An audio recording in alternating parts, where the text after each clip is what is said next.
Hello, Yukon 28209. Yes, this is Candy Matson.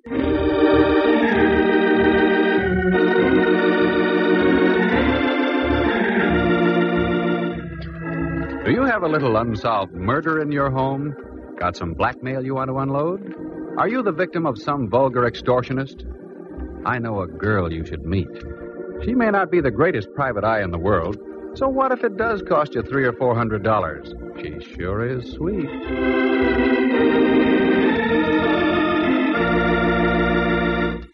She's Candy Matson. Like to meet her? Hello. Candy Matson? Well, I wasn't sure when I looked in the mirror this morning. Had a rough night, eh? Oh, there have been rougher ones. Look, voice, before you get caught with my receiver down, who are you and what do you want? As to who I am, you'll find out very shortly. What I want is you. How romantic, and over the phone yet. Let me finish. What I want is you to lay off that cable car business. Oh, that. Well, I'm afraid I can't. You see, I was sitting beside him when they discovered his transfer had been punched sort of permanently.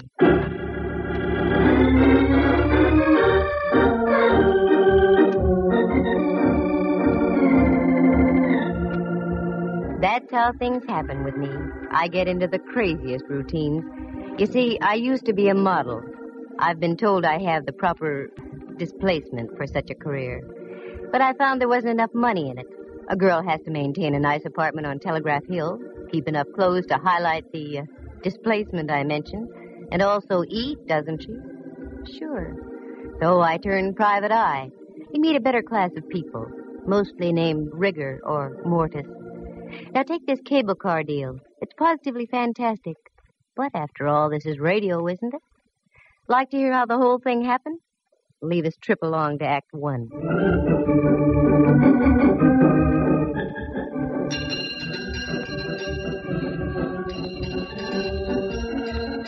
I wanted to get downtown that morning, but I couldn't take the F car on Stockton. They were ripping up about 87 streets, which is par for the course. So I walked down Telegraph Hill and up to Mason. That's where the Bay and Powell cable car stopped. All aboard! Come on, Lana, show that shapely ankle. We gotta make the Fairmont by Whitsuntide. The car was loaded, and so was the character next to me. I tried to budge into the seat between him and a fisherman's wharf dowager, but I couldn't quite make it. I'd forgotten my shoehorn. Say, pardon me, but would you mind reading your Wall Street Journal over that-a-way a bit? I'd like to sit in here. Oh, if you insist. A knight of old. He budged his hips a quarter of an inch, and I slipped in, ready for my rocket ride over the hill and down into town. The trip, as usual, was uneventful. 3 smashed fenders and several choice words I'd never heard before, but I wrote them down. By the time our prairie schooner reached the turntable at Market Street, the crowd on the car had thinned out. But Buster was still beside me, his head buried in common and preferred. Market Street. I started to get down. Hey, lady, take your boyfriend with you. We're heading back up the hill. Boyfriend? I'll sue. He looks like the advance man for Lewis and Clark. How do you like that? He fell asleep over his stocks and bonds. I looked again. Hipsy wasn't asleep. Hipsy was stone cold dead on Market.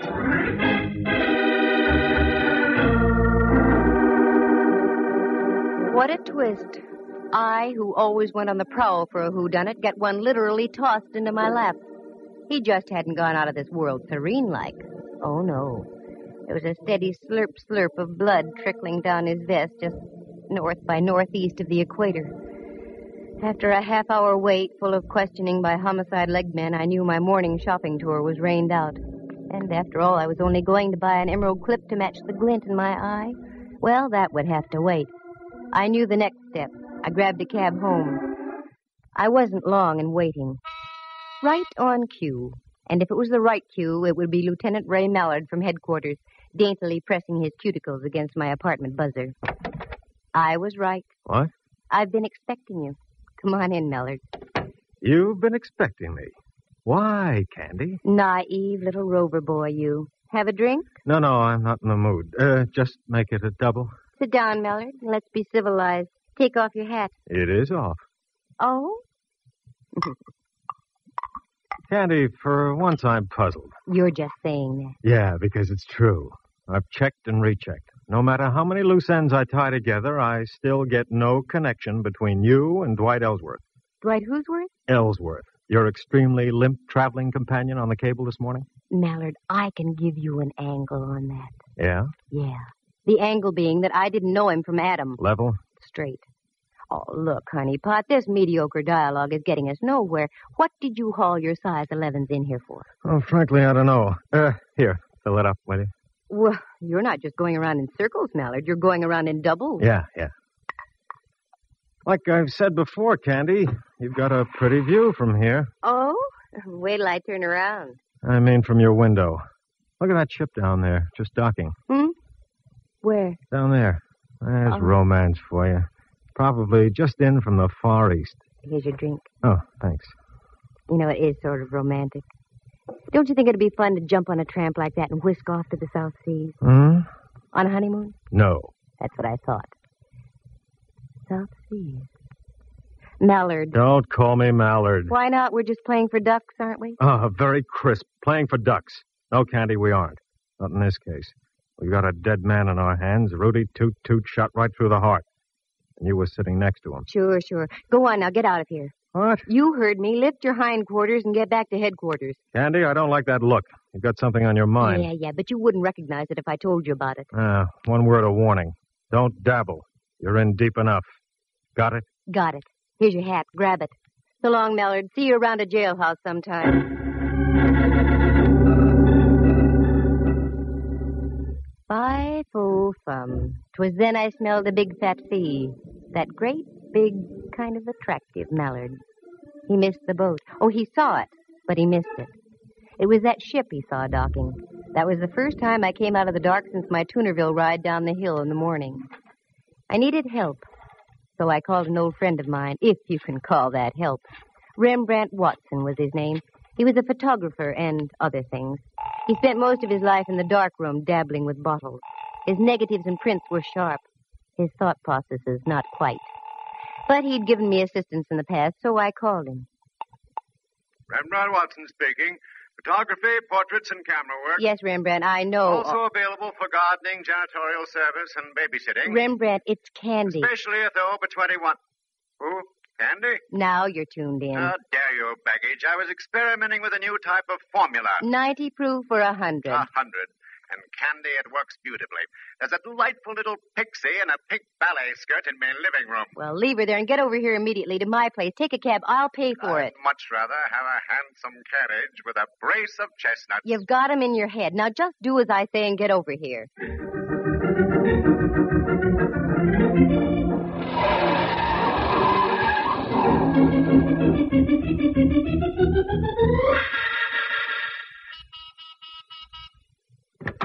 Float in, Rembrandt. Godfrey, where's the man to take me cloak, gloves, and topper? You're wearing a sport coat and slacks, and you know I have no man. And therein lies your basic trouble, my dear. You have no man. Now, Rembrandt. Every man should have a woman. Every woman should have a man. It's the incontrovertible law of the universe. Candy, you should have a man. You? Sure. I'm no longer a man. I'm a sprite transcending the world. Well, stop transcending a moment and come down to earth. We've got a job to do. How poetic. How idyllic. We've got a job to do. For money? Eventually. Oh, one of those. Very well, my dear. Bring me up to date. Well, I don't really know if I can or not. Good. Then I shall leave and return to me formula. Oh, no. What I mean is, the whole story is so fantastic you'd never believe it. I might. Try me, Candy.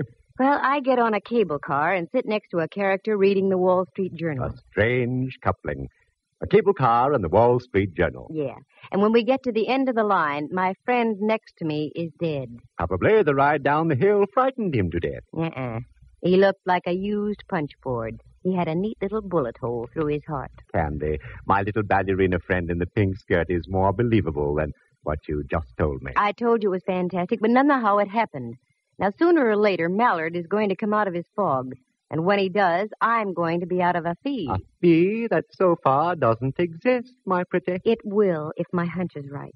Now, here's what I want you to do. Go down to the Chronicle and get all the back files you can on Southern Islands Steamship Company. The Chronicle? A pleasure.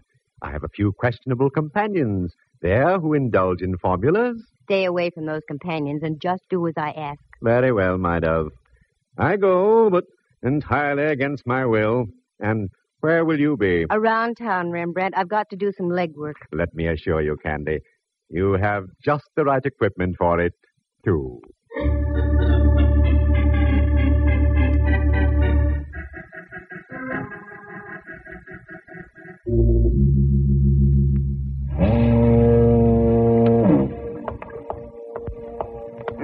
What a joint.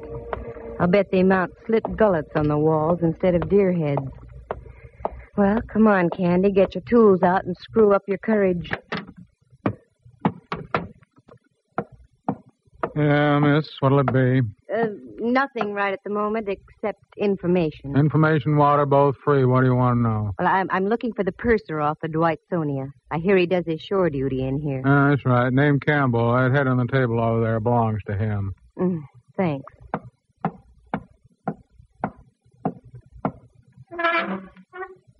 Hello, sailor.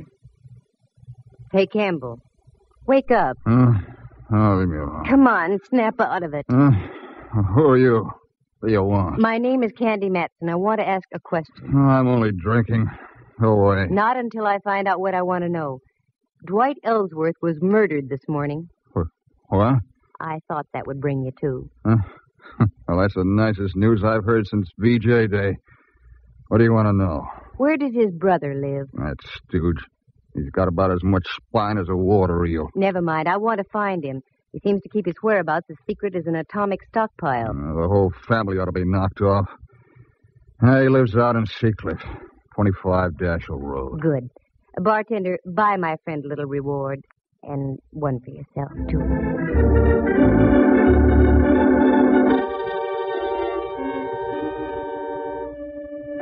Well, so far, so good. Oh, how did I know about Campbell, the purser? Well, you see, I have quite a few friends, most of whom my pal Mallard doesn't approve. So I grabbed a cab and navigated the driver out toward Seacliff. It was so foggy I couldn't see the meter. But I paid him anyway, gave him a neutral tip, and dismissed him. There it was, 25 Dashel Road. An austere-looking cabana, one that dared you to ring the front doorbell. I dared. I had the awful feeling I should have been around at the side door delivering hand laundry. Good evening. Except for the fog, yes. Is Mr. Ellsworth in? Yes, he is. But I'm afraid I must ask you to leave. There's been a death in the family. I know. That's why I'm here. Come in, please. Thank you. Walk this way, please. Oh, I'm afraid I couldn't, even if I lived to be 100. Mind your tongue, young lady.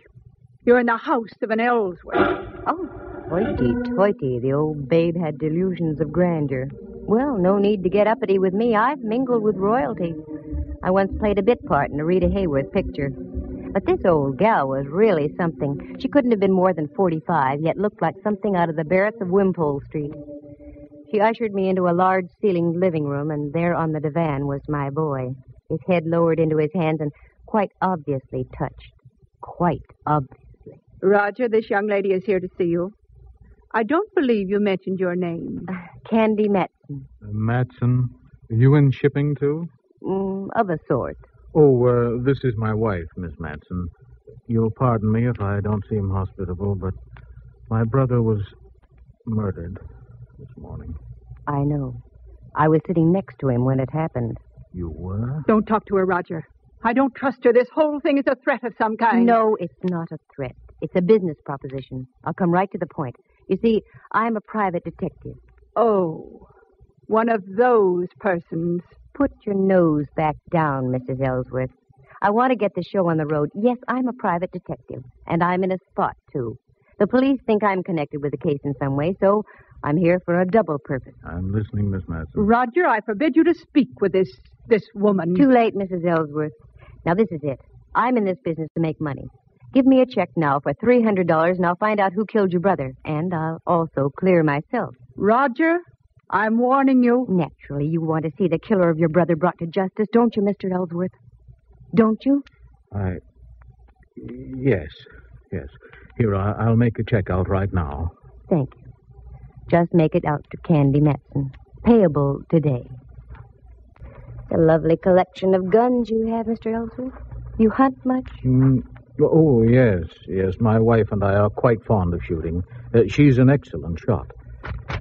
There you are. Thank you.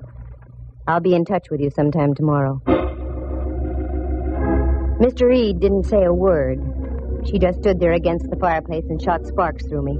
After I waved the check in the air a few times to dry the ink, she showed me to the door. Very clever, aren't you? Taking advantage of a weak-willed man. I wonder who made him that way. Don't cash that check.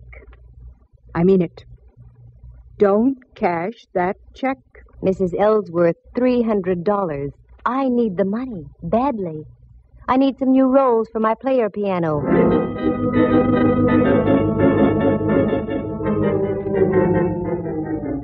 I buzzed back downtown. I wanted to cash that check in a hurry. I knew of only one person who would give me the crisp green at that hour of the night. Uncle Charlie, the honest miller who ran the chase room. Uncle Charlie, in the strict sense of the word, was a gentleman. So with a tender little pat on my cheek, he cashed the check, and I went up Telegraph Hill and home. All of a sudden, my eyes did a couple of inverted loops. Oh, my lights were on. Who's in here? All right, speak up. Oh, Candy, the light of my life. Come join our party.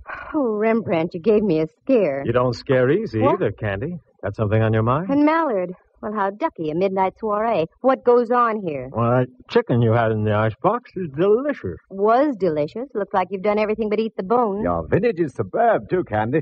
Have a little formula? No. Now, come on, what gives? That's my line, Candy. What gives? You're in on something, and I want to know about it. Oh, Mallard, believe me, it's nothing. I'm just trying to parlay a couple of hunches. Tall hunches. Look at all those clippings on the South Sea Island Steamship Company. What are they for? I meant to tell you, Candy, I had remarkable success down at the Chronicle. There's everything you want on that steamship line. Oh, Rembrandt, did you have to tell the whole world? Candy, you chide me unnecessarily. I merely had the clippings on the table when Hawkshaw here walks in on me. Okay, Candy, take it from there. I can't tell you yet, Mallard. Nothing makes sense yet. I've got about 4 loose ends that need tying off. If I'd only put 2 men to following you, I'd save myself a lot of grief. 2 days, that's all, Mallard. Just give me 2 days. I think I'll have it for you. All right. But don't forget, the boys down at Kearney Street headquarters don't love you the way I do. 2 days. No more or less. I gotta go. Thanks for the fowl, chicken. Very gay. Here, Rembrandt, here's $50 for you. 50? My word. What's all this talk about a recession? Go on and take it. Go someplace and stabilize the economy.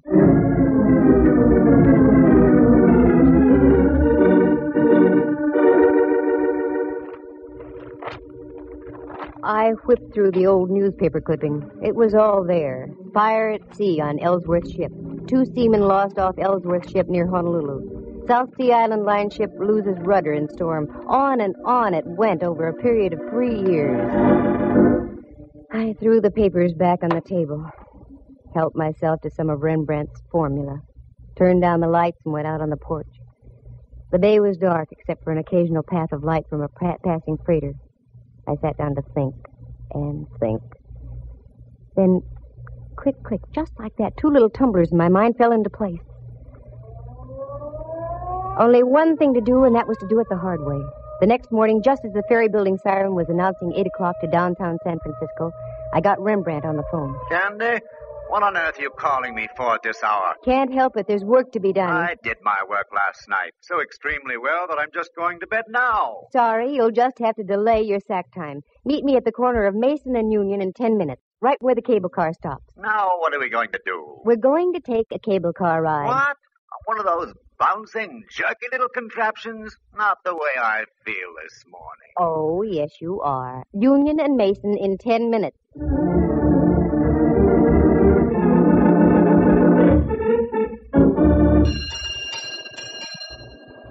All right, Rembrandt, get on. This is the silliest thing you've ever done, Candy. Maybe. We'll see. Dwight Ellsworth was already on the car when I got on here. And alive. How could you tell? He mumbled something when I asked him to move over. Sounds logical. Although I once remember stumbling into a corpse who mumbled for hours after it had been liquidated. Rembrandt was in one of his rambling moods, so I let him alone. The car pulled over Mason Street, down Washington, and then swung on to Powell and up the hill. Now I watched the buildings and apartments carefully. There was a little red brick building, now a big apartment house, a woman's residence club, and so on. Then over the hill, more apartments, and the possibilities petered out at Bush. Well, only one thing to do. Canvass all those blocks between Washington and Bush. Okay, Rembrandt. Off the car. Strangest corpse I ever did see. What'd you say, Candy? Off the car. Come on. Now what? I just want to get to bed. Well, not for a long time, Boy Blue. Now, here's the pitch. You take this building, and I'll take the next. We'll alternate as we go along. Ask if a tall woman with a horsey face and dressed something like Queen Victoria ever lived around here. Oh, Candy. I know it sounds wild, but it's got to be done. A horse with a tall face and dressed something like... Oh, Rembrandt, look at me. Get that smoke out of your brain. A tall woman with a horsey face and dressed something like Queen Victoria. You got it? Got it. Okay, get going.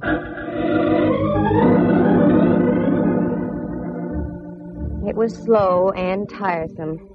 And the answers I got. A tall gal dressed like Queen Victoria? Oh, sister! That was about par. Nope, nobody like that ever lived here. Are you positive? A dame who fits that description? Yeah, I'm positive. The morning wore on, and so did we. We were over on the other side of California Street now, so we stopped and had a bite to eat. I had pickles with mine, and Rembrandt had olives on toothpicks in a glass. And again, we picked up the hunt. My heart was suddenly making with a Roomba.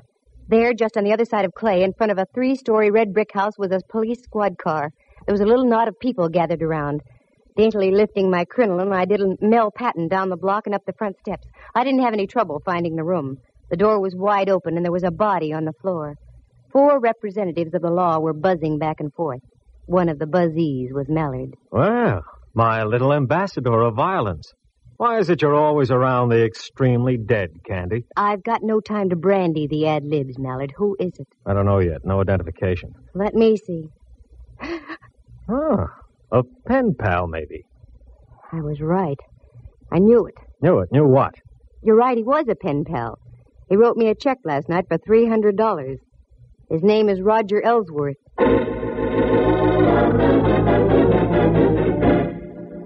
Very interesting. Must be open season on Ellsworth. Okay, Candy. Time you filled in the blanks. Start. Wait a minute. I want to look at the window over here. Mallard, there are a couple of younger Ellsworths living around town here. I'm sure you'd like to see them stay healthy. Yeah? Get out to 25 Dashiell Road and pick up an old crone also named Ellsworth. 5 will get you 20. She's the one you're after. All right. But you get back to your place and stay put, understand? I want to have a more illuminating chat with you. Oh, Mallard, I'm just like putty in your hands.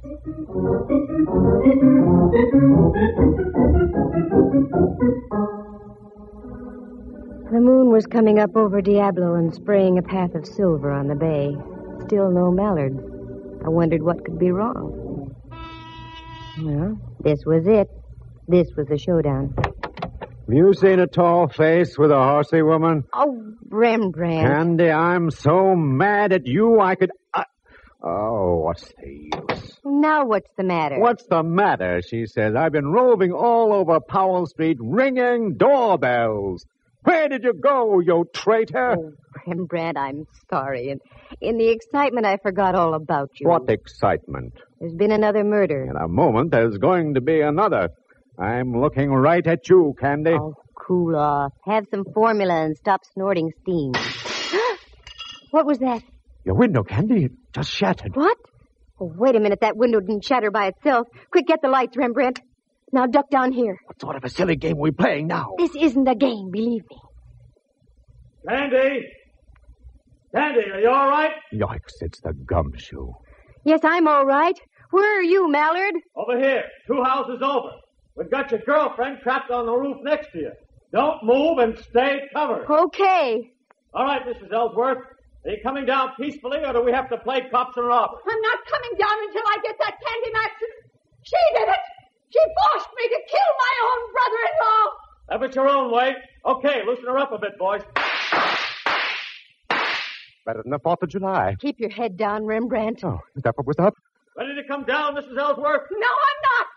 That hateful woman. She's ruined my whole life. All my plans.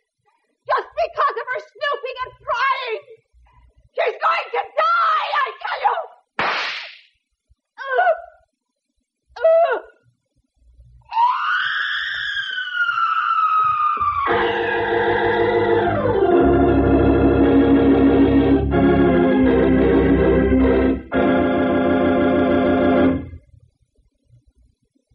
It was a miracle, Candy. You must have moved slightly just as she shot at you. Well, it was too close, I can tell you.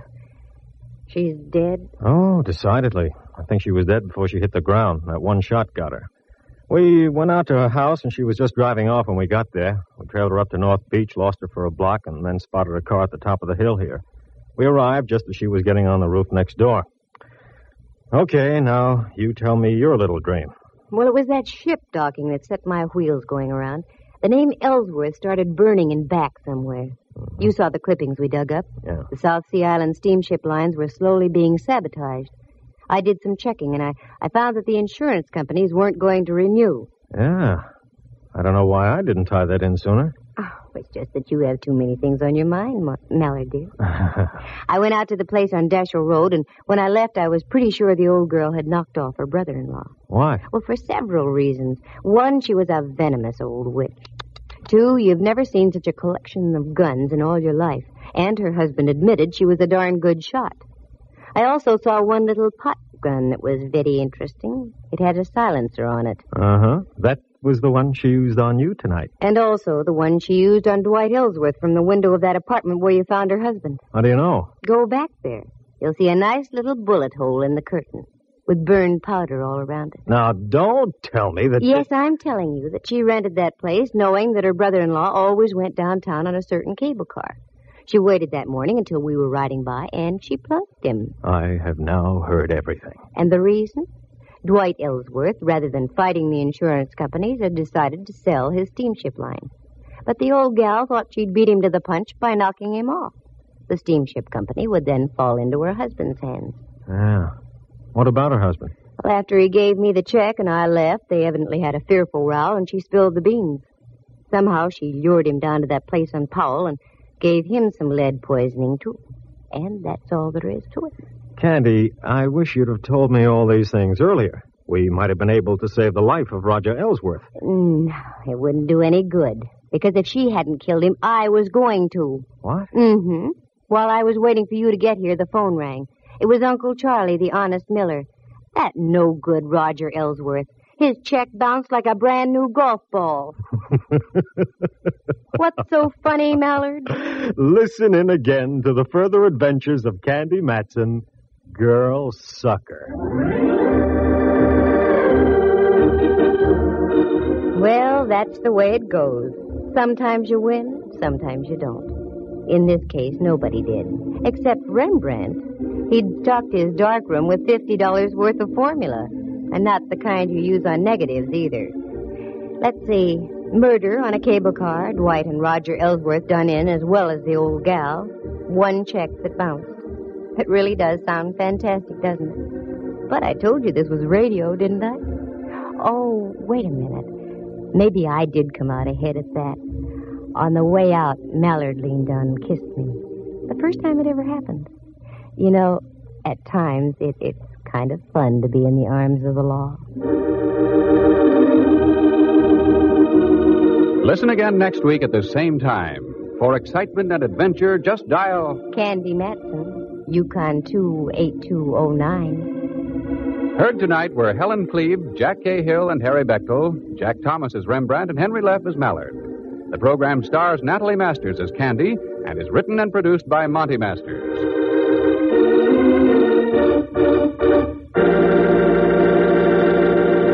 This has been a presentation of NBC, the National Broadcasting Company.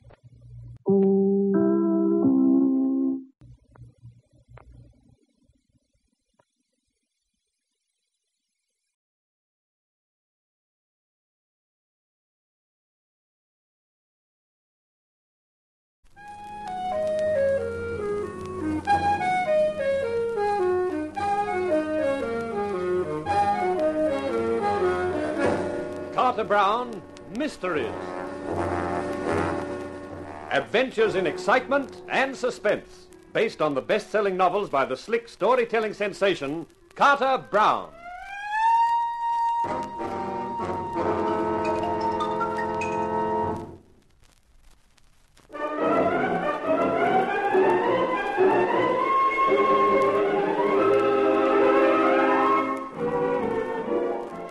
How do you do, ladies and gentlemen? This is Carter Brown with another of my stories for you, a venture which I call The Widow is Willing. It's the account of an insurance investigator named Mark Hunt, who finds himself marooned on a lonely island in the company of an assortment of characters, male and female, one of whom could be a murderer. For my money, I prefer being locked in a lonely room with a typewriter, but there's no accounting for tastes. Well, here's Mark Hunt and his story.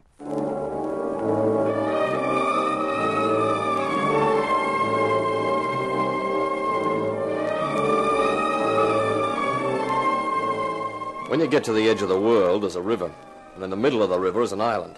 That's where the Goldbrights live. It was a raw night which made you think of vampires and things that go eek in the night. There was a moon with low clouds scudding across it. I'd given the old character who owned a boat $5 to row me across. He pulled at the oars, and I watched the solitary light on the island getting gradually larger. Nearly there. Goldbright's been living on that island long. He and his father before him and his father before that. Yeah, what did his father before that do? To get banished, I mean. That's some sort of Yankee joke? Sort of.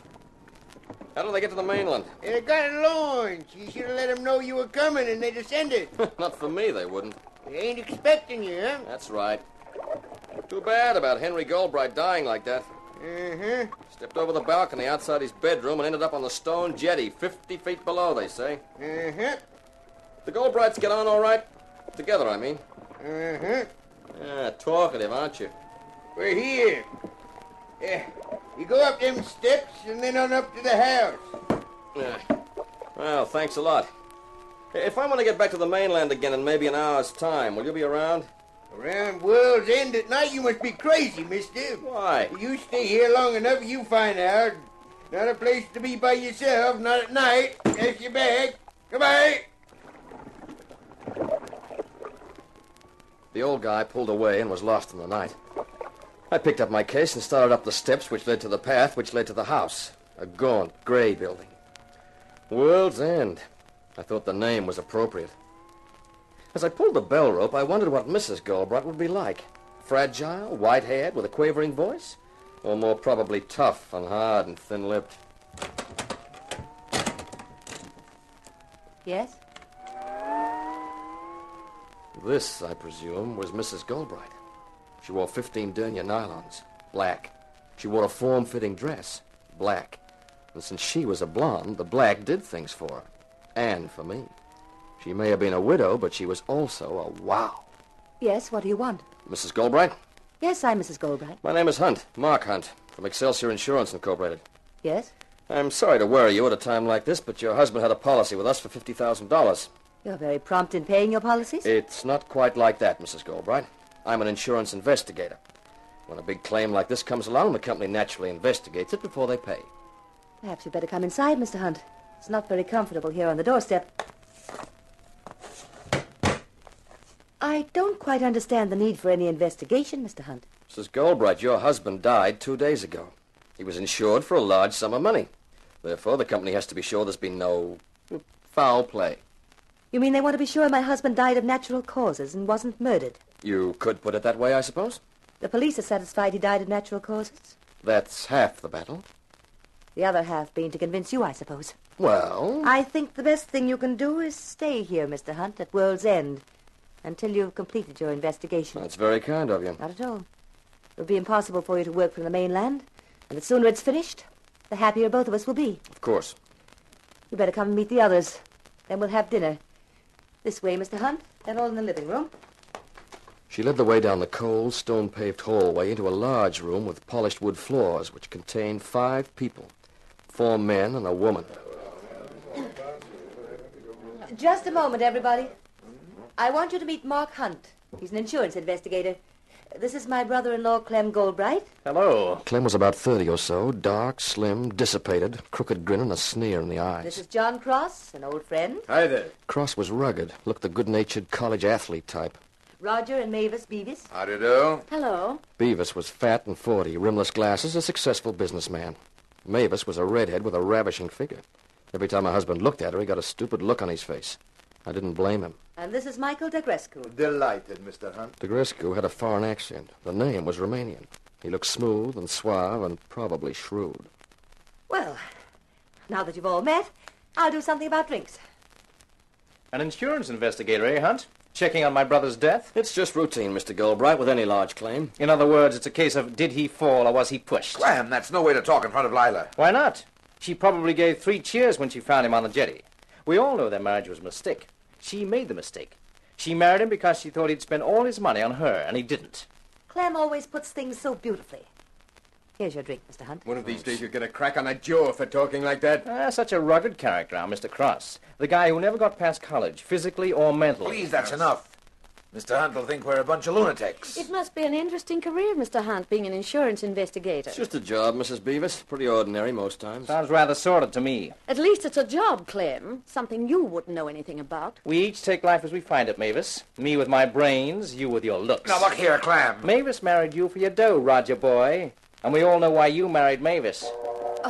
That's the gong for dinner. Let's move to the dining room, shall we? We got through the soup, the meat, the apple pie and cream without any more of the Bob comments. Then we adjourned back to the living room for coffee. While Mavis put on some records and the others organized a game of bridge, I found myself left with the Romanian Michael Degrescu. Are you interested in art, Mr. Hunt? One specific kind, sure. What kind is that? Leg art. Ah, you mean the cheesecake? Mm-hmm. I was referring to something else. Myself, I'm a collector of everything and anything that is beautiful, from women to paintings. The paintings in this room, for example, very fine. I offered Henry $100,000 for them. He refused. I'm hoping Lila will feel differently. Well, good luck. I think I will have it. It was a sin that a woman like Lila should have been tied to Henry. I hope to add her, too, to my collection of beautiful things. I got the impression that John Cross was in the running there. Puh, Cross. A moron with muscles. She will have more sense than that. What the... Mavis, please. Sorry, I didn't mean to put that on. I didn't know it was with the rest of the records. That was stupid. A bad faux pas. That was Henry's favorite music. Beethoven, the Coriolanus Overture. I don't like it myself. It was playing the other night when it happened. I think poor Lila associates it with Henry's death. That was careless of Mavis. Careless. Or deliberate.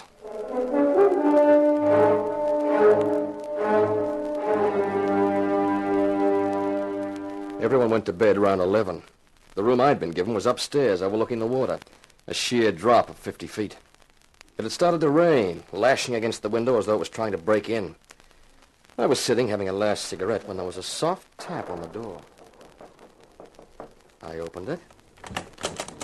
Mrs. Goldbright stood there. I couldn't help thinking that Goldbright was a good description of her hair. Could I talk to you for a moment, Mr. Hunt? Sure. Come in. Cigarette? Thank you.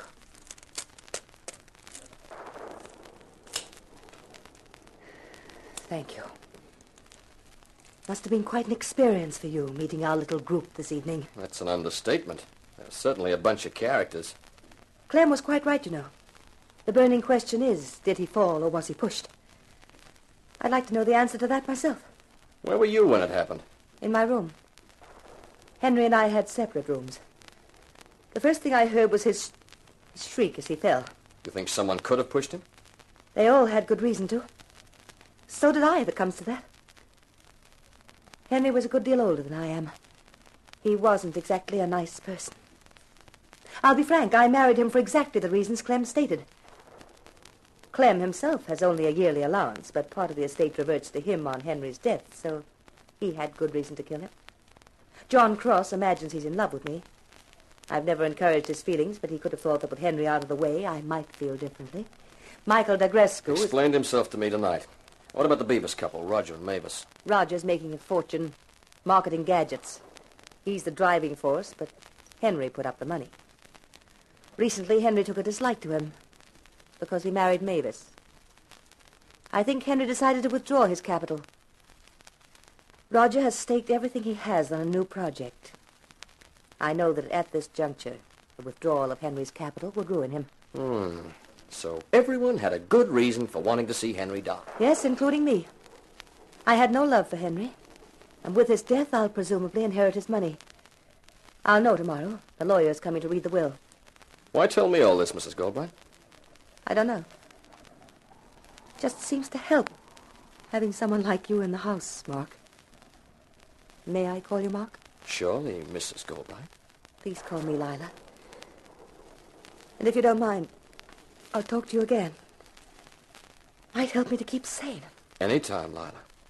Thanks, Mark. I think I'm going to like you. A lot.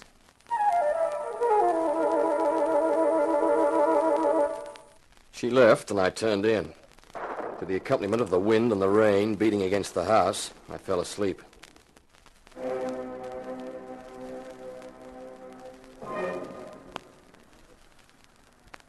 Suddenly, I was awake. Something coming from below, faintly from downstairs, had aroused me. The Beethoven music. It sounded eerie and terrifying in the night. There was something else, a voice, a whisper, weird and toneless in the room. Eternity is forever, yet eternity can be held in captivity, imprisoned for all to see. The second that plunged me into eternity, held forever. Search, and you shall be rewarded, and perhaps I shall be avenged. With a supreme effort, I stretched out my arm for the bedside lamp and switched it on. But there was no one there. The room was empty.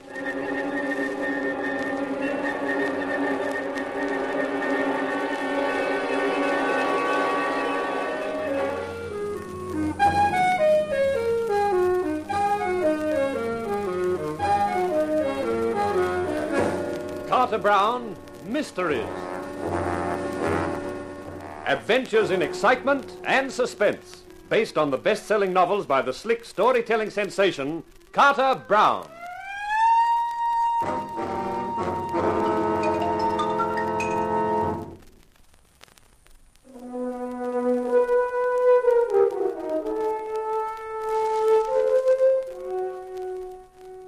Have you ever woken up in a bedroom in the middle of the night and heard a weird, whispering voice, switched on the light, and found the room empty? Around the office of Excelsior Insurance Incorporated, I was considered a pretty tough investigator. Mark Hunt, the guy with a marble heart. But I didn't get much sleep the rest of the night, in that empty room in the gaunt Goldbright house, with the rain sheets whipping viciously against the window and the wind whining outside the walls. I was glad when daylight came. Daylight's such a nice, sane thing to see. Everything that sneaks out of the graveyard at midnight is back there before dawn. Who is it? Cross. John Cross. Okay, come in. I was sent to fetch you, Hunt. Hmm? Lila was wondering what had happened to you. It's late. Breakfast's over. That's okay. I've kind of lost my appetite this morning anyway. Why? What's the matter? Oh, it's nothing really. Only I'm just beginning to understand that old guy. What old guy? The one who rode me over. He made a couple of cryptic comments about this place. I'm beginning to see what he meant. You're not making sense, but that's not my business. I was told to get you. The lawyer's arrived. Lawyer? Sure, to read Henry Goldbright's will. They're all gathered in the living room, and Lila figured you ought to be there, seeing that you're investigating Henry's death. Oh, yeah, sure. I'll get dressed right away. Okay, I'll get back. If you time it right, you'll miss all the legal mumbo-jumbo and get there for the interesting part.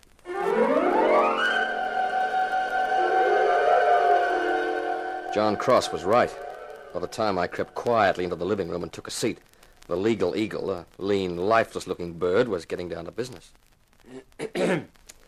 Before reading the section concerning the actual beneficiaries, I must say that I did my utmost to dissuade Mr. Goldbright from the course he took. My efforts were of no avail, and he insisted on couching his will in its present terms. Thank you, Mr. Daventry. Would you please continue? And now, as to the disposal of my estate. I am well aware that my wife married me only for what she could get. Therefore, I have not the slightest intention of allowing her to squander the wealth it took my family 5 generations to amass. I leave her a legacy of $10,000 and trust it will be enough to keep her until she remarries. I might add that I have long suffered watching the sheep's eyes made at my wife by John Cross, and knowing he's practically penniless, cannot help feeling a certain satisfaction in knowing that if they marry, it will undoubtedly be a love match. John, please. The bulk of my estate I leave to my brother, Clem Goldbright. I realize that he is a waster, but I trust he has enough family pride to guard the family fortune. If my brother should die within 2 years of inheritance, my wife shall take over the whole estate. If she should die within a similar period, then the estate will revert to my friend Michael Dergrescu, who has for so long desired my paintings and other art treasures. There are other minor provisions, of course, $1,000 for the butler and $500 for the maid. And that, I think, is all. Has anyone any questions? Yes, I have. Yes, Mr. Goldbright? That last condition, about the estate reverting on death, is that legal? Can it be contested? Contested? Certainly not. It's a perfectly legal procedure. But don't you see what it means? If Henry was murdered, if his fall wasn't an accident, it means there's a killer in this house. And that will is an open incitement to murder. Come, Mr. Goldbright. Aren't you letting your imagination run away with you? If I'm found one morning on the jetty like Henry was, that'll be a comforting thought. The lawyer left after lunch. The rain hadn't let up, and that, combined with the terms of the will and Clem's outburst, produced an atmosphere like death row in a penal institution. Everyone retired early that night. I was back in my bedroom, and I was wishing it was someplace else, because the room kept reminding me of that whispering voice in the night. Since I couldn't stop thinking about it, I tried to figure out what the voice had been trying to tell me. Eternity can be held in captivity, it had said. Imprisoned for all to see.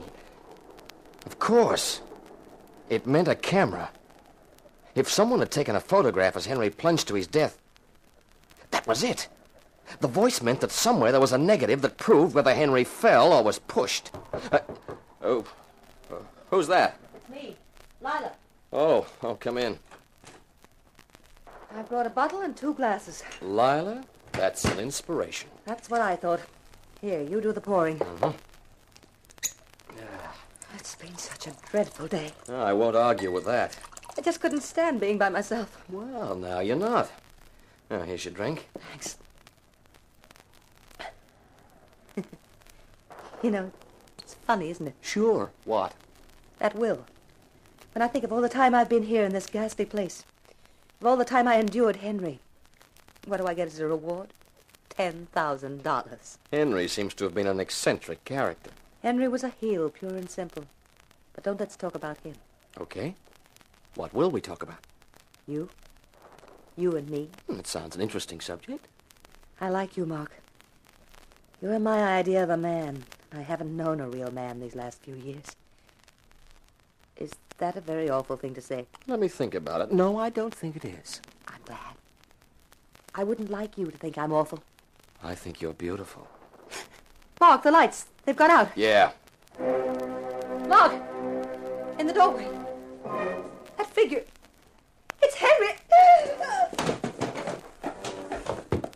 As Lila's body collapsed to the floor, every hair on my head stood on end. In the doorway, bathed in an unearthly light, was the figure of a man with gray hair and a gray mustache. I grabbed for my gun. The figure was in front of me, but the laugh came from behind me. I whirled round, and when I turned back for the door, the figure was gone.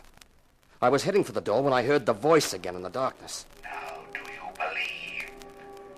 Will you listen when I tell you that the secret of my death is held for all time, imprisoned in emotion, waiting to be found? Seek, and you shall discover. Then suddenly the music stopped and the lights came on. I looked at my gun and then at Lila on the floor. As I picked her up and placed her on the bed, she stirred. Mark. Oh, it's okay, Lila, it's okay. Did you see him? I saw something. It was Henry, back from the dead. Even from beyond the grave, he won't leave me in peace. I don't think it was Henry. I fired at whatever it was, but my gun was empty. Someone's removed the clip. A genuine ghost wouldn't worry about bullets, but someone worried enough to take them out of my gun so I wouldn't fire any. But who would do that? And why? That's the $64,000 question. If we knew that, we'd know everything. Mark, I'm scared. I can't go back to my room. I've got a solution. Stay here. Mark. Yeah, we can finish the bottle. After breakfast next morning, we all gathered in the living room. Clem Goldbright had said he wanted to make an announcement, and everyone was wondering what it was. Everyone's here? Good. I told you I had an announcement to make. Here it is. You all heard the terms of the will yesterday. You all know that World's End and everything that goes with it is my property. There's no need to gloat. You also heard me say what I thought of the will. Nothing more nor less than an open invitation to murder. Well, I have no intention of being murdered. So I'm asking you to leave, all of you. Leave? Now, wait a minute, Goldbright. That's just what I won't do, Mr. Cross. Wait a minute longer than I have to.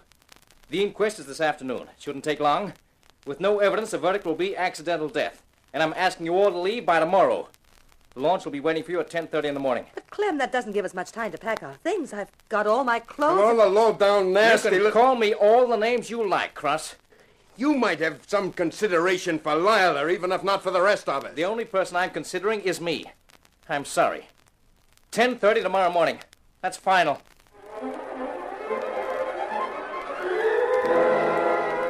I watched him stride out of the room, and I thought that boy was really scared. I got away from the rest of them and decided to take a walk around the island.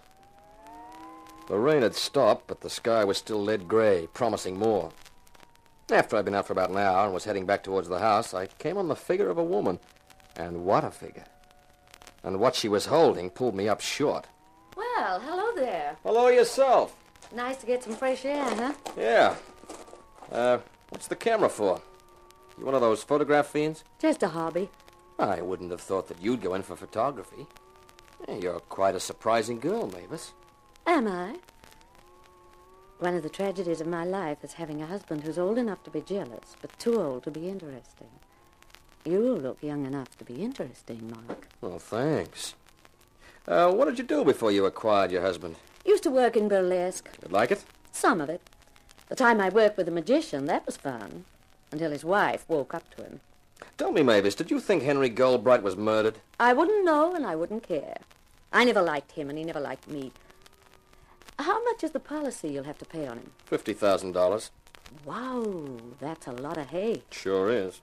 And it depends whether he fell or whether he was pushed. That's right. Supposing someone gave you proof that he was pushed, would you pay them anything? Of course. 20%'s the usual rate. $10,000. That's not bad. Thinking of claiming it, Mavis? Maybe you've got some proof, like a photograph or something? A photograph of what? Henry coming down with a view of the balcony behind him and maybe somebody standing on the balcony? That's ridiculous. Is it? Whatever gave you an idea like that? It was just something that came to me in the night. The inquest, as Clem Goldbright had prophesied, was straightforward and to the point. Verdict, accidental death, which meant we'd have to pay on the policy. It was late by the time I got back to World's End, and after dinner everybody got busy with their packing in preparation for departure in the morning. I took some liquor up to my room and locked the door. I didn't want any visitors, supernatural or seductive. Half a bottle later, I was asleep. But I wasn't destined for an undisturbed night. I grabbed my gun and made for the door. Mark, did you hear it too? Hear it. It'll haunt my It dreams. sounded as though we're outside. The balcony. Come on. Oh, Mark, do you think... I don't know what I think. There's the balcony. Lila, don't come near. Cross, what is it? I heard the scream. I came out and looked down. Now, keep away, Lila. Why? Why, John? Because there's a body on the jetty. A body? Who is it, Cross? Take a look for yourself. Can you see? Yeah. The moonlight's shining full on it. That's Clem Goldbright.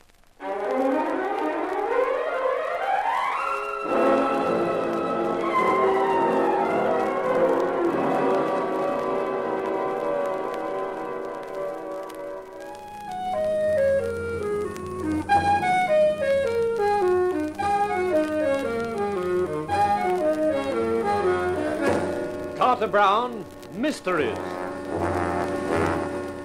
Adventures in excitement and suspense, based on the best-selling novels by the slick storytelling sensation, Carter Brown.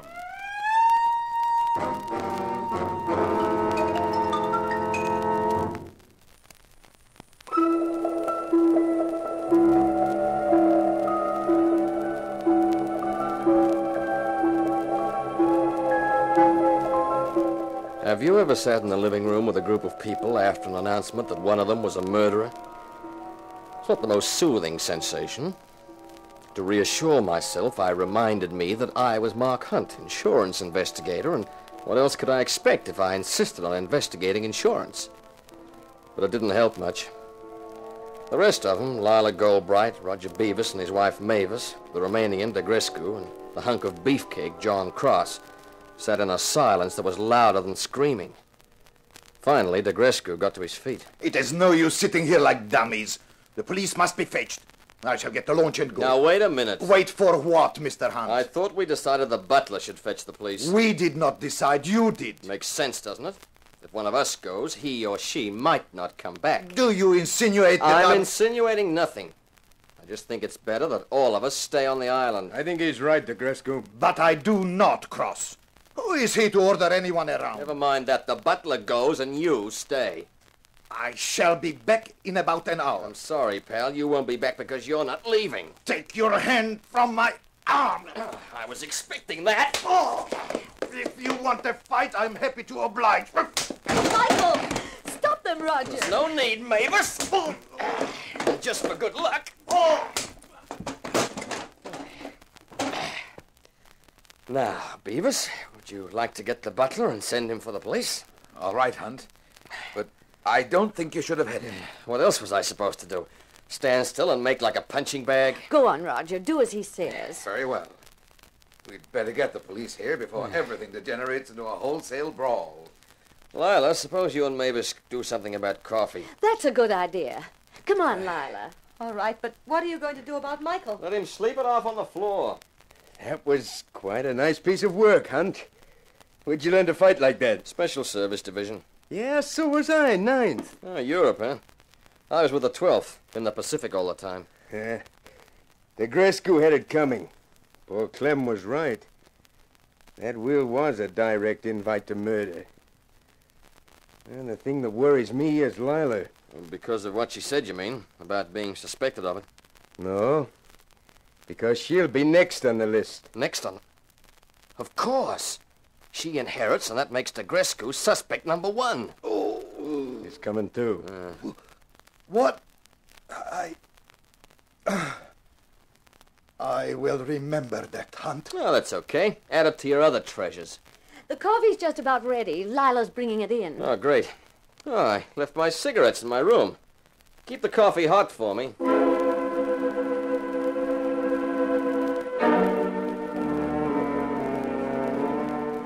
In the turmoil and tension, I'd forgotten about the mysterious voice and the equally mysterious vision of Henry Goldbright back from the dead. I made the excuse about my cigarettes because I realized here was my chance to do a little looking around. I went upstairs and tried the door next to my room. It wasn't locked. I stepped inside and shut it quietly.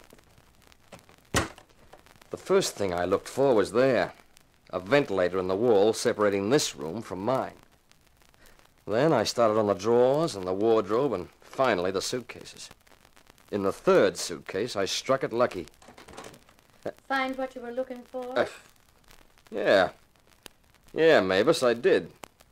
A throat microphone, an amplifier, gray wig, gray mustache, spirit gum, and phosphorescent paint. The real little detective, aren't you? It was when you told me you'd worked in burlesque and once worked with a magician. Yeah, nifty gadgets, these throat mics. Fit them onto the throat, they amplify the vocal cords and produce that horrible whisper. And the wig and mustache, with a suit treated with a luminous paint, provided quite an effective ghost. I thought so. Of course, it was your husband, Roger, who did the talking and the appearance, with the amplifier and the ventilator. Oh, you must have been downstairs turning on the musical effects, that Beethoven record. That's right. Yeah, what I don't get was why. Why the elaborate setup to give me the idea of a photo of Henry's murder? What did you expect me to do? I hoped you'd mention it. I still don't get it.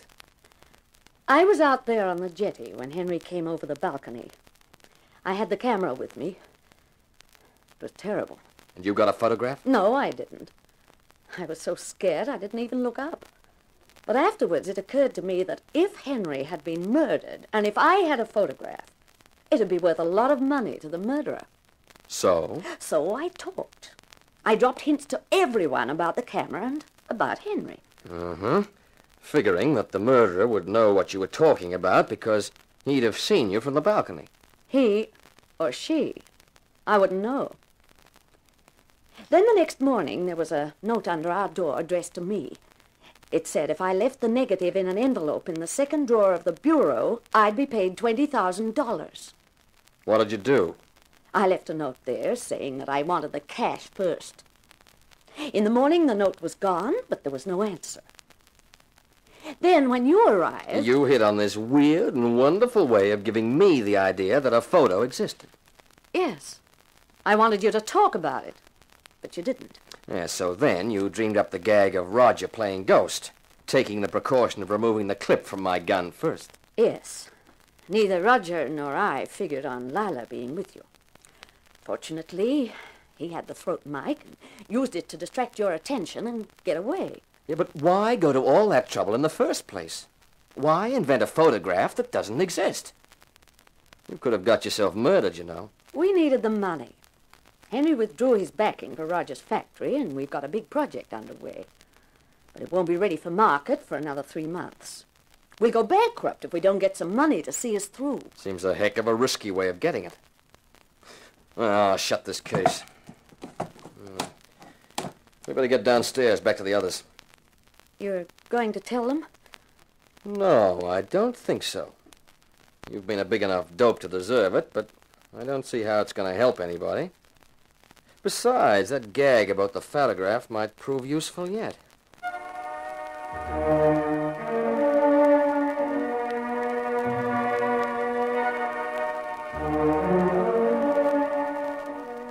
There was a gray dawn breaking outside, and the rain had come back. I figured that the police had brought it with them. The local lieutenant, a short, stocky guy named Wilder, who obviously considered me an amateur and a nuisance, started asking questions.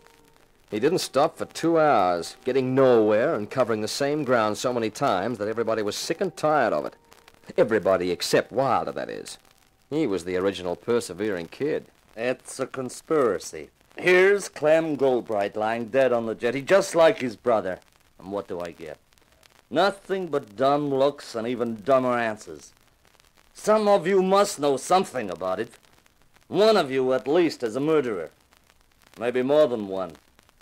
Maybe all of you are in a conspiracy. Now, why don't you talk some sense, Lieutenant? I'm fed up to here with all the yakety-yak. I want to get to bed. Don't you talk to me like that, Hunt, or I'll toss you in a cell and I'll break you with that insurance company. Oh, nuts. Much as I dislike to agree with Hunt, he is quite right. You have asked all your questions, Lieutenant, many times. I suggest you let us get some rest now. We shall all be here. There is no way to leave the island except by launch. So you can question us later if you wish. All right. But don't think you're going to get away with this, any of you. I haven't started on you yet. Lieutenant, you kill me. With repetition. We'll take Clem Goldbright's body back to the mainland, and we'll take your launch too, Mrs. Goldbright. But, Lieutenant... Sorry, ma'am, but that way I can make sure you all stay here. Pleasant dreams. Pleasant dreams? Is he kidding? Now, there's a guy with a gruesome sense of humor. He'll be leaving one of his men on guard here, surely. He didn't mention it. But we're marooned on the island now, and there's a murderer among us. Roger, don't keep saying that. I haven't said it before, my dear. Well, everybody else has, and I don't like it. I agree. It is not a cheerful thought. It's about as cheerful as a wet Sunday in an igloo. Personally, I think we all ought to hit the hay and get some sleep. Sleep? I don't think I'll ever sleep again. Now, take it easy, Lila, honey. Come on. Roger and I'll take you upstairs. Yes, of course. Along, my dear. You'll see that you're all right. Thank you, Roger. You too, Mavis. You're sweet. Hunt, Cross, you're not letting her go with them? Why not? What if one of them is the killer? Lila is in danger. I will go after them. They will not try anything if I am there. Hey, now. Oh, let him go, Cross. Are you crazy?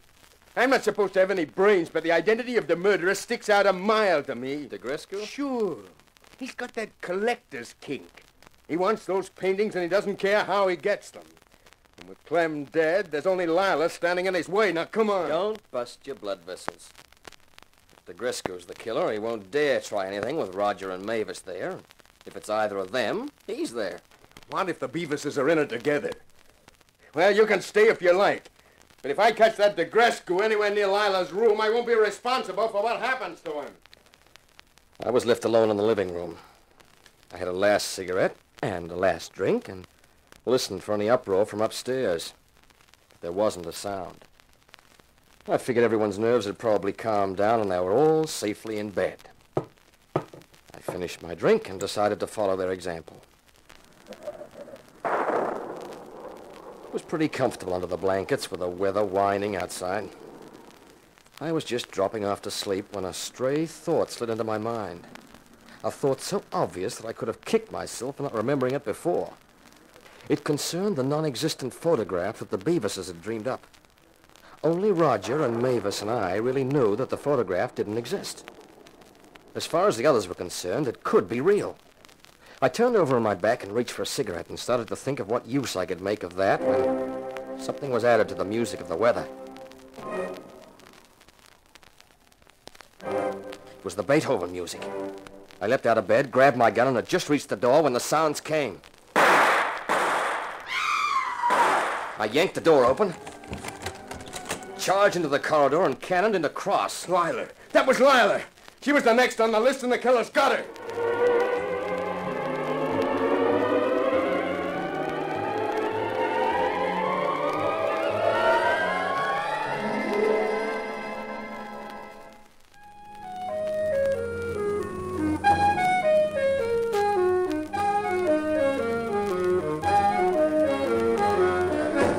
Carter Brown, Mysteries.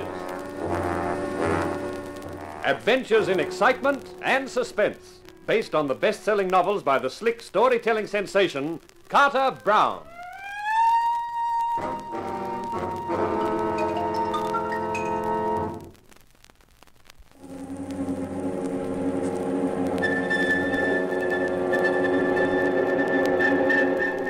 Have you ever felt an ice-tipped finger hit the base of your spine and slide all the way out to the back of your skull?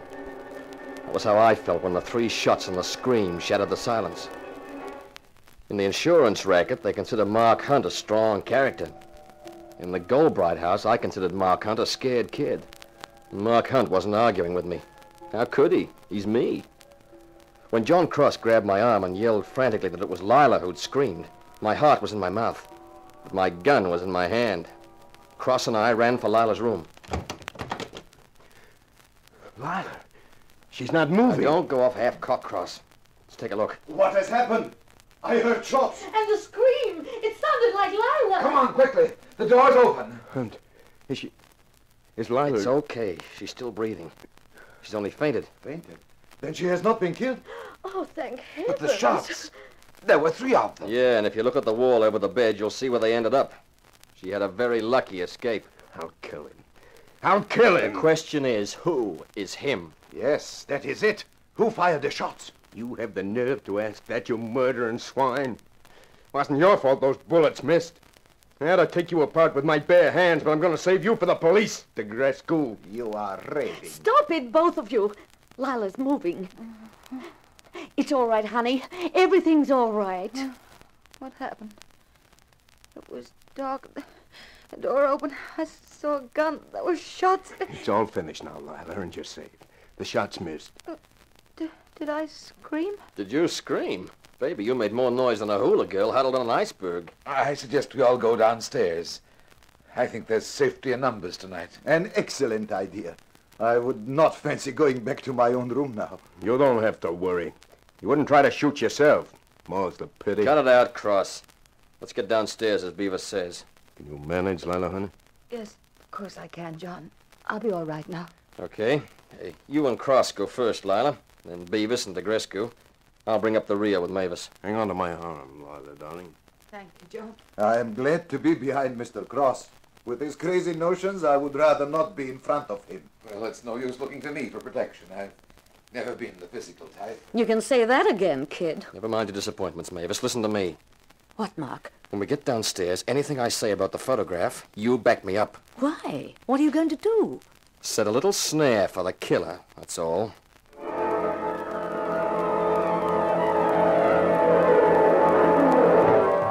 When we filed into the living room, someone realized it was breakfast time. But with the death of Clem Goldbright the night before, the hullabaloo with the police, the hours had been turned upside down. It was after everyone had eaten that I decided to try my idea. Ladies and gentlemen, I've got something to say. This situation can't go on any longer. I had intended keeping quiet until the police return sometime tomorrow morning. But that's impossible now. What are you talking about, Hunt? Keep quiet about what? Simply this.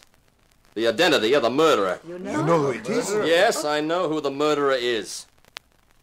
Who is it, then? You may remember after Henry Goldbright's death, Mavis mentioned a photograph. I believe she spoke of it vaguely to everyone. I'm sorry, Mavis, I have to tell this story. Yes, Mark, of course. Mavis was on the jetty when Henry was killed, and she had her camera with her. She saw a figure on the balcony, but the distance was too great for her to recognize who it was. But being a keen amateur photographer, she automatically raised her camera and got a shot. Of the murderer? She was desperate for money, both she and Roger. So Mavis thought the murderer would pay heavily for the photograph. She didn't care whether Henry's death was ever revealed as murder or not. She had no love for Henry, as long as she obtained enough money to keep their business solvent. But I don't understand. Why did Mavis mention the photograph to everyone? Why not only to the murderer? Because, like a lot of women amateur photographers, Mavis can take a picture, but she can't develop and print the film. So all she had was the exposed film. She didn't know who the murderer was. Then Mavis turned the film over to me. I can develop a film and print it. And once the film was developed, the murderer was known. Who is it? I think it better for everyone's sake if I don't tell you that. That must wait until Lieutenant Wilder and his men return in the morning. In the meantime, I'm going to my room. I shall stay there until the police arrive. I just want to add that I have a gun and I have no intention of sleeping. That's all.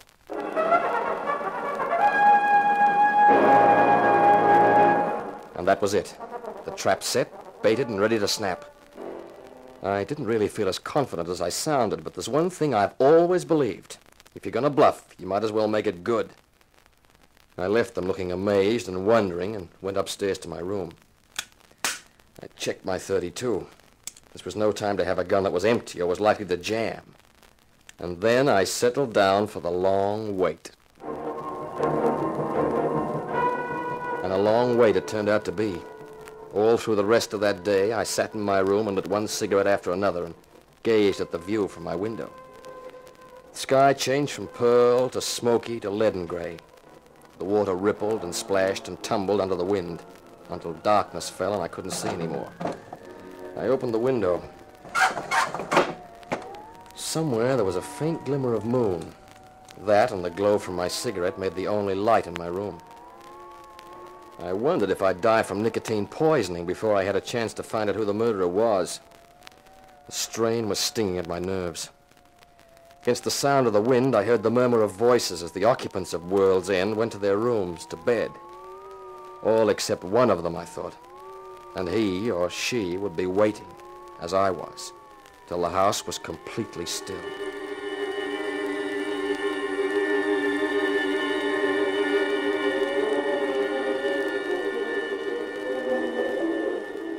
The wind had changed its note. I looked at my watch in the darkness. Its luminous hands pointed to 1:30 a.m. My eyes felt as though 2-pound lead weights were hanging from their lids. I'd had no sleep for about 36 hours, and it was as much as I could do to keep them open. And then, from behind me, from the window which I'd left open, I heard a small sound. Someone was coming in. Don't try anything foolish, like grabbing for your gun. I'll pull the trigger before you can hope to get it. Okay. The film, the negative, where is it? This is strictly for laughs. It doesn't exist. Don't stall. Where is it? I told you it never existed. Sure, Mavis was there and she had a camera, but she never took the picture. You're lying. It was a bait, and you swallowed it. If it doesn't exist, then that's all I want to know. That puts me right in the clear. Dispense with you, and no one can pin it on me.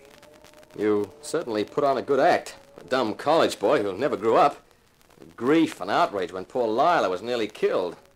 Only you never intended to hit her with those bullets, did you, Cross? You just wanted to make it look as black as possible for the Gresco. Of course. Rather clever of me, I thought. I'll marry Lila and get all the dough I want. And neither you nor anyone else is going to stop me, Hunt. Maybe. No maybe about it. That fool Beavis girl had me worried. Those notes we exchanged, I thought you really had got a photo. I would have paid for it, too, but where was I going to get the money from? That's why I ignored her last note. I hoped her greed would keep her mouth shut. I thought she knew who I was, and I'd realized that I'd have to wait to get the money. That will of Henry's must have upset your calculations a little, when you realized Lila wasn't getting all the money. Keep your voice down. Yeah, it threw me for a while. Then I realized that once I got rid of Clem, the whole estate would be Lila's. So it didn't matter very much. You don't think you'll get away with it, do you? But I will. There's nothing surer. Yeah, I'm afraid we'll have to terminate this conversation. If you've any prayers, Hunt, say them now. Eternity is forever. What's that? The ghost of Henry Goldbright. There's one thing about ghost voices. Their timing's terrific. It's a trick and you won't get away with it. There's one advantage about sitting in a room all day. You get to know it so well that it doesn't matter when it gets dark. I'll get you. Yeah, that was your one chance. Too bad you missed. The window. I'll take you with me. Not if I can help it. That's right. Are you all right? We heard your voices, Mark. Yeah, I'm fine. Yeah, it was nice work, Roger. You timed it beautifully. I didn't know what to do for the best. We weren't asleep. That is, I would have been, but Mavis kept me awake. When we knew the murderer was there, she thought of the ghost voice trick. Well, it worked like a charm. In fact, I hate to think where I'd be without it. In eternity, probably. Oh, I don't know what I'm laughing for. And believe me, I wasn't laughing at the time. There's nothing funny about fighting for your life in the dark with a killer. Mark, what's been going on? Mavis, Roger, what... Calm down, Lila. It's all over. Huh? The guy who murdered your husband and your brother-in-law is down taking a drink. A drink? Yeah, in about 15 fathoms of water. That scream was Mr. John Cross diving out the window. He was the murderer. John? Mm-hmm. I can't believe it. I'll never trust another man as long as I live. Who wants to be trusted? I got different ideas. Like what? Like a trip back to New York, preferably with a detour through Mexico. Alone? Not exactly. I was thinking of asking a certain widow along for company. I'm just wondering what she'd say. I know what she'd say. The widow is willing.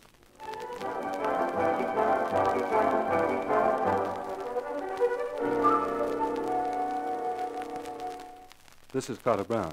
I guess being an insurance investigator has its compensations. For Mark Hunt, anyway. And what a compensation. A beautiful blonde, and with money. There's a blonde in my next book, too, a story called Meet a Body, but it's not the blondes. It belongs to a little guy named Jacob Finney, and the character who meets it is my hero, Sebastian Shaw, a private detective. So this is Carter Brown saying, so long for now. Be seeing you.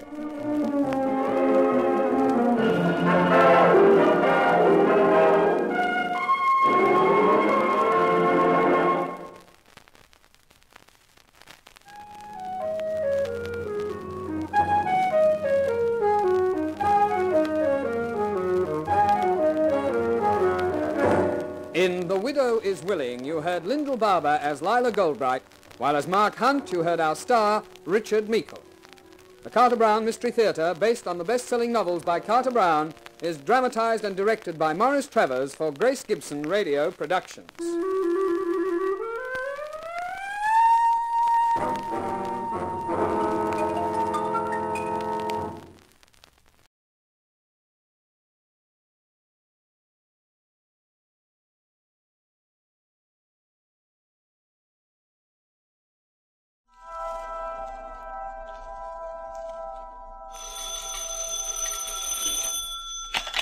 Hello, Yukon 28209. Yes, this is Candy Matson.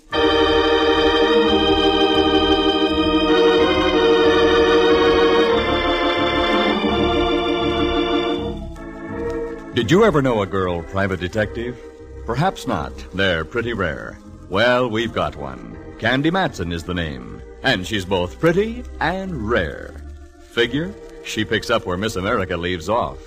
Clothes, she makes a peasant dress look like opening night at the opera. Hair, blonde, of course. And eyes, just the right shade of blue to match the hair. You're expecting more? All right, let's meet her. She's on the phone now, in her penthouse on Telegraph Hill in San Francisco. Hello, Candy Matson. Well, bless my ever-loving little old serial number, Candy Matson. Watch out how you go tossing your serial number around, Pally. Who is this? Candy, I hope you remember me. This is Sergeant Kenley down at Fort Ord. Kenley the Galan, the GI who filled my slipper with beer and drank it. That's me, the poor man's Diamond Jim Brady. Sure, I remember you. I met you when I was down at Fort Ord with the USO. What's on your mind, Kenley? Wait a minute, I'll put it this way. What's new? Oh, like this is new. We're having a big shindig at the Senior Non-Commissioned Officers Club tomorrow night. You were elected as the girl most likely. Finish the sentence. Okay, as the girl most likely to be the queen of our ball. Oh, Kenley, you mad lad. I'd adore it. But what would I do for a chaperone? What? Don't play dull. You heard me. Oh, sure. Well, why don't you bring your mother? Wonderful idea. And I know just the fellow. Roger, Kenley. I'll report to the orderly room sometime tomorrow afternoon at Fort Ord.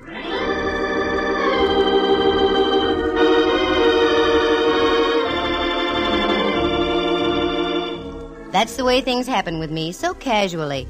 I'm at home on Telegraph Hill overlooking San Francisco Bay, polishing a few old sapphires, when the phone rings. Sounds innocent, doesn't it? But I ran into 2 rather grisly murders in Monterey. Want some details? Listen. When I told the sergeant I knew just the fellow to be my mother, I met my old pal Rembrandt Watson. In former days, Rembrandt, an A1 photographer now that he doesn't imbibe, used to see double by noon, triple by 4, and complete darkness by 8. One night the darkness became too dense and he suddenly saw the light. That's when he threw all his bottles out the window. Of course, he was arrested for disturbing the peace, but he hasn't touched a drop since. And when I mentioned Rembrandt as my chaperone, I wasn't fooling. He's been like a mother to me many, many times. He was just back from his vacation, so I got in my car and drove over Powell and down California Street. At Grant Avenue stands Old St. Mary's, and on the bell tower just underneath the clock, there's a sign that says, "Son, observe the time and fly from evil." I'd seen it before, but somehow that afternoon it had an added meaning. I parked my car and went across the street to Rembrandt's apartment. Candy. Rembrandt, you old dear, how are you? Wonderful, just wonderful. Darling, you're looking simply grand. Oh, slice it thinner, Rembrandt. You've only been gone 3 weeks. Sorry, dear. You'll come in, won't you? I'm just having some tea. Won't you join me, Candy? I'd love it. It's all ready. Oogly bleep, bleep, bleep. Bop. Wait a minute. What was that again? In case you don't know, Dove, that's Bob. Where did you ever pick up Bob? I was visiting a friend of mine last night, a professor of psychology, over at that institution across the bay. California? No, San Quentin. He's a penologist. He played some Bop records for me. Well, what do you think of Bop, Rembrandt? They say it's the latest thing. Why, girl, I can remember when they were playing Bop back in 1926. You can? Certainly. Only in those days they called it Vo-do-do-de-o, Vo-do-do-de-o-do. Here's your tea, Dove. It's warm. Thanks. What brings you by this afternoon, Candy, dear? You. I've got an invite to a ball for both of us. How delightful. I'll get my Grand Marshal's uniform out of me trunk. It's not that kind of a ball, Ducky. It's just a dance for soldiers at Fort Ord. Fort Ord? That's down in Monterey. That's right. And I want you to go along as my chaperone. Candy, I'd really love it. Good. I'll pick you up at noon tomorrow. Oh, I'm sorry. I have an appointment at 2. You run along, and I'll get the Del Monte special. Okay, and I'll pick you up at the station in Monterey. Splendid, splendid. Oh, by the way, dear, I'm just a little... Oh, sure. Here, take 20. Oh, no, not that much, Candy. No, yourself, I insist. Oh, I'm so glad you're firm about these things. Thanks ever so much. Not at all. Thanks for the tea, Rembrandt. I'll see you in Monterey.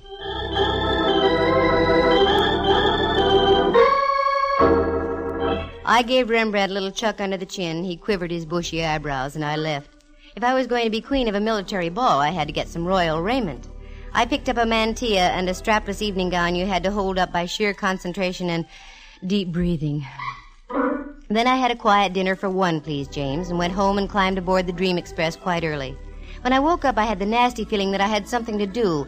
Then I remembered. I had a date that evening with Mallard. That's Inspector Ray Mallard of San Francisco Homicide. The nomenclature reads 6'2", weight 190, nice features, smart guy when it comes to solving a crime, but when it comes to talking about us and the future, he freezes up completely. I got dressed and whipped down to the Hall of Justice on Kearny Street. Well, Candy, how's Telegraph Hill's greatest lady detective? At the moment, Mallard, dear, I'm just between detectives. Kind of slow, huh? No, not slow. I just wrapped up a case. Now I want to take it easy for a few days. I've got news for you, Candy. Such as like what?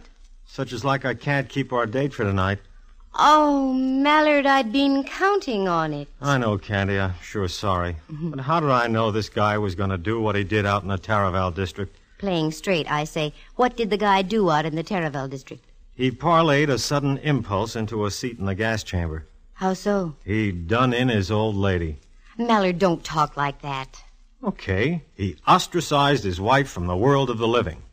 With a pipe. That's better. Over the head. I get the picture. Anyway, I've got news for you, too. And yours would be? I'd have to break our date tonight anyway. Uh-huh. I just knew I was going to get stood up. And tonight's the night that Tex Acuff is playing in Loves of Laredo. Candy, it's Acuff's best movie. Acuff will just have to keep his chin up. You're busy in the Taraval, and I've got to be at a dance at the NCO club at Fort Ord. Oh, that's right. I am busy tonight. So you're going to Fort Ord, huh? Mm-hmm. Weren't you there a couple of times during the war? That's right. With the USO. That same sergeant still there? The same sergeant. He's the one who asked me tonight. Now, this calls for drastic action. Come here, Candy. Mallard.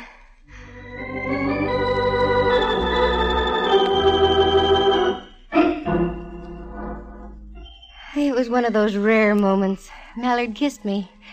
Part of me floated out of his office. Then part of me floated back in and picked up the rest of me. Then all of me floated out again. Then I realized I'd forgotten my hat. I went back and got it. Then I saw I didn't have my purse. I went back and got that. Keep this up and you won't even get past Market Street, let alone to Fort Ord.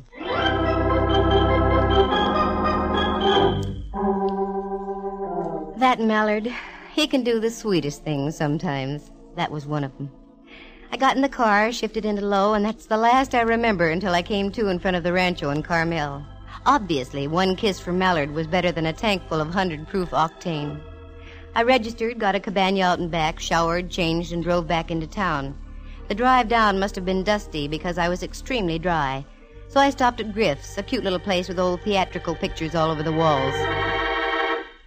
Yes, miss. Would you care for something? Oh, yes, a martini, please. Very dry. Very dry. Righto. You're new here, aren't you? Yes, I am. I started working here about 3 weeks ago. I thought so. I was down about a month ago, but I don't remember seeing you. No, the fellow who was here became ill. Mr. Griffin hired me. Nice place to work. Oh, yes. It's very enjoyable. Here you are, miss. Thank you. I know you don't know who I am, but I'm a very good friend of Mr. Griffin's, and I came away without any money. Could you cash a check for me? Well, I don't know. I'd like to, but do you have any identification with you? Oh, yes, of course. Here, my driver's license. Matson. Candy Matson. Mm-hmm. Now I know why I thought I recognized you. Aren't you presiding over the dance tonight at Fort Ord? Well, yes. Why? I saw your picture in the paper yesterday. Yesterday? What? I only knew about it myself Oh, that Kenley, what an operator. I'll be happy to cash your check, Miss Matson. Good. I'm going to need it. A queen has to scatter a little gold amongst her subjects. The lad cashed my check and I left for the fort. I drove out past Seaside, then on past Ord Village and onto the reservation itself. The guard motioned me through the south gate with a wave of his hand and a... Yep, still the same old Fort Ord. I wove my way through the streets and finally pulled up in front of the senior NCO club. As I got out, there was my pal Kenley coming down the steps, in his fatigues yet. Oh, Candy, you beautiful thing, you. Don't you beautiful thing me, Sergeant Kenley. What's the matter? You know what's the matter. They printed a picture of me in the Monterey Herald yesterday. Well, what's wrong with that? What's wrong? When the paper came out yesterday, I hadn't even heard about your wing-ding tonight. Oh, don't be mad, Candy. I've never seen you say no to a worthwhile cause yet. This is a worthwhile cause? That's right. Every cent we take in, we're turning over to the community chest. Oh, well, that puts a different light on it. Oh, I knew you'd see it that way. Mm-hmm. Wait a minute. You don't charge for these NCO dances. How are you getting any proceeds out of it? Oh, I didn't tell you, did I? Every half hour we're having a raffle. The highest bidder gets a free dance. With you. Oh, that Kenley. Well, it was getting dark, and the Del Monte special with Rembrandt aboard would soon be pulling in. So I went back to Monterey. All of a sudden, I decided to play games. About a mile from town, the train stops at Del Monte itself. I thought it might be cute if I went back, got on the train there, and met Rembrandt that way.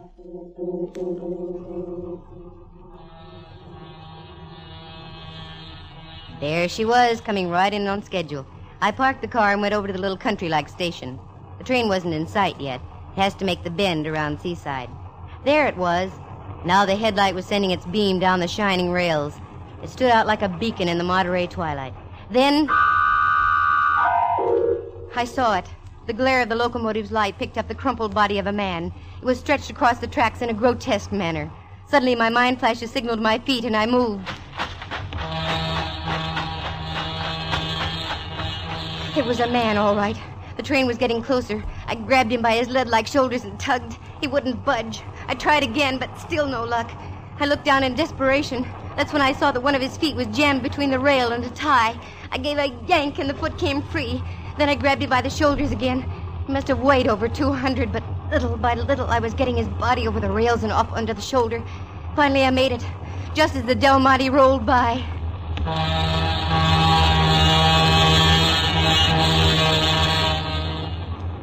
The body had fallen over on top of me as I pulled him away from the rails.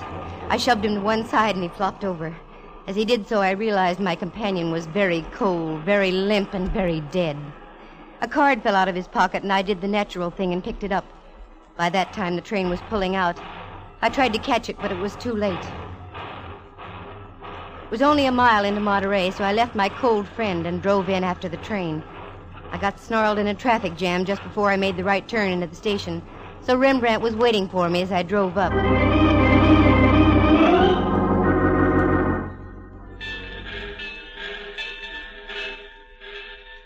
Dove, how nice of you, right on time. Never mind the salutations. Come on, we've got work to do. Don't tell me I'm supposed to take your place at the ball tonight. No.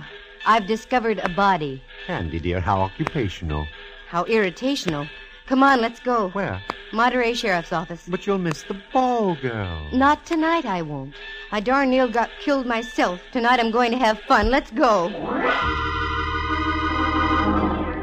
I went over to the sheriff's office. They have a staff of 9 men. I placed everything in their capable hands and drove Rembrandt over one of the local hotels. I went back to the rancho, climbed into my strapless queen outfit, and went back to pick him up. He came out with a bewildered look on his face. I didn't say anything. We drove along through the Ord reservation, and finally I popped the question. Okay, Rembrandt, what's wrong? Nothing, except this. What's this? A card. While I was dressing, a man knocked on me door, shoved this into me hand, and told me to tell you about it, and left. Let me see it. Here. Oh, careful, Dove. Don't go off the road. The military wouldn't like that. They dislike messy forts. Wait a minute. Look through my purse, Rembrandt. Precisely for what? For a card that matches this one. Lipstick, lighter, handkerchief. Oh, here we are. You're right, Candy. It matches exactly. Does it make sense? Not yet. This is a warning, Rembrandt. A warning to keep my nose out of somebody's business. Yes, but what's this on the card? I don't understand. I thought you were studying the cello, Rembrandt, dear. Oh, I am. Then you should know what that is. That's the musical signature for F sharp. The gent who gave Rembrandt the card had obviously been following us since we left the sheriff's office. Now I knew I was in on something. But what? That body didn't crawl on the tracks all by itself. It was placed there deliberately in hopes the train would mangle all evidence. I'd have to worry about that later. I had a date to keep, and I was going to keep it. Once again, I pulled up in front of the Senior Non-Commissioned Officers Club. Rembrandt helped me out, and we went in. The joint was really jumping. As we went in, dear old Sergeant Kenley was there to greet us. Oh, Candy, how glad you're here. I was getting worried. Ha, ha, ha. He's worried. Yes. Ha, ha, ha. Ha, ha, ha. I don't get it. That's all right, Sergeant.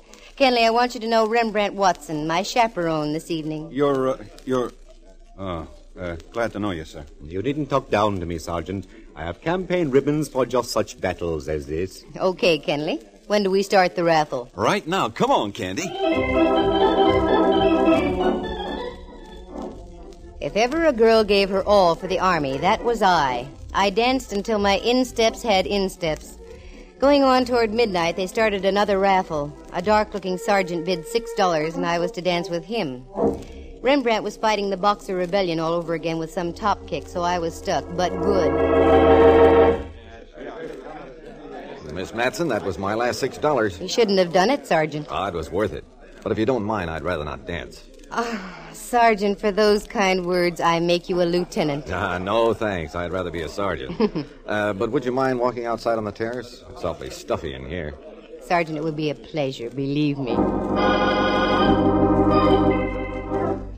We went outside. The night was strictly Monterey-ish, sparkling with stars, not warm, not cold, and a slight smell of sardines in the air. That's good. That meant the canneries were working. But speaking of the smell of fish... Let's go this way, shall we? Why? There's a beautiful view of the entire bay from over here. Look, Sergeant, I only came down here to dance... I said come with me. What? You're hurting my arm. Now, wait just a minute, Sergeant. No, you wait, Candy Matson. I know who you are. You had to come down here where you weren't wanted. You don't seem to understand that I was... You had to go find a body on the tracks, and you ended up with 2 cards that were identical, didn't you? Give me those 2 cards. I haven't got them. Don't give me that. Where are they? I don't know what you're talking about. I haven't got any cards. Okay, sister, you asked for it.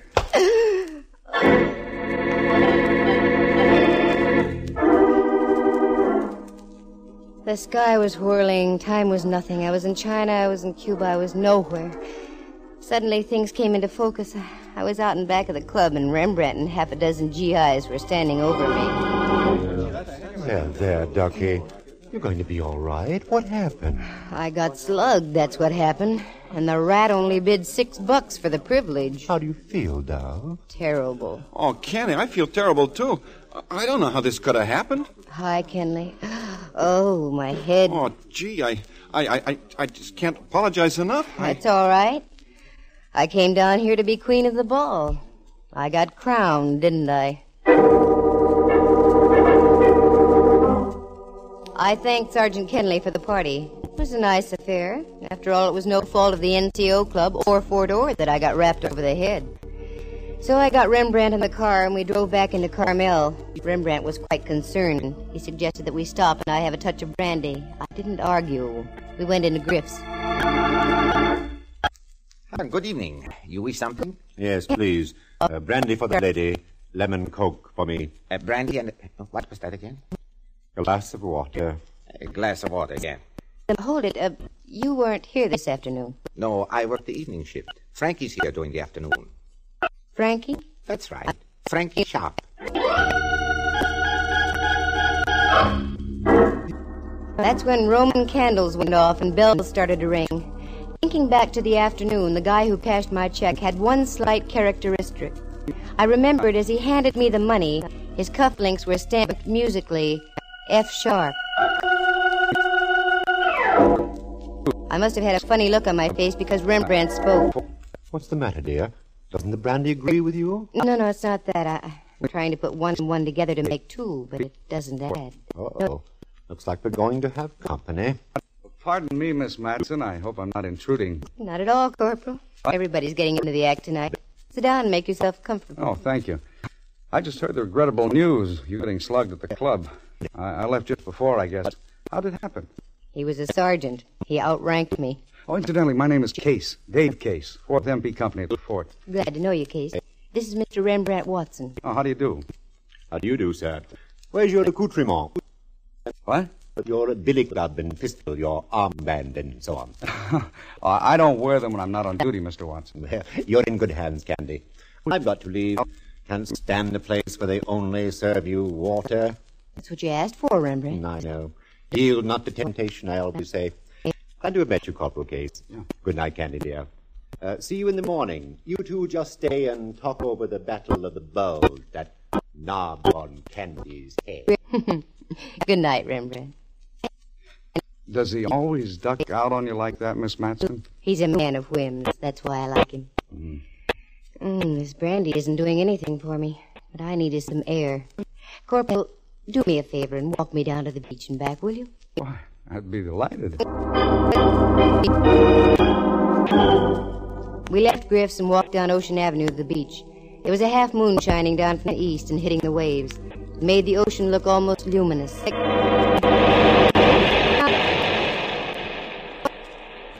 Feel a little better, Miss Matson?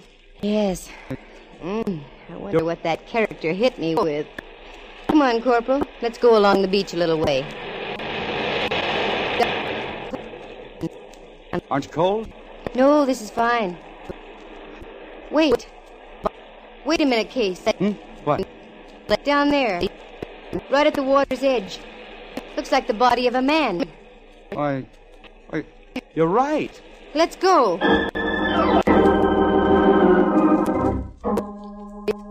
We ducked around a clump of brush and hightailed it down to the water. Sure enough, it was the sprawled figure of a man. Every time a wave came in, the body would change position, setting new patterns of crumpled legs and oddly shaped arms. Give me a hand, Case. Help me roll him over. Okay. There. Hey, look at this. What, Miss Matson? Do you know who this joker is? This is the lad who flattened my skull at the dance tonight. Yeah, I'll bet he's awfully sorry he did it now. He's quite dead. The corporal and I pulled and tugged and finally got the boy high and dry up on the beach. Then we ran up to my cabin. Operator. They must have closed the switchboard for tonight. Well, you wait here, Miss Matson. I'll run up into town. There's usually a prowl car there at this hour. Okay, but hurry, Corporal. Case slammed out the door and I was left alone. I walked over to the cabinet, got a cigarette and lit it. Thoughts were going through my head like a roulette wheel, but none of the thoughts were dropping in the right slot. Then suddenly... Did you ever get the feeling you weren't alone? That a pair of eyes was watching your every move? I wheeled around. There he was, standing over by the closet door. Good evening. My bartender friend of the afternoon. Enjoying your cigarette, Miss Matson? Yes. Yes, I am, Mr. Sharp. Fine. Drag on it. Drag deeply. The last drag always tastes the best. What's on your mind? You've been on my mind ever since you pulled that body off the tracks this evening. Was that one of your jobs? Oh, yes. Hadn't you surmised by my musical signature? Wasn't that being rather dramatic? I don't think so. All great artists sign their work. Why shouldn't I? I came here to paint. But they only laughed at me, jeered. So I decided to paint in a different manner. It was beginning to pay dividends, too. But you and the others, you had to spoil it. I could have been big. Do you understand? I could have owned this whole country. Oh, no, Frankie. You leave too many of your cards around. Recognition. There has to be recognition for everything done in this world. Look. Here. I've got another F-sharp card, Miss Matson. So I see. I made it especially for you. About an hour ago. Is that when you held your pal's head under the surf down there on the beach? Shortly after, yes.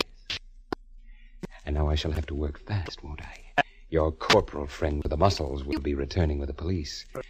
Over there against the wall, Miss Matson. You can't get away with this, Frankie. I think I can. You see, everything I touch must either live or die. In your case, it's too late for the former. So die you must. Corporal! Get back, Miss Matson. This guy's nuts. Looks like I'll have to add another. Oh, Corporal, you all right? just got me in the shoulder. All right, Mac, try this. Hang on to his gun arm, Case. I'll try to get him with this lamp. Never mind that. He's going to drop that gun right now. Oh!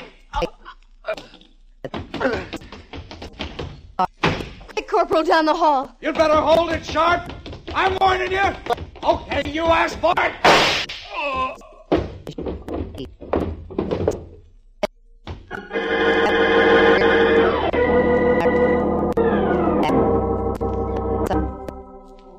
F Sharp was quite flat there at the bottom of the stairs.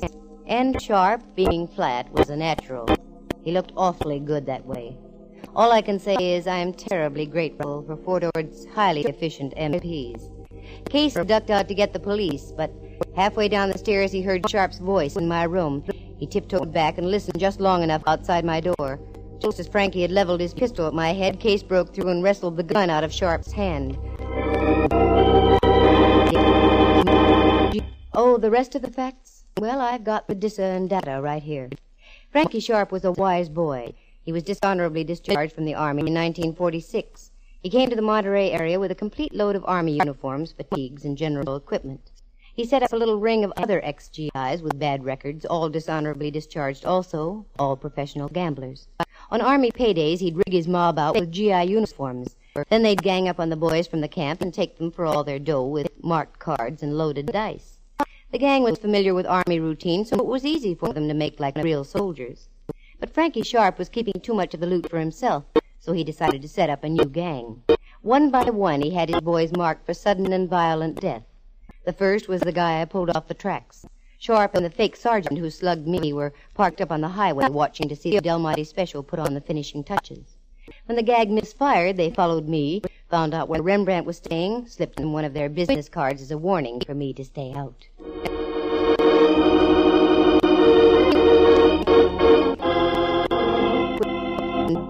But the fake sergeant turned chicken. He didn't want those F-sharp notes all over the area.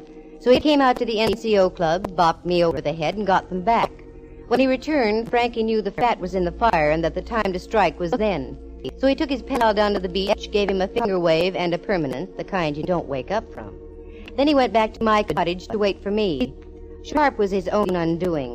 The poor guy was a megalomaniac and insisted on signing his works of art. His greatest masterpiece, though, was one he autographed. It was called Picture of a Corpse at the Bottom of a Stairway. Because when we went down to look at his body, he still had his own F-sharp card clutched in his rigid fingers. Corporal Case? Good boy. He's been studying criminology with the United States Armed Forces Institute. He was discharged about a month later, and because of his considerable amount of gray matter, was promised the first opening with the Monterey Sheriff's Office. Ah, me, it's beautiful around Monterey and Carmel. The soft ocean, the gently rising knolls, especially the one on my head. That's the last time I'm going to be queen of a ball.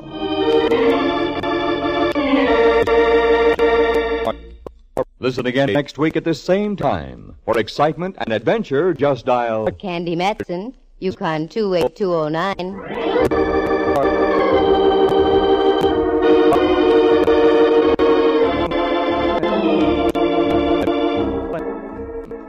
Heard tonight were John Grover as Sergeant Kenley, Lou Tobin as the pseudo-sergeant, Kurt Martell as Corporal David Case, and Jerry Walter as Frankie Sharp. Henry Leff is Inspector Ray Mallard, and Jack Thomas portrays the role of Rembrandt. The program stars Natalie Masters as Candy and is written and produced by Monty Masters. Eloise Rowan was at the organ, and sound effects were created by Bill Brownell and Jay Rendon. Corporal David C. Case is an actual person.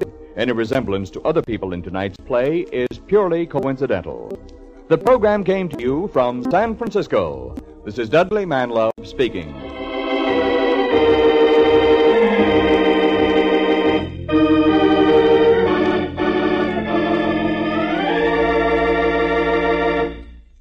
You are tuned for the stars on NBC.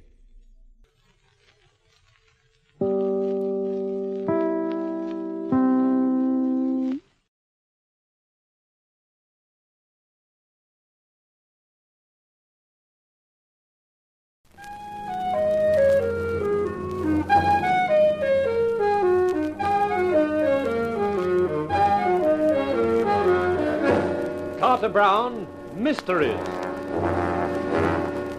Adventures in excitement and suspense, based on the best-selling novels by the slick storytelling sensation, Carter Brown.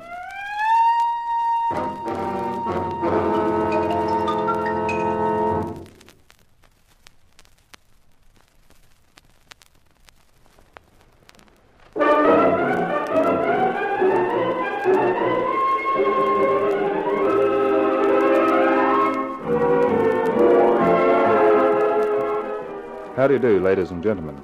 This is Carter Brown to introduce another one of my books for you.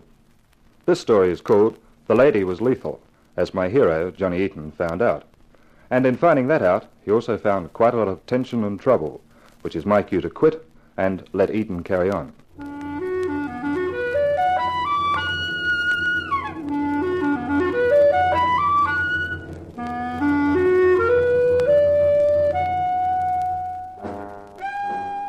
I always hated the place. The business had taken me there more than once. Now it had taken me there again. It was large, high, and cold. But then, death is always cold. I hated the hollow ring your steps made on the floor, and the way your voice ricocheted off the walls.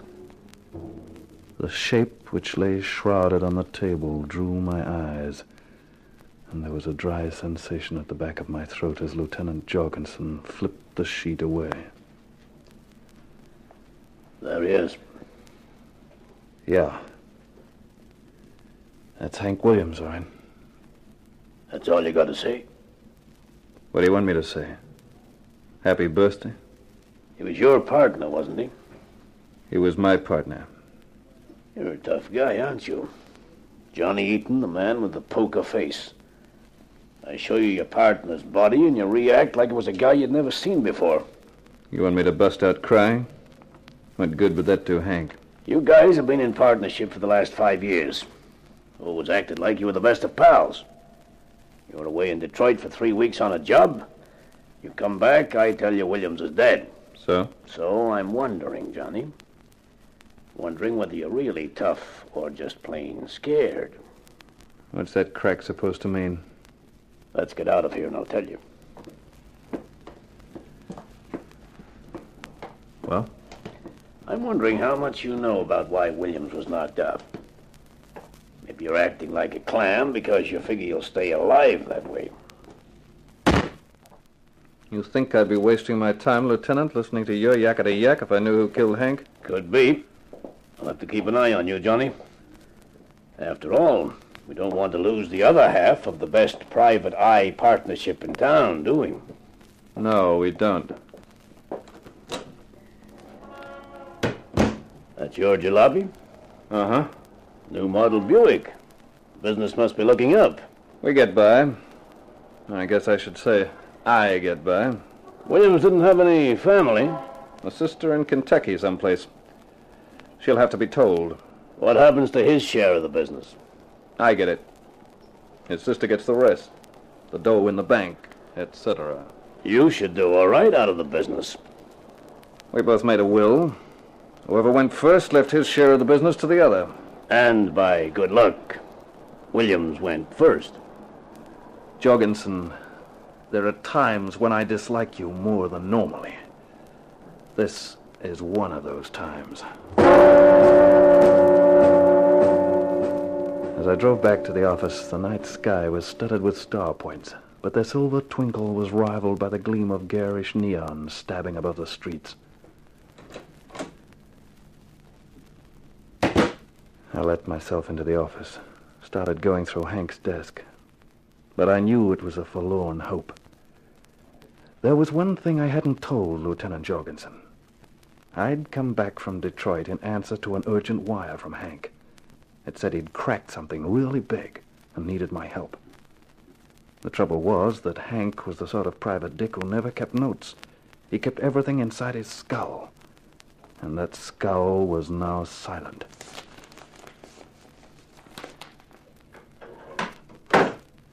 I was right. There was no hint of what Hank had got onto.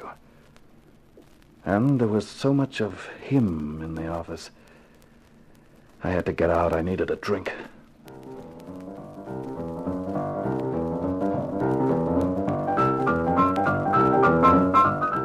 It was a honky-tonk. I wasn't feeling like the black tie nightclubs. This dive had a sign outside which spelled the world's most beautiful girls. Inside, the world's most beautiful girls were dancing with sailors, small-time hoods, and suckers. They all looked bored, and most of them chewed gum while they danced. Romantic. Your drink, bud. Thanks. Hey, you look kind of gloomy, kiddo. Why don't you cheer up and have a dance? 50 cents a ticket. Go away. Oh, you don't have to be rude.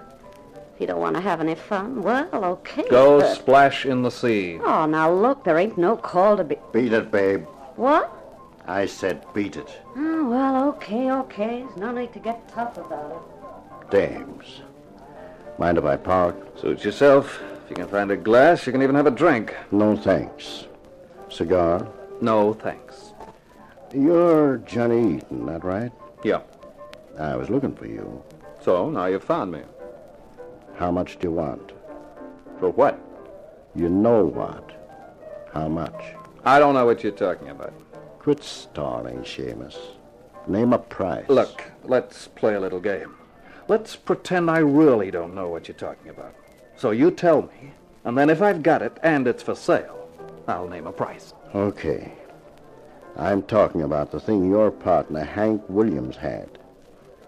He didn't have it this afternoon, and it wasn't in your office. So he either sent it to you or he parked it someplace and told you where.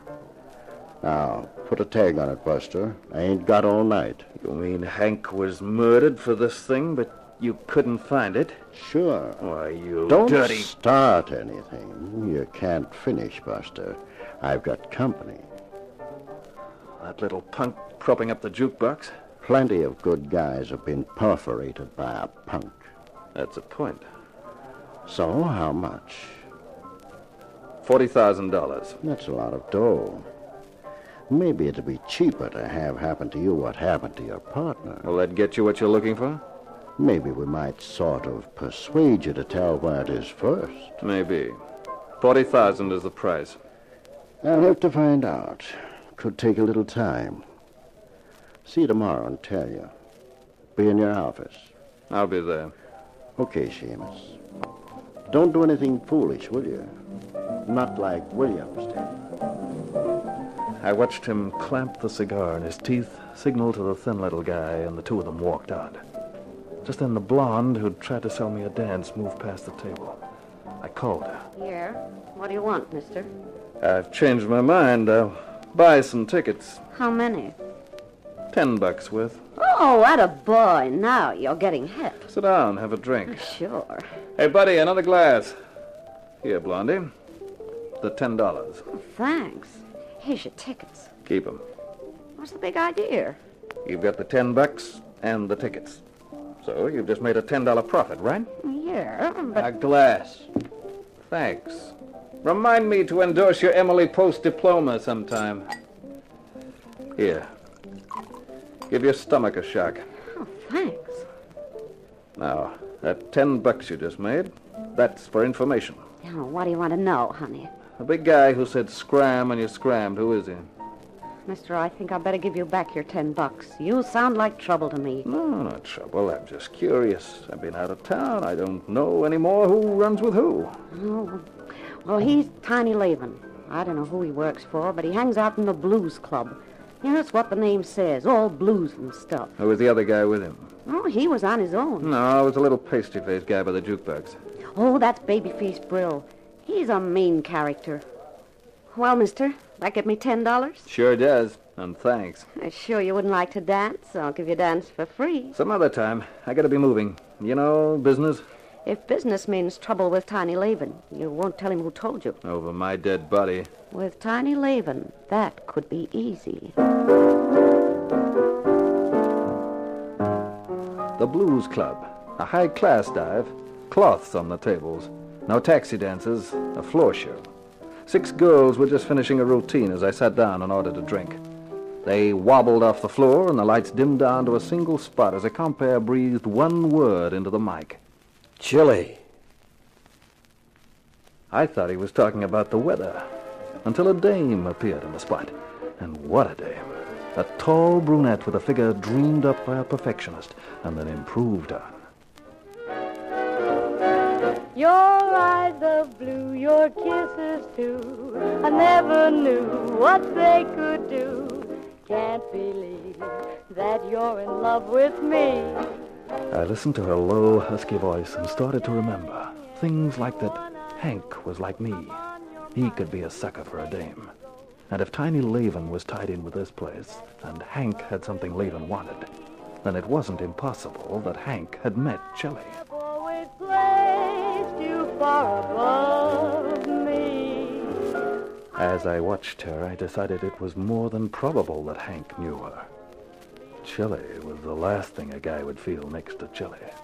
And Hank liked to keep warm more than most guys. Believe that you're in love. I can't believe that you're in love with me.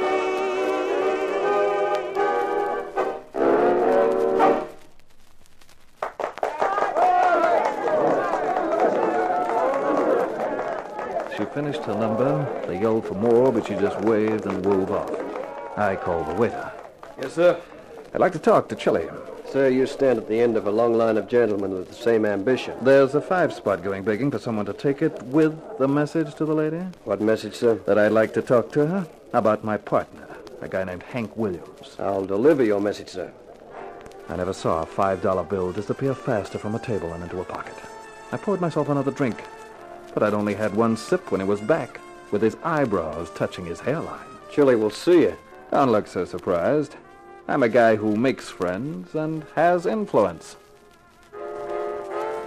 The waiter led the way, and as I followed, I was congratulating myself. It looked like I had lighted on a lead at last.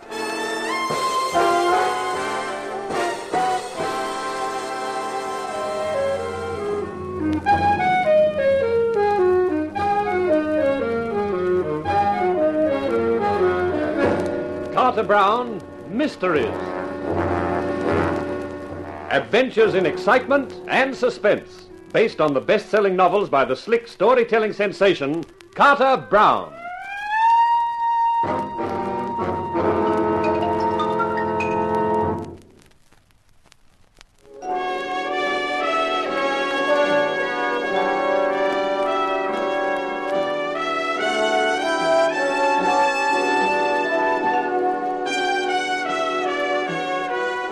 Any person in the private eye profession runs the risk of sudden death. But the death of Hank Williams, my pal and partner in the firm of Williams and Eaton, came as a double shock. Because Hank had wired me that he was onto something big. And when I got back, it was too late to ask him what it was. Also, Hank was a guy who never put anything on paper, so I had nothing to give me a lead. But I found that it involved a muscular male named Tiny Laven and a mean mobster called Babyface Brill. It also seemed to involve the singer at the blues club, a girl named Chili, who was anything but. You're the man who sent the waiter with the message? That's right. You wanted to talk to me about Hank Williams. Yes, he was my partner. I'm Johnny Eaton. Glad to know you, Johnny. I'm even gladder to know you. Oh? Why? Look in your mirror, for a couple of good reasons. Chili, you knew Hank, didn't you? Uh-huh. When did you last see him? 2, maybe 3 days ago. I'm not sure. Why? Nothing's happened to him, has it? Only one thing. He's dead. No. Oh, that's not true. It can't be. I'm afraid it can, and it is. This afternoon. Poor Hank. He wouldn't listen to me. I told him it was dangerous. What was? Oh, whatever he was doing. He kept telling me he was onto something big, that he was saving it for his partner, but I knew it was dangerous by the way he talked. Dangerous enough to kill him. Do you know a guy named Laven, Tiny Laven? I've heard the name somewhere. Comes into this club, they tell me. Big guy, smokes cigars. I think I know who you mean. What about him? I think he had something to do with it, that's all. I liked Hank. He was a nice guy. Anything I can do to help Johnny, I'll do. Thanks. Come in. Julie, I heard that...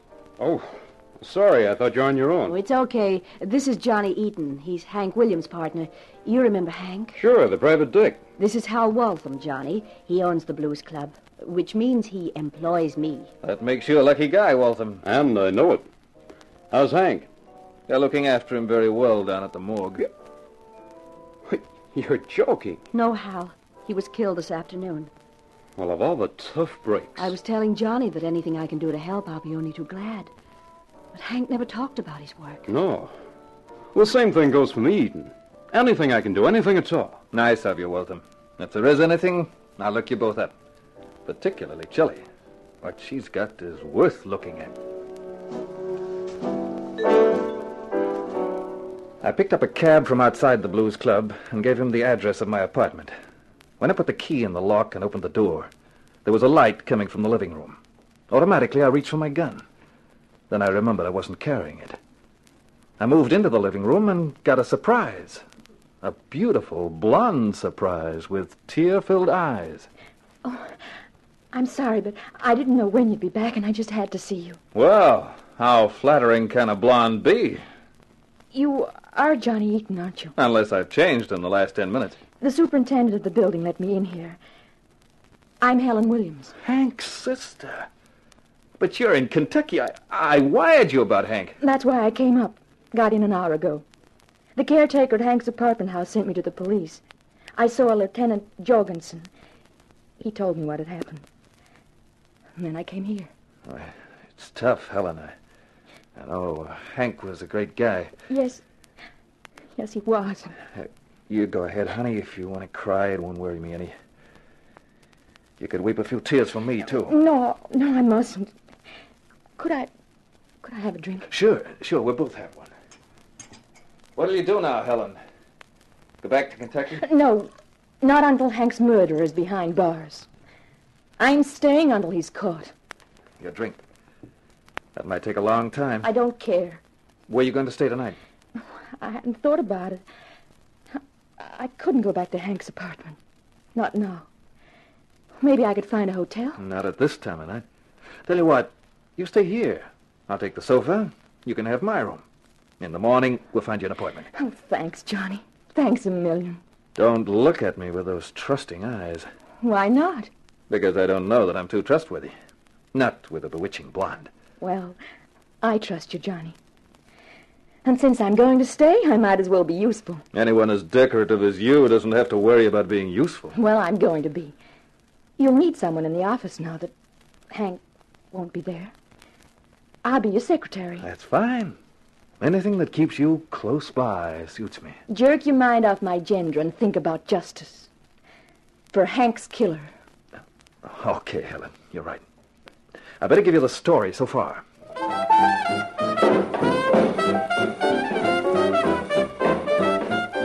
The next morning, while Helen was out arranging for Hank's funeral and then seeing about an apartment, I sat in my office waiting for the promised visit from Tiny Laven and Babyface Brill. My desk drawer was open, and the gun in it had the safety catch off.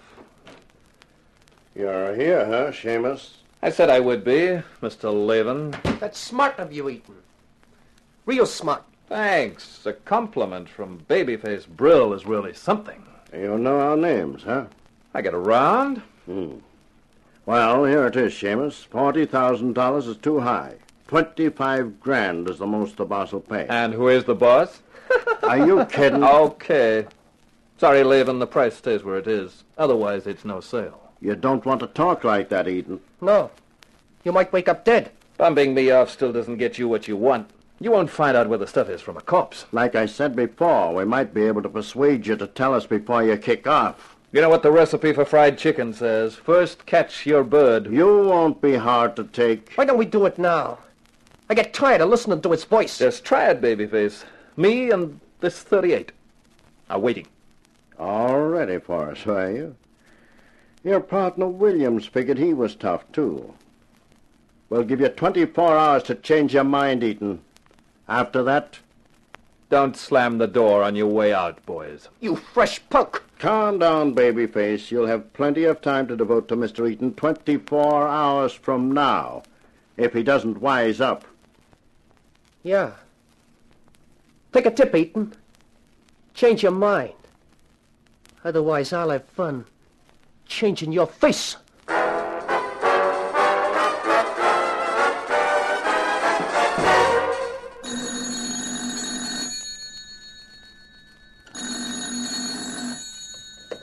Johnny Eaton. Johnny, it's chilly. Not with your voice warming up the wire. I've been thinking about what you were telling me last night. I might be able to help a little. That's fine. Could you come over and see me? Sure, let's see. It's just on 6 o'clock now. I won't be through at the club until nearly midnight, and I don't think it would be a good idea for you to come there. My apartment would be better. Much better. Just you and me and a bottle makes 3. The address is apartment 16, 248 Parkview. Great. See you at midnight.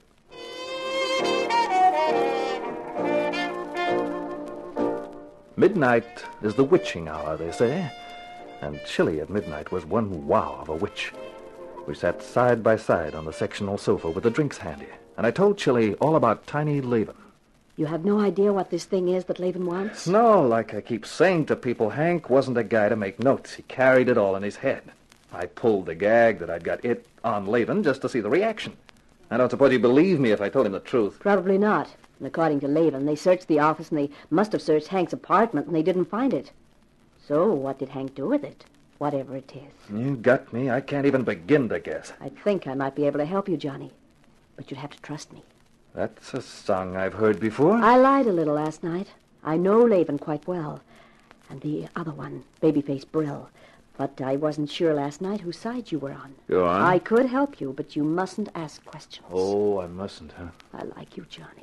I want to help you, but I can't help liking you as well, can I? It's the fatal Eaton charm. And every time a dame tells me it's working, I find I've lost my wallet later on. You're a cynical character. I've been around a long time. Not around me. Still cynical, Johnny? I'm not sure how you describe the feeling, but I don't think cynical is the word.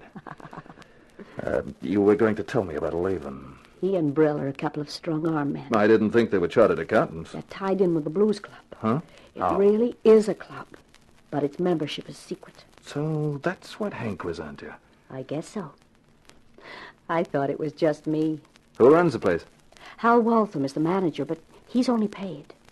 I don't know who really owns it. Laven gives the orders. Maybe Hank had some proof. Maybe that's why they murdered him. To stop him turning it over to the cops. Be your age, Johnny. A joint the size of the Blues doesn't exist without protection, which includes protection from the cops. Hank must have had something more than that. Anyway, why did he get so interested? Why would he stick his nose into a tough setup like the Blues? Yeah, that's right. Sometimes I'm so dumb I can hardly believe it myself. Of course he had a client. Sure. So find his client, and you might get some idea of what he had that they want so badly. Yeah, it's a bright thought. The only thing is how do I find him? You should know. You're the detective. Who could that be at this hour? Well, it's not opportunity. That only knocks once. Oh, I guess I'd better go and find out. As she walked out of the room, I thought that with things as they were, I'd be happier safe than sorry. So I eased the gun out of my shoulder holster and stood behind the door so that I was hidden from anyone coming into the room. What's the idea? Inside Chili like a good kid. Sorry about this, but it's nothing personal. Just orders. Whose orders? Just orders. I'll give it to you nice and quick. You won't know a thing about it, honest. Like you gave it to Hank Williams? I wouldn't know anything about that. But I can't stand your yabbering. And it won't do your nerves any good either. So long, Chili. Nothing personal, you understand? Sure, she understands. What? Oh, Johnny, am I glad you were here. I believe you're as tough as they say. Babyface didn't seem to like you. Brill neither likes nor dislikes anybody. It's just a job as far as he's concerned. A job he's paid to do. The interesting thing is, who's paid him to rub you out? I don't know. Well, whoever it is, it's a sign they're getting scared, which means they might make a mistake. And when they do, I'll be right there.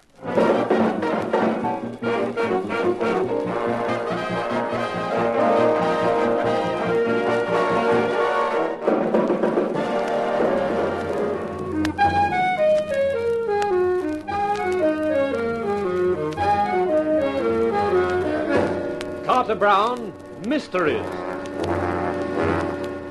Adventures in excitement and suspense, based on the best-selling novels by the slick storytelling sensation, Carter Brown.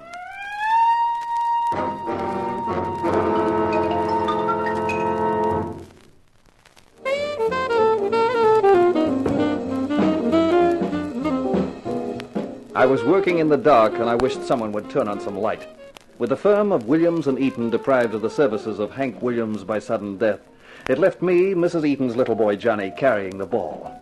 The only drawback was that I didn't know what the ball was supposed to look like or where I was supposed to boot it. Well, what did you do with this Babyface Brill after you knocked him out? Hal Waltham, the Blues Club manager, came over, and I gave Babyface to him. What does it all mean, Johnny? Helen, I wish I knew. It certainly looks like it's all tied in with Hank's murder. That is for sure. Your brother had something or knew something. Why the heck the dumbox always insisted on playing his cards close to his chest, I'll never know. If only he'd left a note, some hint. Even if he had, you'd still never have found it. That Laban man would have got it first. Yeah, I guess so. How's the apartment, Helen? Oh, it's all right, Johnny. I'm afraid I can't take much interest in anything till Hank's killer is... Yeah, I know, honey. I know. Now, who's that, I wonder? I can tell you. It's a man named Stokes. He called up this morning and wanted to see you. I told him you'd be in the office about this time. Okay, Helen. Let him in. Huh? All right, Johnny.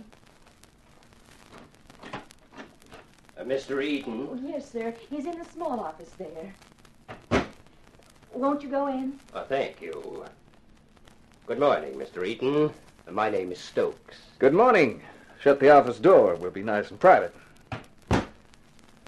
You wanted to see me? What can I do for you, Mr. Stokes? I read about your partner's death. A terrible business. His sister and I agree with you. I have his murder on my conscience, Mr. Eaton. You see, I am the man responsible.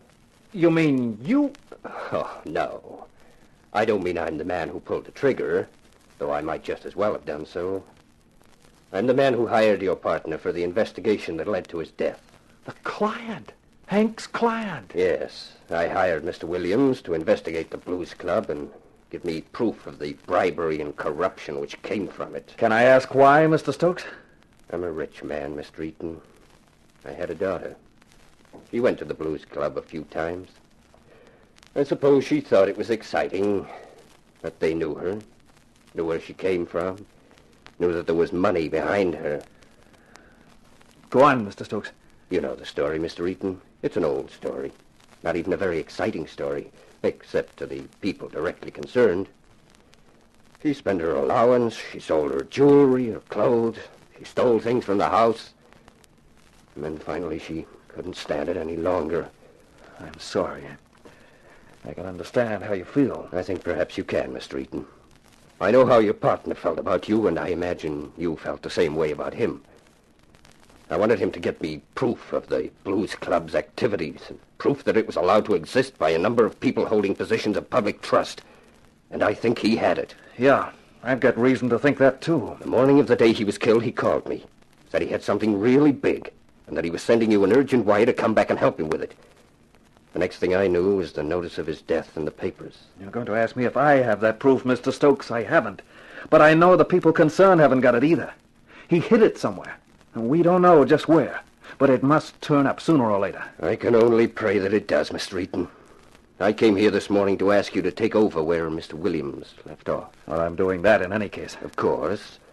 But I should like you to consider this check as bringing the retainer up to date. $2,000? That's a lot of hay. I told you. My feed bag is well filled.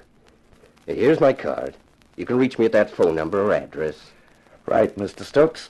I'll keep you informed. You may believe me, Mr. Eaton, when I say that once I get my hands on whatever Williams unearthed, I shall know the best quarters in which to make use of it.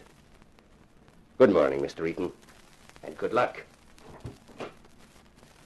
Goodbye, young lady. Goodbye, sir.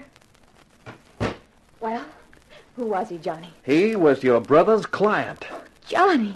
Then you know what it's all about? I've got an idea, and tonight I'm going to make sure. Tonight, I'm paying the Blues Club another visit.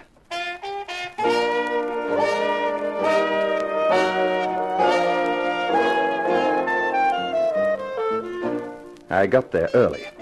The club was only half full. The waiters were looking bored, and after a couple of drinks, I donned the dull expression, too. I folded a couple of 5 spots in half, held them prominently in my hand, and signaled the guy who'd served me. Same again, sir? No. This is a bit slow. I'd like to go upstairs. Upstairs, sir? Don't kid me. A pal of mine told me all about this joint. I want some fun. How about it? I'll inquire, sir. If you'll just wait. I waited, with my fingers crossed and my eye on the entrance in case the hefty hunk that was Tiny Laban showed up. Then the waiter was back. If you'll follow me, sir. Sure.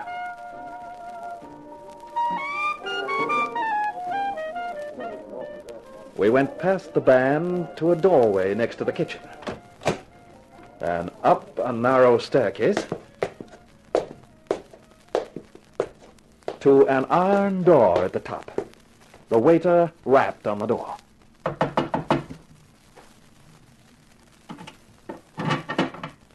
Yeah? New member. Okay. Come on in. New member, huh? What's the name? Hyde. Jekyll Hyde. Cost you $50 entrance fee, Mr. Hyde. Sure. Okay, you're in. Through that door. Help yourself. It was a large room, well supplied with gambling tables. It was also well supplied with babes.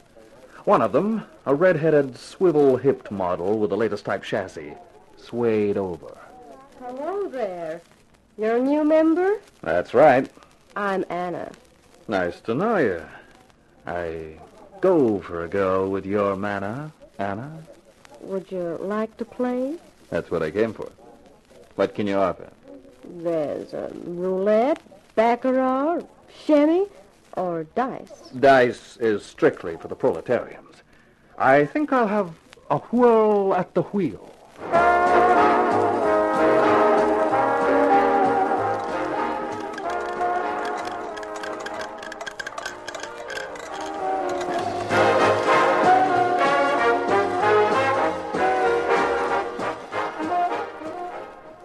Have some more champagne, honey?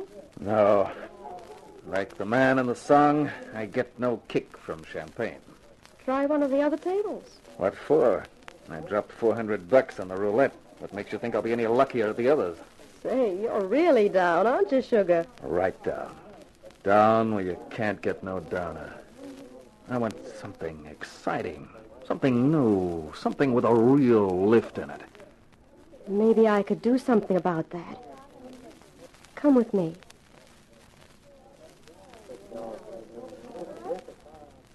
In here. Give me $200 and I'll get it for you. Okay. Just wait here. I lit a cigarette and waited. I thought I was getting closer. Closer to finding out what Hank had found out. Then I remembered he'd got killed for it. Here you are, honey. Just 2 pellets? Comes high, doesn't it? $100 a pellet. That's the real thing. You ought to be grateful. I am, baby. And I'm going to demonstrate my gratitude to you. You are, Sugar? How? Like this. Oh! Sorry, Anna, but it's time I was going. And I wouldn't want you to stop me.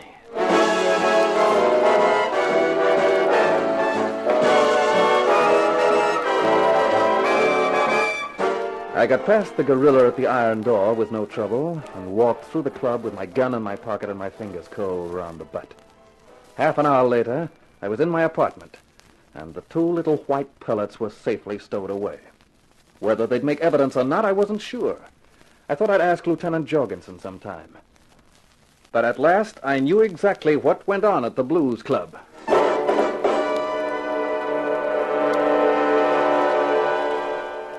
Good morning, Johnny. Do you always get into the office this early? Sure, Helen, when I'm breaking in a new secretary. You can't call me new. I've been working here for 3 days now. Did you get anywhere at the Blues Club last night? Yep, I got into their private rooms. And you found out? A few interesting items. Well, here's another interesting item. This letter and package arrived here. Uh-huh. Addressed to you in Kentucky and forwarded on. Yes. The day after I came here, I wired back leaving your office as my forwarding address. Here, read the letter first. That's Hank's handwriting. Dear Helen, this is terribly urgent, or I wouldn't be bothering you. Enclosed is a package. It is vitally important. Please put it in your safe deposit till I send for it. Johnny Eaton is on his way back from Detroit, so I can't send it to him, and I daren't carry it around with me. When I get some time, I'll tell you all about it. When are you coming over for that holiday? Rob, Hank. When am I coming over for that holiday? No, take it easy now, sweetheart. See, let's take a look at that package. It's a notebook.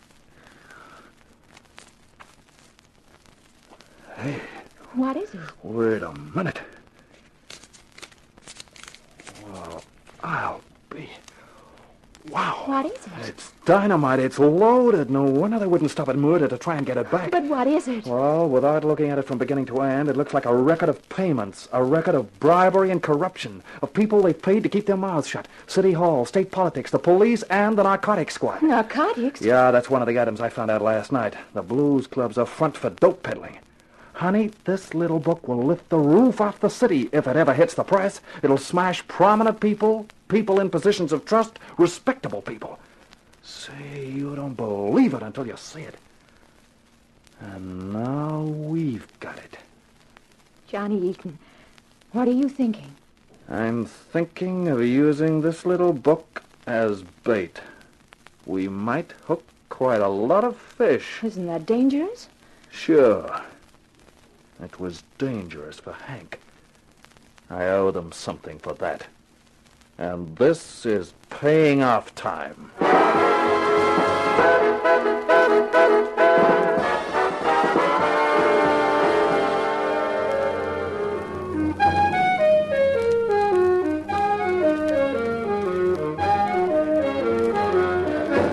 Carter Brown, Mysteries. Adventures in excitement and suspense, based on the best-selling novels by the slick storytelling sensation, Carter Brown.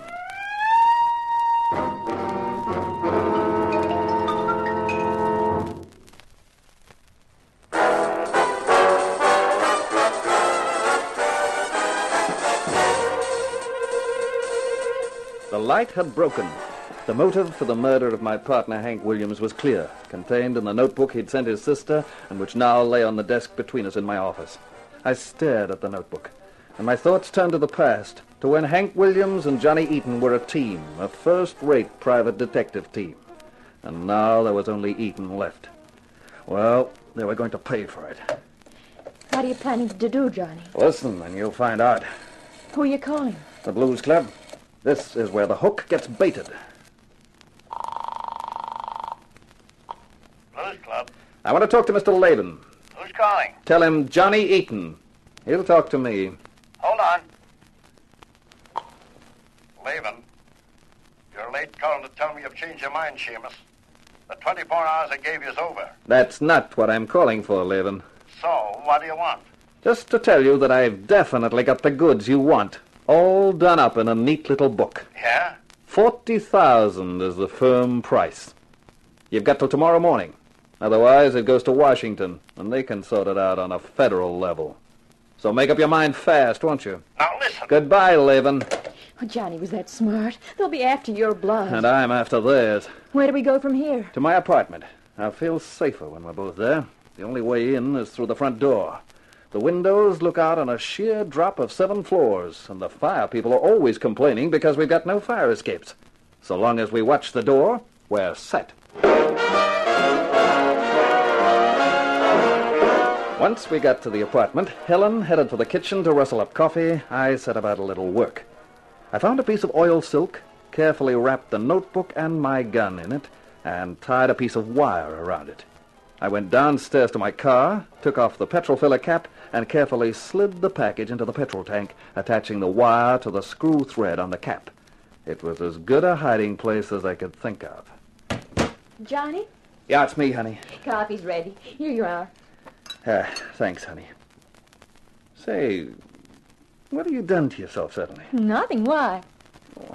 I don't know. You look a different girl somehow. I'm the same girl, only now you're beginning to notice me. Johnny. Okay, I'll go.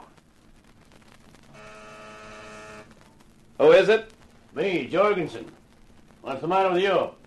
Nothing. Come in, Lieutenant. Thanks. Who is it, Johnny? Lieutenant Jorgensen. Pour him a cup of coffee. Let's go in the living room, Lieutenant. Okay, but I haven't got time for coffee. You know Helen Williams, Lieutenant. Hello, Lieutenant. Hello, Miss Williams. Sure you want to have coffee? No, thanks. You don't look happy, Sleuth. What's your trouble? You know a dame called Chili?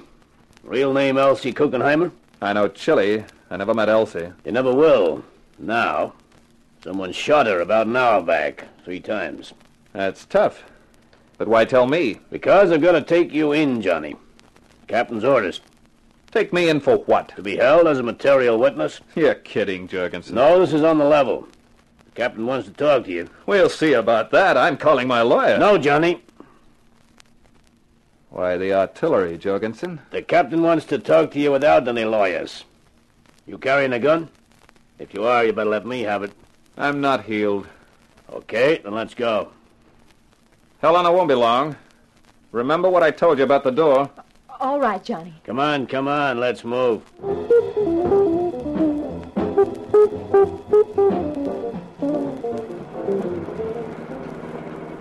Things must be getting tough in the police department, Lieutenant. Why? Can't afford any squad cars to make a pinch. Just you in an ordinary auto. No other cops. The captain wants it done the quiet way. Hey, this isn't the road to the precinct. The captain's over 23rd. Oh. What's the idea? What are you stopping for? The book, Johnny. I want it. Oh. Because one of the names in it is yours, Jorgensen? Because one of the names in it is mine. I've been 15 years on the force, Johnny. I'm not letting anybody take that away from me. Well, what do you know? A crooked cop worrying about his good name. You got a choice, Johnny. You can give me the book, I'll burn it and forget we ever talked about it. Or you can stay clammed up and I'll turn you over to the others. I don't know what you're talking about. Okay, I gave you a chance. Now I'm going to give you something else.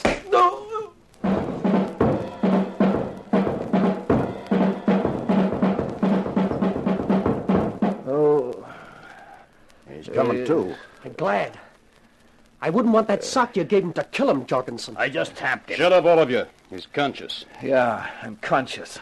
And I wish I weren't. Looking at a prize collection of rats is not my idea of entertainment. Waltham, Latham, Babyface, and Jorgensen. What a quartet. All right, Eden, you've said your piece. Now, there's only one thing for you to add. The whereabouts of the book. He's definitely got it because he knew my name was in it. Why, that dumb dame ever had to keep a book? She had to keep one, or everyone else would have thought she was shortchanging us. Where Chili was dumb was that she could never resist a good-looking guy. So, when Williams came along and made like he knew everything, she started confiding in him. After him, Eaton. That's why she got dangerous. I hope he plays it tough. I'll enjoy breaking him down. I think I'll be getting along. When you get that book, burn the thing. What do you think we're going to do? Frame it? Okay. I'll beat it then. So long, Lieutenant. Don't forget to polish the badge. All right, now, Eaton, you can make things easy for yourself. Tell us where the book is. Go fry a couple of dozen eggs. Okay. Babyface, go get the surprise we have for Mr. Eaton. Sure thing. You'll like this, Seamus. You got company. See? Helen. They came, Johnny. They grabbed me. But don't worry. I can't tell them where the book is because you never told me where you hid it. But you're going to tell us where, Eaton. Otherwise, we start on Miss Williams. Oh, don't tell them, Johnny. It doesn't matter about me, but don't tell them. Don't make the mistake of thinking we're bluffing about working the girl over, Eaton. We're not. You know how much that book means. Yeah. Okay, I'll give it to you. Johnny! Where is it? You wouldn't find it yourself. I'll have to come with you. Where to? My apartment. It's not in your apartment. We looked. That's right. But my car is outside the apartment. And that's where it is.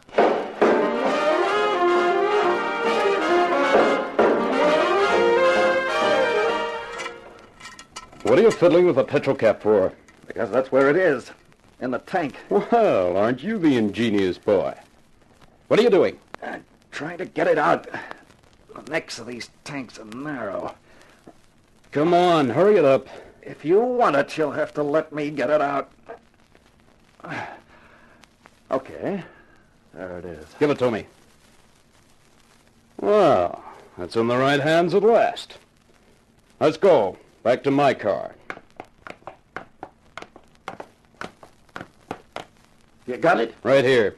You gotta burn it now? Burn it? Don't be a dope, Tiny. But Jorgensen said... Jorgensen. That dumb cop? Why, this book is the best insurance we've got. If any of them feel like getting difficult, all we've got to do is remind them of the pages in here. Yeah. I didn't think of that. Where to now? I'm going back to the club. That's what you think. Oh! He's got the gun! That's right, duck him!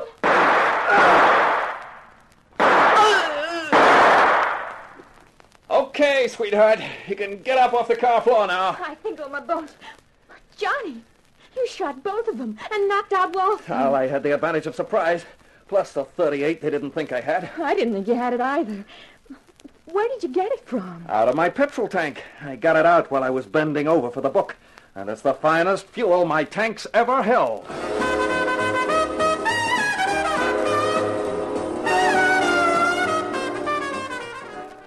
Yeah. Okay, Dick. Yeah, sure. Yeah, I got the book. I'll hold it till you and your boys get here. See you.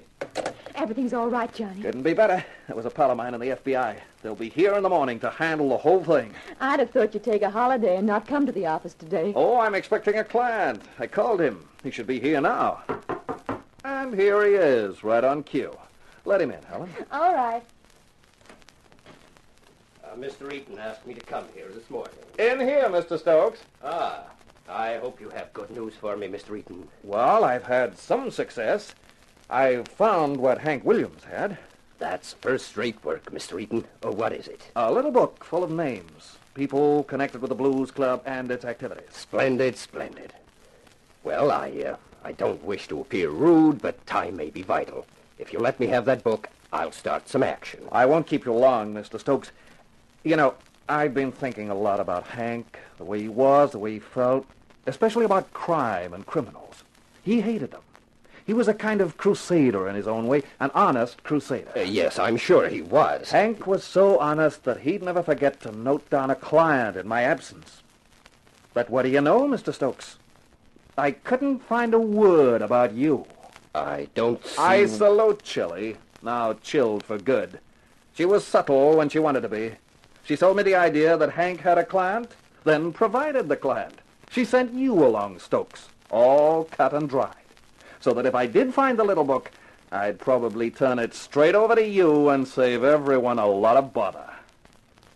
Confound you, Eaton. I'm not going to stop you going, Stokes, because the FBI boys are on the job, and you won't get far. Confound you. Well, that client didn't stay long, did he? No, honey, and we're not staying any longer either. Shut up the office, we're through. Tomorrow morning I hand over the book to the FBI, and then I start concentrating on my next assignment. And what is your next assignment? You, baby. You. This is Carter Brown. I can't help it. I always like it when the hero wins, which is why my heroes mostly do. But the hero of my next book, Sinner You Slay Me, finds a lot of complications to cope with before he does. It's a story of a mouse meeting murder, and the mouse is my hero, Marcus Mouse. He's one character whose answer to the question, are you a man or a mouse, is both. So this is Carter Brown saying, so long for now, be seeing you.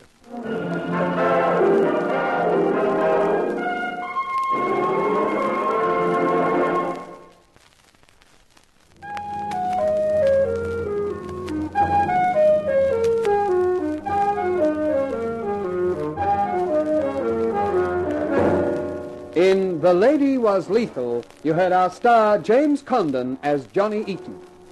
The Carter Brown Mystery Theater, based on the best-selling novels by Carter Brown, is dramatized and directed by Maurice Travers for Grace Gibson Radio Productions.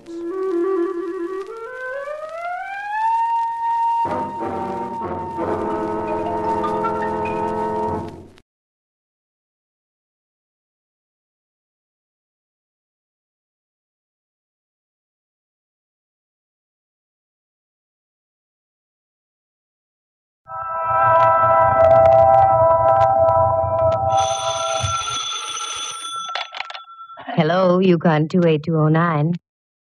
Yes, this is Candy Matson.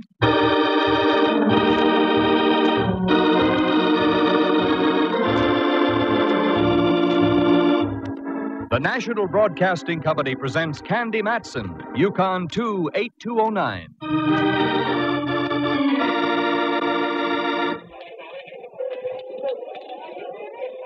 Candy, over here. What? Why, Myra Fisher. What are you doing here in a department store with your work clothes on? I work here, dear. I'm a wage slave. Well, I must say on you it looks good. What do you slave at? I'm head of advertising and promotion. Well, quite a spot, hey, girl? Well, it was until this morning. Oh? Now my neck is in the fire. What'd you do? Forget to proofread one of your ads? Nothing so trivial, dear, believe me. But am I glad to have bumped into you? Maybe you'll change your mind when I tell you I've been shoplifting. No, I'm serious, Candy. Could you spare a moment and come on up to my office? Why, sure.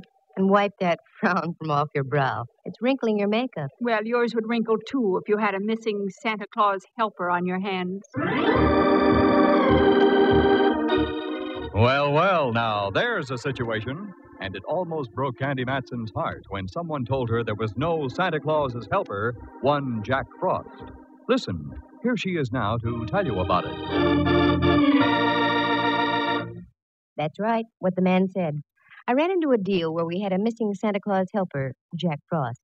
The gent with the icicles was supposed to talk to the tiny tots at the Brownstone, one of San Francisco's larger and classier department stores. I'd gone down there that afternoon shopping. I wanted a bow tie for my old pal Inspector Ray Mallard of the San Francisco Police Department. A bow tie that lit up and spelled Cossack when you pressed the button on the battery. That was when I bumped into this gal, Myra Fisher. We went up to her office on the 6th floor, and she sat me down. Cigaretted me, too. You think I'm fooling about this Jack Frost thing, don't you, Candy? Well, now, look, dear, we all have our little peccadillos. Yours just merely happens to be a missing Jack Frost. You'll get over it. I refrain from hurling this ashtray at you, Candy, only because of our long acquaintance. Good. Now listen to me. We've had a Santa Claus helper here for almost a month, and a darn good one. The kids were crazy about him. This morning, he didn't show. You don't suppose Jackie boy got in the mood and caught the Christmas spirit, do you? The kind that comes in pints? No, he wasn't that sort of Joe. Well, your answer's simple. Hire a new one. They're hired through an agency. I called the one we do business with, and they're fresh out of Jack Frost. And I've got to get one, Candy. Otherwise, I come down 10 notches in the opinion of the brass. I don't want you to think I'm unsympathetic, Myra, but what can I do? Well, you get around, you know people. Find me somebody, anybody, who'll take over the job of being Jack Frost. Well, okay. I'll do the best I can, Myra. Candy, you're a dear. Yeah, one of Santa's dears. Okay, I'll try and find you a Jack Frost, Myra, but don't hold it against me if he turns out to look more like Humpty Dumpty.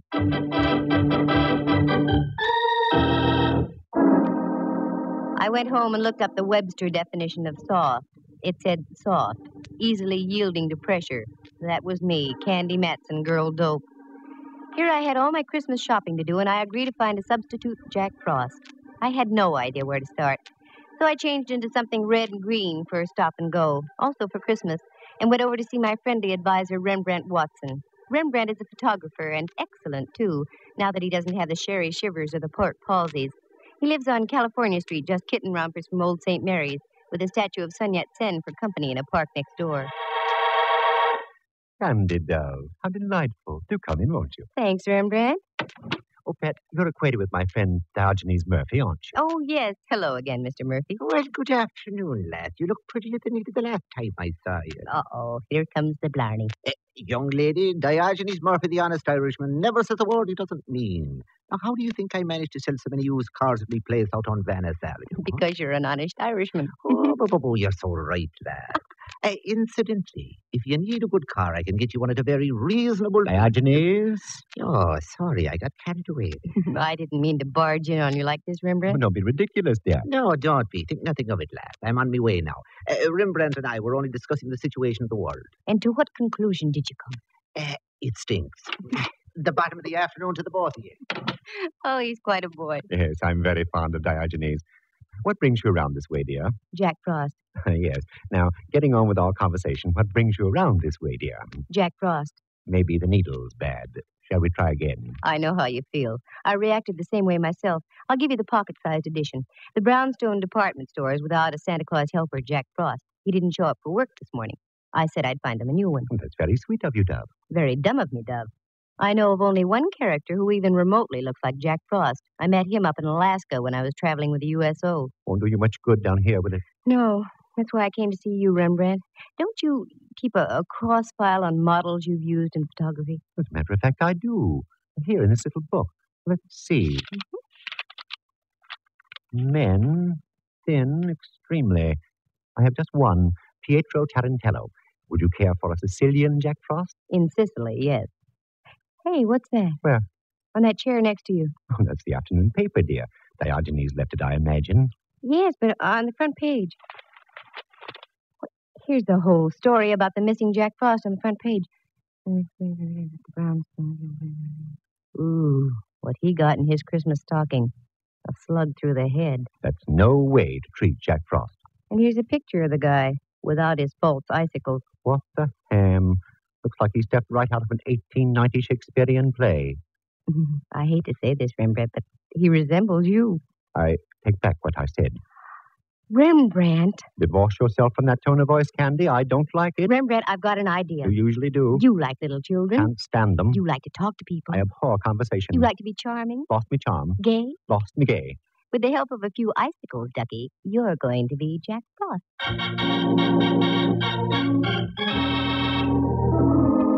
Rembrandt fought, he argued, he paced the floor, he had the vapors, he fainted. I brought him to.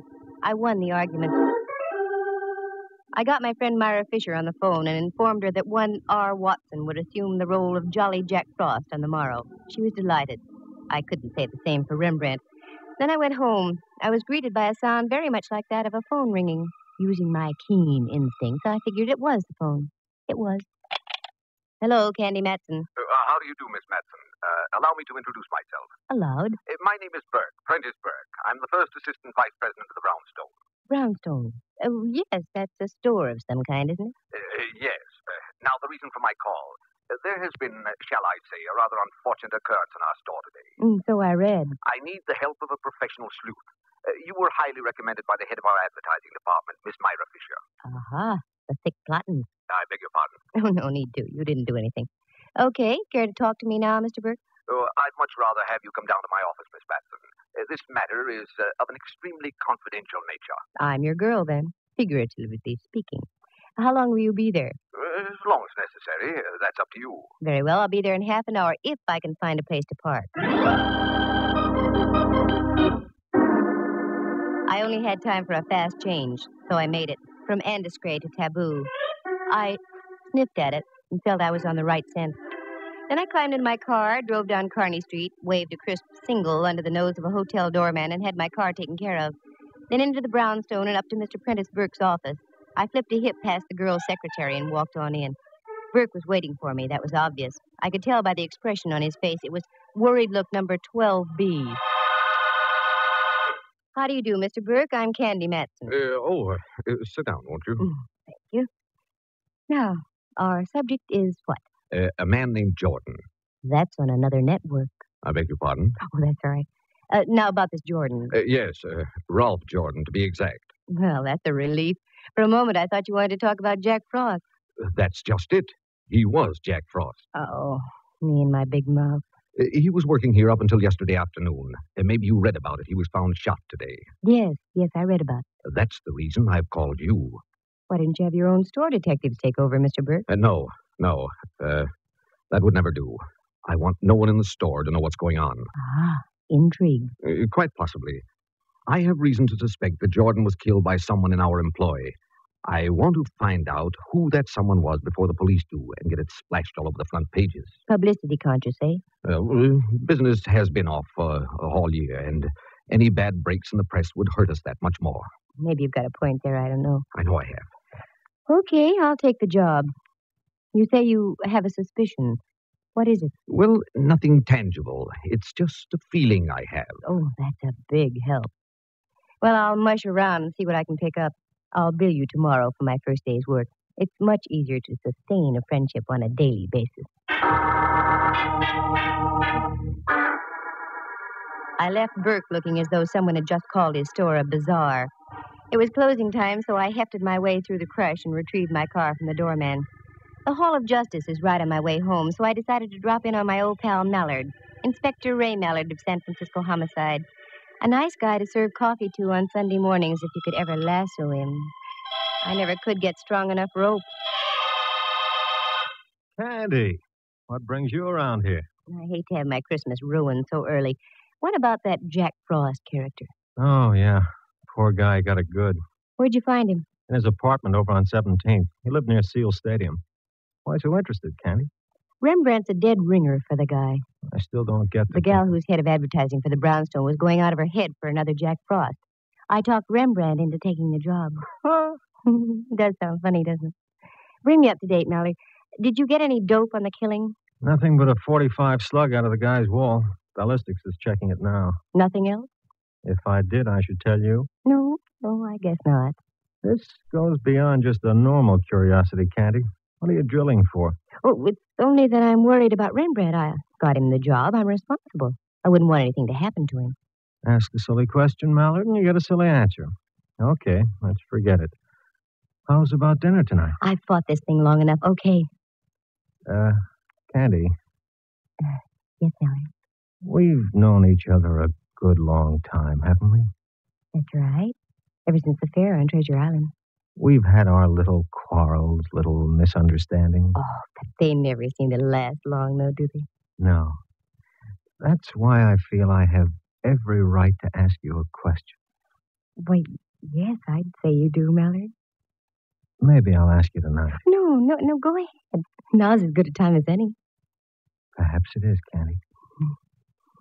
You get around a lot. You meet people. Do you know where I can get a couple of tickets to the Rose Bowl game?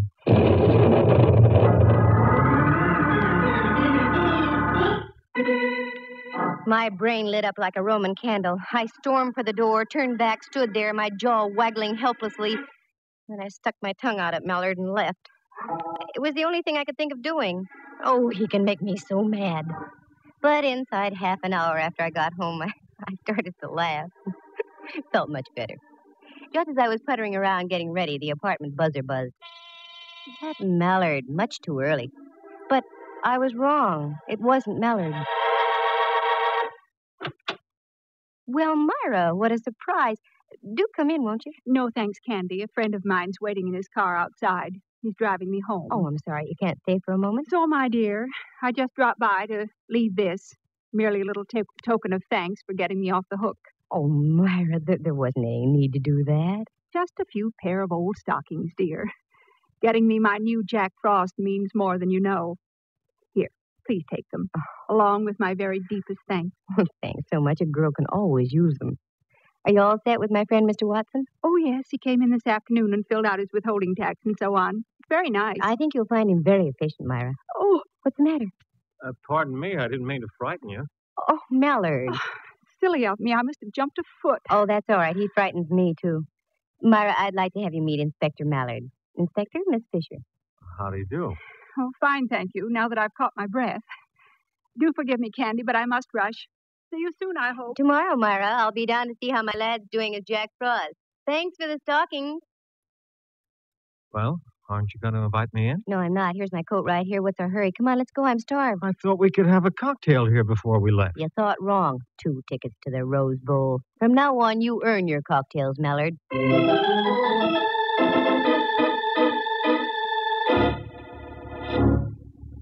We went downstairs, and as I locked the front door, a car was just driving off. It was Myra, and she waved. And driving, if these tired old eyes hadn't deceived me, was Mr. Prentice Burke, vice president of the Brownstone. Well. Oh, well. Mallard and I climbed into our car and drove out to the Cliff House. It was that kind of an evening. We had dinner, and after, I suggested we walk a bit. The night was crisp and clear, and the evening star was hanging out above the dark waters of the Pacific like an iridescent Japanese lantern. We cut across a little road above Sutro Baths, where an old car barn had once stood, and worked our way over the cliffs and stood high above Land's End. It was exhilarating.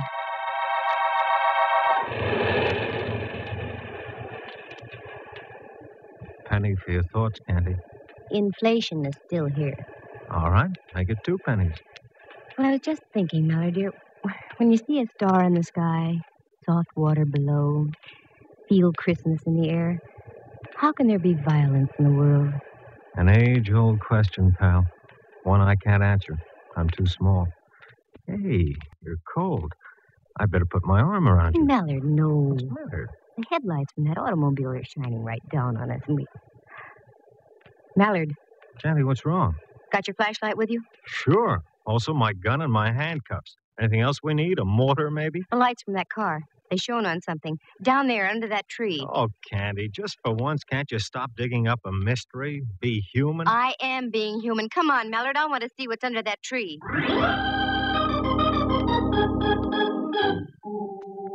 We scrambled around through the brush, slipped into some sliding sand, and rode the crest down to the tree. It wasn't easy to get around some of those brambles, but get there I fully intended doing because what I saw was red, bright red.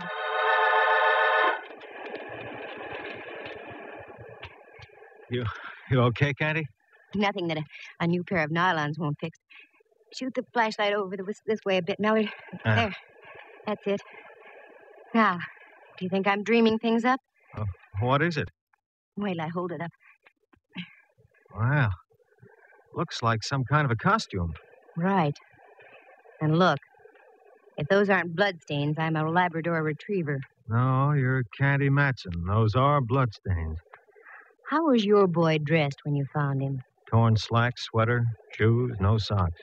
This was most likely his costume, then. Yeah. Don't move around too much, Candy. I want to have a good look at the ground. Hey, what are you doing down there? Who's that? The police. Now get up here and don't try any tricks. That's all right, officer. This is Inspector Mallard. Homicide. Oh, sorry, Inspector. That's all right. Stay right where you are. We'll be right up. Now, this is a break, Candy. I want you to drive me to a phone. I'll leave the officer here to guard the place. You can go home. I've got work to do here, okay? Yeah, sure. For once, we had dinner before you had a chance to break the date.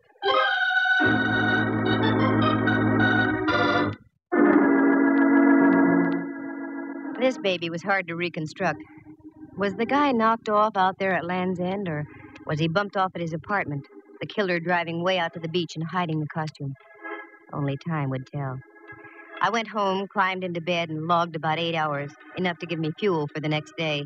In the morning, I went down to the brownstone. The shoppers were already swarming through the place. I spotted a floor walker and strolled over to him.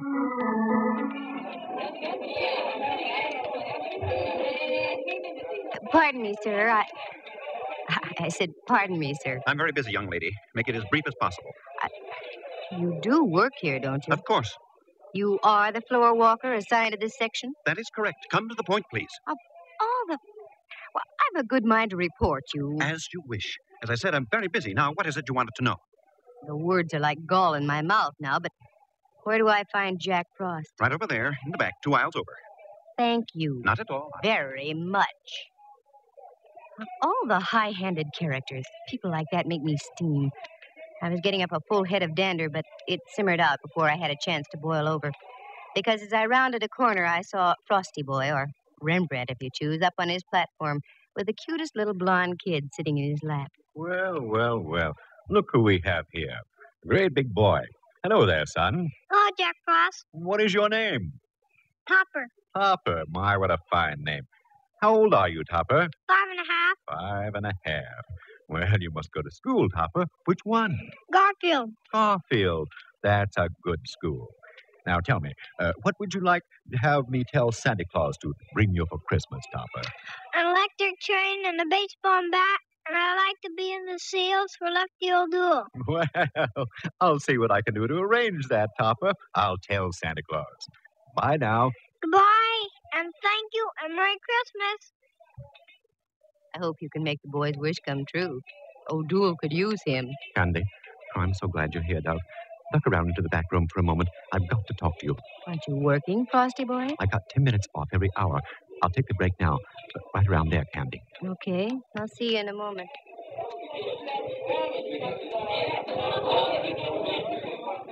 What's the matter, Rembrandt? Even under those icicles, you look warm under the collar. Here, look at this.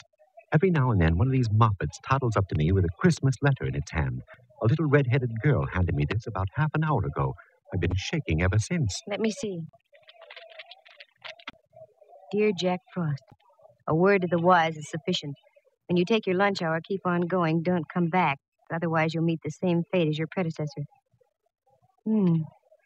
Just about what I expected. Candy, you mean to say that you're deliberately using me as a sacrificial lamb? By no means, Ducky. Go ahead, take your lunch. Then do as the note says. Keep on going. As a matter of fact, why don't you take off now? I'll meet you at your place in about an hour. That's the best news I've heard since Nelson's victory at Trafalgar.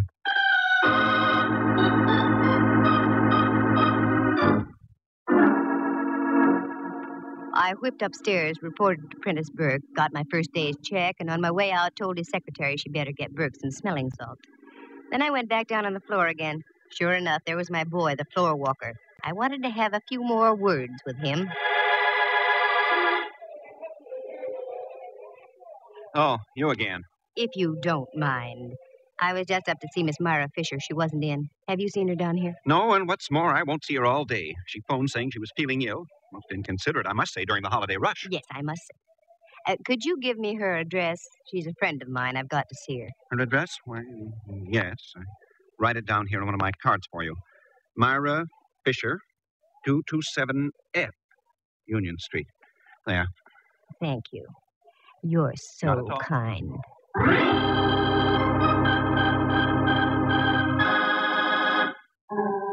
I had all the ammunition I wanted.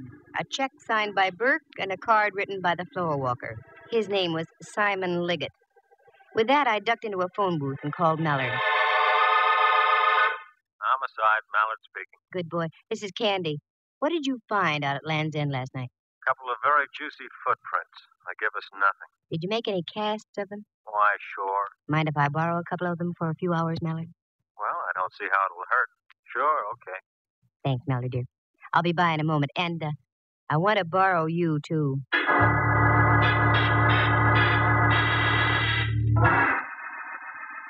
I stopped by the Hall of Justice, got the cast of the footprints, shoved Mallard into the car, and then picked up Rembrandt. The thing was only a hunch, but my hunches have paid off, so I never ignore them. First, we went out to an address on 5th Avenue near Clement. We got in the back door and went to work. Nothing made sense there. So we drove over to Reseda Way in the marina. Again, we got in and did some sleuthing. This time, we hit the jackpot. A pair of shoes in the closet matched the casts we had brought with us. Rembrandt, go out in the kitchen and see if this place has any ketchup. I'm not hungry, Dub, but look. What are you up to, Candy? We've got enough to swing a case here. I'm working for a voluntary confession, Mallard. Tell me, what was the position that the Jack Frost was in when you found him dead? In a chair, like that one. His head slumped down on his chest. Good. Here's the concept, Dove. When are you putting it on?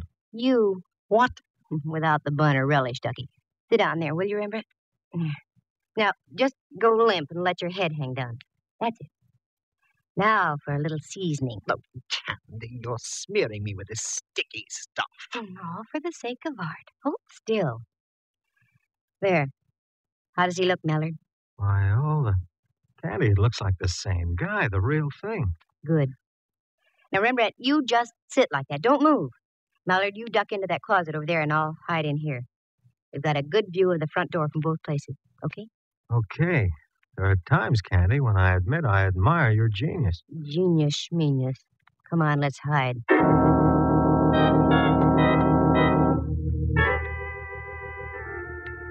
The golden shafts of sun splashing in through the window from the ocean slowly turned pink, then purple, and into twilight. The minutes ticked on. Once... Bless you, but quiet, though, Rembrandt. You'll muss up your ketchup. 5 minutes, 10. Then we heard muffled footsteps coming down the hall and a key inserted in the lock of the apartment door.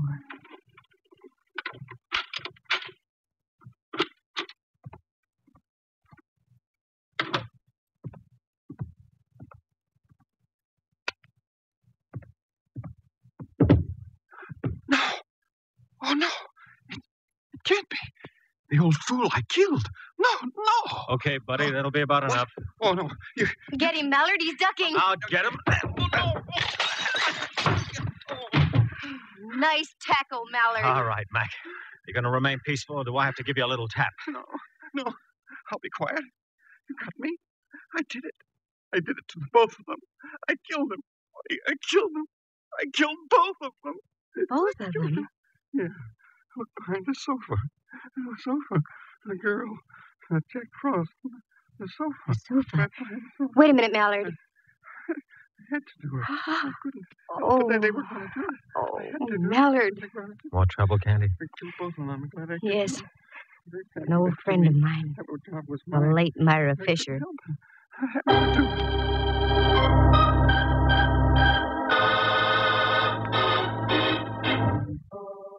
The whole thing was jealousy. Not the jealousy of a man for a woman, but the jealousy of a man for a job. Simon Liggett had been with the Brownstone for almost 20 years. He'd worked himself up from the stock boy to a place where he'd been promised the job of head of advertising and promotion. He almost got it, except at the last moment, Prentice Burke gave the position to Myra Fisher. That had only been 2 weeks before.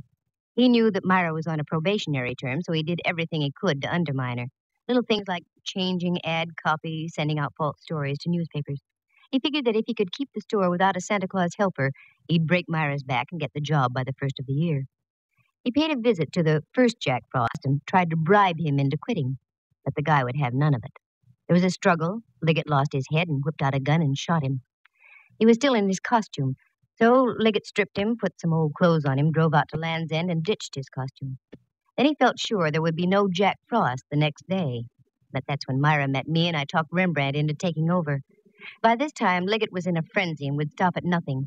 He trailed Myra and Burke to Myra's home, killed her, took her body over to his place, and ditched it behind the sofa.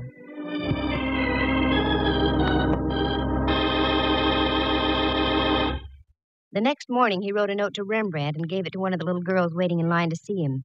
Fear and envy were taking their toll on the poor guy's mind.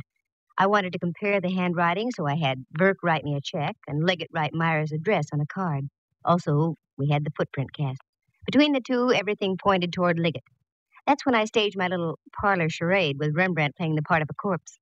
The sight, with Rembrandt's resemblance to the dead Jack Frost, would shatter anybody into a confession. But Christmas, in spite of everything, is a lovely time of year. And there is a Santa Claus. 3 of them for me, as a matter of fact. Mr. Prentice Burke, who sent me a very nice check for my efforts. Rembrandt Watson, who, out of sheer love for the job, went back to playing Jack Frost for all the kids at the Brownstone. And last but not least, Inspector Ray Mallard. He gave me a Christmas sock, right on my mouth, just where any well-placed Christmas sock should go.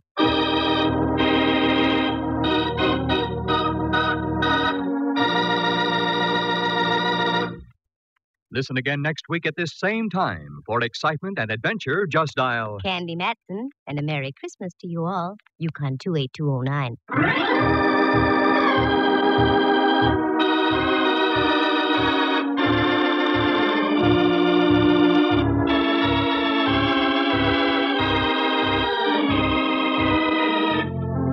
Heard tonight were Helen Klebe as Myra Fisher, Lou Tobin as Prentice Burke, and John Grover as Simon Liggett. Jack Thomas plays the role of Rembrandt Watson, and Henry Leff is heard as Inspector Mallard. The program stars Natalie Masters as Candy and is written and produced by Monty Masters. Sound effects were created by Bill Brownell and Jay Rendon. Eloise Rowan is heard at the organ. The characters in tonight's story are entirely fictitious, with the exception of the part of Topper, which was played by himself. Any resemblance to actual people is purely coincidental. The program came to you from San Francisco. Dudley Manlove speaking.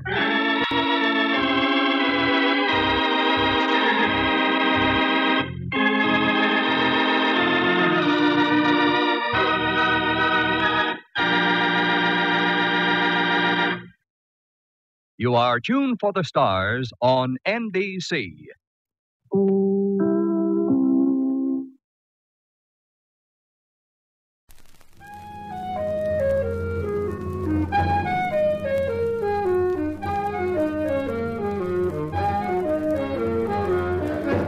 Carter Brown, Mysteries.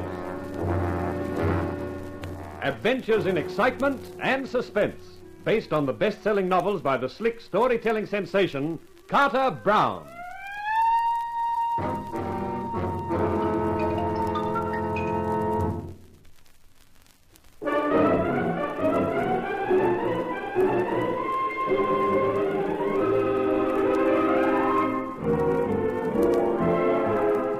How do you do, ladies and gentlemen? This is Carter Brown to bring you another of my stories. The title of this one is Nightmare for Night, and in case that doesn't make sense to you, I'd better explain that my hero's name is Nicholas Knight. He's a private investigator, and this is the account of one of his cases. A blend of East and West, a mixture of mayhem and mystery. So let me introduce Nicholas Knight, usually known as Nicky. I thought it was a gag until he produced proof. And then when he came out with his proposition, I thought that was a gag, too. I looked at his black eyes and his black pointed beard, at his perfectly cut suit and his perfectly dazzling smile, and thought I'd heard everything. Well, Mr. Knight, you seem a little taken aback. Well, that is putting it mildly. Me, bodyguard for a harem. I appreciate it may be something of an unusual assignment for you, but I am perfectly serious about it. The Prince Al-Zaman will be here in the city for 2 weeks. He has delicate negotiations to conduct. They concern the oil, of course. Of course. And he has brought 4 of his harem with him, the 4 most beautiful. Also 3 guards, but the guards know nothing of the ways of the Western world. That is why we think it necessary to engage a private detective as well. I see. And when do they arrive? This afternoon. I have rented a house for them, a large house some 20 miles out of the city. It has a high wall surrounding it, which will ensure privacy. With a harem in town, privacy is a good idea. I would like you to arrive at the house not later than 7 this evening. The prince will be there, and I shall present you. A room will be at your disposal, and you will be required to stay in the house for the next 14 days, the duration of the prince's visit. I trust that will suit you, Mr. Knight. Sheik Haroun, for the dough you're paying me, I'll even wear a sarong. You have, of course, a gun. Yeah? You expect that sort of trouble? I do not expect any trouble, Mr. Knight. I am just taking precautions, that is all. I'll bring my gun with me. I think in that case there's nothing further to discuss. I shall see you at the house. I have written the address and directions how to reach it. Please be prompt, Mr. Knight. The prince does not like to be kept waiting. I'll be on time. Excellent. Your English is very good, if I may say so, Sheik Haroun. So they told me at Harvard. Good morning, Mr. Knight.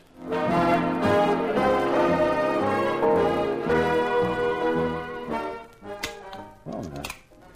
What the heck does a guy pack to go looking after 4 harem beauties? Well, let's see now. Shirts.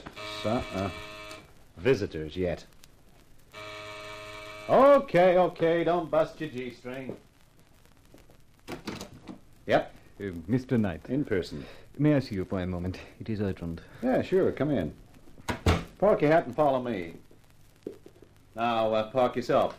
There's a good chair. Thank you. Oh, what's so urgent? It is a rather delicate mission, Mr. Knight.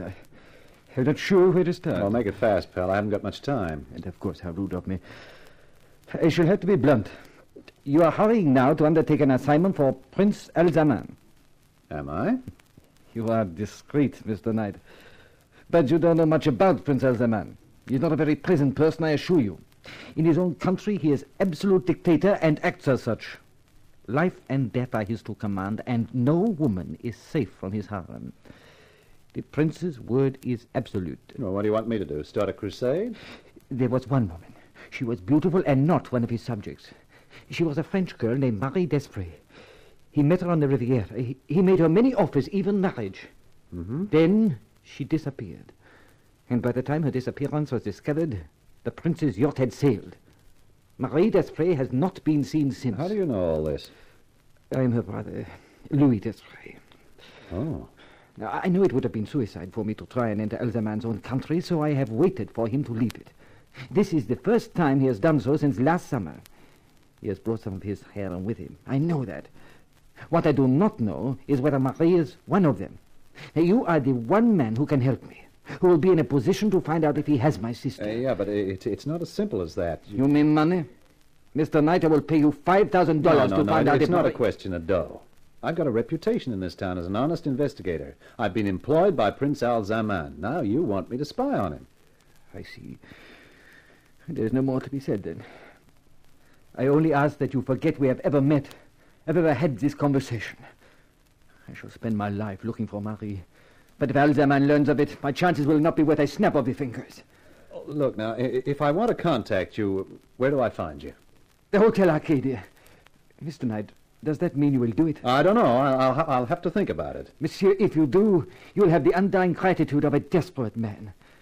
I shall wait anxiously at the hotel for a word from you. Well, don't bank on it. I know a man when I see one. Au revoir, Monsieur Knight.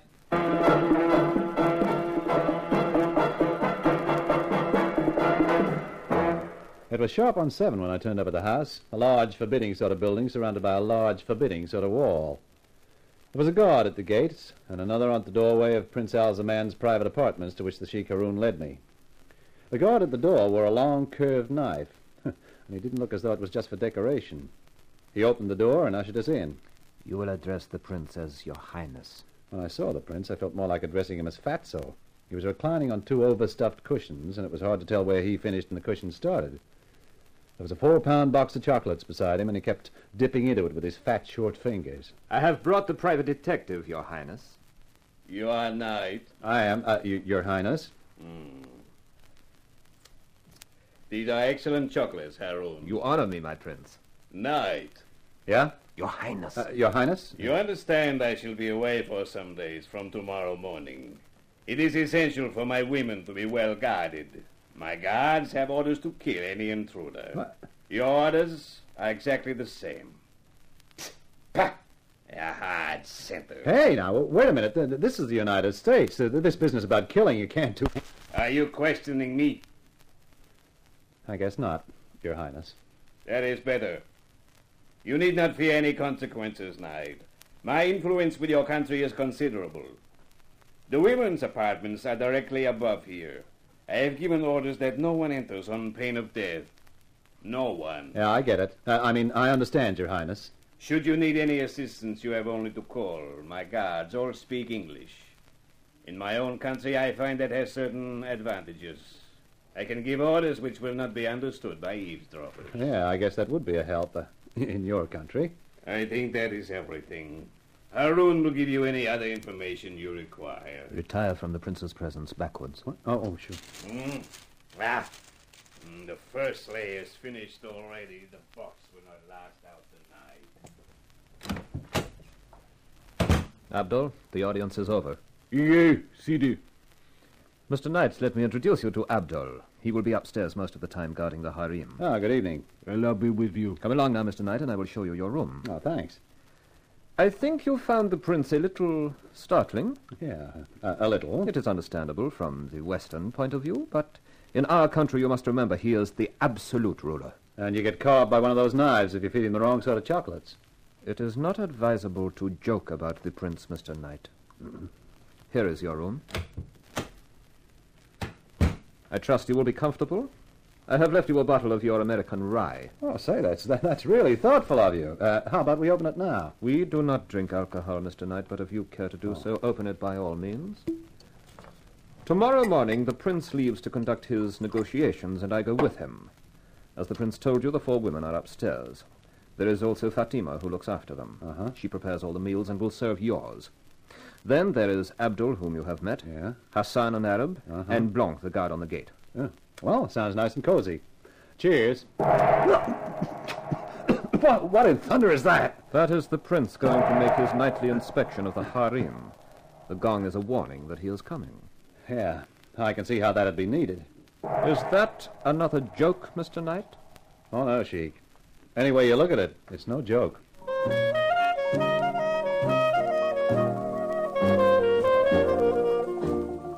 After breakfast next morning, I took a stroll down the drive. I saw a car disappearing through the gates, the prince and Haroun on their way. That left me and the harem and the guards.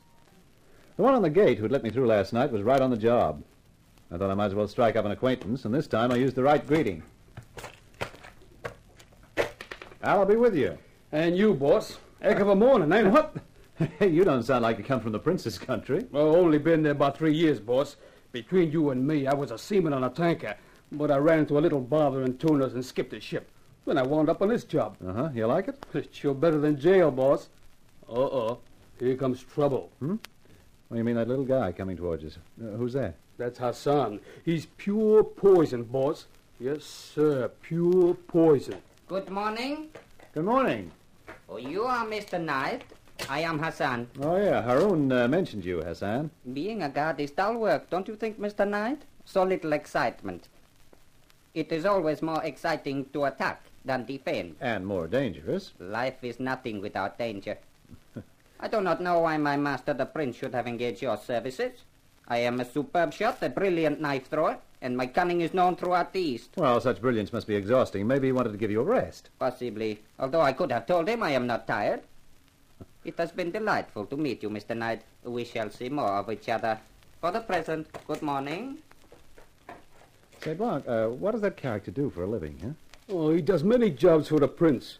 Anytime the prince wants something fixed, it's Hassan who does it. Sheik may be obvious about his share of the oil, then Hassan goes to see him. Oh. After Hassan sees him, the sheik makes no more noise, ever. Yeah, I get the point. And obviously so does the sheik, since Hassan's so slick with a knife. Tell you something else, boss. He eats hashish sometimes. That's a time to stay away from him. Far away.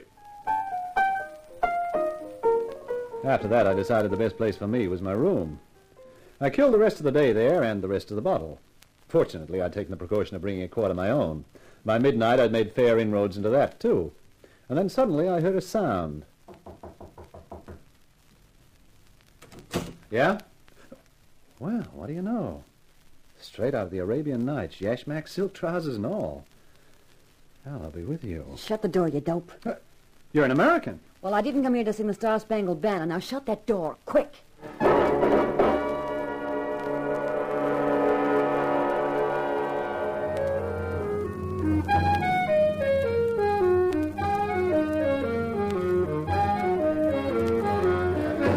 Carter Brown, Mysteries. Adventures in excitement and suspense, based on the best-selling novels by the slick storytelling sensation, Carter Brown.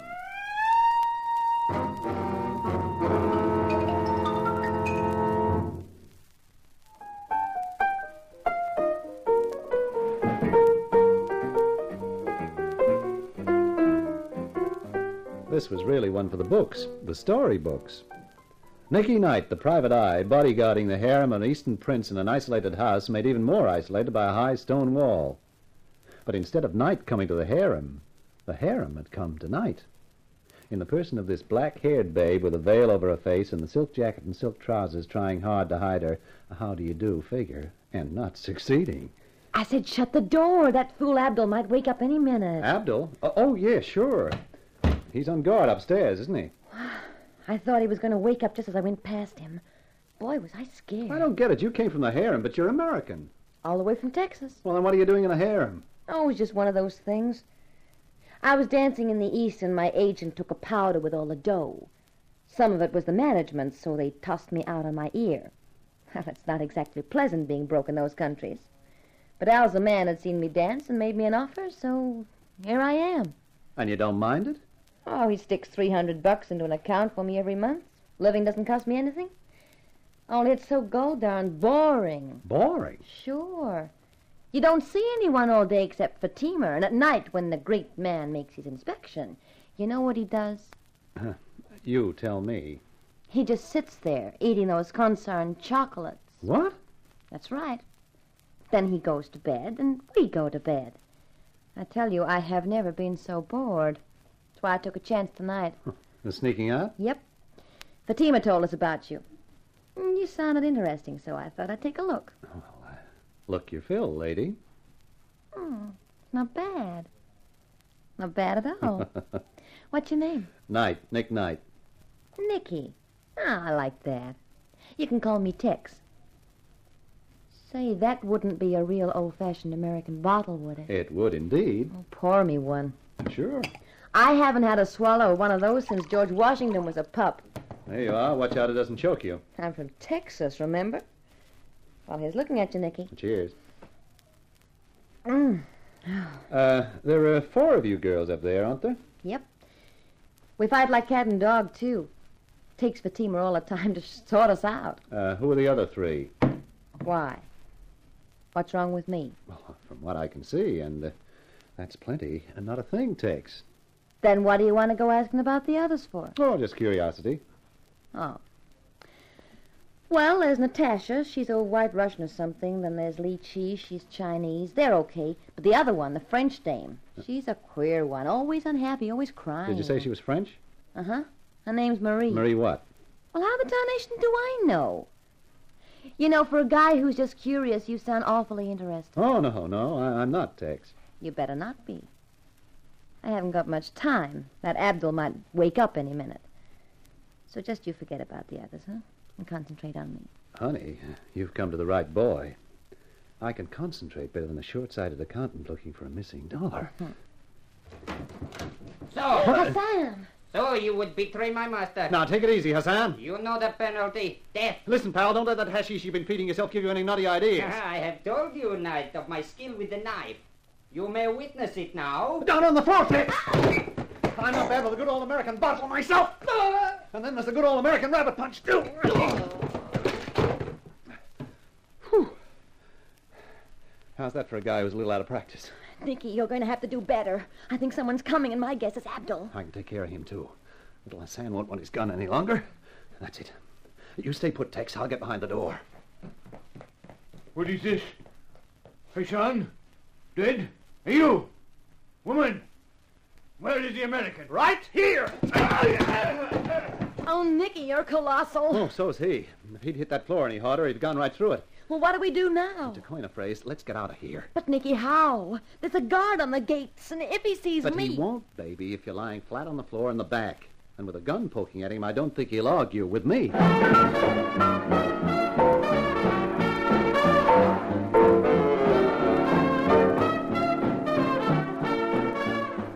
I was right. The ex-seaman took one look at the revolver, his eyes did a double-action rock and roll, and he unlocked the gates. I shoved my foot down on the accelerator, and we got out of the place quicker than a fish slides down a performing seal's gullet.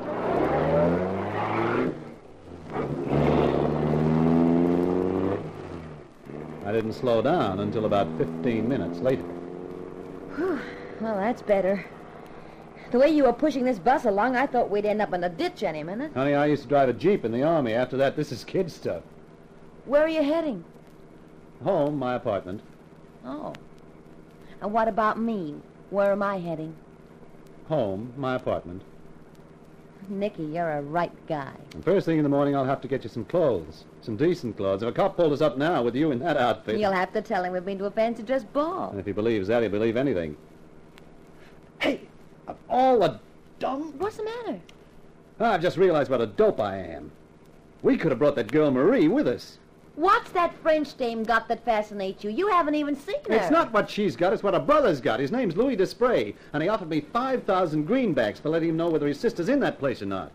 If we produced the sister, he might have made it 15. Oh, that explains the curiosity. Money. Can you think of a better explanation? I guess not. Oh, speaking of money, that dough that Fatso was depositing in a bank for you, is it an American bank? Sure. In your name? That's right. Well, then he can't touch it. It's safe. But I don't know that I am. His Highness Prince Alzaman will never forget that I have insulted his honor by leaving.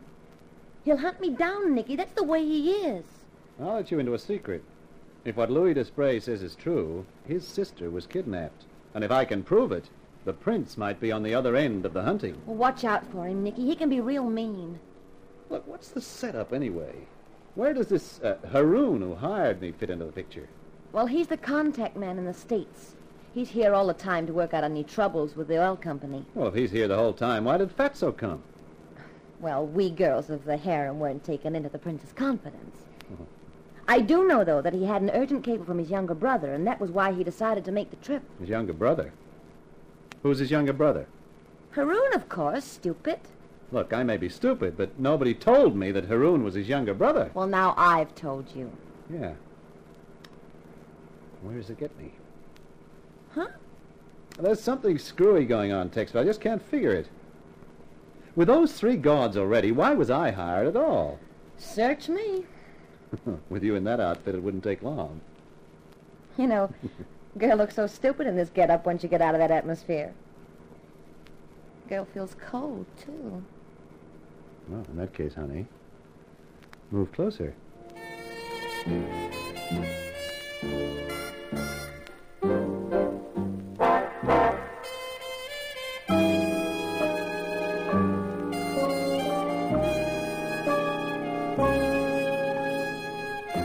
We got into my apartment without being seen, which was just as well.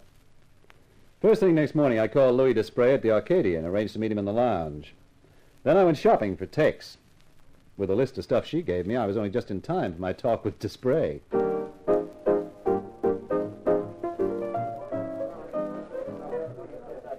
Mr. Knight, when you rang, I could hardly believe it. Well? Don't we get to order a drink first? No, please, Mr. Knight, you know how important this is to me. Yeah, I guess I do. She's there, Desprez. She is? Is she all right? As far as I know, I didn't see her, but I have it on good authority that she's okay, but unhappy. Oh, Marie. My poor little Marie.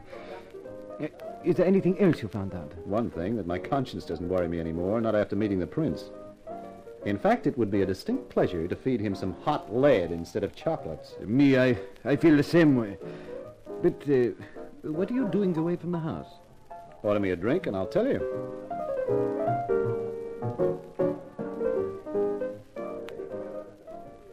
While the waiter went off with our orders, I told Louis Desprez the whole story. When I finished, Louis looked up at me and his expression was serious.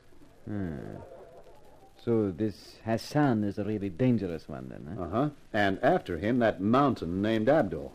The one on the gate, Blanc, doesn't matter. He's easy meat. That is good. Oh, by the way, here is your check for $5,000. Huh? I've had it already, just in case. Well, thanks. And that keeps my promise to you for finding out whether Marie is there or not. Now I would ask you something more. How would you like to earn a further $5,000? I'd like. What do I have to do? Break into that house with me and rescue Marie. Say, the more I think about that, the more it appeals to me. Excellent. I told you, monsieur, when we first met, that I knew a man when I saw one. When do you propose doing it? We should not wait too long, I think. They may become panicky and do something drastic to my little sister. Well, when do you think? What do you say to tomorrow night? Suits me. I shall call for you just before midnight. By the time we get to the house, everyone should be asleep. Yeah, that sounds okay. Then, monsieur, I give you a toast. To tomorrow night, and success. I drank his toast and then left. In the foyer of the hotel, I bumped into an old acquaintance, Hank Green, the hotel detective. Hi, Nicky. I saw you in the lounge. Yeah, I get so reckless. I'll even chance the liquor you serve here. You get reckless, all right, with the company you keep. Huh? What's that? The guy you were drinking with. Louis Desprez?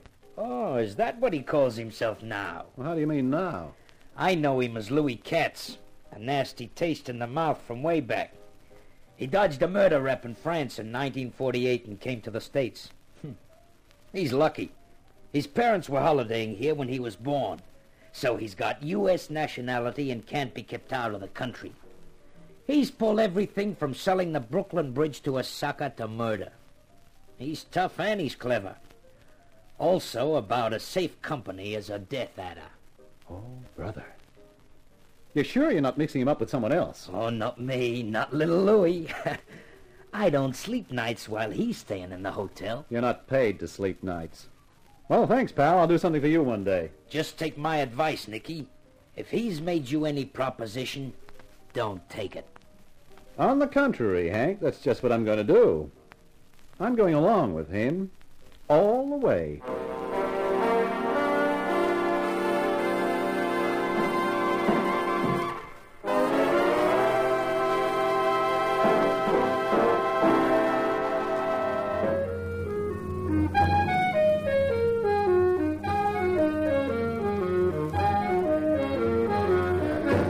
Carter Brown, Mysteries.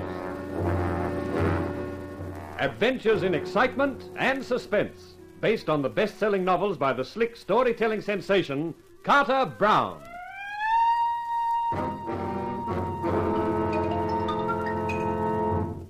Mile from the house, and cat-footed it up to the wall at the back of the building. You think this is the best place, Knight? Yeah. The way I figure it, there's an even chance that Blanc, the guard on the gate, sleeps in the little gatehouse. Yes, that is reasonable. So if we get over the wall here, we got a chance of getting away with it. I'll go first. You give me a push-up, and then I'll give you a pull. Very well. Ready? Yes. Okay, go!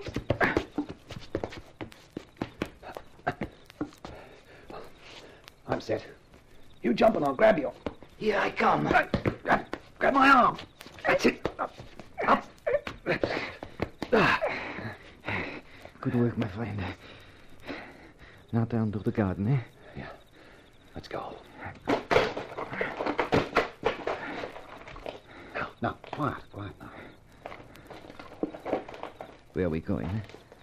Back door. What if it is locked? Oh, I got a little gadget with me that's pretty useful for this sort of emergency. You have your gun ready? Of course. Why that Hassan flicks a knife about, I'm not taking risks. I, too. Hold it. We are here. Uh-huh. You will unpick the lock now, eh? No. Lesson 1 in the private eye manual. Always test the door before trying to pick it. You never know, it might be open. Well, how do you know? It is. Piece of luck. Yeah, I wonder. This is the kitchen. That door opens on the hall. Come on.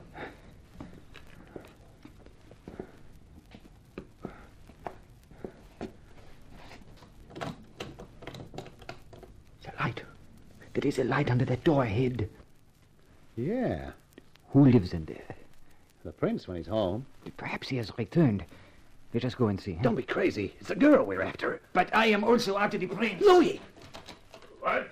Who dares to disturb me? Who are you? Your executioner. So much for His Highness Al-Zaman. What did you do that for? As just payment. Now we go upstairs to find Marie. Correction, please, not we. Me! I prefer to go the rest of the way alone, pal. You just lie there and rest. I went up the stairs 2 at a time, dodging from side to side as I came to make a difficult target. Then a large curved sword appeared on the landing. Behind it was Abdul. The American! Hello, Abdul. Goodbye. As he came toppling down the stairs, I pressed back against the wall and then ran for the door to the harem. I dragged it open and found myself face to face with a dark-eyed beauty with small curls and sweet curves. Who? What do you want? Are you Marie Desprez? Yes? Now come to take you home. Take me? What kind of a trick is this? No trick. The prince is dead, Abdul is dead. And if we don't get out of here fast, we'll qualify for the quartet. Now come on.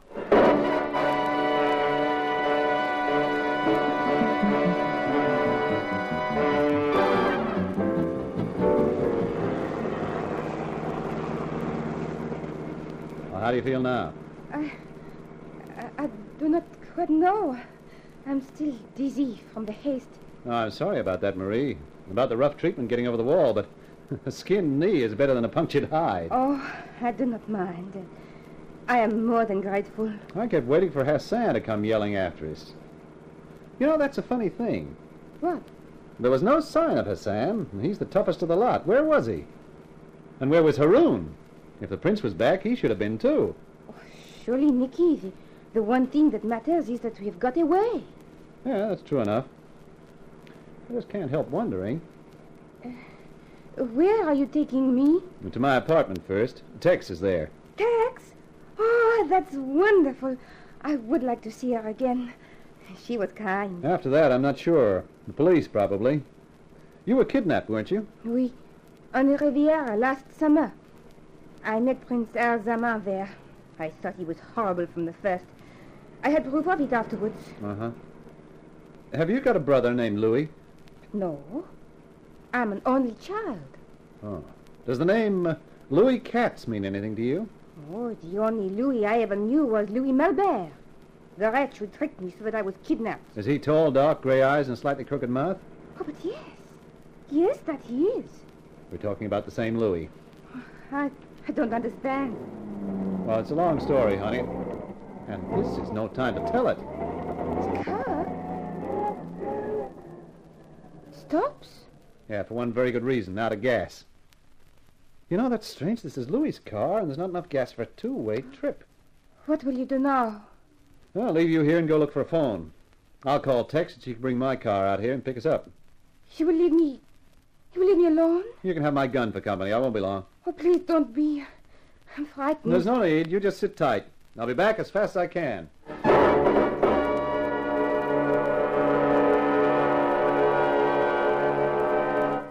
I trudged along up the road for half a mile before I found a house and an irate farmer in a nightshirt whose bad temper disappeared when I waved a couple of 5 spots under his nose.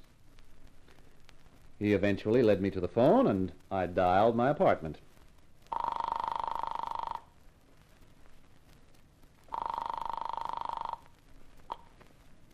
Hello? Tex? Oh, Nicky. Relax, honey. Everything's okay. Oh, thank heaven. defiantly crazy. I've got Marie with me, but we run out of gas. Will you bring the car out and pick us up? Oh, sure. Just give me the directions. Tex, what's the matter? Nicky, the door's opening. There's somebody coming inside the apartment. Tex, are you all right? No, Tex! Tex! Hello! Hello! Hello! Hello! Hello, Mr. Knight. Who's that? This is Haroun.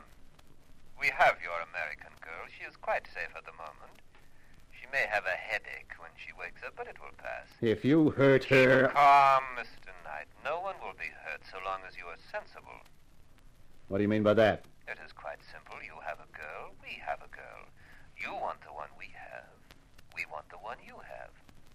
I don't get it. I think you do. We want Marie Desprez back. If you want to see your friend Tex alive, you will return to us the French girl. If not, Hassan is very anxious to practice some of his peculiar talents. Hello? Mr. Knight, are you still there? Yeah. I'm still here. The exchange will be made at 9 tonight. You have my word that the American girl will not be harmed in any way before then. We will meet you at the crossroads on the main highway 10 miles north of the house. Is that clear? It's clear. Till 9, then, Mr. Knight. I put the receiver down and just stood looking at it. I felt as though I'd been kicked in the stomach by a specially vicious mule. The thought of Tex and that dagger-happy Hassan was the stuff that nightmares were made of. Then I went back to the old farmer and found he had some spare petrol. Bought it from him, and half an hour later the car was ready to move again. Then I told Marie what had happened. She sat staring ahead of her for a few minutes, then turned to me. Of course, Nicky. You must take me back. No. There must be another way. But they are very thorough. There will be no other way. I tell you there must be. We can't just... Have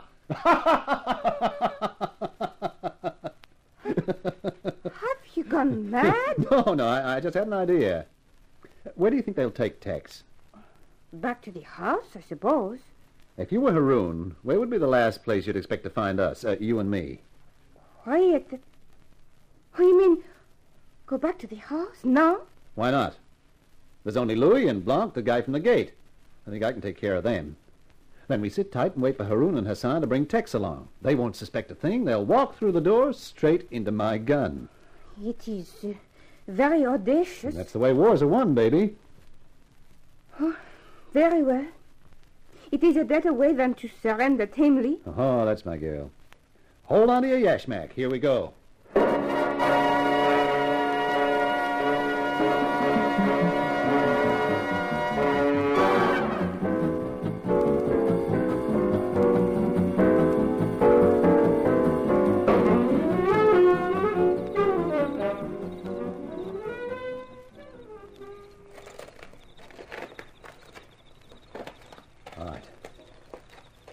Keep beside me, Marie.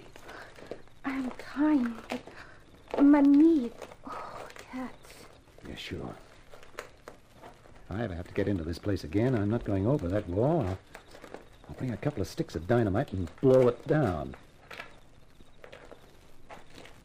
Oh, it's very quiet. Not a sound from the house. No. Now, careful now. We're almost at the door.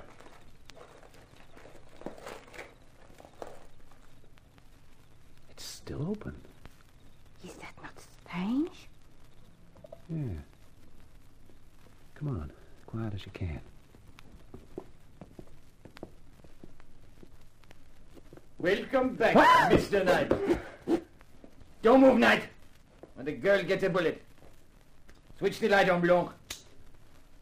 Well, looks like we got a reception committee. Exactly, Mr. Knight. Drop your gun, please. Thank you. We counted on your being a clever man, Mr. Knight. If you had not been, we might have been in trouble. But we had to have a clever man, one who would react the right way, and we got you. React the right way? So the whole thing was a plant, huh? Yes, Mr. Knight, the whole thing. A perfectly planned trap. A chess game in excelsis. with you as the pawn. What's the next move? The next move is to wait, Mr. Knight, for the prince to arrive. The prince? But of course, Haroun is the prince now. Precisely. And he will hand you over to the police for the murder of his brother.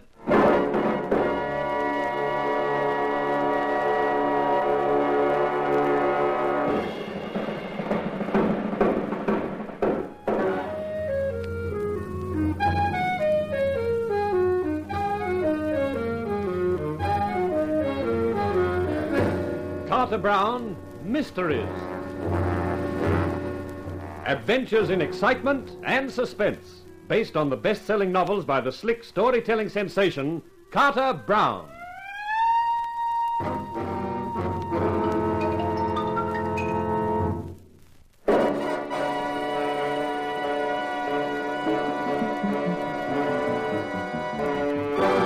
It was beginning to make sense. Crazy, nightmarish sense, but sense.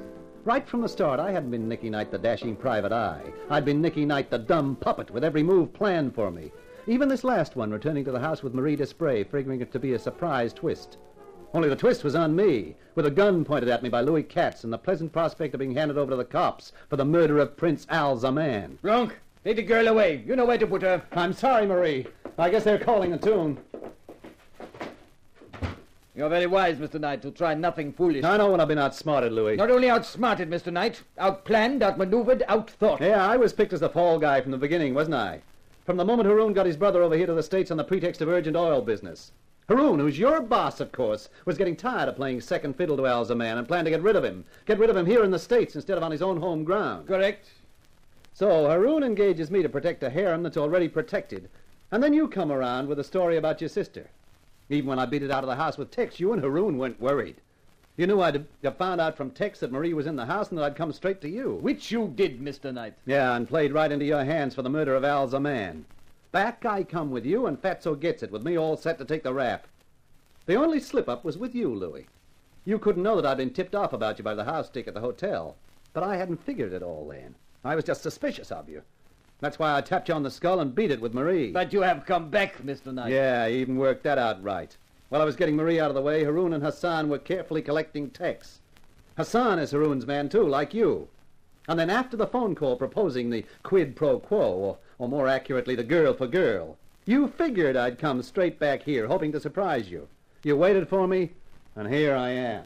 Like a good little pawn, going from square to square, exactly as anticipated. Yeah, the perfect pawn. Which is about to be taken. You heard that car? That will be His Highness Haroun, the new prince, with the police. Goodbye, Mr. Knight. It's been fun playing with you.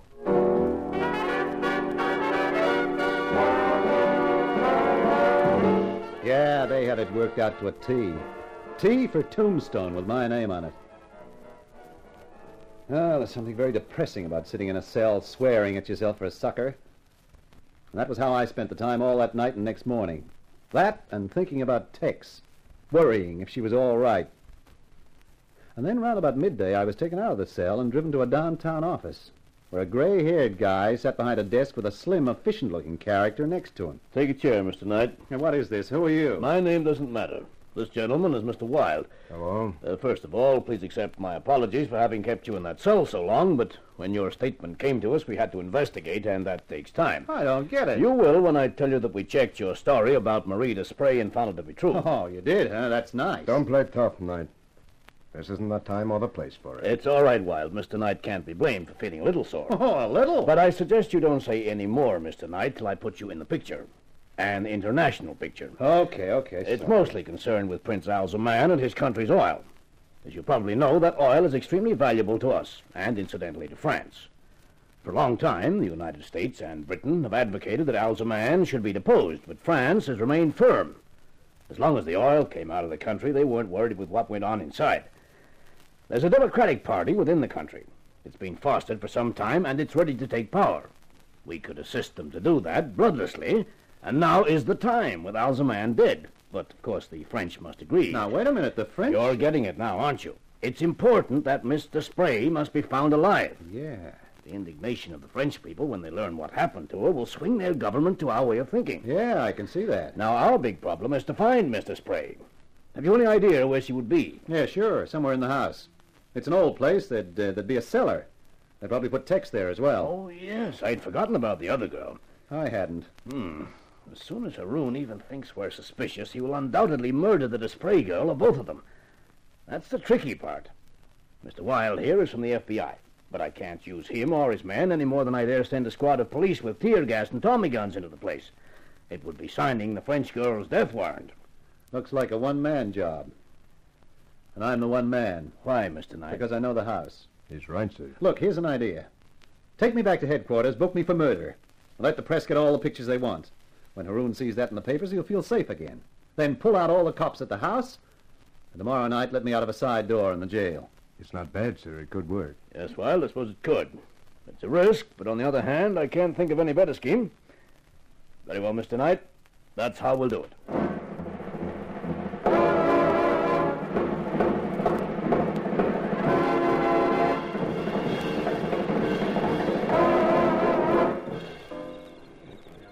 Okay, you guys, keep it quiet. All right, now we got over the wall. Nicky, this is where you're on your own. Yeah, me and my .32. I've got another gun for you. Here. Hey, what's this, a 6-inch howitzer? It's a rocket gun. You've got an emergency, you point it out the window and you pull the trigger.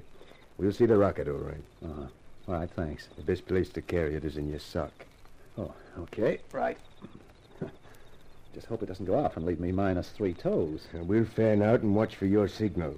If it doesn't come within 20 minutes, we'll come in anyway. Good luck, kid. Well, thanks again. So long.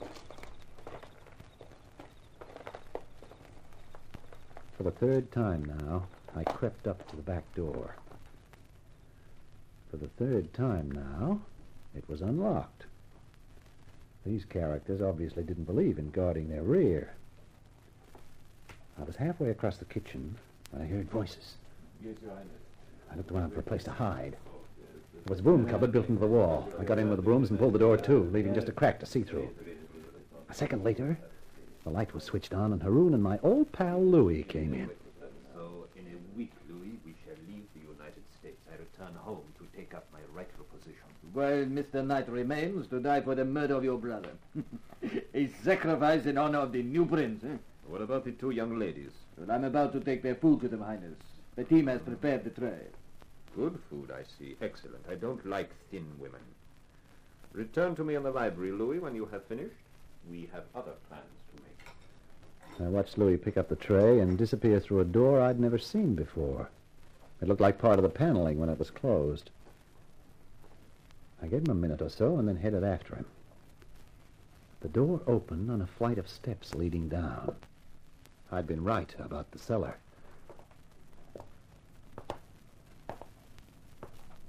Here's your meal. Eat up. His Highness Prince Haroun prefers women who are well filled. I'd like to fill him with arsenic. Or even lead, honey. Night! Which means a long sleep for you. Nicky, I knew you'd make it. I told Marie you'd find us. We're not out of here yet, Tex, baby. Get back to Marie and keep down on the floor, both of you. This'll bring the rest of them here like hornets. All right, Nicky. Down on the floor, Marie, quick! It will not help you, Mr. Knight. Fire low, Hassan, to floor level. Hassan, the machine gun you see, Mr. Knight. Against that, you have no chance. No? Oh, that takes care of Hassan and his Tommy gun. Now you're on your own, Your Highness. Come on down and demonstrate how brave a prince can be. Ha! Not good enough, Haroun. What's the matter? Too scared to come down? No, Mr. Knight, not scared now since your gun is empty. I always wait my time, you see. And my time, Mr. Knight, is now. Is it?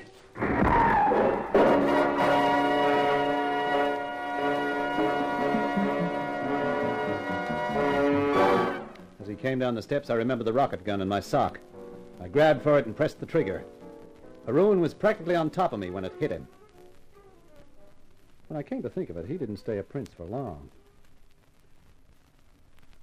Later that day, I was back in the office of the gray-haired guy. Congratulations, Knight. You did a magnificent job. I'll just pin the medal above the heart, General, and I'll go home. With both Alzaman and Haroun out of the way, that line of succession is gone forever. And we feel confident that a much more democratic regime will take its place. The people should erect a statue in your honor, but they probably won't. Just tell me one thing. Who exactly are you? Oh, let's just say that I'm connected with the State Department. My job is connected with what happens in other countries. You know, the things you don't read about in the newspapers. Well, of course. Of course I'm dumb. Espionage, huh? Yes, that's the ticket. You know, if you were interested, I could use a man like you. Well, it's very kind of you, but no thanks. I'll stick to a nice quiet racket like the private eye business. Well, it hasn't been so quiet these last few days, has it? No, but it's going to be much quieter for the next few days. You see, there's someone back at my apartment who'll see to that.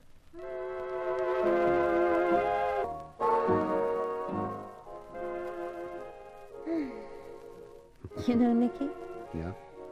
There were times when I just couldn't believe I'd ever sit in an American apartment again and hear some real American music again. With a real American man again, huh? Mm-hmm. Yeah, although, you know, those Eastern guys have one idea that's not bad. Mm-hmm. What's that? A harem. I think it's a wonderful idea. Oh? Sure, you get tired of a brunette, so you pick a blonde. You get tired of a blonde, and you pick a redhead. No. No, you want to rewrite it. You get tired of a certain brunette, and you pick up prussic acid in your morning coffee. I never drink morning coffee. You will that morning. Honey, I was only kidding. I love you, Tex. I love you, Nicky. Enough to marry me? Nicky, you've got yourself a one-woman harem for life. That takes care of Nicky Knight. His nightmare's over, or it's just starting, depending how you look at it. Well, I'll be back to bring you another of my books. The next one's called Destiny, Danger, the story of an English undercover man who didn't stay undercover enough. So this is Carter Brown saying so long for now. Be seeing you.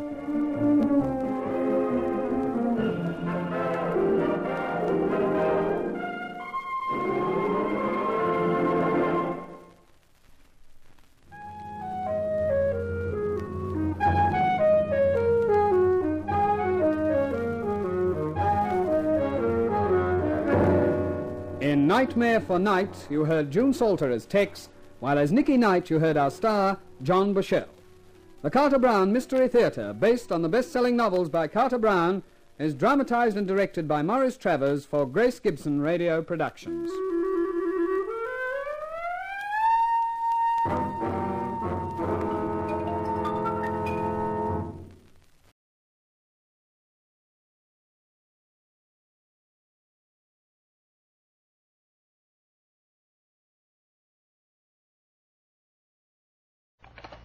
Hello, Candy Matson. I understand you've been hired to find out who knocked off Donna Dunham. Abrupt and right to the point.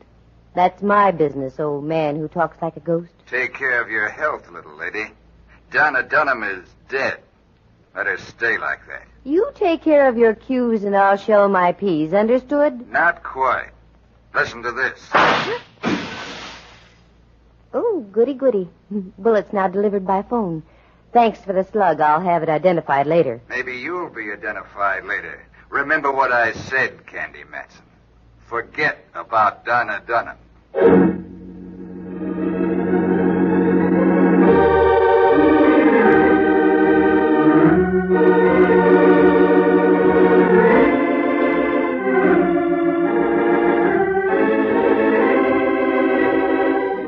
My name is Candy Matson. I like money, lots of it. That's why I became a private eye. And, too, you meet such interesting people. Mostly dead. But getting back to the cash angle, that's why I took on the Donna Dunham case. I knew it was full of dynamite. But a girl has to eat now and then, maintain a penthouse on Telegraph Hill, and keep the moths out of a few mink coats, doesn't she? Sure. And a shot fired into your room from across the street at 3 a.m. is just one of those occupational hazards. So I took the job and the 500 and went to work. Like to hear how the whole thing started? Well, leave us proceed to Act 1.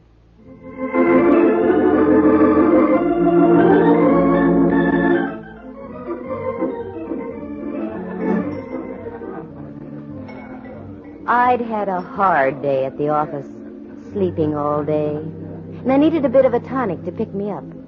So the natural thing to do was to ground loop into the marigold room and see what could be done. As I sank down onto one of the padded stools, the dispenser approached.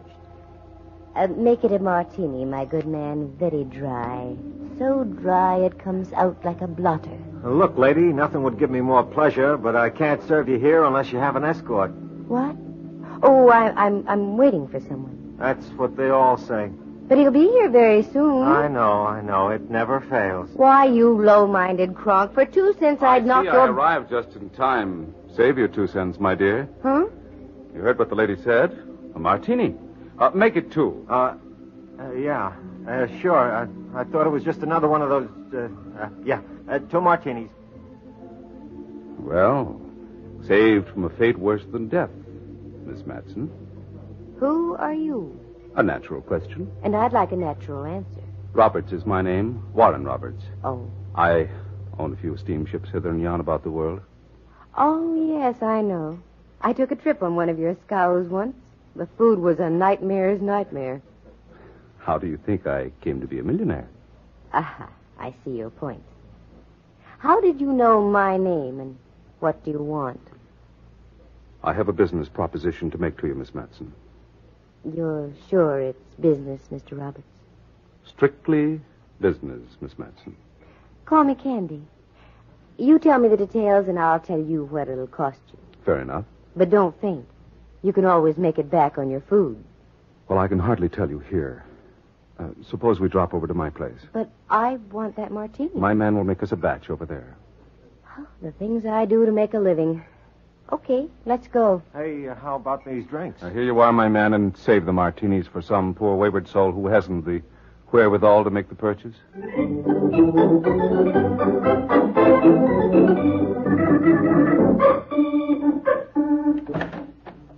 Oh, good evening, Mr. Roberts. I didn't know you were expecting company so soon after... Take Miss Matson's things, Montgomery, and bring us some martinis. They're all made, sir. Good. Let's go into the drawing room, shall we? Mm-hmm. Modest little mousetrap, isn't it? And I'll bet it's had a good path beaten to its door, too. Quite a sense of humor you have, Candy. Well, it helps now and then. Here, sit down here. That's it. I can't quite see you. It's like being behind a retaining wall. Oh, well, I'll just listen.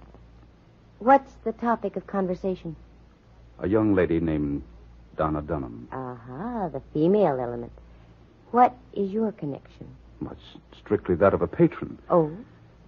Miss Dunham was a hat-check girl over at the Scarlet Dawn. I heard her sing one night. I decided right then and there that I was going to sponsor her career. Was? Yes. Donna Dunham was murdered early this morning. By you? What? Are you out of your head? Yes, when I think of the fee I'm going to get from you. I beg your pardon, sir. The martinis. What? Oh, yes. Put them down there, Montgomery. Yes, sir. Very good, Montgomery. I won't need anything else tonight. Thank you, sir. Good night, miss. Good night. Don't sleep too tight. May I? You certainly may. I've been waiting far too long for one of these. There you are. Thanks. Well, as a sponsor, you didn't pick a protege with great lasting qualities, did you? No, I didn't. She was so young, so very lovely. Will you take the case, Miss Matson? What do I have to go on? Oh, very little. Well, my suspicions point to a musician who worked at the Scarlet Dawn. He seemed to resent very strongly my stepping into the picture. Were they going together? Off and on. Until I started to back Donna's career. A very interesting triangle. What do the police have to say? The police, Miss Matson, have not yet been notified. What? I went over there this morning, and I discovered the body lying on the floor. I became confused. I locked the door and called the Scarlet Dawn. I told the manager that Miss Dunham was quite ill and wouldn't be able to appear tonight. Extremely ill, I'd say. Well, this is fine. You realize you're in trouble, don't you? Yes, I do. And that if I take this case, I'm sticking my neck out, too? Exactly. My fee is $500. That's a fair price. In advance. Well, I'll make out a check immediately. Oh. Won't you have another martini? I don't think so. You know, you are very beautiful. Thank you. But I already have a sponsor. And your lips are very, very kissable. The best you can buy from Max Factors. Are you sure you don't want another martini?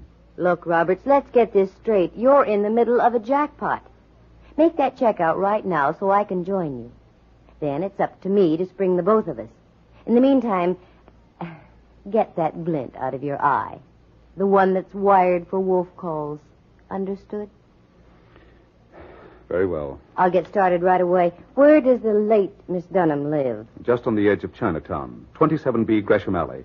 It's the only 3-flat house on the block. I'll find it. And you just stick right here and don't poke your face out of the door. Now, the check, if you will.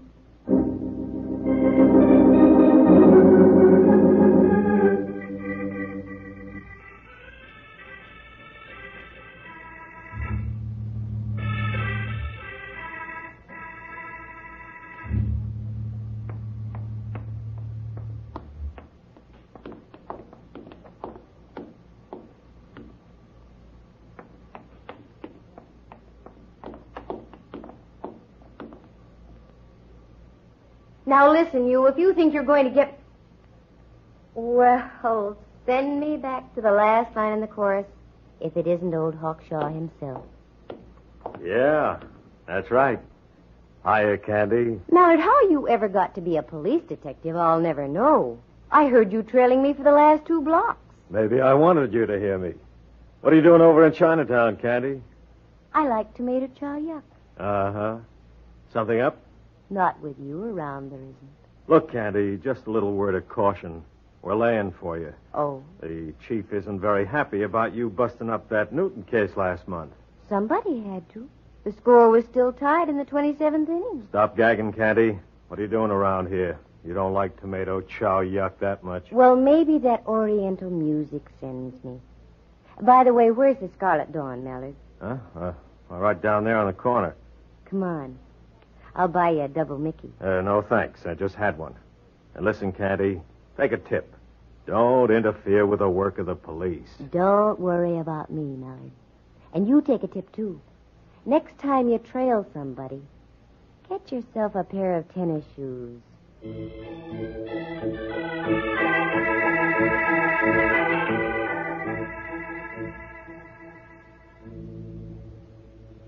Yes, miss.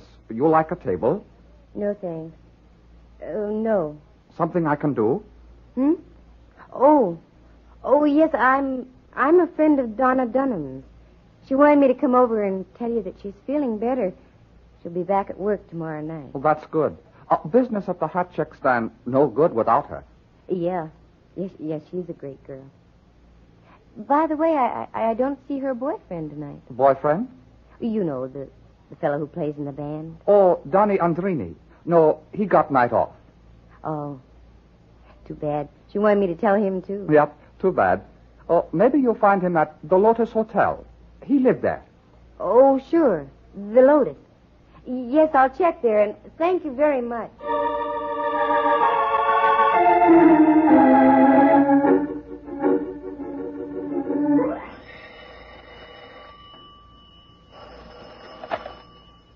Rembrandt Watson speaking. Yes, I know. Now, look. Photographs taken at reasonable prices. I know, Rembrandt. Family groups and portraits especially. Also... Rembrandt, this is I, Candy Matson. Fine colored pictures. What?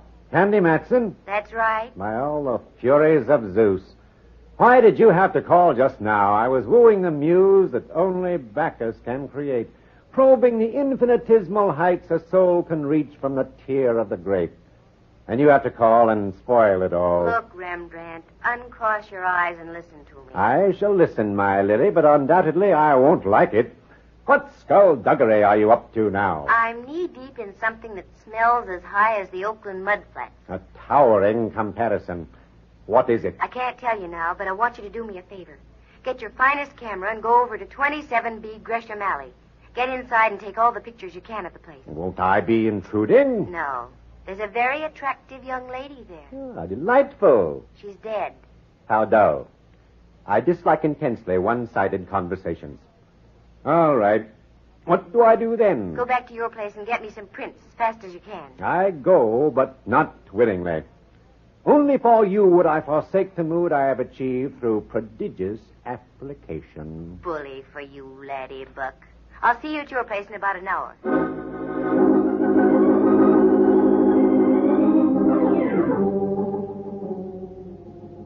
Pardon me.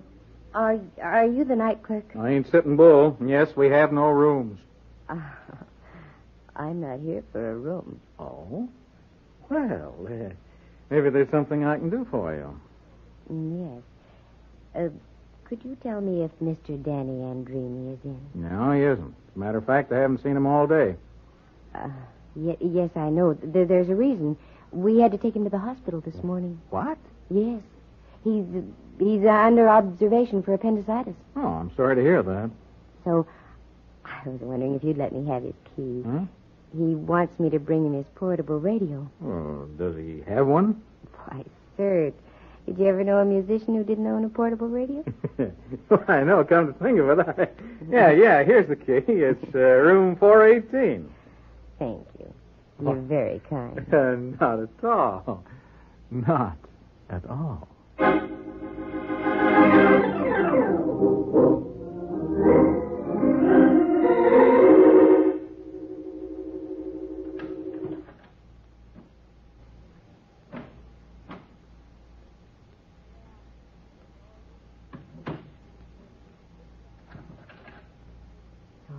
Candy Matson, start making like a private eye. Letters. Yes, over here. Promising. A whole pile of. Well, let's try this one.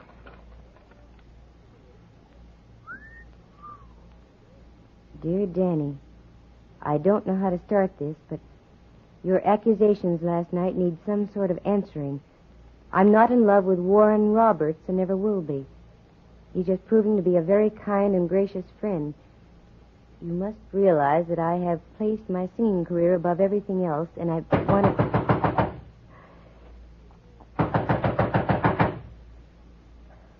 Well, leave us confront the issue, Candy.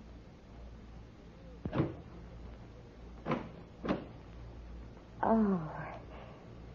Hello, you. Hello. I was wondering if I could be of any assistance.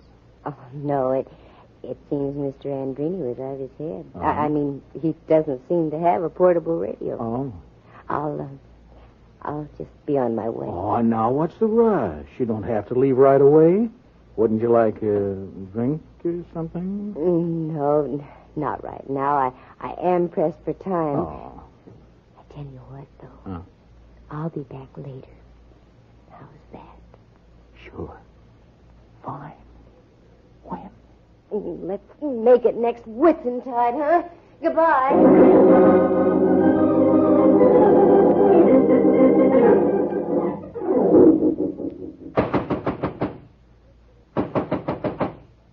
On my soul, I'd like to have the popcorn concession here tonight. Come in. Rembrandt, you're a double-crosser. A double-crosser? Yes. My dear, you're mistaken. Oh? The only time I double-crossed was out in the country. I passed over a bridge, then I had to double-cross back. Oh, no. I found I'd left my knapsack with some rare vintage in it on the other side. What are you doing here? You haven't had time to get the pictures I wanted. That's just the point. To elucidate, I arrived at 27B Gresham Alley and found it to be a most loathsome location. That's beside the point. What happened? I couldn't get in. Oh, Rembrandt, I've done you a grave injustice. Of course you couldn't get in. Warren Roberts has the key. Who's this minion Roberts? I'll tell you later. We've got to work fast. Mallard sniffed something in the wrong key, and the police will be in on the deal before long. Mallard, the gumshoe? That's right. I've just got to get pictures of the layout so I can study them. In my own fumbling fashion, Candy, my love, I have given birth to an idea. Even from you, Rembrandt, I'll take it. I'm grabbing at straws. Straws. Very effective with tall, cool Collins. Never mind now. What's your idea? Let us hie ourselves to a locksmith. Present ourselves as man and wife, and a peasant will make us a key. Voila! Entree to the Meadery's apartment. No, Rembrandt, that'll never work. Oh, wait a minute. 3 flats to the house. I used to live in just that kind of a house out on Fulton Street when I was a kid. A nauseating thought. Rembrandt, those flats are identical.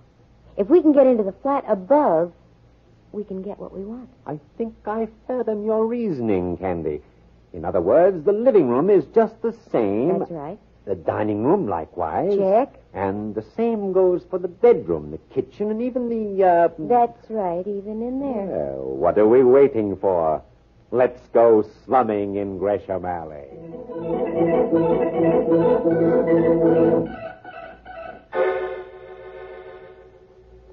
Go ahead, Rembrandt. Ring the bell. Always I must do the labor. Oh, pooh. Well, I hope we don't disturb the dead in the middle flat. You won't. From what I hear, she was done in sort of permanently. Oh, appears there's no one at home. Come on, Candy. Let's return and see what Bacchus has to offer. No, wait. I thought I heard something. There, you see? Got all your flashbulbs? As they say in the old country, have I lost my marbles? Open the door. Beauty before age, my dear. Thank you, Remby. Kind of dark in here. With a peculiar aroma. Definitely smacks of the far east. Yes. Something you folks wanted? Chalk up, Candy. It's your cue. Why, yes, may we come up? What do you want? Well, we're with a magazine, The House Lovely. We want to take a few photographs of your place. At this hour? The working press is never shackled by the hands on a clock, sir. Sounds phony to me, but come on up. What do you want to take pictures of this beat-up joint for? Well, you see, it's comparison. The old and the new. We've already taken pictures of a flat similar to this, only it's been remodeled. This is perfect for the contrast. I guess it's all right. Go ahead. Start with the hall, Rembrandt. Roger, my pretty. Let's see. This should be just about right. Mm-hmm. Now the bedroom. That should be off the hall here. Oh, yes. Shoot from the door, Rembrandt. Did you get the entire room? Not quite, but most of it. That'll do. Just a moment. Ah. There we are. You cats work fast. What was that? I said you work fast. Yes. Now, in the bathroom, do you have a tub or a shower? Why don't you see for yourself? No. On second thought, I think that's about all we need. But Candy, you said that we Come along, Rembrandt. And thank you very much. That's okay. And don't slam the door. The lady downstairs is sound asleep.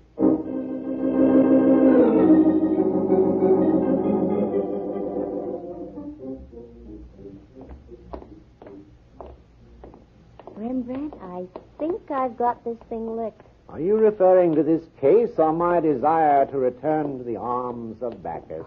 That I could never lick. I'm talking about the case. But I need help, Rembrandt. I am here. No. That's not enough. I need the big, strong arm of the law. Oh, no. Candy, you traitor. I hate to admit it, but I need somebody like Mallard. Am I being paid? Oh, no. It's the wicked genie. Yoicks, it's the gumshoe. Yep. In person. Mallard, how did you get here? I took your advice and bought some tennis shoes. All right, spill. What goes on? Been following you around till I'm punchy. Start talking, Candy. Okay, so you heard me. I do need your help, Mallard. Badly. There was a young girl murdered yesterday at 27B Gresham Alley. Is that the place you just came from? That's right. Why don't we ever hear of these things? Oh, I get exclusive rights. Anyway, I think I have the whole deal figured out. You can have full credit, Mallard, but you've got to take my advice. It hurts, but go ahead. Now go back to 27C Gresham Alley. That's the top flat. Mm-hmm. You'll find a character there named Danny Andrini. Take him. Then get out to 5711 Pacific Street as fast as you can. All right, I'll do it. But Candy, so help me, if this is a foul-up, on you the new look with stripes is going to be very fashionable. She knows what she's doing, Mallard.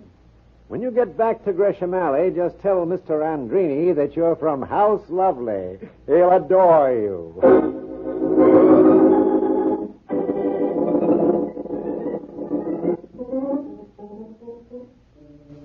This is it, Rembrandt. I just hope my man Montgomery hasn't retired as yet. What are we doing out here on Pacific, Candy? This is out of our league. All of a sudden, I've become socially conscious. Come on, Montgomery, answer the door. Ah, right on cue. I beg your pardon. Did you ring?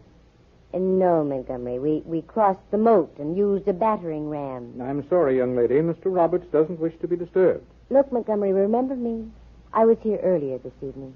Mr. Roberts and I had a martini together. Martinis? Well, it was worth a safari out here after all. Oh, I'm sorry, miss. I didn't recognize you at first. Yes, do come in, won't you? The light dawned. If you'll just wait in the drawing room, miss, I'll inform Mr. Roberts of your presence. Thank you very much, Montgomery. I used to know a chap like that in the British Army. By continual groveling and studied abjectedness, he worked his way up to the rank of a private. Thanks, Rembrandt. That's the first laugh I've had tonight. What's the pitch, Candy? I don't get it. You will in a minute. You hear the patter of little feet. Miss Matson, what's the idea? I thought you were going to check with me by phone. Mr. Roberts, this thing is bigger than either of us. I just couldn't wait. Is there a martini in the house? I'll have Montgomery serve in just a moment. I don't think there'll be time, Mr. Roberts. Well, where is she? Upstairs. You really loved her, didn't you? Madly. That just about describes it. Madly. And while you were, shall we say, sponsoring her career, you thought she was playing around with Danny Andrini as well. Yes, she was. You're wrong, Robert. I have a letter from Donna Dunham to Danny Andrini. In effect, she told him to blow, skedaddle, vamoose. What? That's right.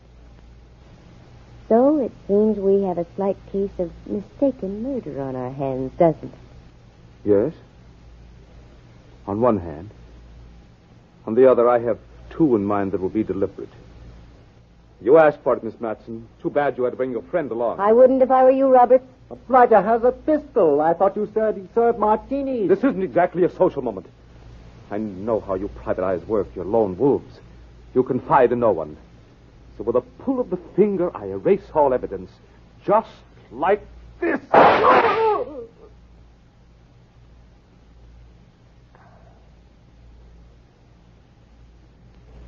He's dead.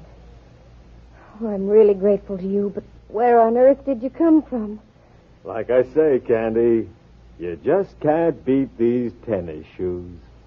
Well, that clears everything up except for one thing. Where do we go now for the martinis?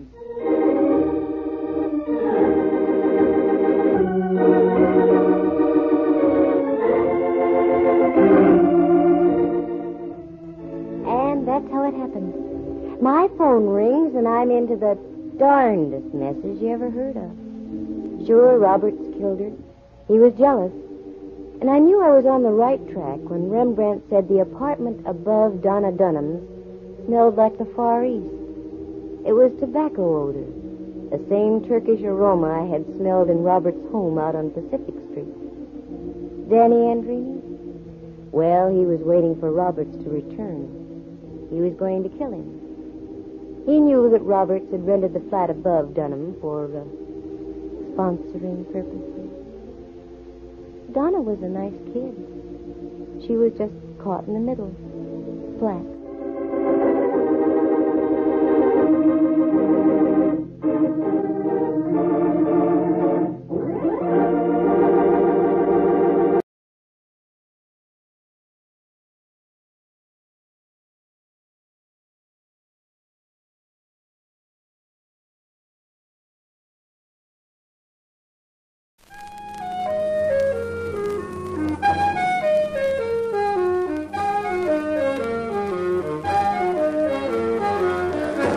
Carter Brown, Mysteries.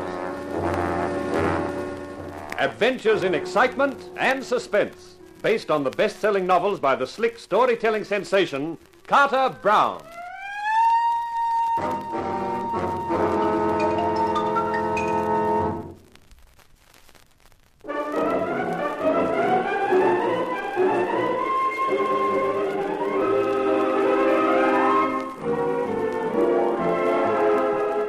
How do you do, ladies and gentlemen? This is Carter Brown with another of my books for you. A story I've called Belladonna Was Poison. You could also call it Tempest in Television, only I wouldn't like to think this sort of thing normally happened in TV. As for my hero, well, I'm not going to tell you anything about him, except his name, Rock Stone. You can find out everything else from him.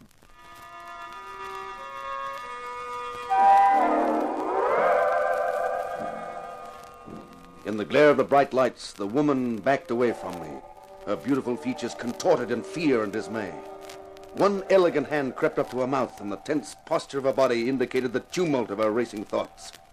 I stared at her, impassive, implacable, with just the faintest trace of a smile on my lips. Her voice, when it came, was husky and low. You know. I know, Mrs. West. I knew from the time you failed to identify your husband's body as your husband. I knew you were not Mrs. Adele West at all, but her twin sister, Adeline. You impersonated your sister in the hope of stealing the West diamonds. You devil. You murdered your sister so that you could take her place. What you didn't know, Adeline, was that only 3 hours before she had murdered her husband to prevent him discovering that she had pawned the West diamonds to pay her gambling debts.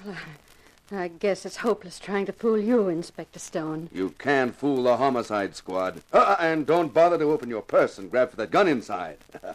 I took the precaution of emptying it 10 minutes ago. You... Okay, Sergeant. Take her away. It's like I always say, folks. There's no future in murder.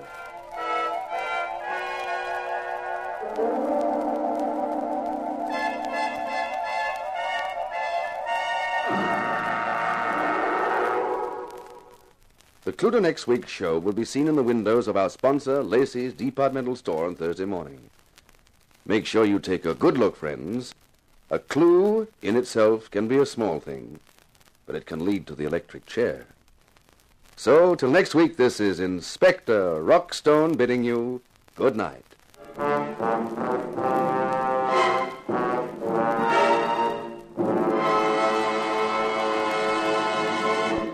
Tune in next week, same time, same channel, for another story starring Rock Stone as the inspector, who proves that there's no future in murder. Well, wraps it up for the night. All right, Fred, you can strike now. That last scene played beautifully, I thought, Rock. Say, thanks, honey. It was fun being in the show with you. Do you think our producer was happy about it? Our producer, Miss Arlene Molden, is a woman, but definitely. And who can tell what a woman thinks, huh? Only another woman. So long, Rock. So long, honey. Well, that's another one over. It was a good show, Rock. Arlene, coming from you, that's really something. Why? Am I such a tyrant? No. But there are enough distractions for an actor working in TV without a producer who puts so much vitality into her vital statistics. You ought to pass snappy cracks like that on to Sam Long. You might be able to use them in next week's script. And speaking of which, what's the gimmick for Lacey's window display the next show? It's a Lulu. Let's walk over to your dressing room. I'll tell you all about it. Fine. This noise isn't doing my ulcer any good. You read Sam's script for the next show? Belladonna was poisoned, he's called it. I had a quick look at it. Well, we've had 2 dummies made. One of you and one of the girl who's murdered. The window dressers will set them up in the window, and on Thursday morning, when the blinds are lifted, the public will see you just entering the room with the girl's body slumped in a chair and an upturned glass on the table beside her. Yeah, what's the vital clue? The upturned glass, stupid. Don't you remember in the script the girl is poisoned with belladonna? In her last moment, she turns the glass upside down. What for? It gives a clue to the poisoner. The butler did it. And the butler always keeps the glasses upside down in the liquor cabinet. Holy cow. Did Sam Long dream that up all by himself? You worry about your acting. I'll worry about the script. Well, there's something else I'm worried about. What? These stunts you pull every week to tie in with the show, like this gimmick in Lacey's window. You know, I think we should drop them. Not on your life. They're worth thousands of dollars in publicity. Look, I had a nasty phone call from a real inspector of homicide last week about that stunt of yours with a girl in her underwear being chased by a gunman down 5th Street. Well, Inspector Jakes was very annoyed about the whole thing. Forget it, Rock. We'll make a sizable contribution to the police pension fund or something the next couple of weeks. That'll keep them quiet. Anyway, this scene in Lacey's window shouldn't upset them. I hope you're right, but I doubt it. Inspector Jakes made a lot of rude remarks to me. Maybe he doesn't like your acting. Well, you better go and get your makeup off and have a good rest. I'll pick you up at 7 on Thursday morning. 7? Hey, that's in the middle of the night. Why should I be there? You usually handle these things yourself. You're featured in this display. You're a dummy, remember? Yeah, you flatter me. Oh, what a way to make a living. Honey, I'd feel sorry for you if it wasn't for all that money you're making.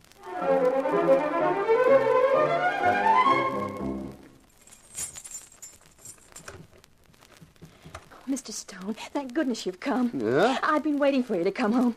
Oh, Mr. Stone, I have to talk to you. Now, look, baby, I'm awfully tired. I'm about to open this door and hit the hay. You know, cannot wait. It's urgent, Mr. Stone. Oh, okay. You better come in. Yeah. Now then, what's all this about? My name is Hannah Vogue, Mr. Stone. I'm an actress. Oh, congratulations. I'm playing on one of your shows next week. Oh, that's fine. I'm frightened, Mr. Stone. There's something wrong, terribly wrong. If it's as bad as that, I can probably get them to rewrite your part for you. I don't mean with my part or the show. I'm talking about real life. It affects you as well as me. It affects the whole show. I only found out by accident, and I'm scared, Mr. Stone. I don't know what to do.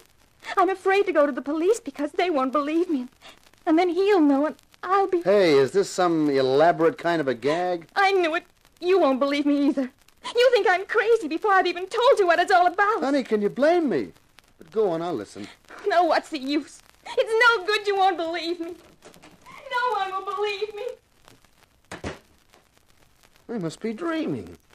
And I'm not even in bed.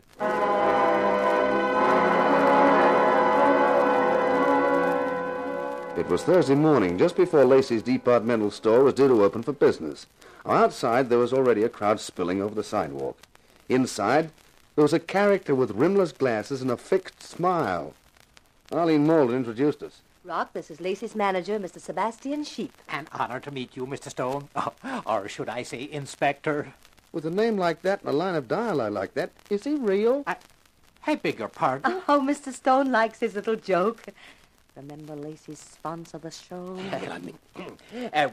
Perhaps you'd like to take a look at the display before we lift the blinds. I think you'll be very pleased with it. We'd love to take a look, Mr. Sheep. Splendid. There we are. You can step right into the window. Just take care not to disturb anything. The dummies are remarkable, I think. Just look at your likeness, Mr. Stone. How do you like meeting your double? And the girl. Hey, isn't that Hannah Vogue? It's a dummy of her. I didn't know you knew her. Oh, we met.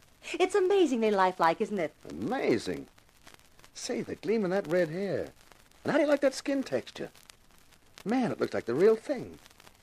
Say, I wonder if it feels the same. Ah! Don't do that.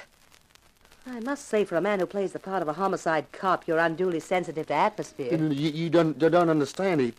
It's a compliment to our window dressers. Is that what you mean, Mr. Stone? I tell you, give me your hand, Arlene. Oh, darling, how touching. But this isn't the place to hold hands. I don't want to hold it. I want to guide it. And you feel... Oh, well, of all that... Yeah, you see what I mean? She's real.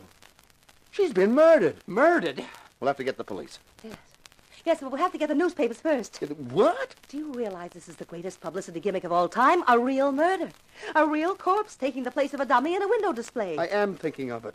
And it's making my insides churn. I'll call the papers first. I want them to get pictures of the police coming in the window. Then I'll call homicide. Homicide. That means Inspector Jakes. I suppose so. Why? Goodbye. Where are you going? South America. Don't be stupid, Rock. Stupid?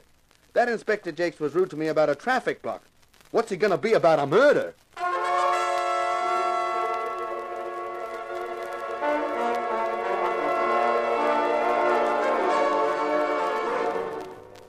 Well, well, well. The great Inspector Stone, the wonder boy of Copland. There's no future in murder, he says, and he says it every week. Hello, Inspector. And now you've turned up a real-life corpse. It just so happens that the corpse is part of one of your corny publicity stunts. Did she volunteer to die for you? I don't know a thing about it, Inspector Jakes, honest. By a remarkable coincidence, every newspaper in town gets to hear about the murder before homicide does. You wouldn't have anything to do with that, would you, Inspector? Oh, no. Well, I'm going to do the right thing by you, Inspector. I wouldn't spoil your show for anything. Never let it be said that the homicide squad doesn't appreciate a fellow fighter against crime. Let the press boys in, Sergeant.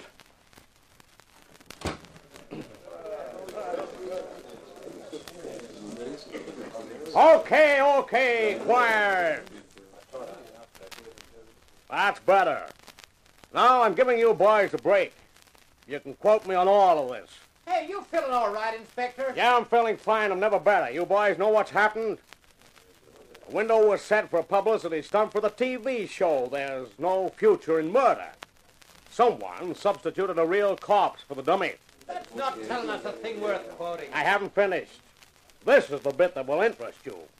I've just been talking to Inspector Rock Stone here, and he wants to go on record as saying that no one is going to get away with murder on his show. Oh, now, look, He says he personally pledges himself to bring the murderer to justice, to solve his crime. I didn't... And what's more, he doesn't wish for the cooperation of the homicide squad. He intends to handle it alone. Hey, is that right? That's a story for you. A real-life murderer turns Stone into a real-life cop. Who knows? Maybe he'll get himself murdered in the process. Boy, what a story. Okay, now you can blow. You get the story, and I hope you play it up big. I go on record as saying that the police department has the greatest respect for Inspector Stone's deductive powers, and they also know he has a hot lead which may well take him straight to the murderer.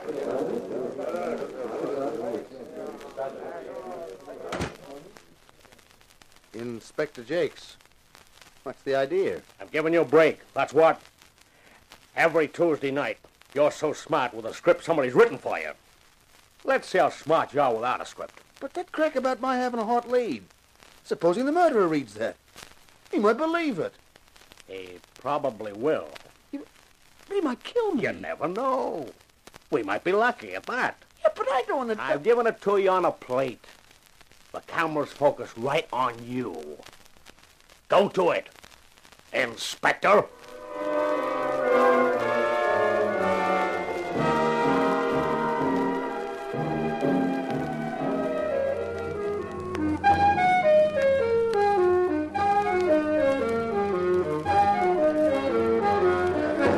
Carter Brown, Mysteries. Adventures in excitement and suspense, based on the best-selling novels by the slick storytelling sensation, Carter Brown.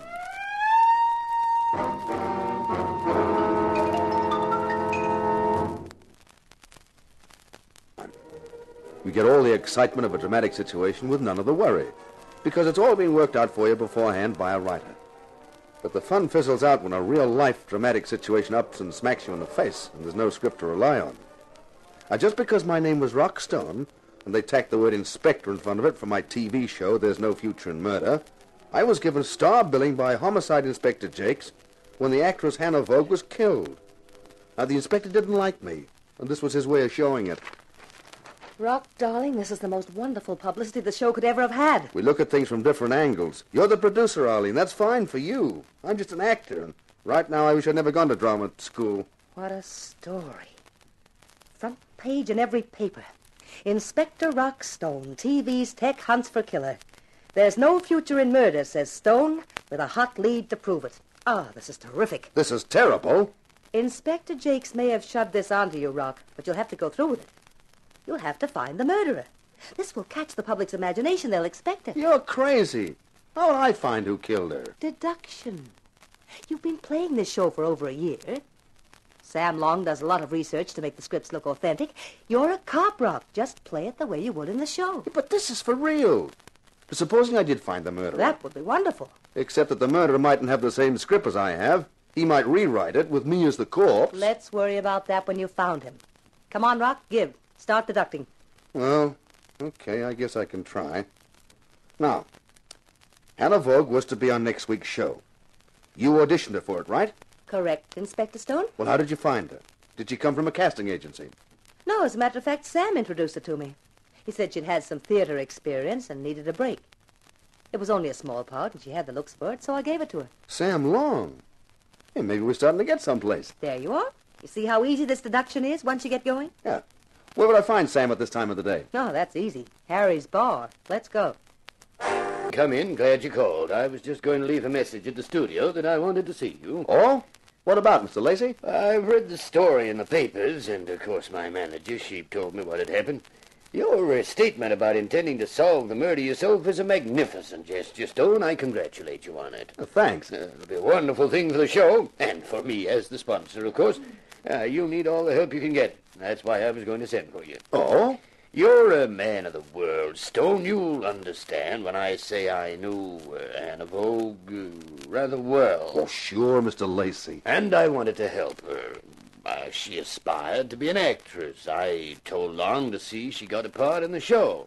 I'm being quite frank about this, Stone. I trust you realize the necessity of a discretion on your part. I'm a clam, Mr. Lacey. If anyone else got to know this, anyone like the police, well, it could be most embarrassing for a man in my position. Oh, naturally. I understand. Good, then that's that. Not quite, Mr. Lacey. No? What else is there? A couple of questions I'd like to ask. Oh? Have you any idea why she was murdered? None at all. When did you last see her? Well, it must have been Tuesday night. Yes, we watched the show at her apartment. I left about 9. Did she seem worried about anything? Not at all. She was her usual vivacious self. Oh, well, thanks, Mr. Lacey. Oh, just one other thing. Would you give me the address of her apartment? Yes, of course. I'll write it down for you. Here you are. Thank you. Are you planning to call them? Uh-huh. Well, in that case, perhaps I'd better give you the key, too. On my way to Hannah Vogue's apartment, I wondered about the strange contrast in the dead girl's behavior. According to Aldous Lacey, when he saw her on Tuesday night, she was her usual vivacious self. When I saw her, later that same Tuesday night, she was scared, almost incoherent.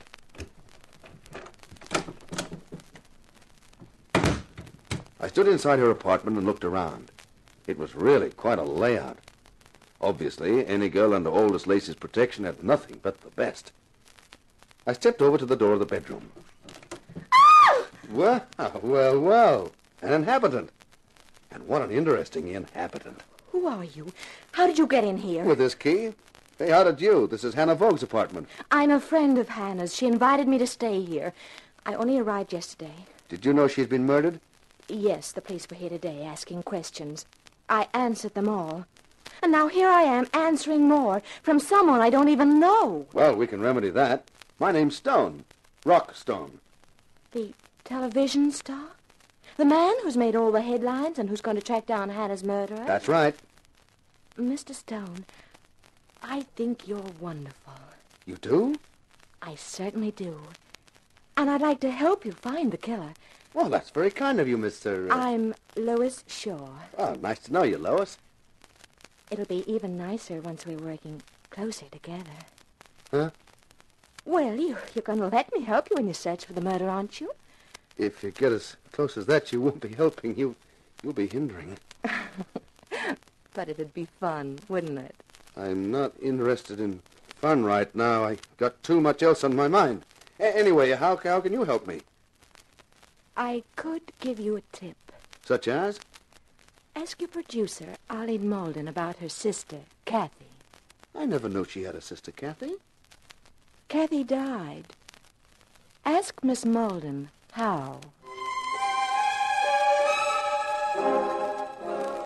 I left the luscious Lois puzzling over her cryptic reference to Kathy Malden's death and headed for Harry's bar, where I expected to find Arlene and Sam still waiting for me. But there was a message that they'd gone to the studio. When I arrived there, I found I'd forgotten about the conference for the next program of There's No Future in Murder. We've got the scripts. All we've got to do is check through them in case anyone has any bright ideas. Then I can go ahead with the casting. I have to get someone else to play the murdered girl, of course. Hey, hold it a minute, Arlene. What is it, Rock? We can't do this show next week. Why not? Well, maybe you've forgotten, Sam, that Inspector Jakes told the press that Inspector Rockstone was going to solve Hannah Vogue's murder. Well, no, but I don't see... If we're going to keep any viewers at all for the program, next week's show's got to be devoted to the case of Hannah Vogue. In the next show, Inspector Rockstone has to reveal the murderer's identity. Hey, that's a colossal idea. Here, give me the details and I'll start work on the script right away. I haven't any details. Then what are you talking about? The show will have to be played without a script. It'll have to be an impromptu job. We'll have to play it by ear. What? Yeah, that's right. Aren't you overlooking one minor point? You have no more idea right now who killed her than I have, or Inspector Jakes has. Well, that doesn't matter. We do the show just as it happened.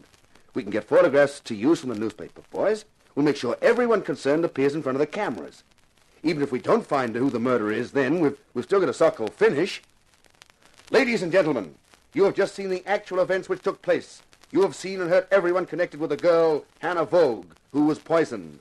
One of them may be her murderer. Who is your choice? Hey! Can you imagine what that will get us? Yes, about $3 million worth of libel suits. My bet is it'll get us the murderer. Hey, imagine the strain of appearing in front of the cameras knowing 1 million people are watching you. How easy it would be to make one small slip of the tongue, one small fatal slip, that reveals you as the murderer. People will just refuse to appear on the show, that's all, including the murderer. No, they wouldn't dare. Look, imagine the question mark in people's minds if someone refuses to cooperate. It'd practically brand them as the murderer right away. Yeah, he's right, Arlene. He's really got an idea there. Well, I suppose it could be possible. And if by any chance we unmasked the murderer, it'd lift the show's rating like nothing else could. Well, it looks like you two don't need me anymore. Since I haven't any script to write, I might as well gravitate back to Harry's. You can catch me there if you want me. So long, Sam. Listen, Rock, do you know any more than you're telling? I mean, this idea of an off-the-cuff show, you must have something to go on. Not really, Arlene. I've only been around asking questions.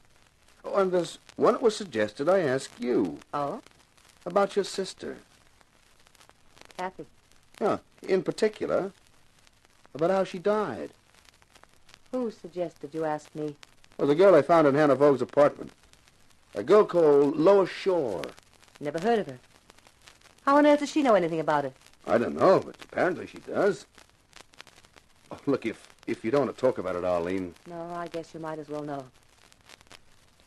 Kathy was found in a swimsuit on the beach at San Antonio, drowned.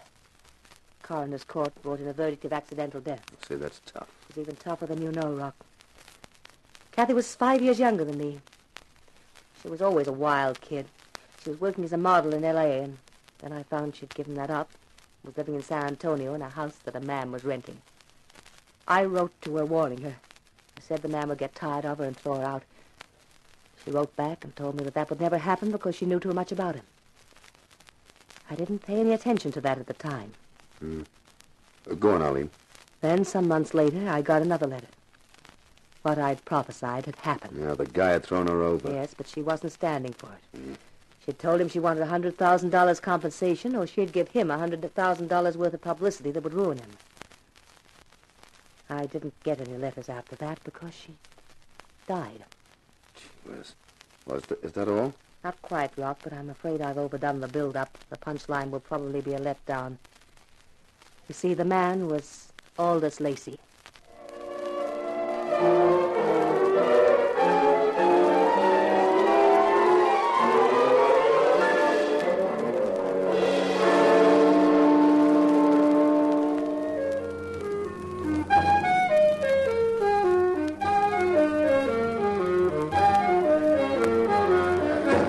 Carter Brown, Mysteries.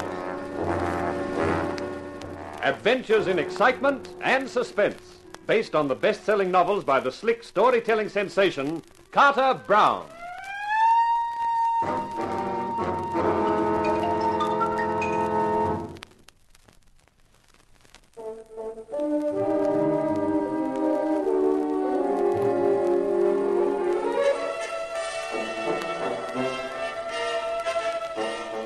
It was a great idea of mine to do an impromptu show devoted to the death of Hannah Vogue for the next TV presentation of There's No Future in Murder.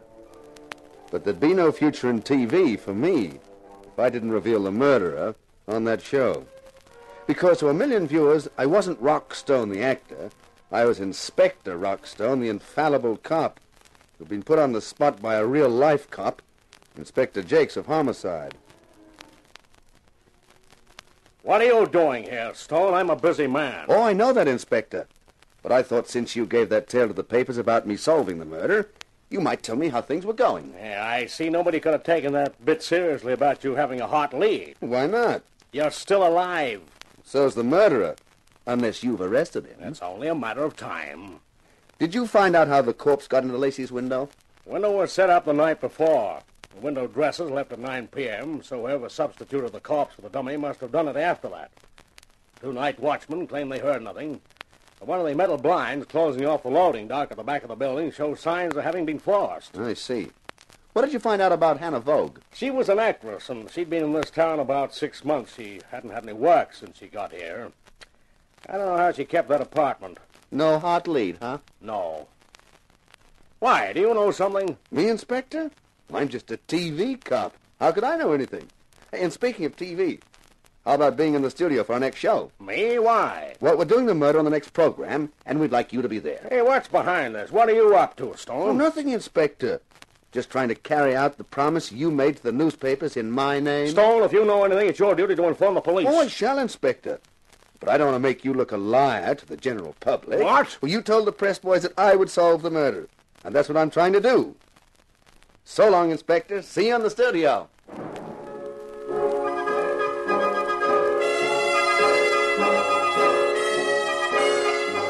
I think it's the most ridiculous idea I ever heard. I wouldn't allow it for one moment. To commercialize murder. It's unethical. But, Mr. Lacey... It's a crazy, preposterous idea. I won't hear another word about it, Stone. I'm sorry you feel that way, Mr. Lacey. That means I'll have to scrap the idea of you introducing the show. What? Well, me?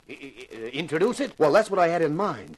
I naturally figured that you, as our sponsor, would open the program. You wanted me to appear on the show? Sure. With a statement to our audience about how you stood foursquare for justice and how this program would bring a murderer to justice. Oh, no. Wait a minute. I hadn't thought of it quite like that before. That puts a different complexion on the matter. Oh, does it, Mr. Lacey? Of course.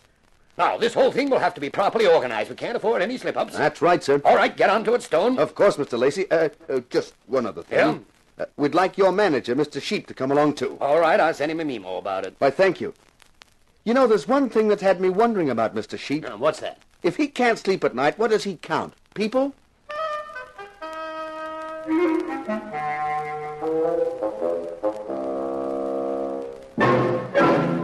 When I left Lacey's department store, I thought I ought to have a few words with Sam Long about the form the presentation ought to take. He wasn't to be seen at Harry's bar, so I headed for his apartment. I'd never been there before.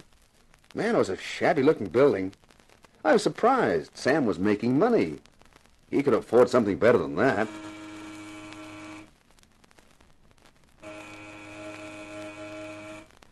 There was no answer when I pressed the buzzer, but a door opposite opened, and a woman stuck her head out. You looking for Mr. Long? Yeah, that's right. Well, he isn't in.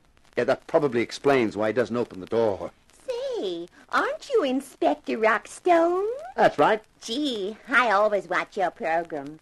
That is, when my old man isn't working early shift. He gets home around 4 in the afternoon then, and we watch another channel. Why? He can't stand the sight of you. He says if you're a cop, he's a ballet dancer. And he's not, I take it. He works on the garbage collection. Have you any idea where Mr. Long would be? Try Harry's bar. I have. He's there most times. Drinks too much. He's changed since he first come here. He was different then. Younger, perhaps.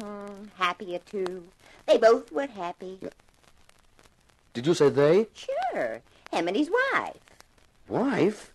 Yeah, I never knew he was married. Oh, lovely little thing she was. An actress. But then they started in quarreling. Quarreled something terrible before she left him. Guess that's why he drinks so much. You say she was an actress? Uh-huh.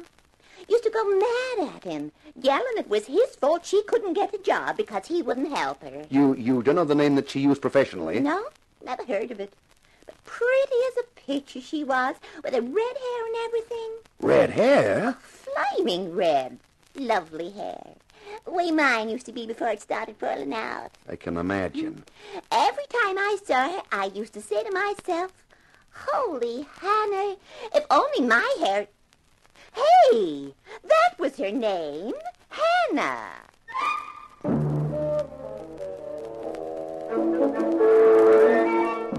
I left the talkative dame with my head reeling. Not only from her gabbling, but from the unexpected, astonishing information I'd stumbled on. Sam Long, married. And to a beautiful redhead actress named Hannah. And it was a beautiful redhead actress named Hannah who'd been found dead in Lacey's window.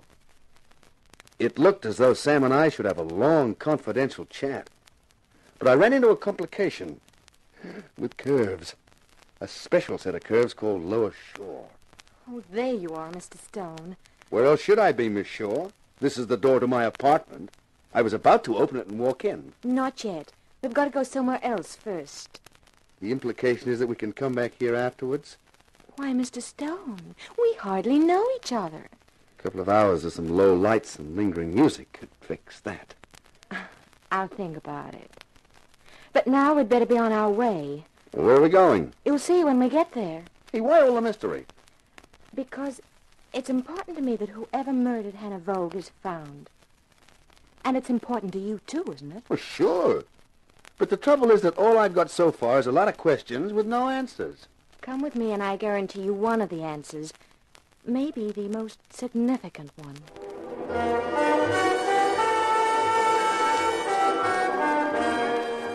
Lois had a car and slid in behind the wheel. After a half-hour drive, we stopped outside a sprawling two-story house with grounds big enough to build an aircraft plant in.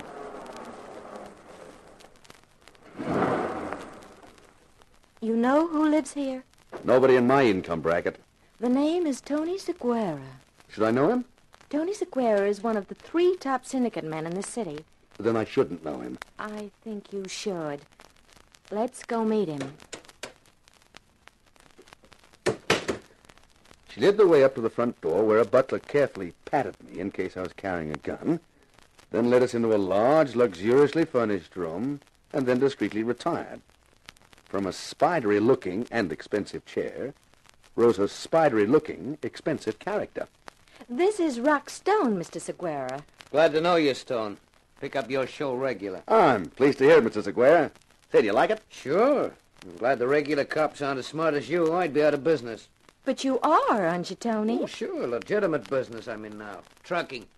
Tony's a sort of elder statesman for the syndicate in this area. Yeah, you could call me that. He's got some interesting information for you. Glad to hear anything that might help me. Now, this will, but you got to understand a few things first. Huh? Now, this dame getting herself knocked off in a store window, that's bad for the syndicate. Gets too much publicity. People start talking, say what it's doing in their city. Next thing you know, there's a reform party starts up, and we got to buy to keep things as they are. It costs too much dough. Yeah, I can see that. So we got no interest in this thing. It don't concern us until it gets publicity, and then it does. I see. Now, you're going to do a real-life show next Tuesday. That's right. You find the guy who did it on your show, and everybody gets happy, says, what a fine city we got, huh? Makes sense? From your side of the fence, yeah. So we're in your corner on this one. Yeah, that's fine. Now, here's the facts. This Vogue dame is Aldous Lacey's dame, right? Right. She gets herself murdered. Why? Maybe because she found out something that Lacey don't want anybody else to know. Could be. Something like he's been spending more dough than he should have over the last couple of years, maybe. And he wants a quick investment with a large profit to get it back. So he puts $100,000 into the rackets when the syndicate can use the dough, and he collects 20% over 12 months. With due respect to Tony, you could say this was right from the horse's mouth. Now, the syndicate did the right thing by Lacey. We paid him his 20% a month ago and gave him back his $100,000. We're clean. But we don't want to get mixed up in this thing. Way we see it, the dame found out about it some way. Maybe she blackmailed Lacey, or maybe she threatened to talk to the cops. But that's why she was killed. We're sure of that. Thanks, Mr. Seguera. Thanks a lot. Oh, any time. Now, I just done you a favor. How about you do me one? Well, what is it? Well, you mention this in your show, that's okay with us. But just change it around a little. Not very much. Don't say he invested the dough in the rackets. Just say he invested in the syndicate through me. I'm okay. I'm clean. I've paid taxes on the dough I made on his dough.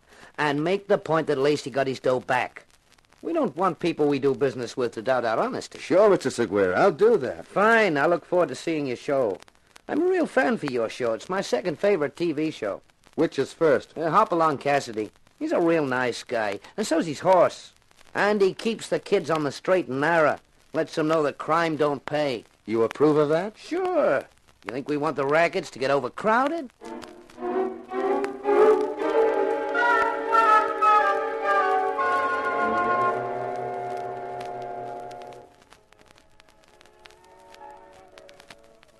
I just don't get it. How come you found all this out, Lois?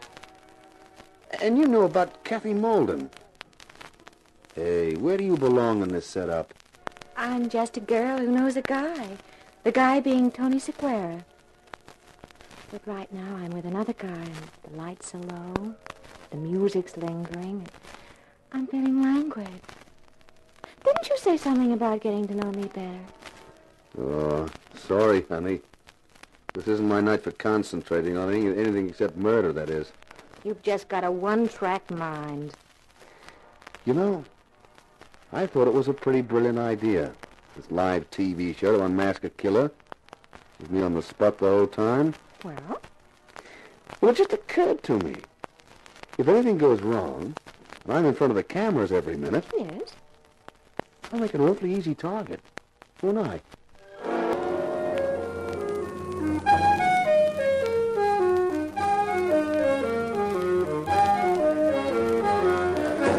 Carter Brown, Mysteries.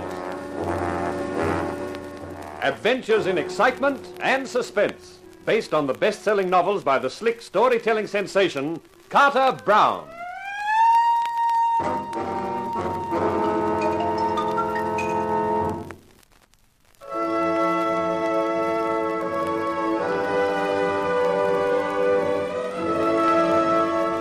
Any actor worth his salt is generally nervous before a performance is due to begin.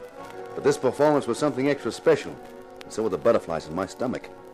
Because this program of There's No Future in Murder, which starred me, Rockstone, as television's Inspector Rockstone, was going to be devoted to disclosing the murder of Hannah Vogue, I hoped. That was why only part of the show had been planned, the early part. The rest of it had to be an impromptu affair with me in charge and with music improvised from the orchestra whenever I gave the signal.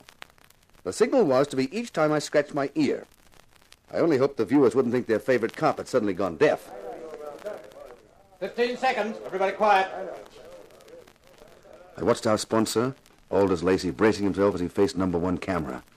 The orchestra leader stood with his baton raised as the seconds ticked away. And then, the show was underway.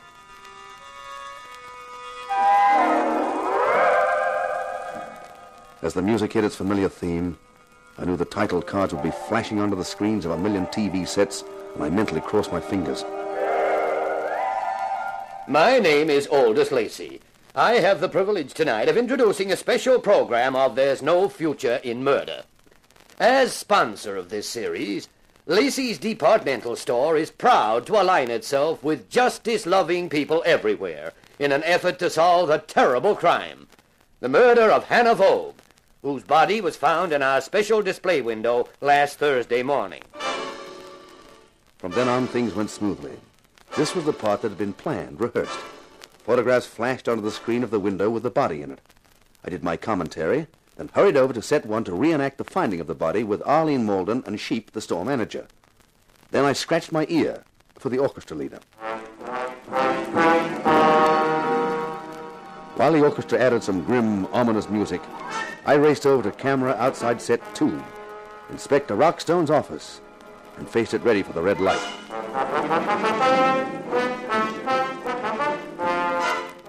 Ladies and gentlemen, you have seen the discovery of the body of Hannah Vogue. In my office, which I shall enter in a moment, a group of people have been gathered. I shall interview them. You have seen me do this many times, but I ask you to remember that tonight I am not an actor playing a role. I am a man, a citizen, trying to solve the murder of a beautiful girl. I am really you, a part of you. I am a conscience, yours and mine. The conscience of a city raising its voice to demand that justice should be done and the evildoer brought to a reckoning.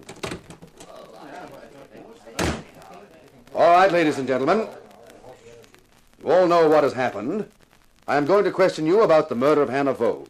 I know I have already asked you many questions in the last few days, but this time I shall be asking them in an effort to build up a pattern, a picture of Hannah Vogue's life, and perhaps, because of that, a picture of her death, of why she had to die.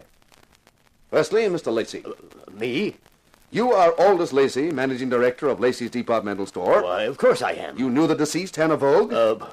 Yes, I knew her. How much were you paying a month for the rental of her apartment?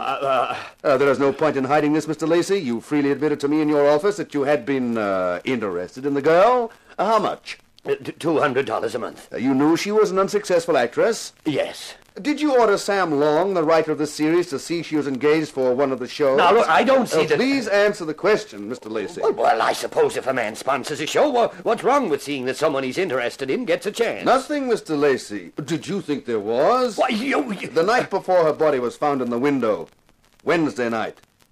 Did you see her that night? Oh, we had dinner, and then she had to leave. You didn't go with her? No. Thank you.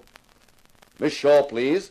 Yes, Inspector Stone. Your name is Lois Shaw, and you were a friend of Hannah Vogue. That's correct. You were staying at her apartment the night before the murder. Yes, I was. When did you last see her alive?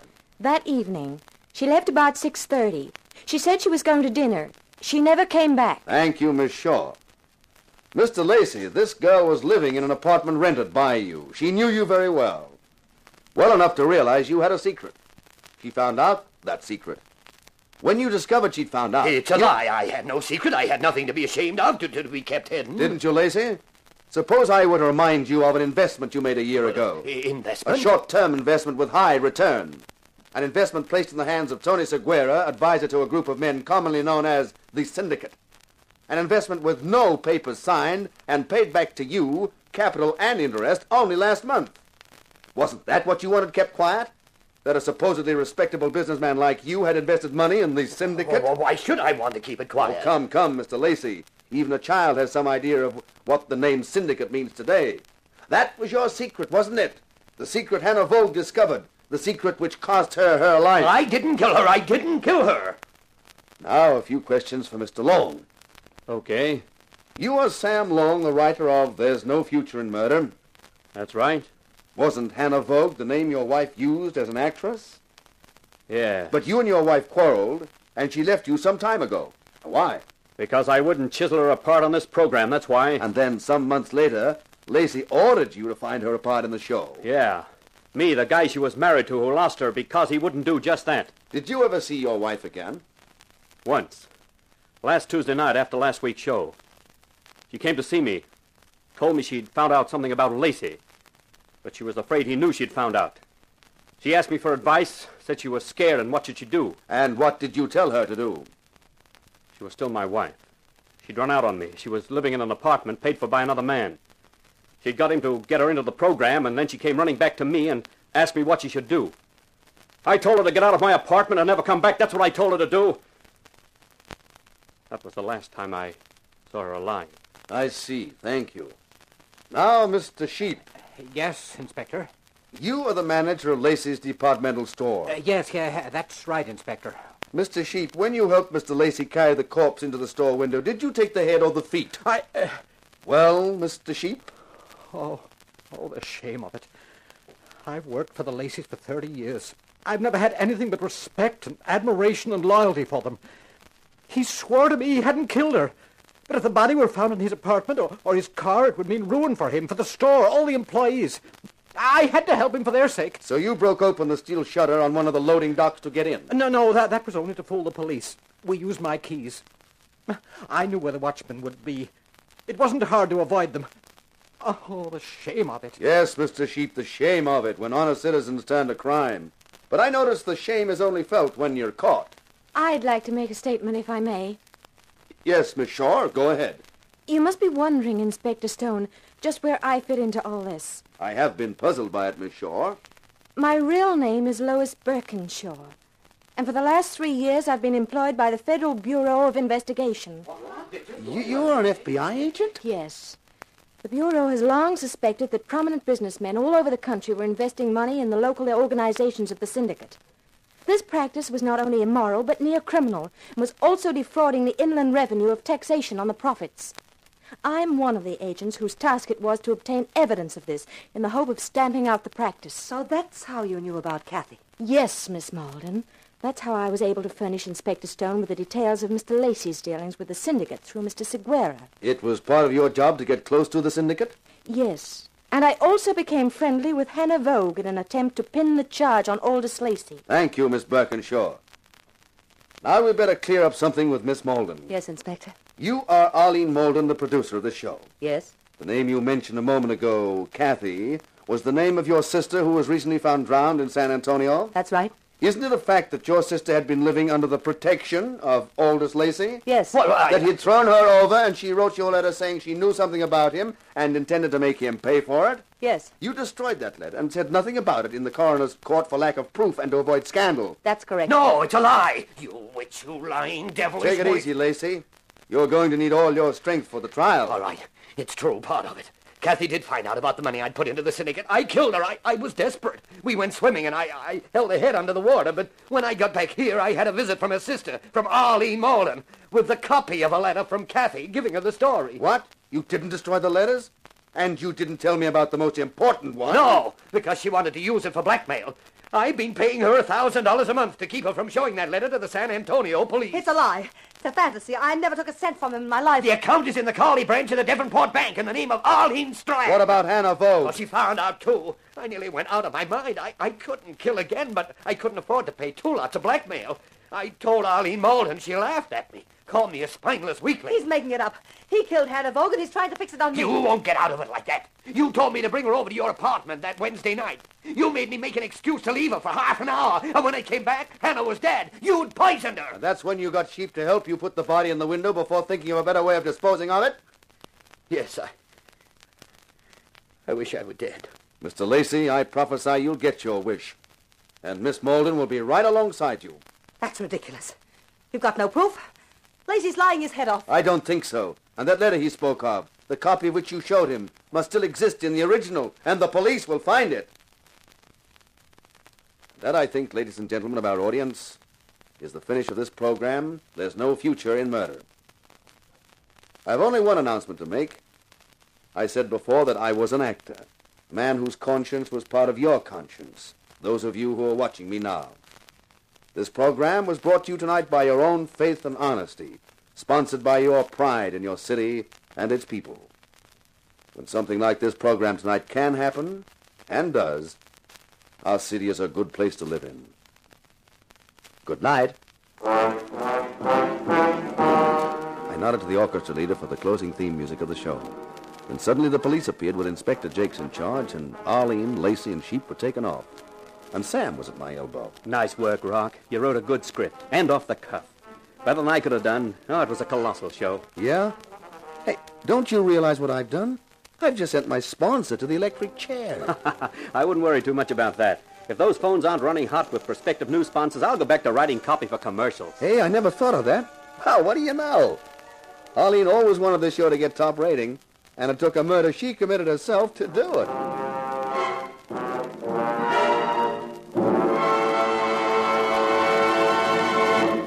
This is Carter Brown. Well, I guess after that story, nobody's going to want me to write for TV. But you know, I agree with my hero. There's no future in murder, except in writing about it. And it's fun, too. I'll be back again with another story for you, called Hazard in Hong Kong, and the hero's name is Tony Masters. Or at least, that's the name he finds himself saddled with. If you're listening, you'll find out why. Meanwhile, this is Carter Brown saying so long for now. Be seeing you.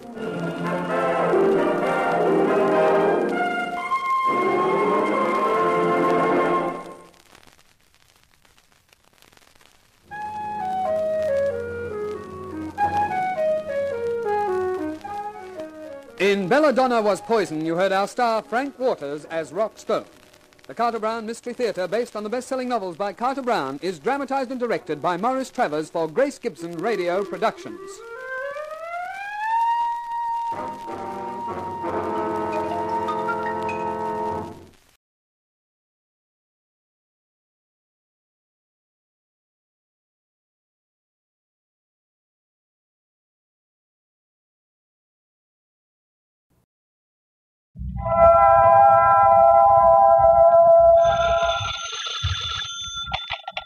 Hello, Yukon 28209.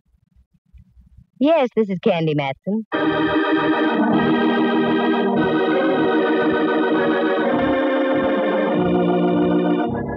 The National Broadcasting Company presents Candy Matson, Yukon 28209. This is the start of a mystery. Our main character is a San Francisco girl detective, Candy Matson. There are others in the show, too. An Inspector Mallard, a gent who calls himself Rembrandt Watson, a cowboy, a dude ranch owner, and a gal the casting agency assured us was a dowager, slightly boozy. There are a few other voices along the way, too. I think that has all the makings of a good mystery show, don't you? Well, let's go on from here and find out. So, here's Candy Matson. Like the man just said, this is the start of a mystery. Christmas had me completely tuckered out. No one had invited me to the Rose Bowl game or the East-West at Kezar, so I decided to make like a bear and hibernate over New Year's. It worked out perfectly because, as my old friend Rembrandt Watson put it, you wish to greet 1950 in some remote spot? Is that the idea, Dove? That's the idea, Ducky. I have the perfect place for you. A dude ranch, reasonable, just on the other side of Sonoma, in the Valley of the Moon. Valley of the Moon. New Year's Eve in the Valley of the Moon. Rembrandt, that sends me. Good. Maybe it can send us both. I have a commission to take some pictures up there for a brochure they're putting out. I have to be there tomorrow afternoon. Yes? I see you're nibbling at the bait. I shall be blunt. Why don't you drive me up? You've won your point. I'll pick you up tomorrow at what time? Let us be spectacular and say high noon. High noon. And do bring some cash, will you, girl? I'm a little short. I thought you were going up there on a commission. Yes, I am. But they have some simply divine one-arm devices. And there goes me commission. Naturally, a girl has to look right to welcome in the new year. That gave me the perfect excuse to squander a few hard-earned dollars and cents on some lovely clothes that didn't make sense but cost dollars. The afternoon was aging gracefully, a little gray here and a wrinkle or two there. So I stopped for a parfait, very dry and no olive. With that mission accomplished, I headed back over Kearny Street, and as I wheeled past Portsmouth Square and the Hall of Justice, I realized I hadn't seen my chum Mallard in quite some time. Inspector Ray Mallard of San Francisco Homicide. A very smart cop who can smell a clue a mile away. But when it comes to me, he very conveniently carries his own fog around. Well, Candy, my little cupcake. Mallard, dear, you called me your little cupcake. Sure, it's still the Christmas season. Let's be charitable, I always say. What do you always say? In a situation like this, nothing. I just exude a stream of steam from the top of my head. Very cute. What brings you around our boarding house? You, darn it. I thought you might like to know I'm going away for a week. What did they get you on? Petty theft? Yeah, and they got me as I tried to make my getaway on a tricycle. But for your information, Inspector, I'm spending my New Year's Eve up in the Valley of the Moon. Oh, want to get away from it all, huh? That's right. You in particular. In that case, may I get you a midwinter vacation off to a flying start? You can try. How? I'm not working tonight. How's about a movie? You've got yourself a date. What's playing? Tex A Cup. That's what I thought. Where's Tex and his faithful horse Mustard playing this time? Oh, at the Plaza. And the pictures of Pip, too. I'll bet. I read all about it. Yeah. Hot lead over Laredo. Look, here's the ad in the paper. Oh, I can't wait to see it. Show me. There. Yeah. A searing epic of the West's wild grandeur. Men as rugged as the mountains. Wee. A singing saga of scorching bullets, strumming guitars, and supple senoritas. And starring the champ of the Cowboys, Tex A Cup. Now, what more can one ask in a motion picture? Popcorn. Oh, we'll have that, too. I went home, did some packing for the trip the next day, fixed something to eat, and then changed into my spurs that jingle-jangle for Tex A Cup. Mallard arrived, we took off. We got to the early show, so we managed to get some good seats. Of course, he wasn't kidding about the popcorn. He got a great big bag of that. We fumbled our way down the darkened aisle and found a place to sit. The movie was almost over. Oh, Tex, the whole thing looks like a gosh dang frame up to me. They must have snuck off with them head of cattle and over into Inyo. Yep, I reckon. Here, Candy. These seats are okay. They must have gone that way, all right. Sure. Only one thing. Sorry, lady. So am I, Pete. What happened to Tex? Last time I seen her, she was leaving. Seats are okay. Oh, have some popcorn? No. I wonder where the sheriff is. He said he was going to be riding by directly. Oh, probably. What? I said sure is good popcorn. Oh, sure you don't want some? What? I said, are you sure you don't want some popcorn? I keep saying no. No, thank you. I don't want any popcorn, Lara, dear. If you'll pardon me, I'm going home and catch this on television. Not with Tess missing this way. I understand your feeling all about it.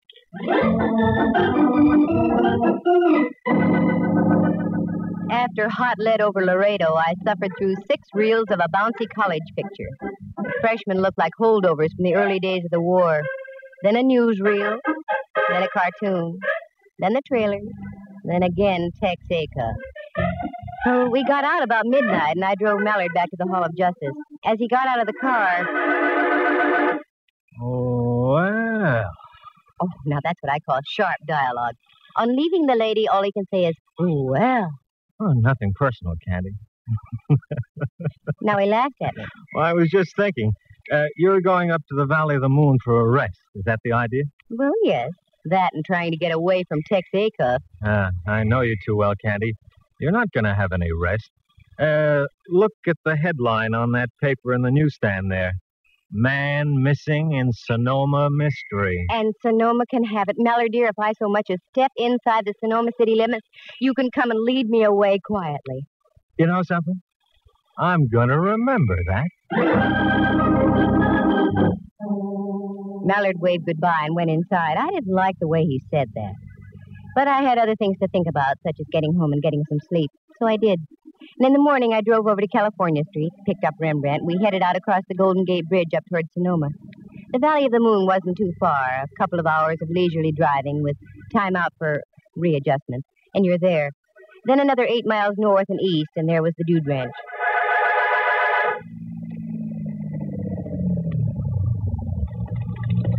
This is it, dear. What do you think of it? Perfect, just perfect.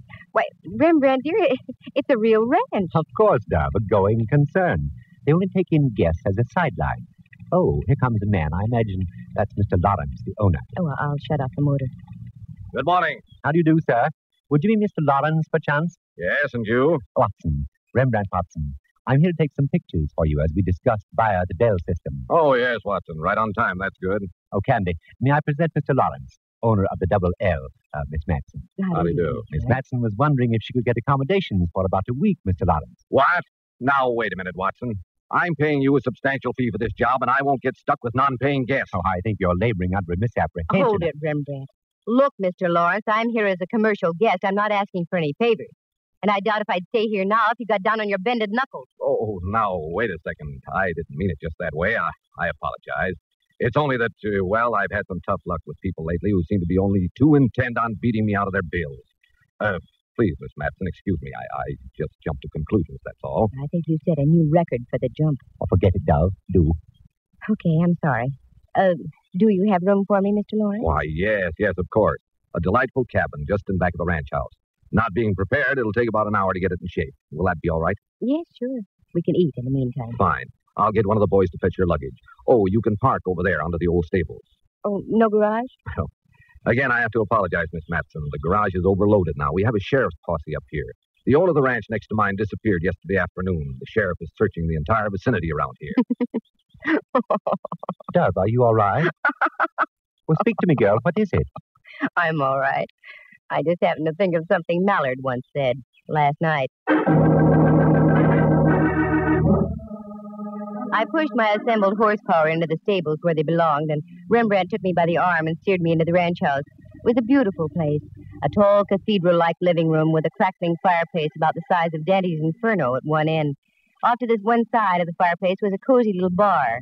The sun was just going over the yardarm, so I figured an old-fashioned would be quite in order. Old-fashioned was right. Behind the bar was the personification of an old-fashioned cowboy. Real chaps, a leathery face, and little squint wrinkles around his eyes. Well, howdy, Tex. It seems like as if I done saw you in a movie last night. Howdy yourself, ma'am. Nope. Must have been 2 other cowboys. I've been working here at the Double L for almost 5 years. My mistake, partner. Matson's the handle. What's yourn? Is that the way cowboys talk, ma'am? Yeah, Hollywood and Vine variety. I'm glad to know you. Call me Jeff, Miss Matson. Check. This is Rembrandt Watson. Rembrandt, Jeff. Are those shoulders sewn in, or are they real? I'm afraid they're real. Hiya, Mr. Watson. You riding herd on all those bottles back there, Jeff? Yep, for better or worse. Chang, our regular bartender, took powder on us day before yesterday. Uh-oh. Seems like he picked a bad time to do a run-out. Oh, you mean the missing gent from Glen Valley? Glen Valley? Yeah, that's the ranch next to ours. Yeah, I understand the police are on the lookout for Chang, but he didn't do it. He's a good, honest Chinese boy. Even so, it's a bad time to disappear. Oh, I admit it doesn't sound good. Well, if you folks won't mind the efforts of an amateur dispenser, what can I do for you? An old-fashioned for me, Jeff. Well, that I can try. From now on, it gets easier. Rembrandt only wants the Coke. Well, I can sure fix that all right. Uh-oh. What's wrong? Here comes the Duchess. The Duchess? Yeah, one of our guests. She's been out here about 2 weeks, and she can go through distilled spirits faster than a buzzsaw through mushy pine.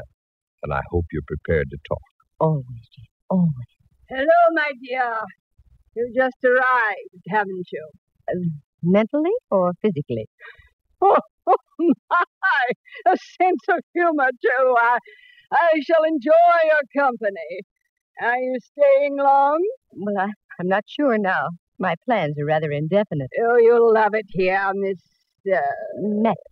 And may I present Mr. Rembrandt Watson? Charmed, I'm sure. As of now, me life has commenced. Oh, you delightful lad. Jeff, dear boy, make me just a little nip of the old favorite, will you? Sure. One painkiller coming up. Here's your old-fashioned, Miss Matson. Thanks. Mr. Watson, your coat. Thanks, sir. Young lady, you must be an actress. You look like one. Well, no, I'm not. I used to be an actress, a famous one. I toured all over the continent with the greatest of stars, the finest of plays. I was the toast of London, Berlin, Vienna. Yes, but I had kings and princesses worshipping at my feet. Oh. I was once the vortex of an international incident. But no matter. Those days are gone forever now. And here's your tonic, Duchess. What? Oh, thank you, Jeff. Well, as we used to say, here's to crime. What was that? It's a perfect toast. We have quite a mystery in this part of the country, young lady. And so I keep hearing. I can't understand. Mr. Ferguson had everything to live for. Mr. Ferguson? The man who owned Glen Valley. Wealthy, good-looking, in the best of health. You seem to know quite a bit about the gentleman, Duchess. Only what I read in the newspapers, and I can't understand it. Well, as I said, here's to crime. We dallied at the bar for a few more moments. Then Jeff informed me that lunch was ready, and Rembrandt and I ate. We managed to duck the Duchess. I don't think I could have taken her with food. After lunch, Lawrence showed me to my cabin. It was, as he said, delightful, with a warming flame in the fireplace. It was cheery and comfy, and I felt completely at home. Lawrence left to talk to Rembrandt. They were going to discuss the pictures he wanted taken. I felt like going riding, so I changed into my jeans and started to leave. But as I did... Oh, sorry, Miss Matson. I didn't mean to frighten you. Oh, well, you did, Jeff. I was just about to knock when you opened the door. Oh, that's okay. Was there something you wanted? Well, you're in riding clothes, and that answers my question. The question being? Well, were you going riding? You see, the boss wanted to know if you were going riding, and if so, did you want some company? I usually show the guests around the acres. Well, yes, that'd be wonderful. And how long do you want to be out, Miss Matson? About 3 hours or so. Sure. In that case, we'll take the deluxe tour, over across the back 60 and up through Manzanita Canyon. You know, when we get up to the top of Iron Mountain, you can see the whole Valley of the Moon. That's for me, Jeff. Let's hit the leather. Jeff was obviously born to the saddle and came into this world teething on a tether rein. You couldn't tell where the horse left off, and Jeff began, a real rider. We nosed out through the clump of ranch buildings and on into open space. I had a fine horse under me, and I really felt like I was living. We'd been riding about an hour when we came across a little stream. Jeff indicated we should stop and water the horses.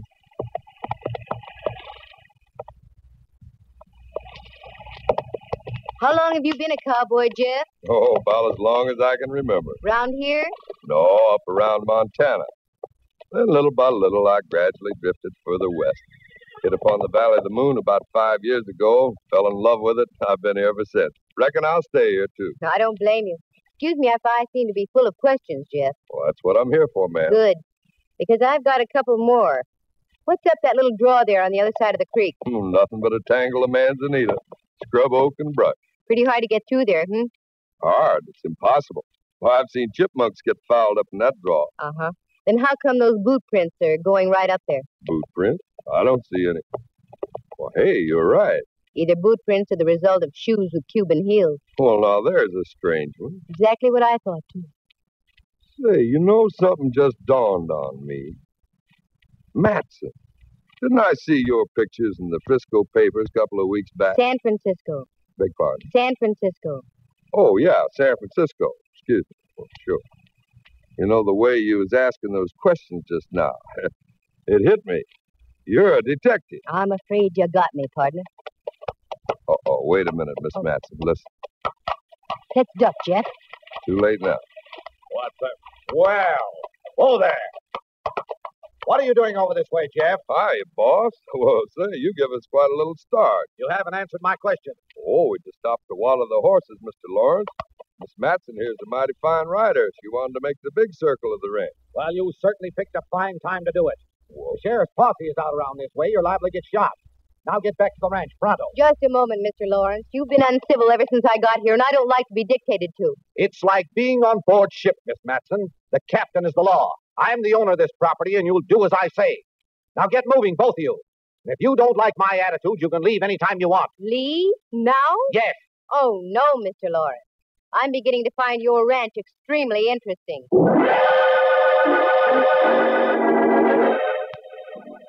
Jeff and I wheeled our horses about and sifted back to the ranch house.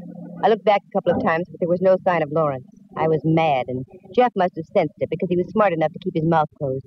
As I dismounted at the stables and headed for the house, he waved me a forlorn adios and disappeared. Just as I went through the door, I was greeted by Rembrandt. Oh, there you are, Dove. I was about to institute a searching party for you. Oh, I was safe enough until I came to grips with a thing called my own temper. What have you been doing, Ducky? I've had a most delightful afternoon, Candy dear. I've been playing canasta with the Duchess. Canasta? Ooh, you don't know how to play canasta. Well, I know that, and you know it, but I don't think the Duchess does.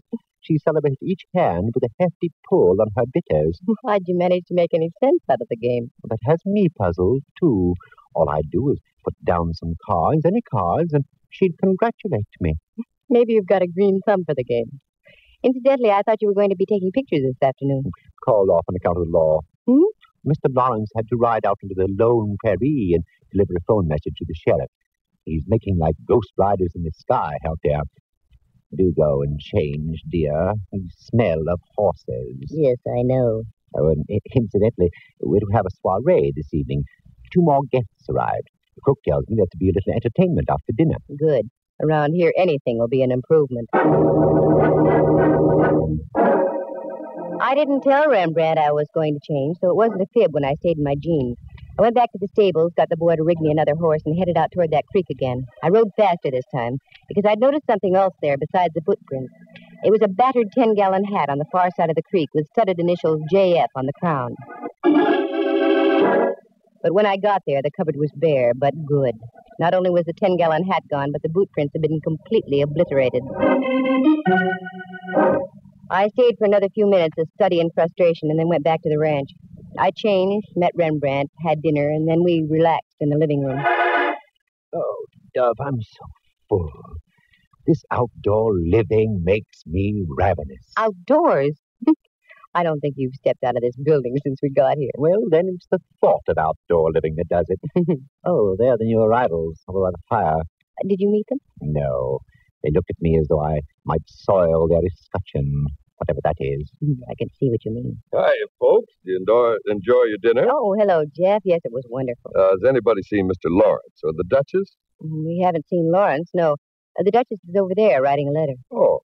Well, I hope you'll all drop around in about an hour. I'm going to do some singing and a little guitar plucking. Is there anything you don't do, Jeff? No, very little. But none of them too darn good either. Sure, we'll be here. Won't we, Rembrandt? What? Oh, yes, I go with 3 diamonds and a joker. Jeff left, Rembrandt snoozed, and I threw a wrap around my shoulders and took a stroll around the patio. The air felt good. I went over to my cabin, picked up some cigarettes, and started back. But as I came close to the cabin opposite mine... It was the Duchess. I'd recognize those tones and groans anywhere. Duchess? Yes? This is Candy Matson. Are you all right? Yes, I'm all right. Touch of indigestion, I should imagine. Oh, is there anything I can do? Can I get you something? Oh, what a dear thing you are. No, I'll be all right. I have these attacks all the time. You run along and enjoy yourself. Jeff is going to sing. He's such a dear boy. But you're sure you'll be okay? Yes, dear. We'll go along. Oh, here. Now, let me put a blanket over you.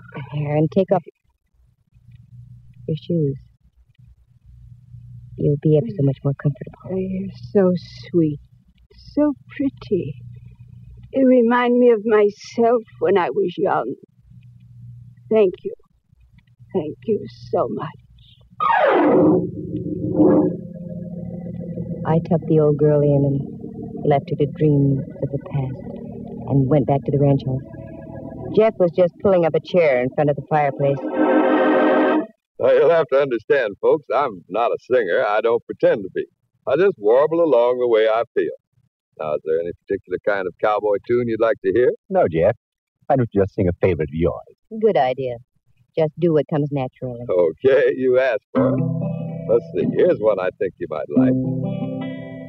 Oh, bury me not on the lone prairie, where the coyotes howl and the wind blows free in a narrow grave, just 6x3. But Barry... Oh, hiya, boss. Oh, I'm sorry, Jeff. Go right on with what you were doing. No, Mr. Lawrence. You arrived just in time. The entertainment's over. What? What are you talking about, Miss Matson? I said the show's over. Is the sheriff around? Yes, he and his men are outside. They're just leaving for the night. You better call him back, right now. The Duchess is dead in her cabin. What? Poisoned. Wait a minute. Sheriff! Sheriff Hobbs! Is that you, Lawrence? That's right. Can you and your men come back for a spell? Seems we have more trouble. Okay. We'll be over as soon as we tie up the horse. Now then, what's this all about? Well, I could tell you, Lawrence, but I think it'd be more proper coming from the star himself. Don't you think so, Jeff? Looks like this is it, doesn't it? You know, you're smart, Miss Matson. Like they say in that ad, never underestimate the power of a woman. That's right. That letter the Duchess wrote proves your point. What? How'd you get hold of that letter? I thought she wrote a duplicate. Is that it? Like you say, never underestimate the power of a woman. Wait a moment. I don't understand what's going on here. Go ahead, Miss Matson. You tell me. Looks like I'm not the star any longer. Well, Lawrence, up to about 2 weeks ago, you had as nice and gentle a cowpoke working for you as there ever was. Then the Duchess arrived. She wasn't kidding when she claimed to have mingled with nobility, important people. As a matter of fact, she had an inside tip about your ranch and the one next door, Ferguson's place, Glen Valley. Didn't you receive a fantastic offer for your property from a big wine company just recently, Lawrence? Why, yes, I did. So did Ferguson. They were going to merge the two places and make it one of the world's largest vineyards. I didn't know about that part of it. But the Duchess did. She wanted in on the ground floor. That's why she came out here. She tried to talk business with Ferguson, but he'd have none of it. So, in one of her boozy moments, she hit upon the idea of doing away with Ferguson. But she didn't have the nerve to go through with it. That's when she approached Jeff here and cut him in on the deal. Jeff was tired of the poor but honest cowboy routine, saw a chance to make some heavy sugar, and went along with the gag. Right, Jeff? She's got it straight so far, boss.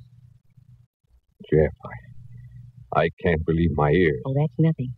Just wait a while. Jeff and the Duchess were out riding one afternoon when, by chance, Ferguson rode up, too, just where the boundaries of the two ranches meet.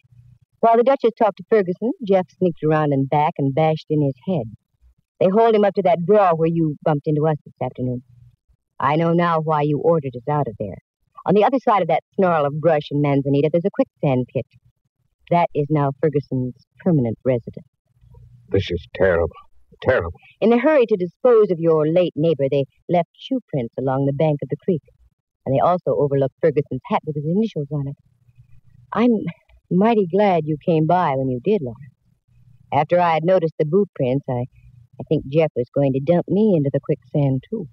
You're right again.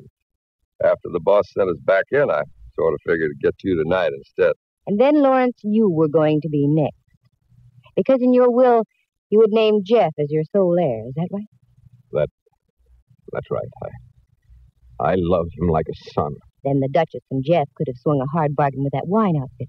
All very smooth, except for one thing. One thing? I'm kind of curious about that one thing, Miss Matson. Alcohol, Jeff. It's not only lifting to begin with, but also acts as a depressing agent. The Duchess had been imbibing all day, and after dinner she arrived at that point of depression, realized what a horrible thing she had done, and she wrote the full story about the wine company and Jeff's duplicity, and made a copy. You were afraid of that yourself, Jeff. That's when you went out and slipped the old girl a lethal Mickey. I heard her groaning and went in to investigate. She said it was indigestion, but I knew differently. Her breath. And I knew, too, that she'd be dead within 5 minutes. Then I saw her shoes, Cuban heels with mud caked on the inner side of the arch. That's when I had a hunch the letter she was writing had a definite meaning. You overlooked it, Jeff. I found it. Where only a woman would think of looking. Tucked inside her bosom. I'm sorry, Lawrence. I had you figured wrong from the start. I was the one who was wrong. You aren't hard at all. You're soft as putty. Well, Jeff, here comes the sheriff. Yeah, so I see. Well, I'm ready for him. You can't beat a royal flush with a pair of deuces. Or should I say, dunces. Go. There won't be any fuss. And all of a sudden, it dawns on me. People should accept their lot. If you're born to be a cowboy, just stay a cowboy. And if you're born a millionaire, don't fight that either. Well, goodbye, Miss Matson. And I'm glad the boss happened along when he did, because I don't think quicksand would look good on me.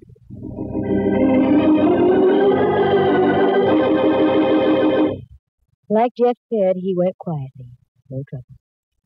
Too bad he wasn't content to be just a ranch hand, simple and unspoiled. Because as Rembrandt had noticed, he did have wonderful shoulders. He played the guitar, he sang, and he made fine old fashions. All in all, a very nice guy, except for 2 vices, hitting from the behind and poisoning. The Valley of the Moon? Oh, I'll go back. It's lovely. After all, one man with a snarled brain can't undo the work of the original master painter.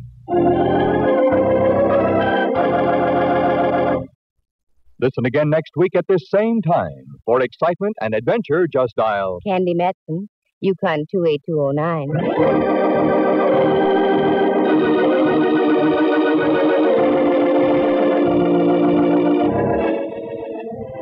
Heard tonight were Helen Klebe as the Duchess, Lou Tobin as Lawrence, and Clancy Hayes as Jeff. Henry Leff is Inspector Mallard and Jack Thomas as Rembrandt. The program stars Natalie Masters as Candy and is written and produced by Monty Masters. Sound effects were created by Bill Brownell and Jay Rendon. Eloise Rowan is heard at the organ. The characters in tonight's story are entirely fictitious, and any resemblance to actual people is purely coincidental. The program came to you from San Francisco. Dudley Manlove speaking.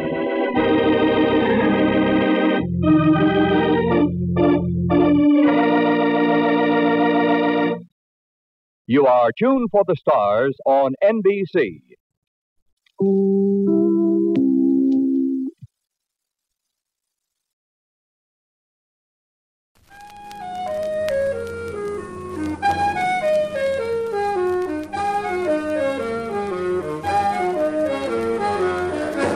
Carter Brown, Mysteries.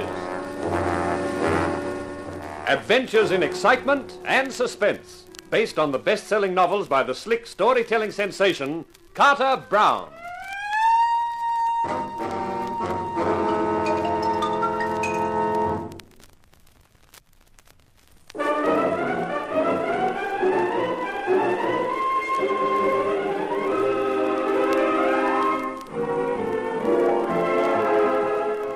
How do you do, ladies and gentlemen?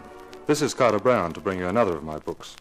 A story called Crime for a King, in which a private detective, Roger King, is embroiled in a batch of bewildering events.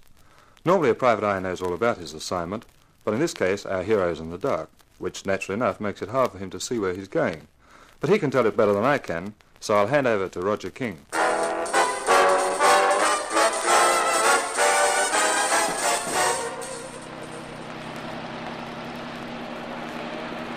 There was an east wind driving past the car. Behind the wheel of the Dodge, I had to pull up my coat collar. I lit another cigarette and kept my eyes on the road and the car in front of me. The car which contained Miss Elise St. Chris, whom it was my job to follow. About 3/4 of an hour out of town, the road swung round in a bend. When I came round it, I saw the Packard had pulled into the side of the concrete, and a hefty character in chauffeur's uniform waved me to a stop. I wound the window down as he approached. Good evening. Good evening. Miss St. Chris would like to speak to you. And who is Miss St. Chris?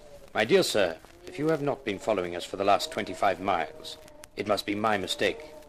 Just drive on and forget it. But if I am right, then you know who she is, and we can forget the pretenses. Okay, fair enough. I'll have a word with the lady.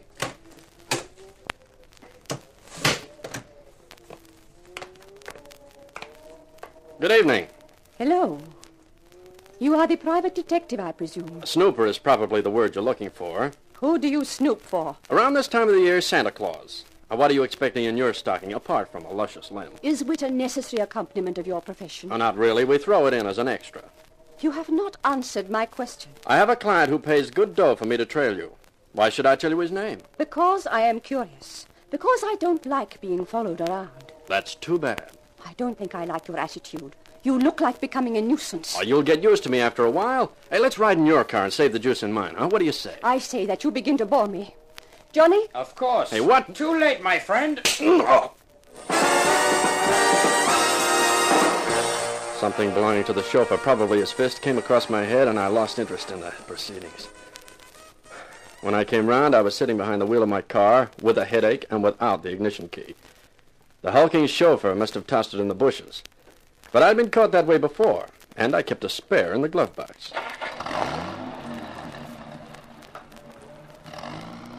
As I drove back in the direction of the city, which contained my apartment, which contained my bed, which would contain me as soon as I could get to it, the only thought in my mind was that my client wouldn't be happy about this. It was about 3 in the morning when I was climbing gratefully into the sheets, when suddenly... Roger King. So glad you got home safely. Did you walk? No, I cut a hole in the floorboards of the car and pedaled it home. It's nice to know that you have not lost that quaint sense of humor. That smack on the cranium has improved it. Tell that chauffeur of yours that next time we meet, I'll try and do the same thing for him. Would that be wise? After all, he is so much bigger than you. How did you get my name and phone number? I would have thought that you could have deduced that. You were unconscious, weren't you? And in your pocket was your wallet, wasn't it? Uh-huh. Tell me, is there any point to this conversation, or you just like talking to me? I don't like talking to you at all, Mr. King, but this once it is necessary. You received very mild treatment tonight. Next time it could be much, much nastier. Are you threatening me, my elegant Elise? I can hardly hold the receiver. I'm trembling so badly. Very funny. This is my last warning, King. Find something else to do, and tell whoever has employed you why. Otherwise, you might wake up one morning and find yourself dead. Well, well. Now, just what the devil can all that mean? I arose refreshed but resentful, and I had an idea that my client, Mr. Polvey, was going to be resentful, too. It was about 10 o'clock when I presented myself at the offices of Overseas Enterprises Incorporated and asked the pulsating platinum blonde secretary to announce me. Come in, King. Well, have you anything to report this morning? In a short word, no. What do you mean by that? I followed her car, then I was hailed by a chauffeur. She made it clear she didn't like being followed. The chauffeur made it even clearer by slugging me over the skull. When I came to, they and their car had gone. So you don't know where she went? You're right on the ball this morning. See here, King, I'm not paying you for rudeness. I'm paying you for results. of which I appear to receive none. Just remember that it's one thing to trail someone who's using the subway, but quite another thing to trail someone who travels in a chauffeur-driven Packard. That was your problem, and you don't seem to have tackled it very competently. I shall have to find someone who can carry out an assignment without falling down on it. Does that mean I'm fired? In a short word, yes. Well, it doesn't exactly come as a surprise. How about my dough? I shall have my secretary draw you a check. $150 covers it, I think. A lot of money to pay for nothing. But you're not paying me for nothing, Polvey. You're paying for the privilege of discharging me.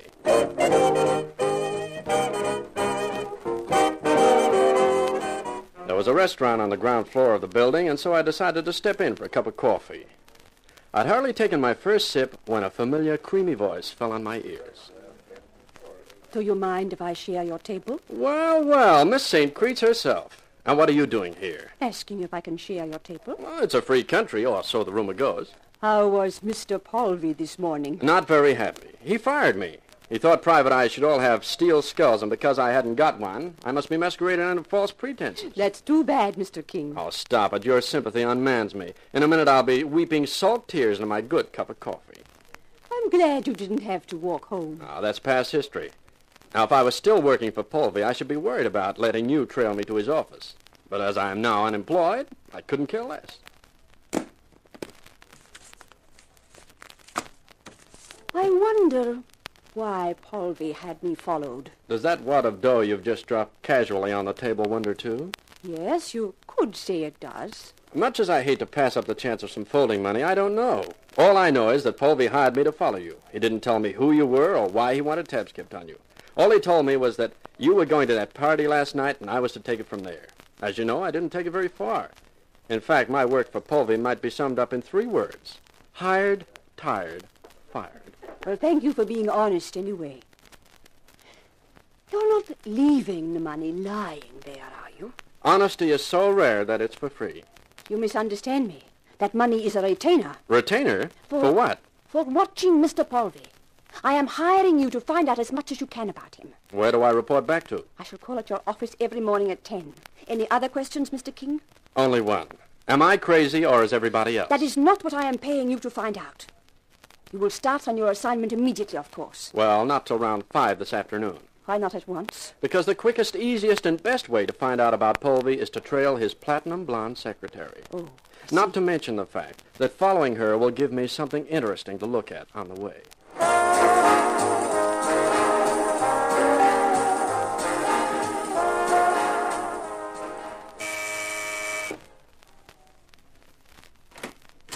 Yes. Oh, it's Mr. King. Hi, beautiful. What do you want? Well, since you ask, what are you doing for dinner tonight? I'm flattered, Mr. King. Don't tell me you came all the way out here just to ask me to dinner. That's a fact. And how did you know where I lived? Simple. I followed you. Well, in the face of that, what can I say? I have an engagement for dinner tonight, but come in and have a drink anyway, Mr. King. Just call me Roger, huh? Miss, Oliver. Marcia Oliver. This way, Roger. Hey, quite a place you have here, Marcia. I like it. This is the living room. Mm. Will you have a martini? You don't have to ask me twice. Try the lounge. I find it very comfortable. Thanks. Hey, you're right. It is, and big enough for 2. You're getting a little ahead of yourself, aren't you, Roger? We're only at the drinking stage. Here you are. Thanks. I drink to a very beautiful girl. Who am I to call you a liar? Good luck. You mix a masterly martini. Well, thank you. And how's the private detecting business? Booming. In spite of the brush-up I had from your boss this morning. Oh, that was too bad. He seemed to be in a very bad temper all day. Tell me, what do Overseas Enterprises Incorporated do for a living? Import, export. Fine stuff mostly. Jewelry, antiques and so on, you know. Mm-hmm. Well, are you ready for another martini? Thanks. Your version really has a kick in it. I've never had one martini hit me that hard before. Maybe you've just got a weak head. Not normally, but right now I feel something like the morning after 2 nights before. Maybe you'd better not have any more. Maybe I'd better not. That one seems... A Mickey Finn. You gave me a Mickey Martini. I think it's kind of appropriate. Dope for a dope? You...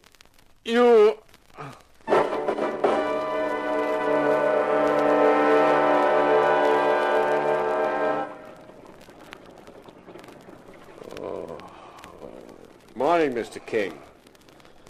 How you feeling? Awful. Take those panel beaters out of my head. Hey, in this bed, it's moving. It's not a bed, Mr. King. It's a bunk. What? And the reason it's moving is because we're at sea.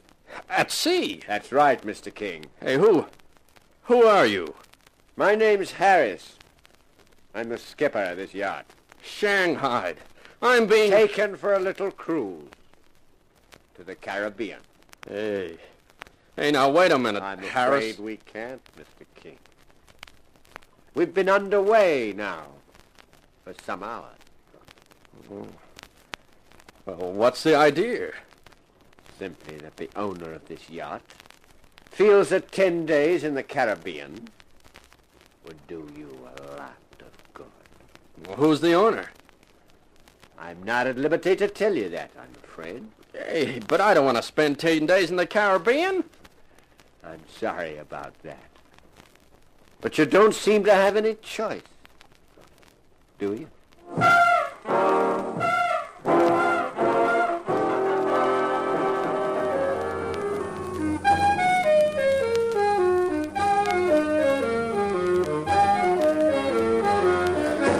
Carter Brown, Mysteries. Adventures in excitement and suspense, based on the best-selling novels by the slick storytelling sensation, Carter Brown.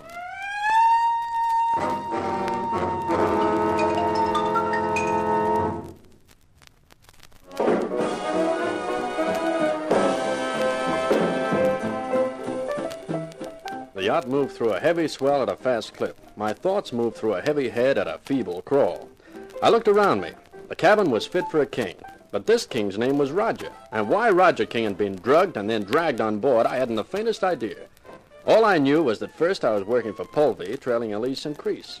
Then I was working for Elise, trailing Polvey. And in the course of that, Polvey's secretary, Marcia Oliver, fed me a dope martini, and here I was, all set for a cruise to the Caribbean.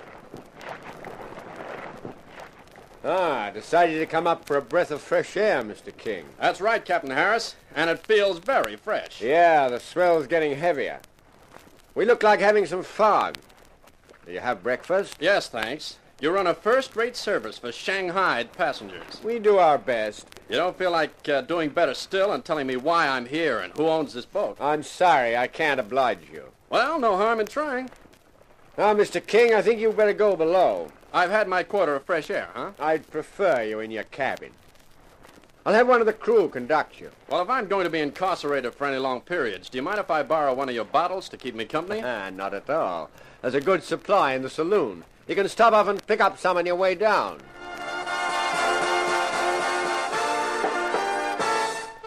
I didn't notice the rest of the day pass, due largely to the bottle, whose contents transferred from it to me made things seem less bewildering. And then it happened.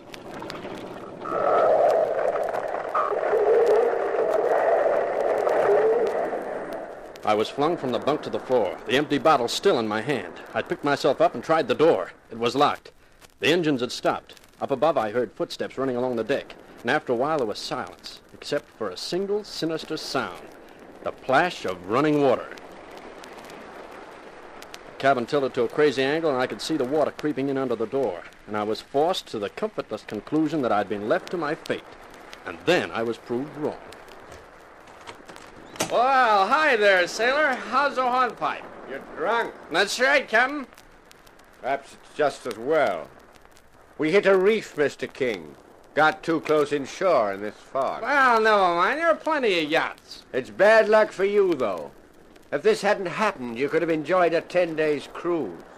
And then we'd have dumped you someplace. And that would have been it. But as things are now, I'm afraid I'll have to kill you. Why, you bold, bad boy. You see, we can't take any risk of you being around on the 18th. That was the whole reason for getting you aboard, to keep you out of the way till after the 18th. No, well, I'm sorry, King. I'll have to give it to you. What, another bottle? No. A bullet. Oh, you're kidding. No, I'm not. There's already about a foot of water in here. I'm going to shoot you, and you'll go down with the yacht. Hey, I think you're really serious. Perfectly serious. Goodbye, King. Oh, no. I'll bet you never figured I was such a good shot on an empty bottle.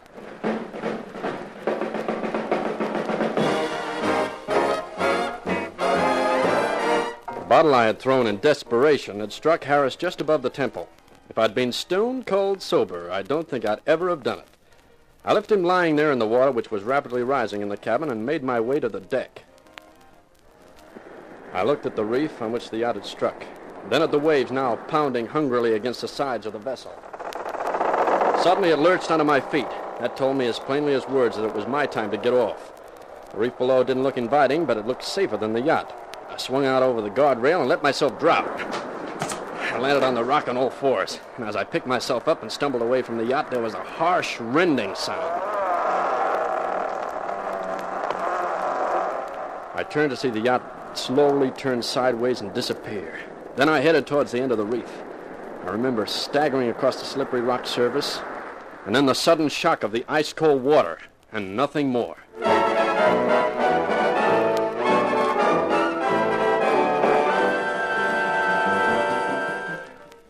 Take it easy now. Come on, drink some more. Not so fast now. Gently, Dusty. Yeah, what's this? A bed? Blankets? Where am I? In bed in my cottage, Mr. King.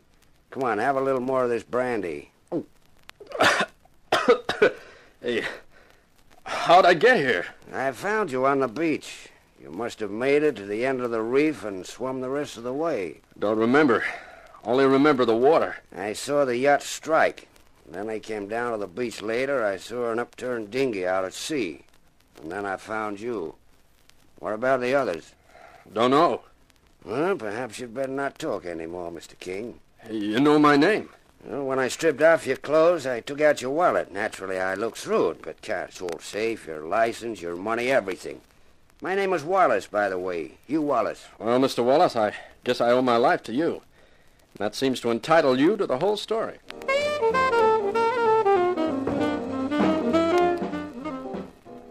And that's it, Mr. Wallace. Right up to the time I saw the yacht go under. The rest of it, well, you know. It's an incredible story. Now, what are you going to do now? Going back to where I came from. I'm annoyed enough now to want a piece of revenge. And another thing, too. I'm curious about that date Harris mentioned, the 18th. I'd like to find out why I had to be kept away until after that. And what exactly is going to happen on the 18th? What about the wreck? I've been thinking about that. You saw an upturned dinghy. Looks as if the rest of the crew must have drowned. I know Harris is dead, and that leaves me the only survivor. I'd like to keep quiet about the wreck for two reasons. One, because to explain Harris's death would be awkward. And two, because with Polvey and his secretary thinking I'm dead, gives me an advantage. But of course, your conscience may insist on reporting the thing, Mr. Wallace. Well, it's up to you. You saved my life, and I won't argue with you on your decision, whatever it may be. I believe your story, Roger. It's too fantastic to be anything but the truth. And I'm only too happy to keep quiet about the wreck. You see, I'm wanted in 4 states for forgery. It was good to get home. It was good to roll into my own bed and sleep 18 hours straight. It was close to lunchtime of the next day when I got to my office and found an irate note from my employer, Miss St. Crease. I flicked the telephone dial to the number in her note.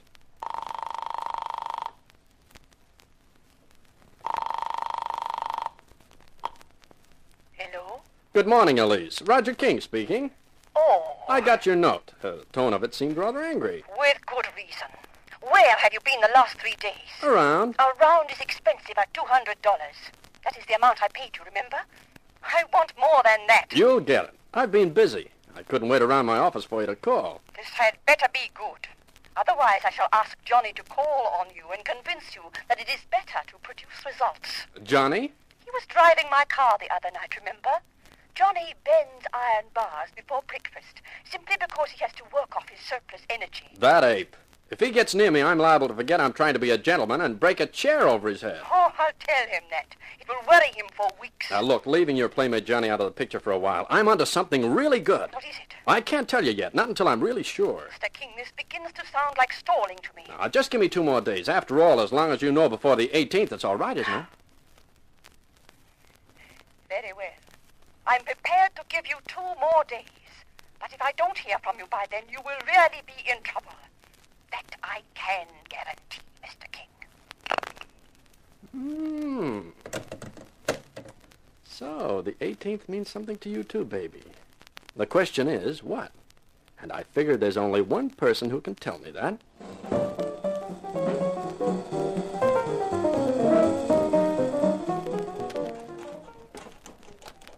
You learn all kinds of handy hints in the private eye profession. One of them is how to use a knife blade to open a window. I thought I had a good half hour before Marcia Oliver got home. More than enough time for a quick look around.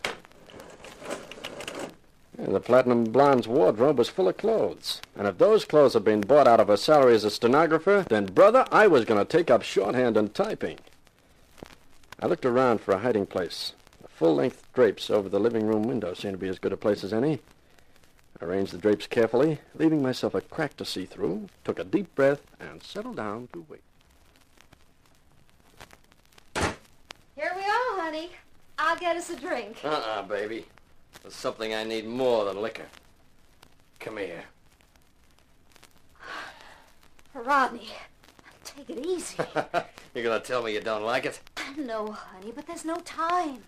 You can't stay here more than a minute. Paulvy's coming. Paulvy? One of these days I'm gonna wring his neck. After the 18th, you can do it with pleasure, baby. But not before. He's too valuable. Yeah.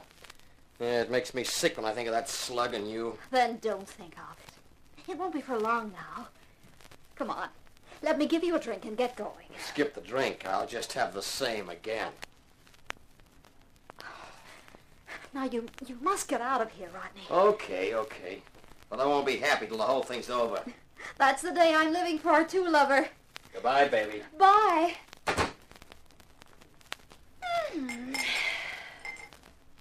You could pour one for me, too, Marcia. Only this time you can skip the Mickey Fence. You're dead. You mean I should be dead, but I'm not. How did you get in here? Through the window. I've been behind the curtains for quite a while. Oh. Well, I don't know what you want here, but Mr. Paulvy will be calling very soon. For his regular visit, huh? Which explains all that expensive clothing you own. If he finds you here, he'll turn you over to the police. I don't think so, baby. Not after that little sea trip you arranged for me, you and Polvy, I presume. I think you'd better give me a little information. If you don't, I'll tell Polvy of the pretty little scene I just witnessed between you and dear Rodney. I'm sure he'd love to hear all about it. What do you want? For a start, the 18th. That's a date everyone seems to be interested in. What happens then? I don't know. Now, baby, don't start with the fairy stories. Paulvy says he's pulling off a big deal then. There'll be a stack of money in it, and I'll get some. That's all I know. Well, that could be true, I guess. And why did you slip me that dope martini? I was scared when you said you followed me home. I thought Paulvy's wife might have put you onto me. I wanted to keep you here till I could get in touch with Paulvy and ask him what to do. And he suggested the sea trip? Yes. I don't think I believe you, but I can wait. When Paulvy comes tonight, find out something definite about the 18th. I'll call back around midnight. You'd better know then, or I'll blow the whole works to Pal Paulvy. So it's up to you, baby.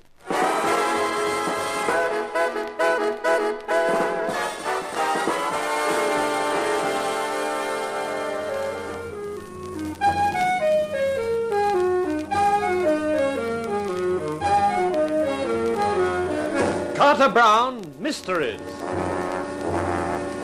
Adventures in excitement and suspense, based on the best-selling novels by the slick storytelling sensation, Carter Brown.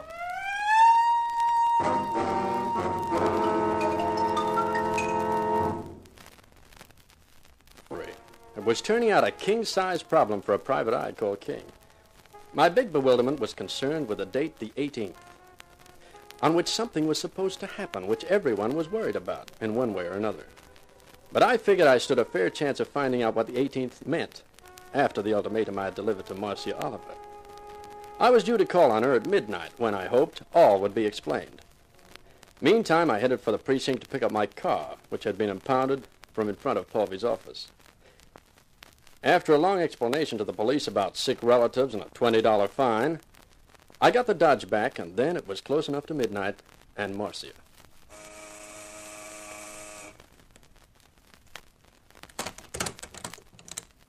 Oh, it's you. It's not my twin brother. You couldn't have a twin brother.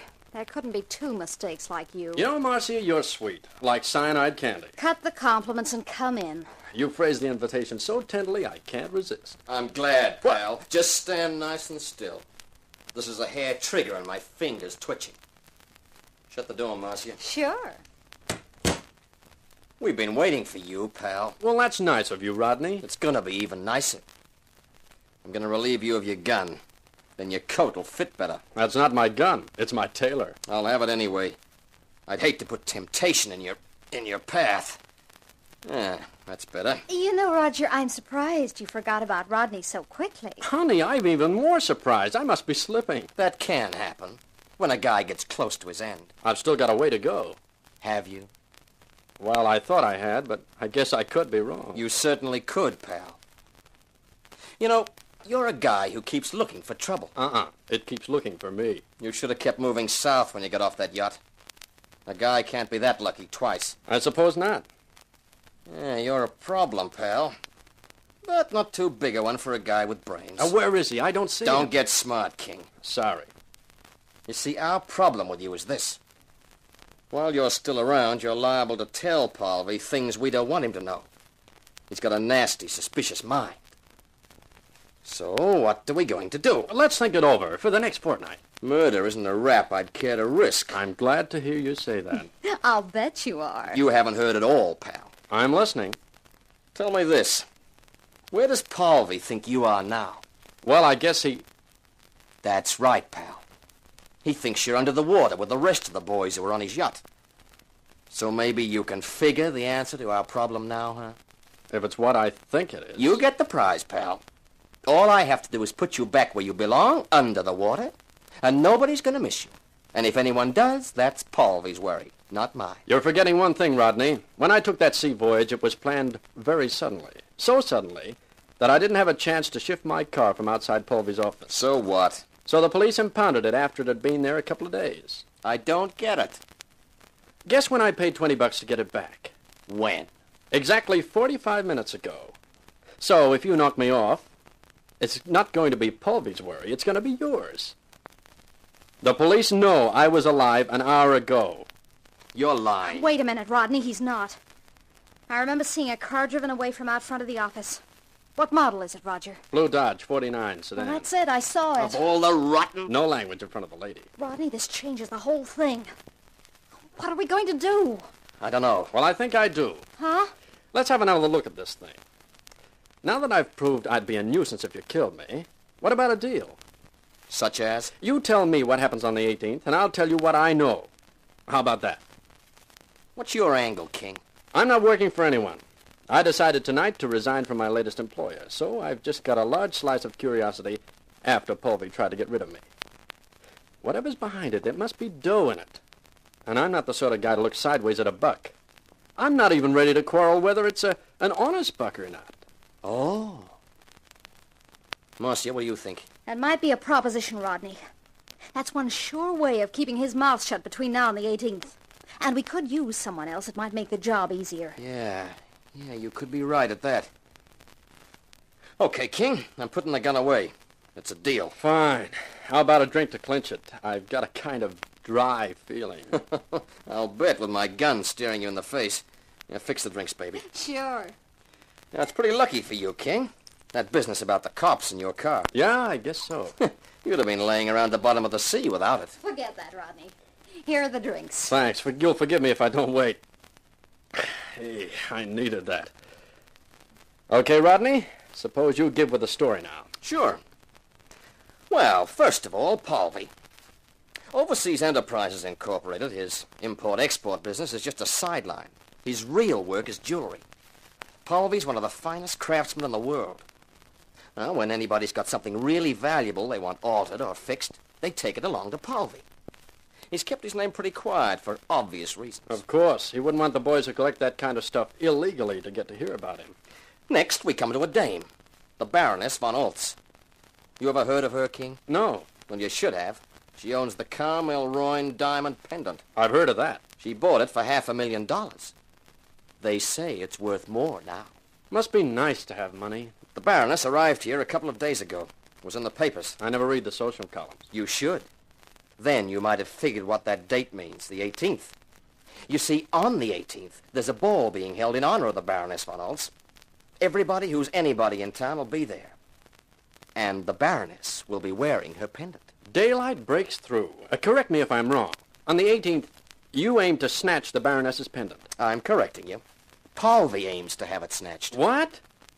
I may not be the brightest private eye in the business, but that doesn't sound smart to me. You haven't heard the half of it. I hope not. To snatch a pendant like that, you have to love it for its own sake. Nobody'd touch it. It'd be too hot. Sure, you're 100% right. Well?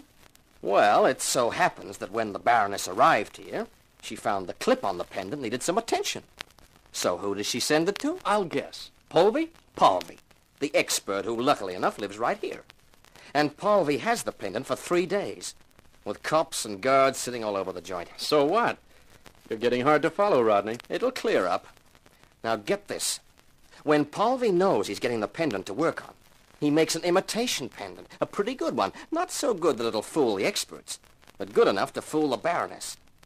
When the time comes for him to return the pendant, he's going to return the imitation and hang on to the original. How does he figure he's going to get away with that? How long does he think it'll take before the Baroness finds out she's got a phony? That's right. So Polvey is arranging to have the fake pendant snatched at the ball on the 18th. Oh. You get it now? He has the fake snatched. Then he waits for the insurance company to offer a reward. It's insured for $300,000. And the insurance company won't think there's anything unusual about the pendant being offered to them through a jeweler. I tell you, this Polvey character has some ideas. Very neat. So he collects the insurance on the diamond without having to worry about disposing of it, which he couldn't do anyway, seeing it's so well known. It's really one for the books, isn't it? You said it, Marcia. But where do you and Rodney come into it? That's simple. I'm the guy Polvey's paying to do the snatch. Yeah? Well, that's interesting. Isn't it? But not as interesting as the setup between you and Marcia.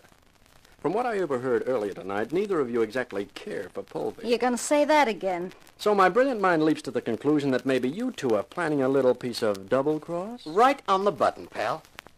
We got it planned rather cutely, even though I say it myself. You see, I'll be at the ball, and so will Polvey.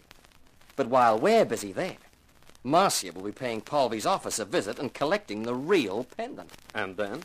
Then we fade quietly into the wide blue yonder until we can collect from the insurance company. So that's it, Roger. Well, how do you like it? It doesn't sound a bad proposition. There's only one thing I don't understand, and that's Elise St. Chris and her boyfriend, Johnny. Who? Elise St. What? Who's she? Marcia, you better pour another drink while I tell you.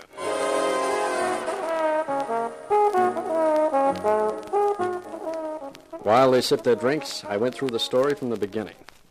How Polvey hired me to follow Elise, and how she hired me to follow him, with all the details, right up to where we are now.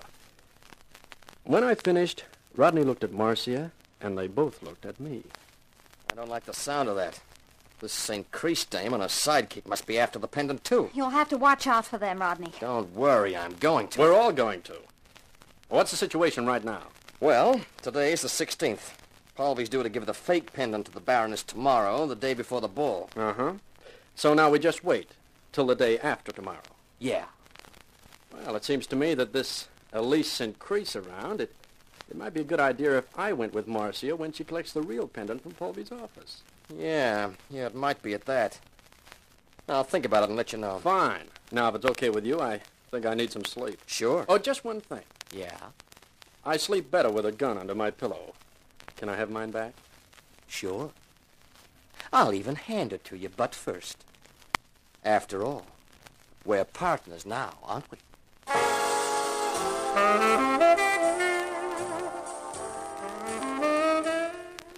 The social columns of the papers next morning were full of nothing but the Baroness von Oltz and the coming ball.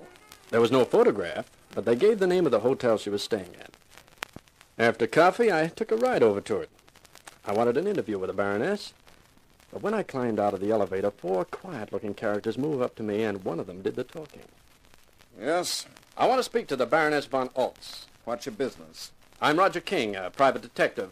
My business is private and urgent.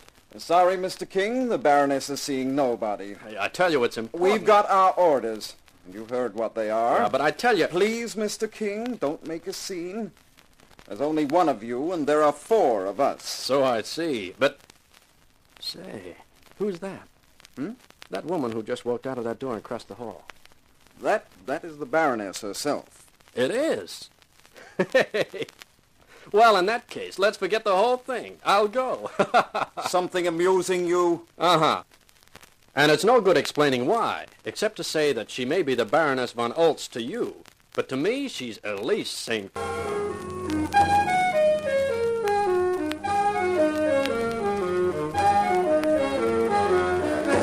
Carter Brown, Mysteries.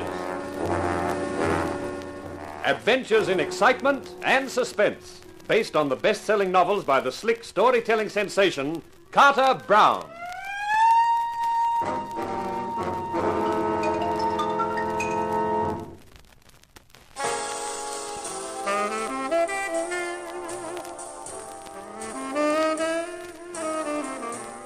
The more I thought about it, the funnier it became. And the laugh was on me, because there was I, Roger King, the smart private eye, itching to tell the Baroness von Oltz that there was a plot to plant her with a fake diamond pendant.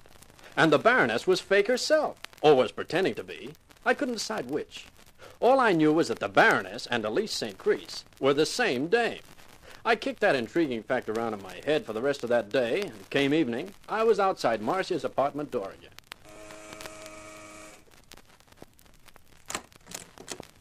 Hi. Hi yourself.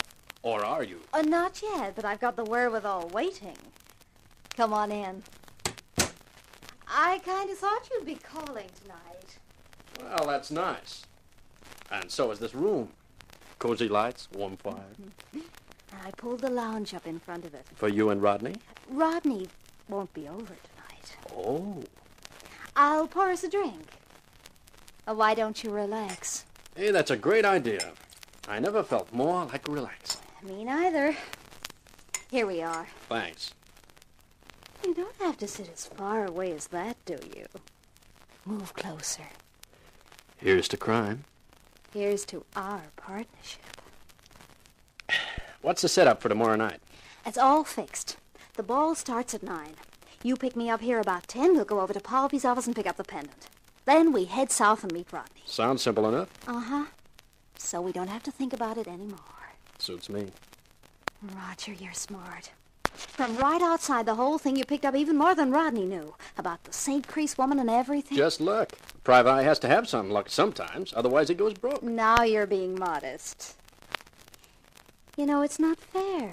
You being handsome as well as clever. Lady, with a line like that, you leave me breathless. Girl has to watch points. You can't be too careful about choosing a man. I'm ditching Polvy only just in time. And there are moments when I find myself wondering whether Rodney's really smart enough to get by. Roundabout now, I think I could move even closer. I think you could, too.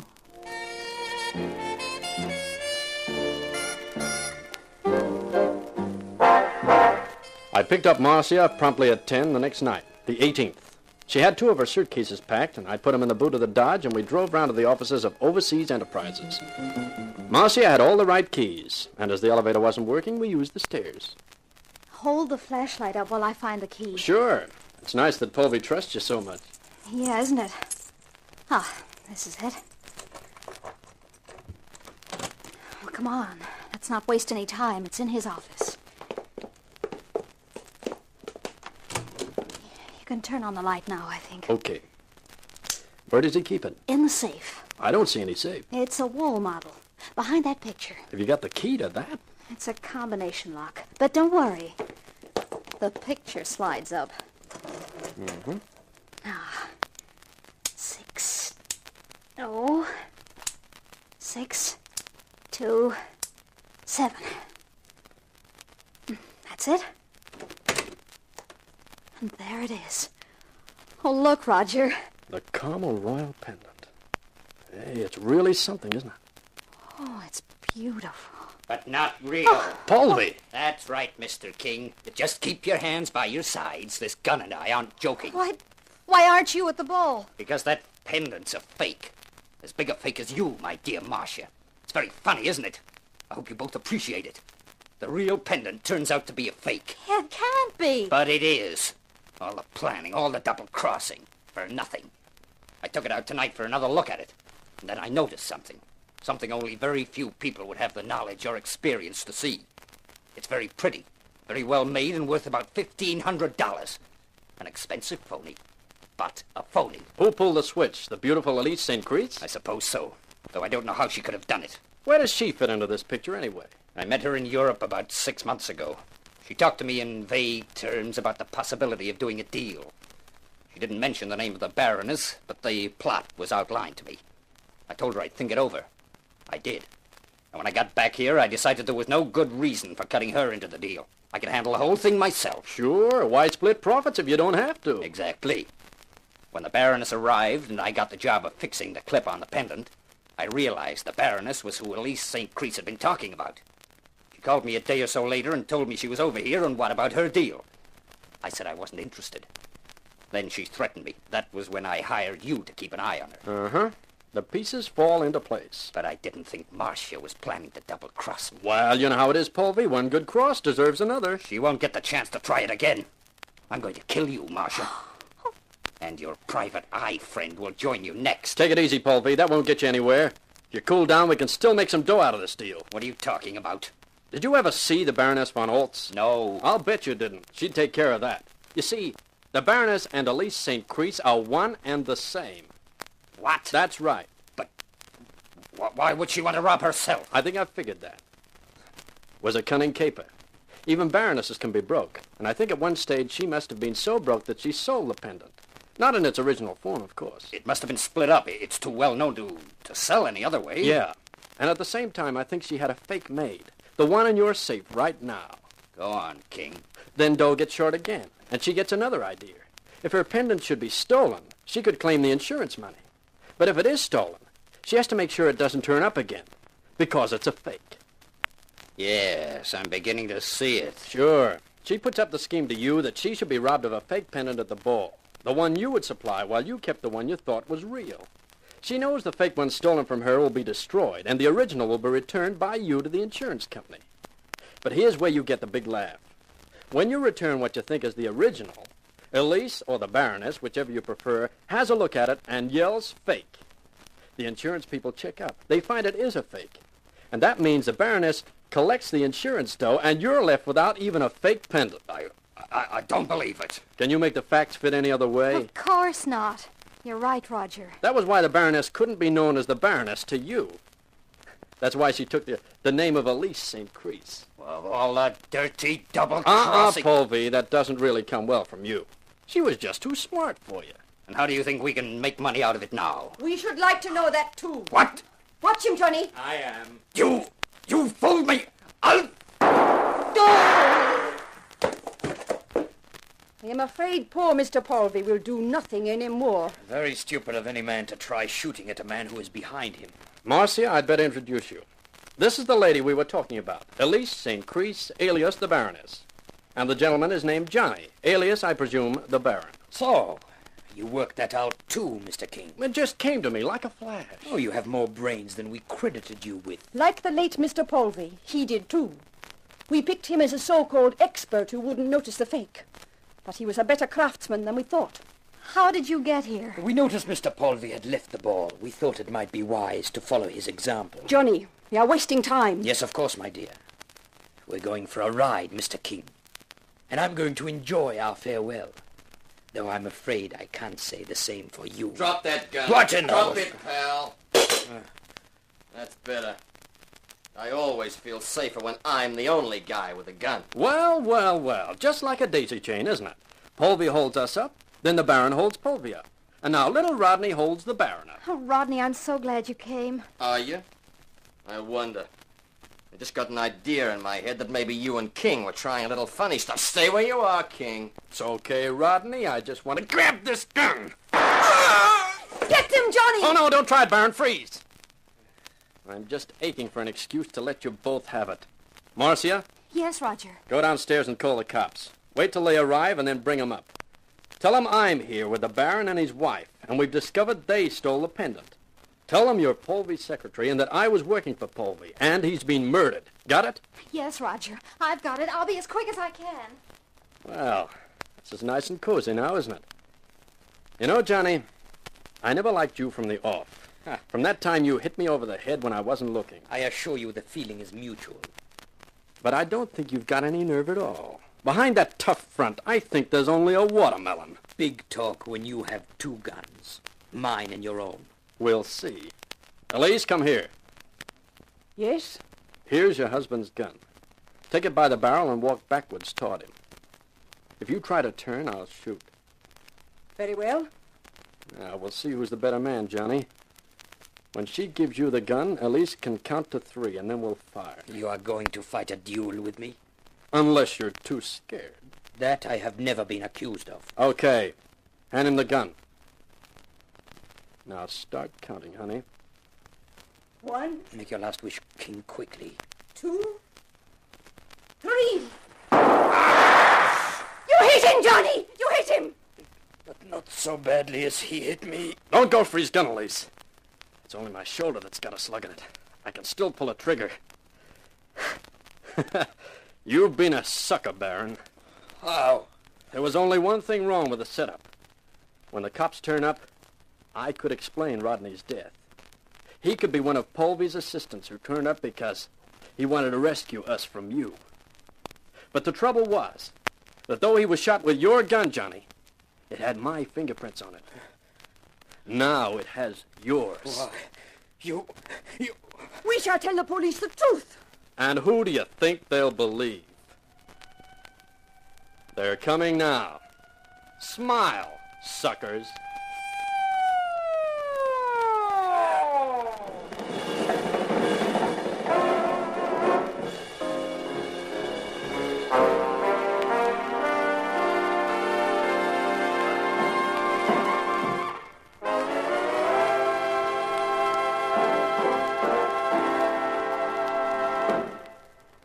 This is Carter Brown.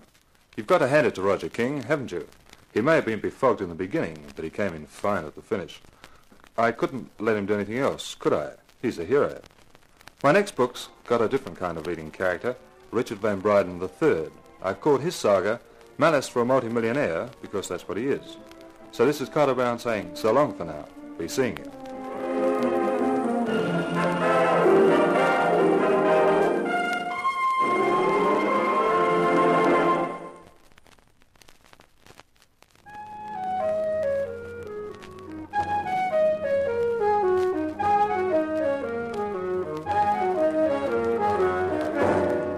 In Crime for a King, you heard our star Terry McDermott as Roger King. The Carter Brown Mystery Theatre, based on the best-selling novels by Carter Brown, is dramatized and directed by Maurice Travers for Grace Gibson Radio Productions.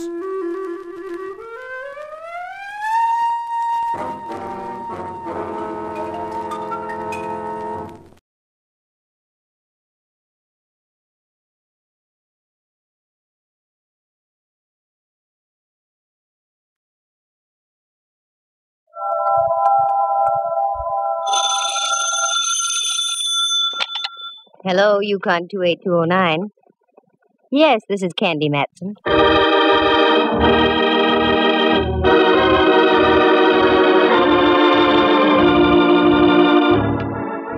Got an old corpse kicking around you want identified? Know of any good murders you want solved? We've got just the girl for you. Her name is Candy Matson. Mighty cute, too.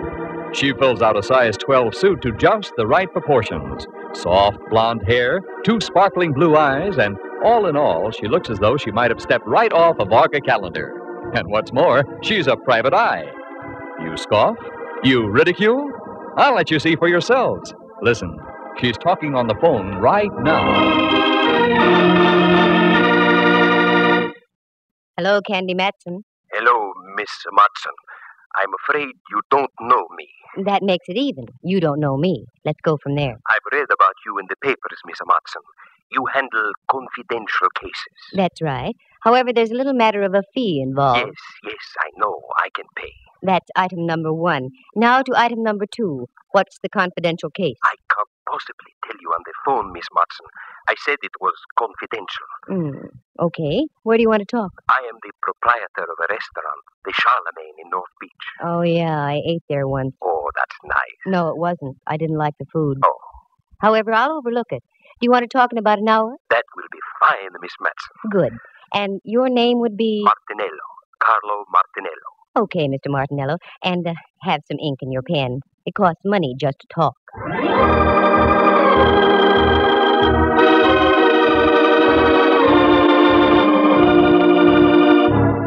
I probably sounded rough and commercial, but you have to be in this racket.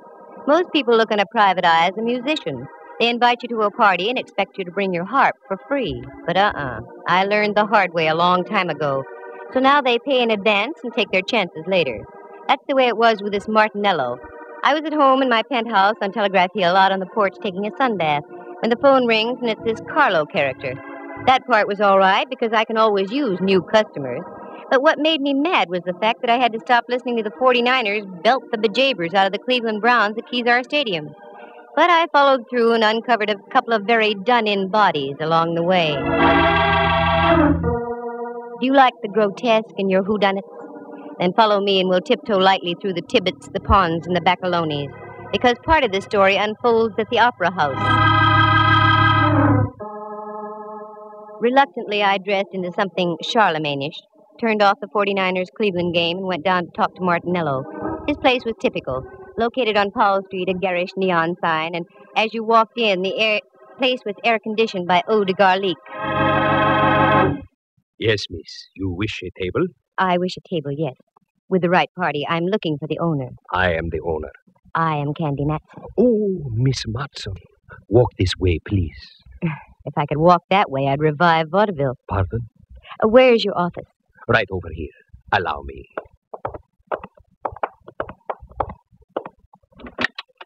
After you, Signorina. Thank you, Signor. Here, sit down, please. Thanks. Now, Martinello, what's on your mind? Always, all my life, I have run a very nice, respectable place. Mm-hmm. Until this morning. What's with this morning? I go down to the basement. My icebox is down there. That is where I keep all my meat. So, you wanted some ground round? Oh, no. Perhaps I'd better show you. Please, you will come with me. Martinello led the way out of his office and down a flight of stairs. A cold blast hit my face. A musty aroma smothered my nostrils, and if I had had a phobia about darkness, I'd have ducked out then. But I followed the guy, and we ended up in front of a refrigerator about the size of an inquisition chamber. He opened the door, and it was the usual restaurant icebox, choice legs of lamb hanging from hooks, potential fillets, and thick New York cuts. The box was cold, and I started to shiver. Not from the refrigeration, though, because over in the corner was a man. He looked like something out of a long-lost Arctic expedition. He had a long, flowing mustache, every bristle of which was coated with ice. He was quite frozen and quite dead.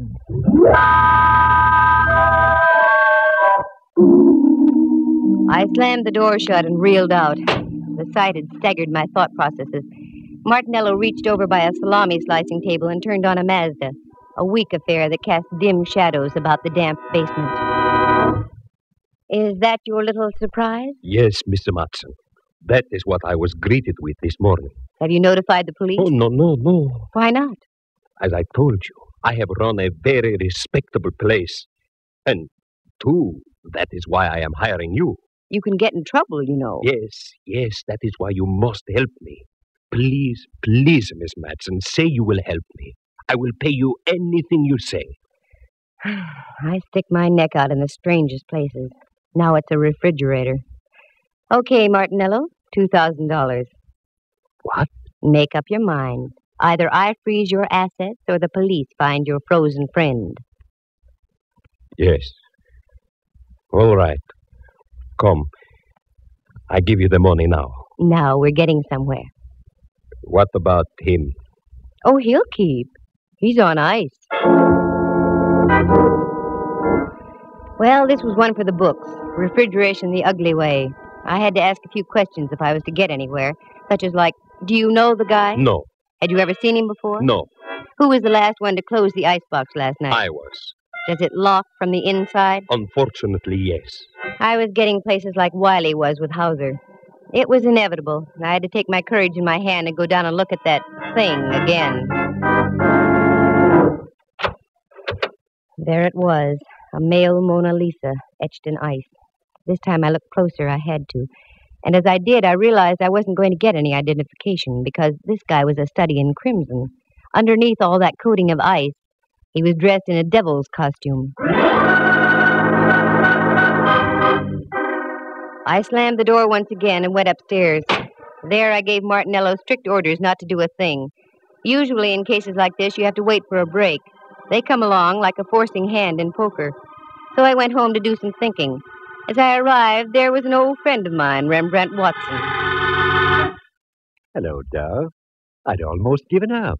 Rembrandt, how did you get in? Your door was open, dear. I took the liberty of coming in. Oh, sure, that's okay. How are things, Candy? All right, I guess. I'm kind of bushed, though. I feel about as devaluated as a British pound. You look wonderful, Dove. What's wrong? I've got a deal, but I don't know where to start. Anything I can help you with? No, thanks, Rembrandt. If I told you about it, you wouldn't believe it. I've never doubted you in the past, dear. I know. Well, I was just called in by a minestrone merchant in North Beach. The guy is stuck with a corpse. That's about par for the course. The deceased had been sealed in the icebox overnight. I've never seen one like that before. That's the way it is, dear. Many are called, but few are frozen. Oh, get out of here. But, Dove, I just got here. I know, but I've got to change and get down to see Mallard. I'll wait for you, Candy. I haven't seen the gumshoe since before me vacation. All right. I'll be with you in a few moments. I did a fast change, and Rembrandt and I climbed into my car, and we dropped off Telegraph Hill on Don Kearney Street. The Hall of Justice, where Mallard hangs his star, is only a few blocks away, so we made it in about 5 minutes. Inspector Ray Mallard, Homicide, San Francisco Police. A lovable, shaggy dog type of character. Very keen with the crime, but dumb with the dame. Me, for instance. If I want him to say yes, he says no, and vice versa. Well, my ever-loving Candy. What's new in the private eye business? Very little. How's the legitimate flatfoot racket? Oh, we're holding our arches up.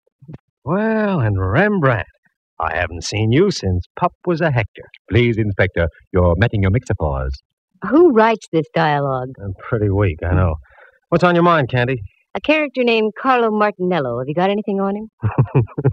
What's so funny, Mallard? Nothing, except I eat lunch there about every day of the week. Well, answer my question. Well, there's nothing on Martinello. Arrested a couple of times during Prohibition. He was dabbling in grappa a la under the table. Have yous got a case against the guy, Detective Matson? Oh, cut it out. No, seriously. Why do you want to check on the guy, Candy? No reason, just thought I'd ask. Uh-huh. Well, Martinello's okay. Just trying to make a living.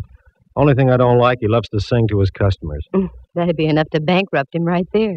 Anything else I can do? No, that takes care of everything. I tell you what, I'm through in about an hour. I'll take you up to Martinello's for dinner. You can see for yourself. No, that's all right. Okay, Candy. Give. Why, Mallard, dear, what on earth do you mean? You know something about something. I want in. Mallard, and I want you to believe this. I mean it sincerely. If I knew something, you'd be the last to know about it. He's got something there. Come now, believe us a while.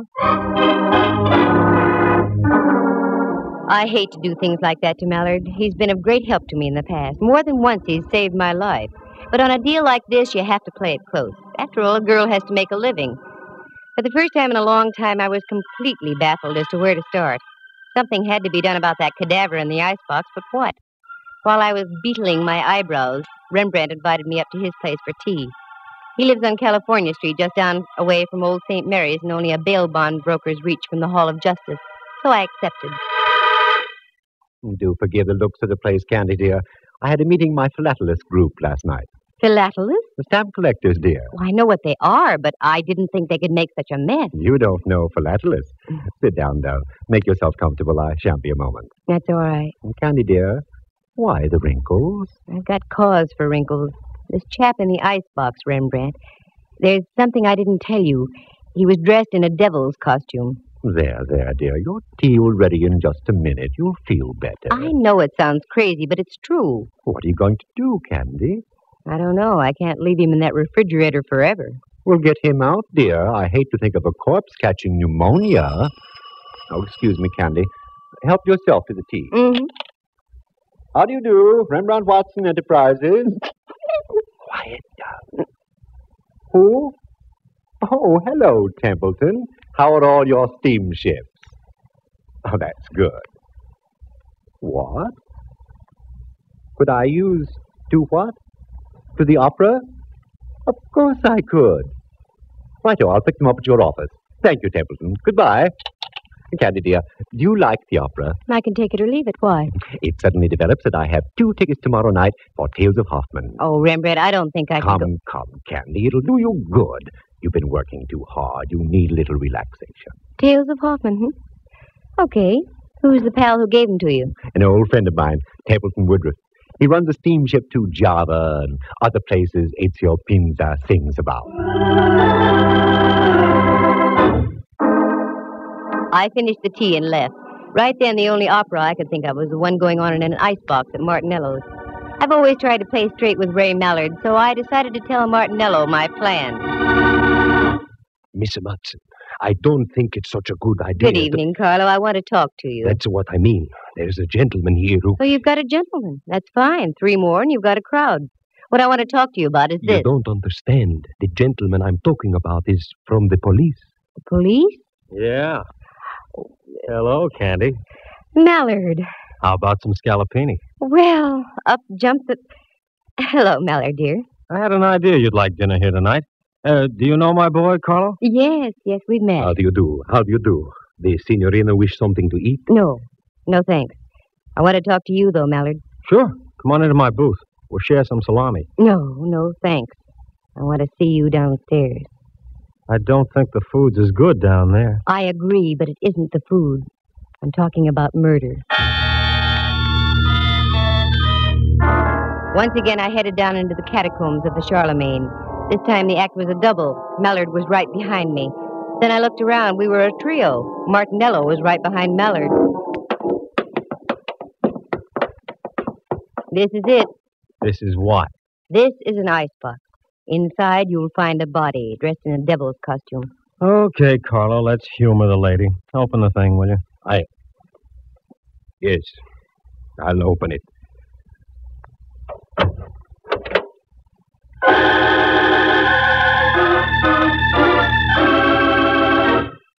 Lovely view of the beef.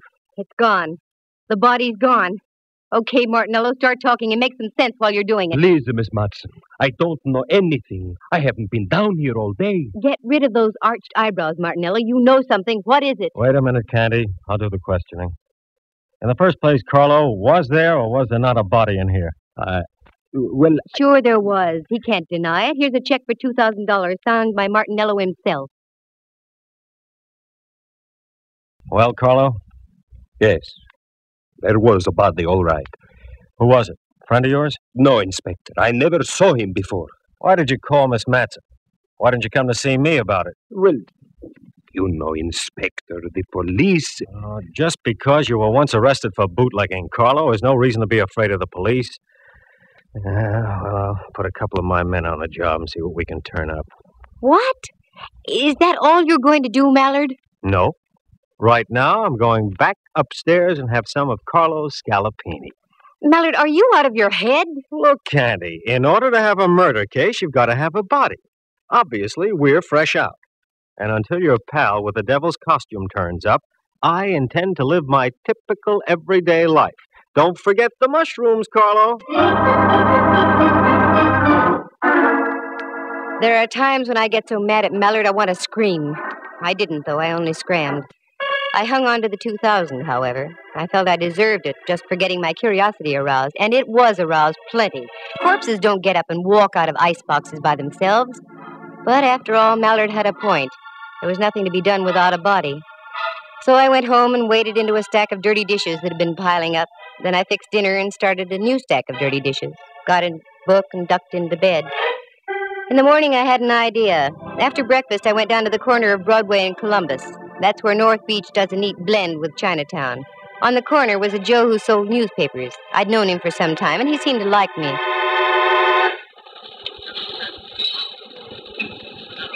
Hiya, Butch. Well, hello there, lady. How are you? Good, can't complain. Who won the football game yesterday? Yeah, funny thing. I got all the news right inside here for 7 cents. I get your point. Give me a chronicle, will you? Sure, here. Thanks.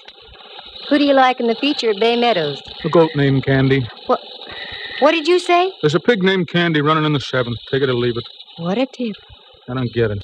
Well, what's really on your mind, lady? Here's a 20. You can play it on Candy all for yourself. Well. Do you know a gent named Martinello, Butch? He owns the Charlemagne down the block. Sure. What about him? That's what I'm asking you. What about him? Oh, he's all right. A little screwy, but he keeps his nose clean. Is that all? Yeah. Should there be more? I don't know. Thanks, Butch. I hope Candy pays off.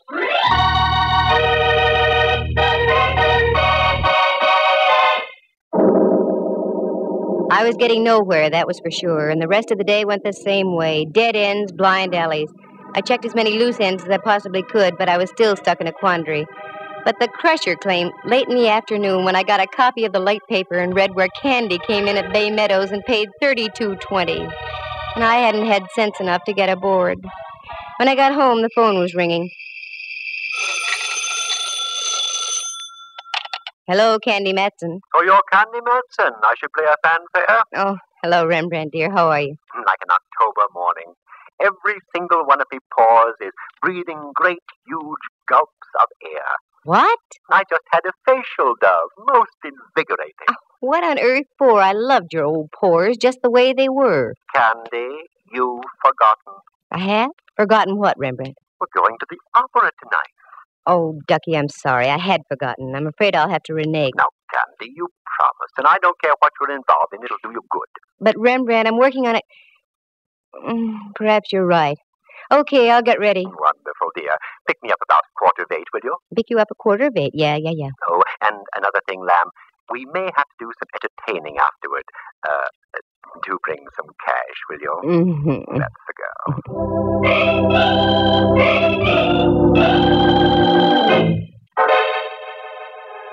That Rembrandt, always stony broke. I guess photography isn't what it's cracked up to be. I didn't mind, though. He's been a friend to me on more than one occasion. Well, if I was going to the opera, I had to start thinking in operatic terms. I fished around in the closet and came up with something that would have done any woman's heart good. One of those strapless affairs that you can't stop breathing in for one moment, otherwise the opera is no longer the main attraction. I powdered, perfumed, pouted, and rouged, and took off after Rembrandt. But just as I started to leave... Just a moment. Well, get a load of the Duchess. Mm-hmm. It won't be Halloween for another couple of weeks yet. Oh, very funny. Come on in, Millard. What are you decked out for, Candy? Something you wouldn't understand. I'm going to the opera. Oh, I love the opera. Any horse opera with Tex Acuff in it. That's what I thought. What's on your mind, Millard? I've got to pick up Rembrandt in 10 minutes.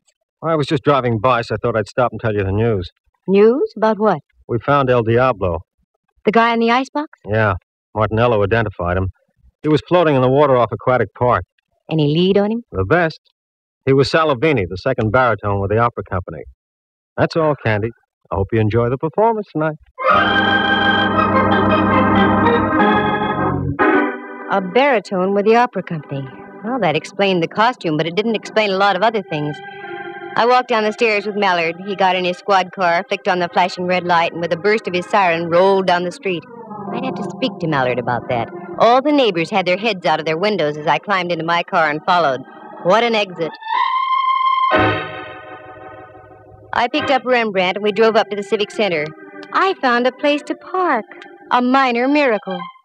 The last time I went to the opera, I had to drive almost to Palo Alto and come back by train. Rembrandt's friend must have been very influential. We had seats in the Diamond Horseshoe. They were presenting Tales of Hoffmann, and a friend of mine, Dorothy Warrenshold, was singing the role of Antonia. It was a fine performance, and after the last curtain, I took Rembrandt. We went backstage to see Dorothy.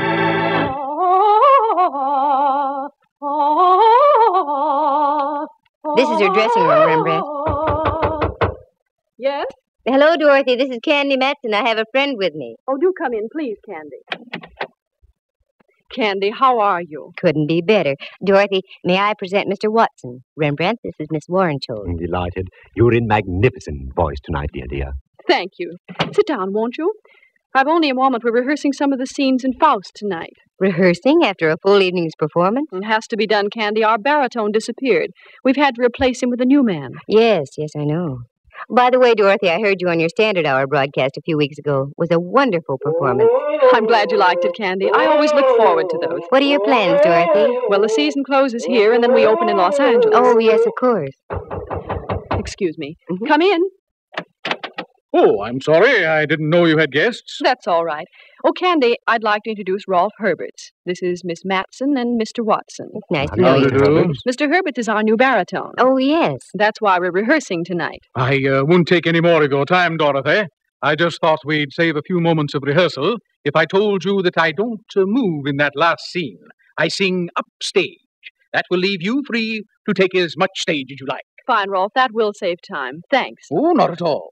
Glad to have met you, Miss Matson, Mr. Watson. Nice to have met you, sir. See you on stage, Dorothy. Yes, Rolf. Rolf has a wonderful voice, and he's a good actor, too. You know, I think he'll be even better than Salavini.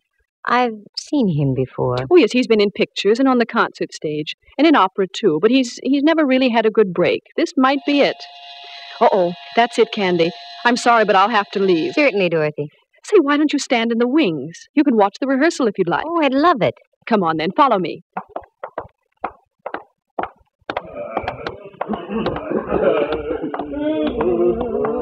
All right, the places, everyone. Places. This is all right, Candy. You can stay right here. Thanks, Dorothy. Glad to have met you, Mr. Watson. Also, as we used to say in the theater, go out there and kill them. See you later.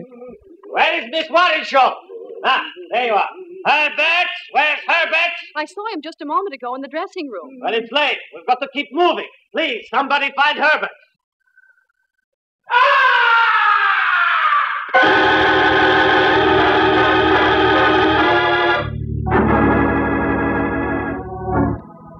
From way up in the heights of the stage, the opera house was pierced with a blood-curdling scream. That was no ordinary scream. It was the scream of death. You wait here, Rembrandt. Keep your eyes open. I'm going up to have a look. That scream wasn't in the score of Faust.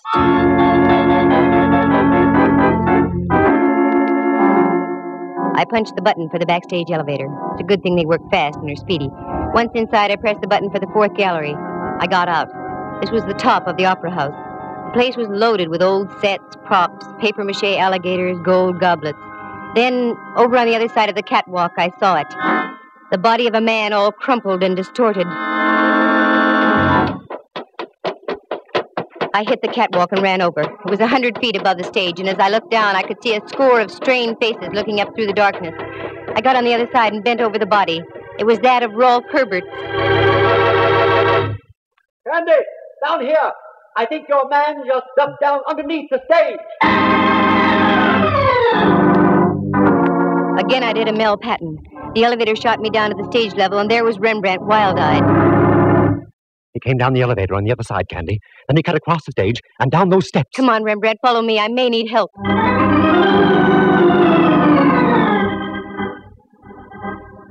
We ran down the steps and into the bowels of the stage. It looked like a nightmare, a myriad of cross beams of steel for the rising stages. We cleared those and went around by the chorus dressing rooms. There was only one out. I remembered it. A door over in the corner, very seldom used, but it was open. It led into a long tunnel with giant steam pipes running overhead and to the right. This went underground over to the Veterans Building. Down by your feet, there's a stream of water flowing in a trough. It's the old Hayes Valley Creek. Our killer decidedly knew his opera house. As we entered the tunnel, I could see him up ahead running like crazy, so we took off after him. We made the other side, and it breaks into a big engine room. As we came into the opening, I looked around. The engineer was lying on the floor out like a light, blood spurting from his scalp. Then I glanced up. There was another door. This led into the Veterans Building itself and an avenue of escape onto Van Ness. I ran up. Then as we got into the long corridor, I saw Martinello breaking for the door. Stop! Stop, Martinello! Stop! You think I am a fool? I do if you don't stop. Try and get me. Okay, pal. You asked for it.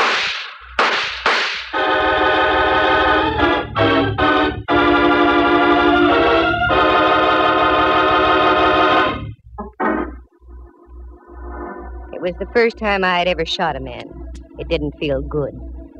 But he lived, and later the doctors of law gave him a little pill. The cyanide kind they dropped inside the gas chamber at San Quentin. Martinello paid his debt. Details? Sure, I'll fill him in now. Martinello loved to sing. Ray Mallard had told me that. For years, Carlo had been hanging around the opera house, hoping to step into a role. This season, a director had jokingly told him that if he ran out of baritones, he'd let Carlo take over. Carlo took him seriously. He lured Salavini down to his restaurant on a fake emergency call, costume and all, and did him in. But then he became frightened. That's when he called me. It was worth $2,000 to have me hush things up. But I don't operate like that.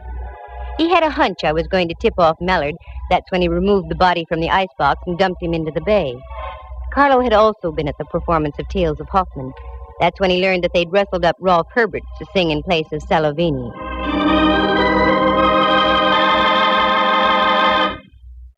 By this time, Martinello was obsessed with the idea of singing in the opera house and wouldn't stop at anything. Right after Herberts left Warrenshold's dressing room, he managed to get Herberts into the elevator and up to the fourth gallery behind the stage. That scream was produced by a 6-inch stiletto through Herbert's heart from the hands of Martinello. And that's when our chase began. I hope I never see that tunnel under the opera house again. That Mallard and his sentiments. It was he who gave me that gun just a week before, for my birthday. He said I needed protection. Well, darn it, I do. But I can't get Mallard to believe me. Instead, he just gives me guns.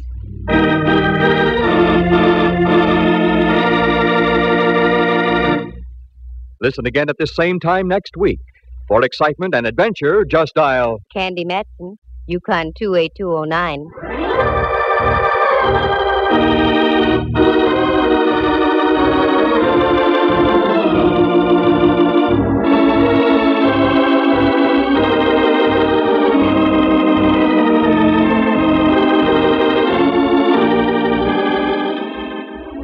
Heard tonight were Harry Bechtel as Rolf Herberts, Jerry Walter as Carlo Martinello. Henry Leff plays the role of Inspector Mallard, and Jack Thomas is Rembrandt. Dorothy Warrenshold, star of the Standard Hour and the San Francisco Opera Company, was heard as herself. The program stars Natalie Masters as Candy and is written and produced by Monty Masters. With the exception of Miss Warrenshold, any resemblance to actual people in tonight's play is purely coincidental. Candy Matson comes to you from San Francisco. This is Dudley Manlove speaking.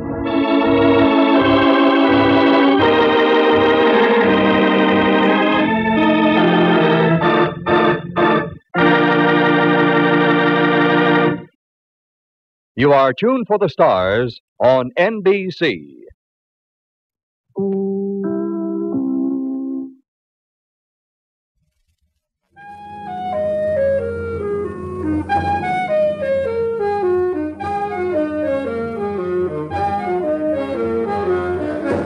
Carter Brown, Mysteries. Adventures in excitement and suspense, based on the best-selling novels by the slick storytelling sensation, Carter Brown.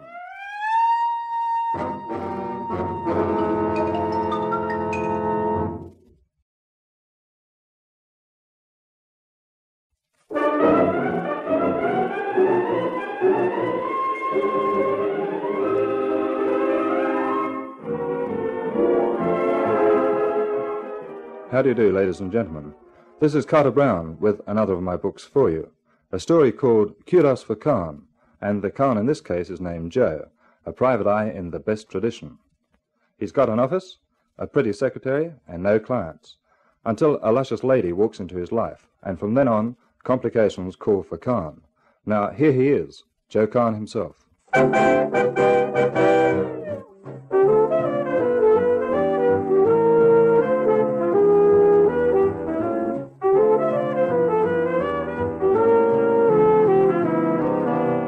I came into the office that morning, Daisy had her feet up on the desk again. Not that I mind looking at her legs. They're very good legs. A lot of guys paid dough to see them when she was in show business. But I had a feeling that a secretary with her feet up isn't good for office routine. Not that my office had any routine. Good morning, boss. Daisy, put your legs down. Why? Have I got a ladder? They look all right to me. They look all right to me, too, but that's not the point. So what are you worrying about? An office is a place where you're supposed to work. All the secretaries show their legs to the boss. You're the only one who's not interested. I should be interested in your legs when we haven't had a client in 3 weeks. Why don't we take a holiday, Joe? Let's go to Miami and laze on the beach. Just you and me, huh? Get off that Miami beach before you get sunburned. Daisy, the phone. It's ringing. Oh. Hello? Oh, sure, you can see him anytime. He's not doing anything. 11 o'clock? Oh, that'll be fine. Bye. That's a fine way to impress anyone. You can see him any time. He's not doing anything. They'll think we're broke. Aren't we? That's not the point. Who was it? A dame. Her name's Diane Clutterbuck. She sounded fat with wrinkled stockings. What did she want? To see you. I can't think why. I don't know why I keep you. I should fire you. You'd never be able to pay my back salary.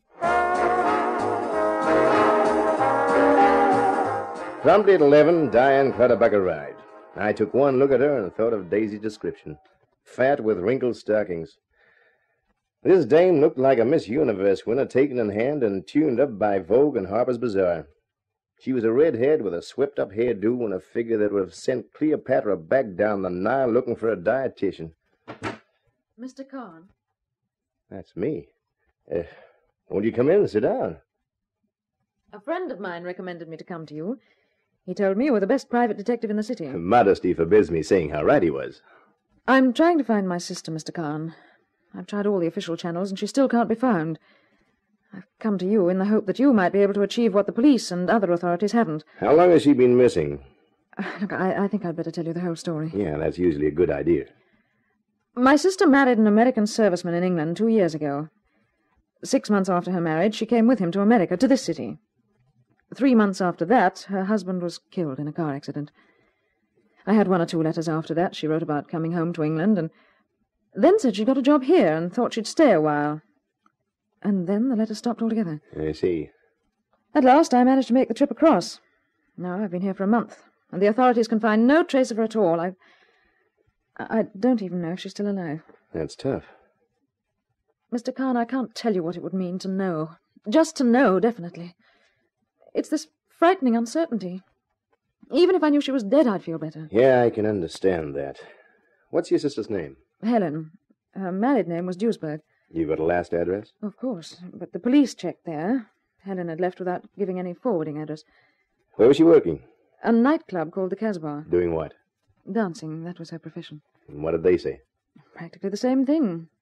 She left suddenly without telling them why or where she was going. So she could be anywhere in the United States, huh? Mr. Kahn, I realize that it sounds almost an impossible task, but I'm desperate. Okay, I'll try and find her for you. Oh, thank you, Mr. Kahn. A couple more things. When you went to the police, who did you see? A lieutenant named Harding. Where'd you find him? Well, I went to the Bureau of Missing Persons. They put me in touch with the lieutenant. He was from the homicide section, I think they called it. Homicide? Yes. Oh, no, not a thing. I just wanted to make sure I had it right. The other thing is, have you a picture of your sister? Oh, yes, I brought a photograph with me. Here you are. Well, you certainly got one thing in common, you and your sister. Oh? You're both beautiful girls. Well, thank you, Mr. Kahn. Lady, don't smile at me like that. You'll take my mind off my work. She gave me her sister's last address and her own. She was staying at the Astoria, and then Diane Clutterbuck curved her convex way out. Whoever said English dames had nothing needed an optometrist.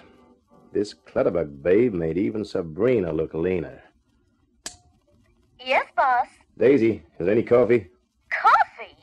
Well, it's nearly time for lunch. I thought you'd be taking me to lunch. What would I use for money? Haven't we got Clutterbuck for a client? Sure.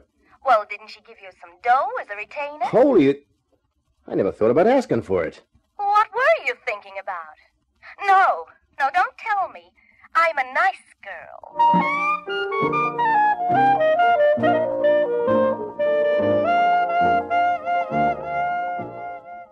You wanted to see me? I'm Harding. I ask you to give me a time, Lieutenant. What do you want? I'm Joe Kahn, a private detective.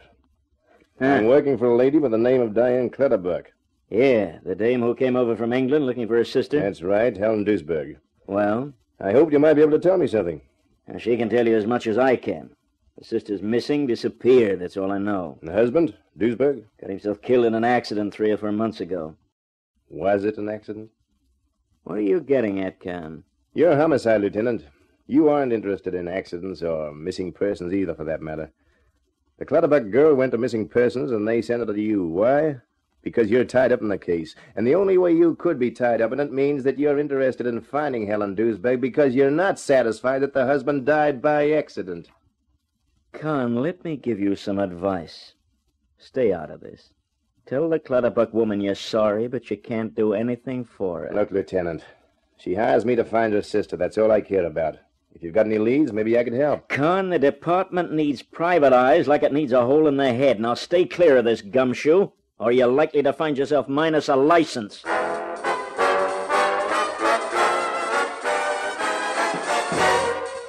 what do you know? Daisy, I'm not in the mood for riddles. The Clutterbuck dame came good. She sent around $400 in cash. Well, she did? That's great. Hey, wait a minute. Isn't that a new blouse you're wearing? Uh-huh. I thought I'd grab a couple of weeks' salary before you hogged the lot. How much have we got left? $275. I'll take it, thanks. All of it, all of it. Fine thing when a guy can't trust his secretary. Now listen, Daisy. I want you to call Dave Toady at the Globe. Tell him you're speaking for me and get him to look up the files and give me what they've got in the Duisberg accident. And what'll you be doing? Getting spruced up to go night clubbing. A nightclub? Aren't you going to take me with you to celebrate? You've done your celebrating with that new blouse. Now it's my turn. The nightclub I had in mind was the Casbah. Getting to see the manager involved a lot of phone calls and finally an escort. A hulking hood named Hank.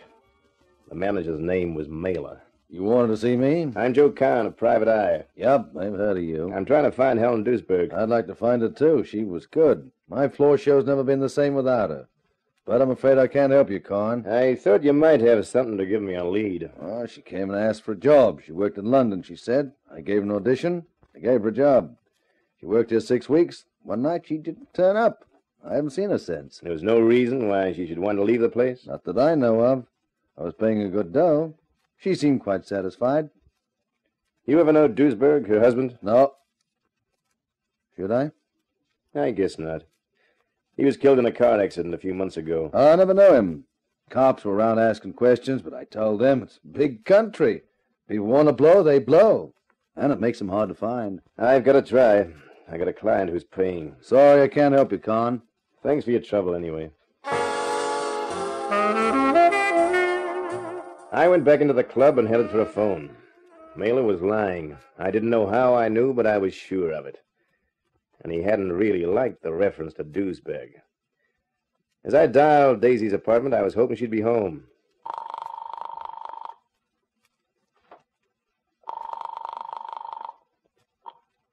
Hello? Daisy, this is Joe. Well, this is a surprise. What's the matter? Things kind of quiet at the Casbah? Never mind the comedy, kid. Did you call Dave Toady? Yes. All he could tell me was that Carl Duisberg was found in the gutter on Hope Street around 4 a.m. one morning. He must have been coming home from late shift, and he'd been hit by a truck. They never found any trace of the truck. Late shift. That means they know the firm he worked for. Sure. Glauben Chemicals. Thanks, Daisy. Oh, and don't expect me in the office too early tomorrow. Why? A heavy date with a dancing girl? No, a date with a personnel manager of Glauben Chemicals. First thing in the morning.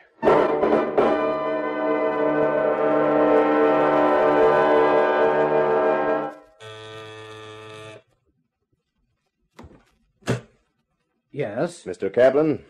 Yes? My name's Joe Kahn. They gave me your name and address at Glauben Chemicals. Oh? It's about Carl Duisberg and his wife, Helen. I was told you were his best friend at the plant. Yes, that's right. You'd better come in. I've been expecting you to call. Carl said either his wife or a friend of hers would come for it. Yeah. Yeah, that's right. It's been a responsibility. My wife didn't like me keeping it. She said we should hand it over to the police, but I promised Carl faithfully that anything happened to him, I was to hold on to it until his wife sent for it. If you'll just wait a minute, Mr. Kahn, I'll go and get it. I stared blankly at his back as he moved away. Whatever else I'd expected, it wasn't this. But it looked like I was in luck. And there was a lead to Helen Duisberg coming up.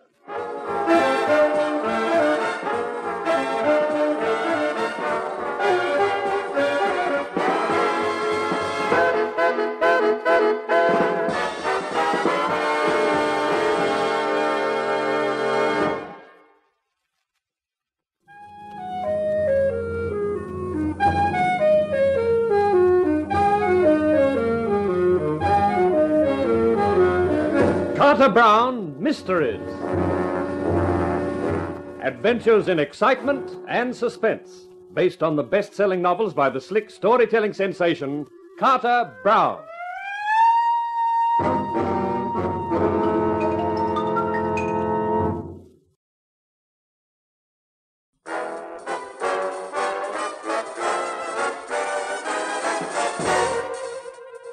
As I waited for the little guy Kaplan to come back, I couldn't help speculating on what it was that he'd promised to hold on to for the dead Carl Duisberg.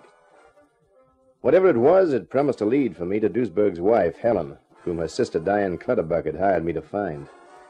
And Clutterbuck had come just in time, because Joe Kahn, private detective, and his secretary, Daisy, were minus credit, cash, or clients. I was just finishing a cigarette as Kaplan came back. Here you are, Mr. Kahn. I haven't liked holding on to a dead man's property, but since I'd promised Carl... Sure, Mr. Kaplan, I understand. Now my wife can stop worrying. The parcel is delivered and we're finished with it. Tell his wife from me, Mr. Kahn, that Carl was a great guy. Sure, Mr. Kaplan, I'll be happy to. That accident was a terrible thing. Terrible. And the truck driver never stopped. I don't know how he could have that on his conscience. Yeah. Poor Carl. He must have been careless. He had something on his mind, you know. He was worried the last 3 weeks before he died. Worried, huh? He never mentioned what was worrying him. No, he never said anything, but I could tell. He didn't have his mind on his job. Or on where he was going, I guess. Hence the truck. I suppose so.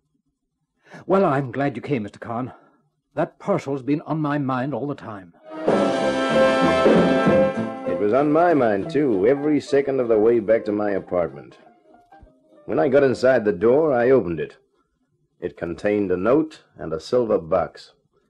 I read the note first. Dear Helen, you won't be reading this unless the worst has happened. I know that sooner or later you will think of Kaplan and ask him if I left anything with him for you. He is the only person I can trust. I thought it was safer to do it this way. If they try and force you to tell them where it is, you won't know. Do whatever you think best, darling. Goodbye, Carl. Then I opened the box and nearly fainted, because the box was brimful of dough, tightly wrapped wads of high-denomination notes. When I finished counting, I got another shock. There was just under $200,000. But where it had come from or what it meant was a mystery. I got rid of the wrapping paper and shoved the box in a drawer. Then I picked up the phone and dialed the office. Kahn Detective Agency. Daisy. Well, the boss himself. When are we going to be honored with your presence in the office? Later. First, I've got a proposition to make to you, Daisy. Oh, goody. I'd given up hope. Not that kind of proposition. How'd you like another job? You can't fire me till you've paid my back salary. I wasn't thinking of firing you. I want you to help me on this case. Oh, that's different. What do you want me to do? Get a job at that nightclub, the Casbah. What doing? Well, how do I know? But you're always busy displaying your legs around the office. Maybe the Casbah will pay you for doing it. Okay, I'll try. That's my girl. I wish I were. Now, let's stick to business. Speaking of which, anything new around the place? Well, there was a dame came in. But she didn't look exactly new to me. What did she want? To see you. There was a guy with her, lean Latin type. Did they say why they wanted me? No. But let me warn you, boss, in case she comes back. Oh? She looks like a lady to stay away from in the clinches. Thanks for the tip, Daisy. I'll keep it in mind.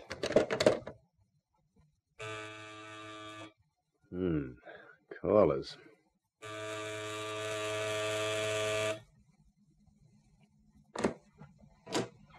Yeah? Mr. Khan? Forgive the intrusion, but it is important that we speak to you, if we may. Sure, come in. Permit me to introduce myself. I'm Earl Cortez, and this is my sister, Inez. Hi. How do you do, Mr. Khan? We called at your office earlier, but your secretary, is it, told us you were not in? Oh, that was you, was it? So we thought we would try your apartment. You will be wondering about the purpose of our visit, Mr. Khan, so perhaps it is best if I come straight to the point. You have been hired by Diane Clutterbuck to find a woman, Helen Duisberg, that is so? You're telling the story. I also particularly want to find this woman. She has something which belongs to me. Would you have any objection to accepting 2 clients? It's not exactly ethical. I will pay double the fees Diane Clutterbuck is paying you. Sorry, no dice. I may not look as though I go in for business ethics, but I do. I see. Perhaps Mr. Khan might be more receptive to persuasion from me. Yes, that could be so. In any case, I have another appointment. If you will excuse me. Oh, please don't trouble. I shall let myself out. Well, can I offer you a drink, Miss Cortez, or is it too early in the day? No drink, thank you. And I hate formality. Why don't you call me Inez? Yeah, I'd like that. And your name? Joe. Exotic, isn't it? Joe. I like it. Come and sit over here, Joe.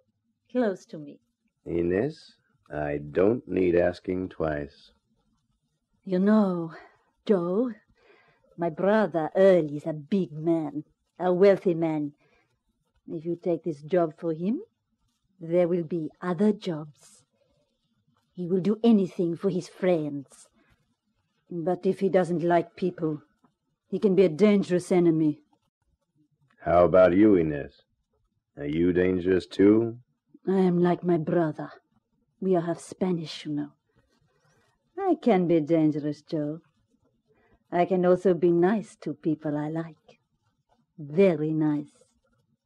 And I like you, Joe. You're a hunk of man, Joe. Yeah. And I'm gonna prove it. Joe. Oh, baby. You will do this thing for Earl, won't you, Joe? No. What? I said no. Not after one kiss, not after 100. Oh, you! Oh. Hey, you wield quite a wallop, baby. It is a mistake to laugh at me, Mr. Khan. You will find that out. Remember, I told you that I could be dangerous. She slammed the door nearly as hard as she'd slapped my face. I thought Inez wasn't kidding about being dangerous. And I thought it might be a good thing to try and find out a few things about her and her brother. Hotel Astoria. Miss Clutterbuck, please. One moment. Hello? Miss Clutterbuck, this is Joe Kahn. Mr. Khan, you found Helen? Not yet, but I'd like to have a talk to you if it's convenient. Yes, of course. When? Say, quarter of an hour? Very well. I'll be waiting for you in the bar. On my way to the Astoria, I stopped up at my bank. I had the silver box with the $200,000 with me, and I hired a safe deposit box and left the money inside it. Then I mailed the safe deposit key to myself at the office by registered mail. An old gag, but effective. The bar of the Astoria had stools. On one of them, Diane Clutterbuck was seated. She had an old-fashioned drink in front of her and an old-fashioned look in her eyes. Well, Mr. Kahn, you've arrived at last. I've been waiting here exactly 30 minutes. Sorry I was delayed. I'll have whatever the lady's drinking, barman. Okay. What did you want to see me about? Just a little information, if you have it. What kind of information? He drinks it. Oh, thanks. Here, keep the change. Well, here's luck. Are you going to tell me now what you want, Mr. Kahn? Sure. I met some friends of yours a little while ago, Miss Clutterbuck. What friends of mine? Maybe they're just acquaintances. Earl and Inez Cortez. Oh. Yes, I know them. Earl had a proposition. You'd hired me to find Helen. He wanted me to do the same. It's not precisely ethical, is it, Mr. Kahn, to accept two clients for the one task? Which is why I turned his proposition down. And then Earl left, leaving Inez behind to persuade you. They must be friends of yours. You know their every move. How successfully did Inez do her persuading? Very successfully. Until she asked me outright if I'd accept Earl's offer. I told her no. Oh. I can imagine her reaction to that. It was drastic, to say the least. I'm sorry, Mr. Kahn. Well, let's skip the formality. Call me Joe. Very well. We'll make it first names for both of us. I've always hated Clutterbuck anyway. I'm surprised some guy hasn't tried to change it. Between trying and succeeding is a long way, Joe. I see. Well, to get off the personal and back to the personnel in this case, you can imagine that I'm curious, Diane. Yes, of course. Who is Earl Cortez? I believe your American phrase is racketeer. Huh? I have a nasty feeling that Helen must have been mixed up with him at some stage or other. He seemed to know her quite well. How did you meet him? He was at the Casbah when I saw Mr. Mailer there. And you don't know anything else about him or his sister? No, except that I have a feeling he'd make a bad enemy. Diane, that's one feeling we have in common. I left the Astoria and headed back for the office. The door was locked, and as I opened it, I wondered what had become of Daisy. Then the phone rang, and I found out. Joe? Yeah. I got the job, Joe. Starting tonight, I'm a cigarette girl at the Casbah. Great, Daisy. I told you those legs of yours would pay off.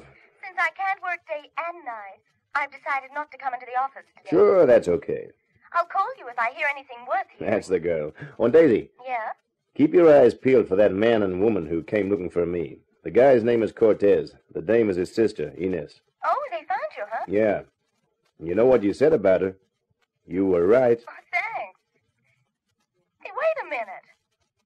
I said she looked like a lady to stay away from in the clinches. That's right. Well, the only way you could know I was right would be because... That's right. Why, you oversized apology for a wolf. Hey, now wait a minute. Here have I been trying all this time to clutch you in a clinch, and what do? Pass me up for that. Daisy, watch your language. And watch the Cortez couple, too. They're in this thing up to their teeth, and I got a feeling those teeth can be awful sharp.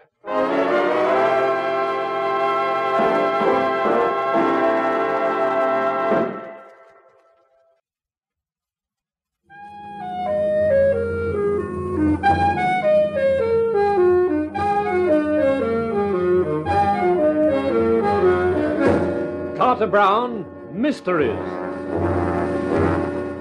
Adventures in excitement and suspense, based on the best-selling novels by the slick storytelling sensation, Carter Brown.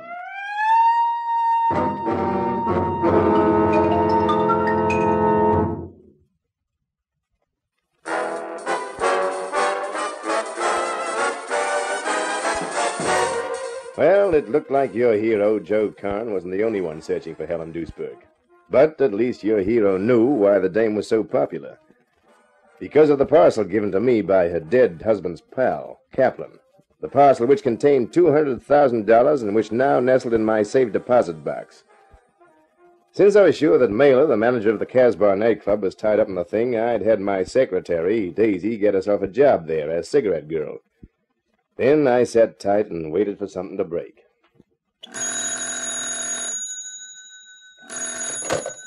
Hello? Is that you, Mr. Kahn? Yeah, who's that? It's Kaplan here. You remember me? Oh, sure. What can I do for you, Mr. Kaplan? You remember I gave you a parcel? Yep. Well, there seems to have been some sort of mistake. Mistake? Yes. Mrs. Duisberg is with me now. and she claims that she never gave you any authority to pick up that parcel for her. And she wants it right away. She's with you now? That's right, Mr. Kahn. Well, hold her there. I'll be right over.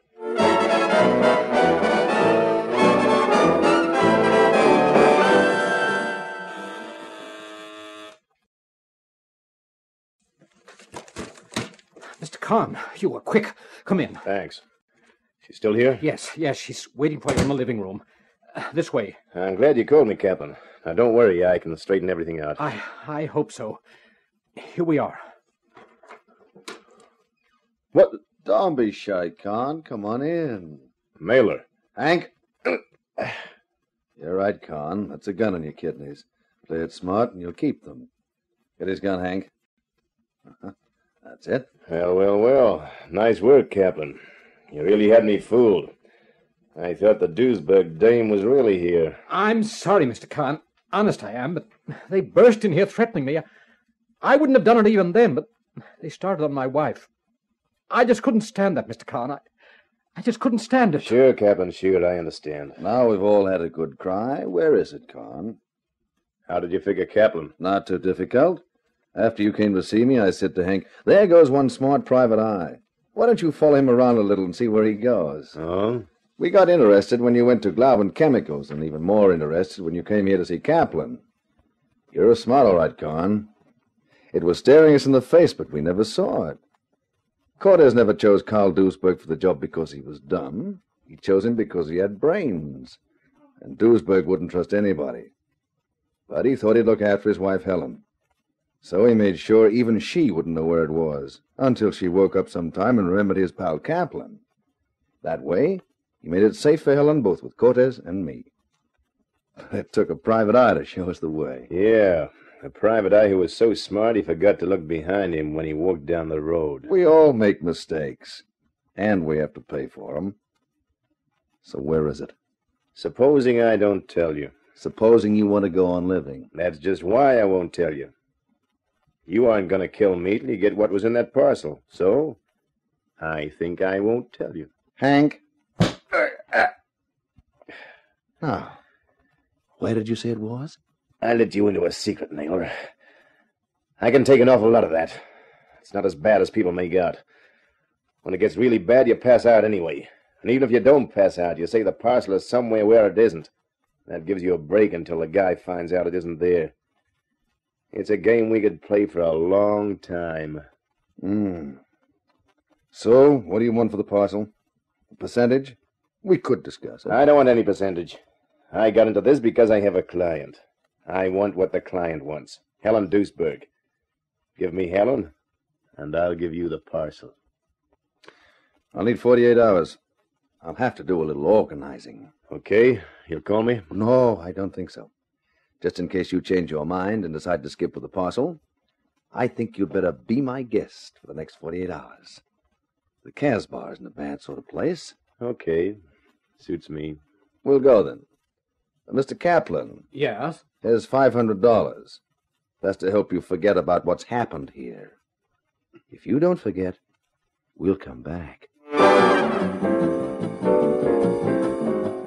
It was early when we arrived at the Casbah. Too early for customers, but not for the staff, the waiters, and the cigarette girls. As we walked through the room, I saw a vision in black net stockings, black tights, and a tight black blouse. What's the matter? What are you stopping for? I'm out of cigarettes. Mind if I buy some? Oh, go ahead. Thanks.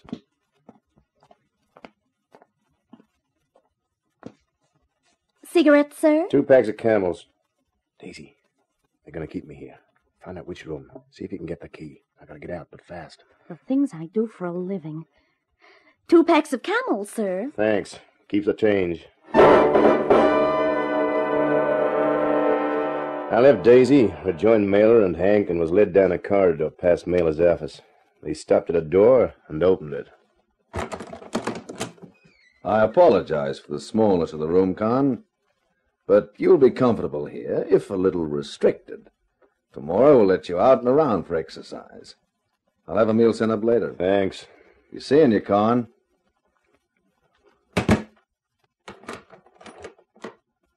The click of the lock was an unpleasant sound somehow.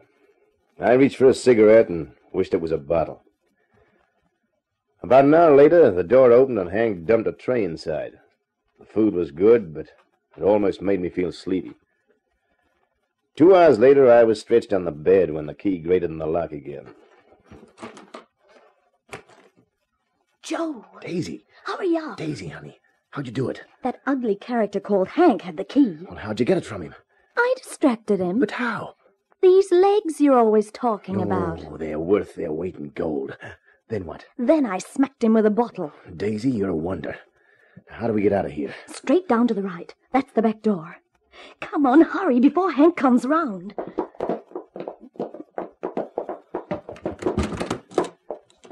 Hey, there's a car. Oh, Joe, the car's no good unless you've got the keys for it. Well, you never know. People get careless. Hey, we're in luck. Look, a Cadillac with keys. Oh. Here's where we ride in style, baby. Come on, climb in. Right.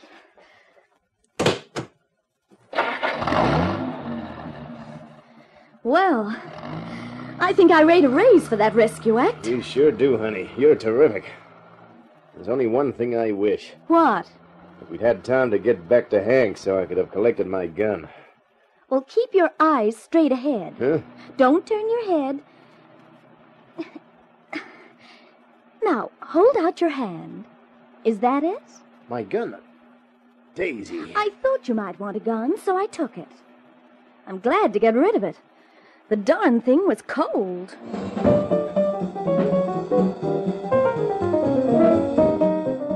And that's it, Daisy. The whole story up to date. Gee, $200,000. That's enough to last for a lifetime. But it's probably hot money, honey. It'd keep me warm, for sure. Besides, think of all the taxes. Yes. That takes the dough out of my dreams. Back to being your secretary with no salary. At least they'd have paid me at the Casbah. It was a nice place. They run it in style. Yeah. But it's not as good as his place in Duluth, they tell me. A club called the Arabian Nights. They say it's super. Yeah. Hey, what was that? What's the matter? Did I say something? Did you ever? What was that about a place in Duluth? Well, they say it's better than the Casbah, that's all. All is right. But of course it's a natural. Mailer said it'd take him 48 hours to get her up here. If she's working at his Duluth joint, he'd need time to replace her. Daisy! Oh, don't yell like that. You startle me. Now, look, get on the phone and find out when the next plane leaves for Duluth. Book 2 seats. Then get back to your apartment, change and pack. I'll do the same. Then we go looking for some quiet hotel. What for? Just to keep out of Mailer's way till the plane goes. Now, go to it, honey.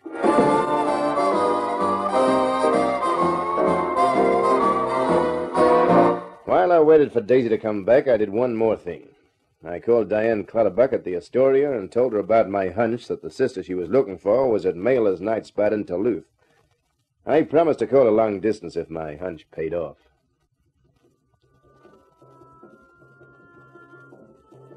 The next evening, Daisy and I were sitting at a table in the Arabian Nights in Duluth. Well, they were right about this place being better than the Casbah. Yeah. That's a first-rate floor show. Joe Kahn, keep that wolf in his kennel. I'm the girl you should be concentrating on, not those underdressed stains on the floor. But they're really something. Especially that black-haired babe. She can dance, too. It's not her dancing you're interested in. Well, that, too. I thought you said this Helen Duesberg would be doing her act here. She hasn't come on so far, and the floor show's nearly finished. Yeah, I've been worrying about that, too. Kahn, the great detective. Has it occurred to you we might have made the trip for nothing? Oh, not for nothing, honey. Just to catch those cuties is worth plenty. They're finishing, thank goodness.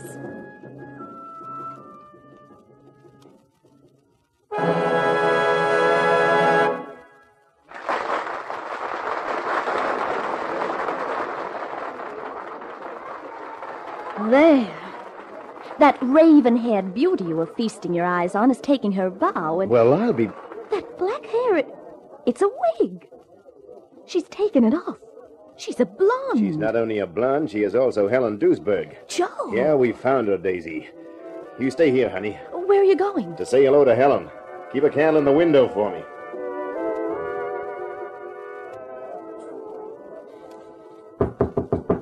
Come in. Mrs. Duesberg? Who are you? I'm Joe Kahn, a private detective.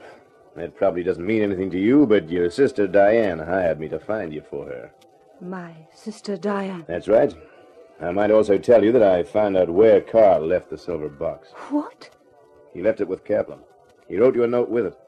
Said that was the safest way. How do you know this? It's a long story, but I've got the silver box. I was bargaining it against you with Mailer. The question is now, what do you want to do about it? I'm afraid it's a little late for Mrs. Duesberg to decide that. What? Cortez? Plus a gun, Mr. Kahn. Plus a gun.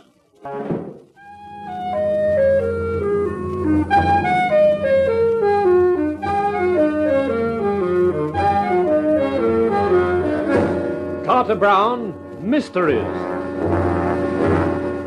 Adventures in excitement and suspense, based on the best-selling novels by the slick storytelling sensation, Carter Brown.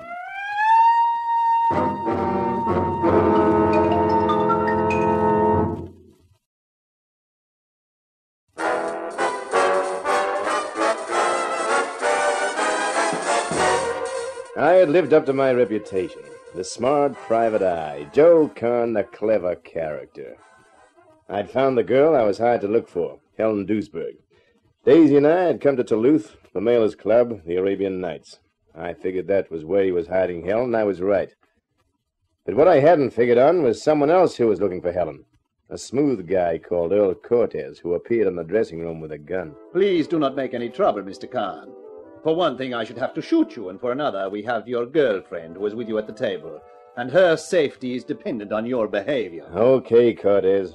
Looks like it's all yours. It certainly is. Stand quite still, please, Mr. Kahn. You are probably carrying a gun, and I would feel safer if it were in my possession. That's better. Now what? Now we will wait in the corridor while Mrs. Duesberg here gets dressed. Then we will take a short journey. Please be quick, Mrs. Duesberg. That's right, Mr. Kahn. Just stand in front of me while we wait. Tell me something. How did you find out that Helen was here at the Arabian Nights? I have my sources of information, Mr. Kahn. Where's your sister, Inez? You will see her shortly. At the moment, she is taking care of your girlfriend. Oh? You don't sound very pleased about that. You are quite right. Inez can be rather unpleasant. Ah, you are ready, Mrs. Duesberg. Splendid. Now, we will go.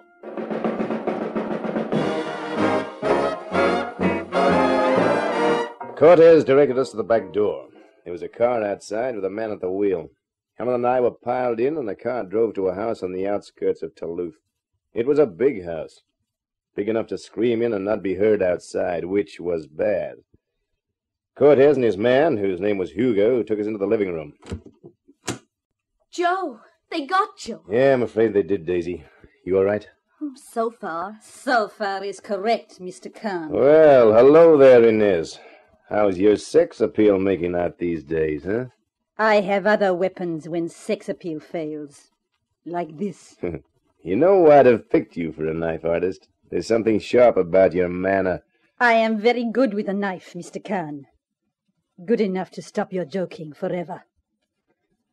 Earl, we are all here now, aren't we? Let us get on with it. There is still one more person to come, Inez. No, I'm here. Diane! Hello, Joe. You look surprised. Oh, but of course you didn't expect to see me in Toulouse, did you? So that's it. That's how Cortez knew where to find help. Bad luck, Joe. All's fair, you know. No wonder you knew Cortez and his sister and all about the way they work. But I don't get it. What's behind it all? We will leave that part of it for the moment. There are more urgent things to discuss. The money. Who's got it? You, Mrs. Duesberg? Don't make the mistake of trying to keep it from us, my dear. You wouldn't want us to get nasty, would you? Lay off there, Cortez. I can tell you who's got the dough I have. You, Mr. Kahn? Yeah. Very well. Where is it? Oh, tut-tut. You disappoint me, Earl. Your technique is as crude as Mailer's. That was the way he approached the subject. Kahn, I am not in the mood for fooling. Let me get at him, Earl. I will make him sing like a canary. Seeing that my ex-client, Miss Clutterbuck, is batting in your league, it leaves me minus a fee. I'd still like to draw a check for services rendered, say, $25,000? Say 5. 25 is only 12.5%. When you remember that I'm holding the money, I figure my fee is moderate. Enos, I think we can get better terms from Mr. Kahn. Would you like to demonstrate your skill on his girlfriend? It would be a pleasure, Earl. I have several interesting accomplishments with the knife, Mr. Kahn. Hold it. Okay, I'll tell you. Joe. Well, they're not kidding, Daisy. You are a wise man, Mr. Kahn. Where is it? It's in a safe deposit box in the bank. I mailed the key to myself at my office. In that case, there is nothing to keep us here in Toulouse any longer. It will take us a day to make the trip back by car, so we will get started at once.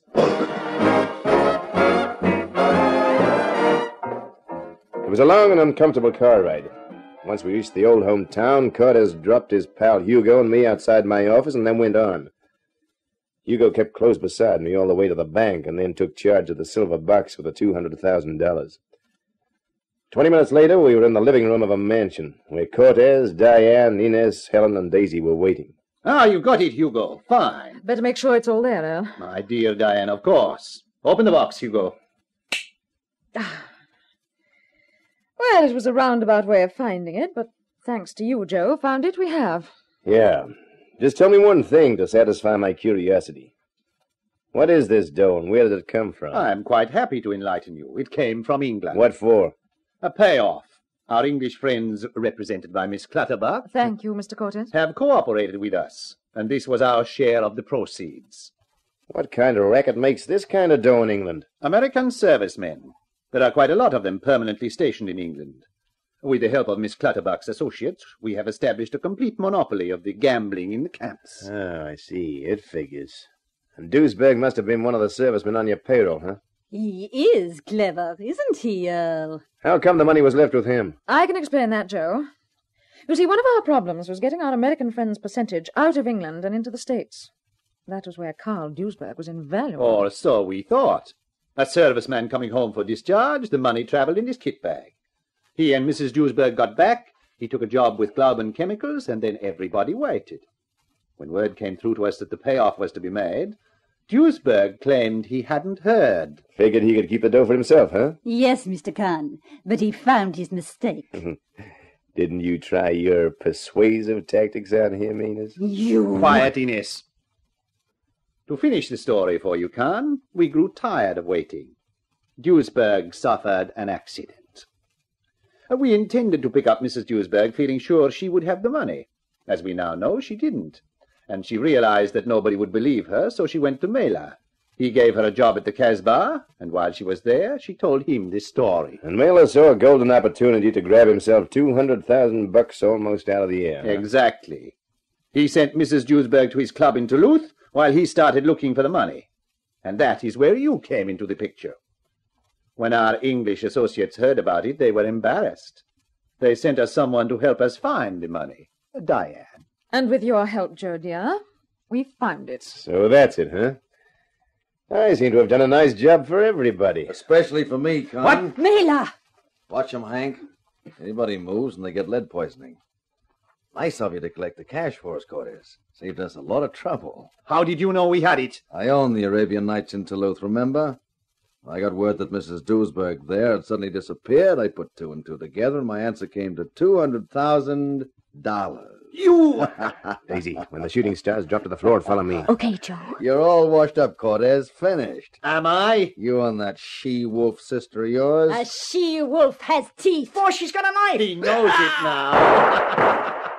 On the floor, Daisy. Make for the door.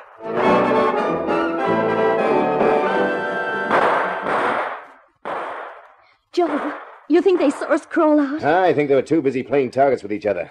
Daisy, head up those stairs. See if you can find a phone and call Harding at Homicide. Tell him to get out here fast. Now make it fast, honey. I figure the shooting's nearly over. All right, Joe, but take care of yourself. Don't worry. This is one time I'm not playing hero. Let them fight it out for themselves.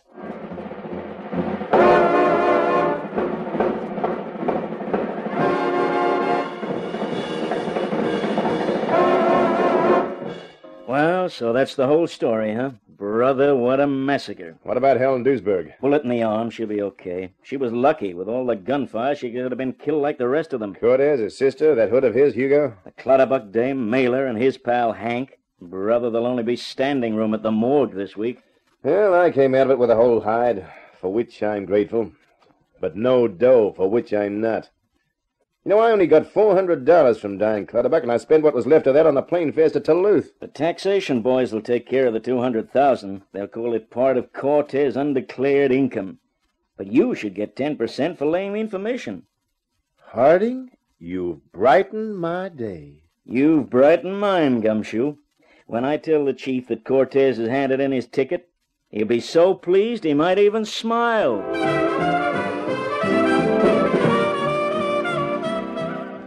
The homicide boys took statements from Daisy and me and then let us go. Daisy had a kind of predatory look in her eyes, so I made a quick excuse and headed home for my apartment. But I wasn't getting up so easily. Hello? You think you're getting away from me, Joe Kahn. But you'd better think again. Now, Daisy, I told you. Oh, no, you can't dodge me anymore. The case is over, you've got no new one, which means you're doing nothing this evening. Yeah, but I need rest, honey. My nerves are shattered. My brain's tired. Well, I've got a nice, cozy atmosphere all ready and waiting for you. I'm all primed for rest, relaxation, and romance. I'll expect you at 7. Oh, but Daisy, honey. At 7. Oh, heck. How can I get out of this lot? She's right. I haven't got anything to do. If only I had a new case to start on. Okay, coming. Yeah? Mr. Kahn, private detective. That's me. I'm sorry to come to your apartment instead of your office, but it's urgent. I'm in trouble, Mr. Kahn. I need help right away. I'm prepared to pay your usual fees if you can start work right now. Lady, consider me started. Well, it's like this. I shot my husband exactly 35 minutes ago.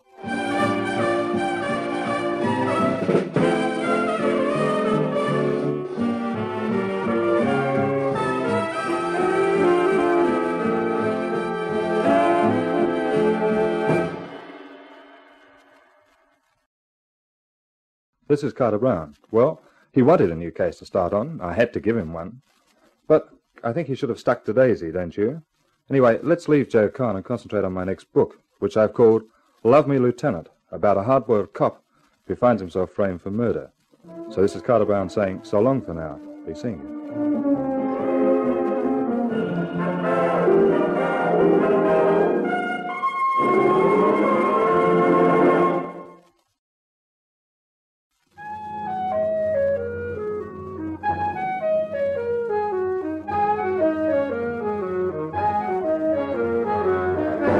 In Kudos for Kahn, you heard our star Grant Taylor as Joe Kahn.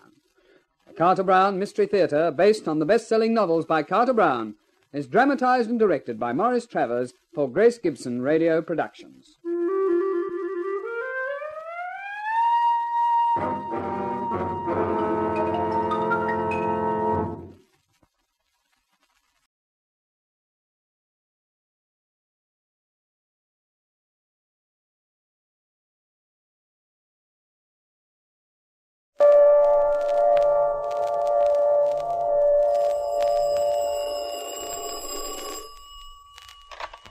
Hello, Yukon 28209. Yes, this is Candy Matson.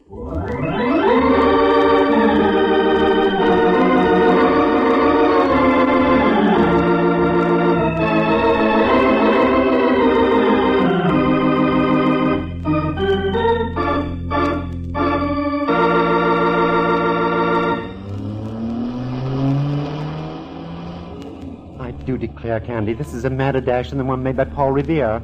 Look out for that man. I see him, Rembrandt. I know it, you know it, but does he? What's the reason for this wild scramble, girl? I started to explain, Ducky. Look at that car up ahead about a block. Yes, it's a police car. That's right. And do you know who's driving? Lieutenant Ray Meller, that's who. Whom? So Mallard's driving. There's no reason to get yourself such a snit. I imagine the lad's driven before. I'm not worried about the mechanical aspects of placing a car in motion and guiding it to a predetermined terminal. It's the reason behind it that bothers me. What's that reason being what? I don't know what the reason is, and that's the rub. For days, Mallory's been avoiding me like the plague. I call him on the phone, all I get are muffled sentences. Nothing makes sense. Last night I waited in front of the Hall of Justice and followed him when he left. And where did he lead you, dear? Into a pool room or some such thing? No, pool room I wouldn't have minded. I shoot a pretty good stick of snooker, you know. That's beside the point, Candy. Come now, concentrate. Where did Mallard lead you? To a small hotel on Ellis Street. He met a man in the lobby who was wearing dark glasses. They huddled in a corner and talked for a while. Then Mallard left. I didn't duck back fast enough, and Mallard saw me. Oh, brother, what a bawling out I got. How strange. With that, he got in his car and drove away like frantic. That certainly doesn't sound like Mallard. I called to apologize this morning. He wouldn't even talk to me. And now this. He never drives a squad car unless it's absolutely necessary. Now you've got me curious. Something must be up. You're darn tootin', and I want in on it. Yes. Who does Mallard think he is, keeping things from us like this? Oh, he's stopping. I better hold it up right here. He's getting out, Candy. So I see. Look, he's waving up at the middle flat. Do you see anyone in the window up there, Ducky? Yes, a man. I can't quite make out his features, though. Yes, he's waving back. What's Mallard doing now? Going up the stairs and in. How do you like that? Rather delicious, isn't it? Oh, I squirm with intrigue. Well, I squirm, too. Come on, Rembrandt, squirm out of the car. This is one time I don't mind doing a shadow job strictly for free.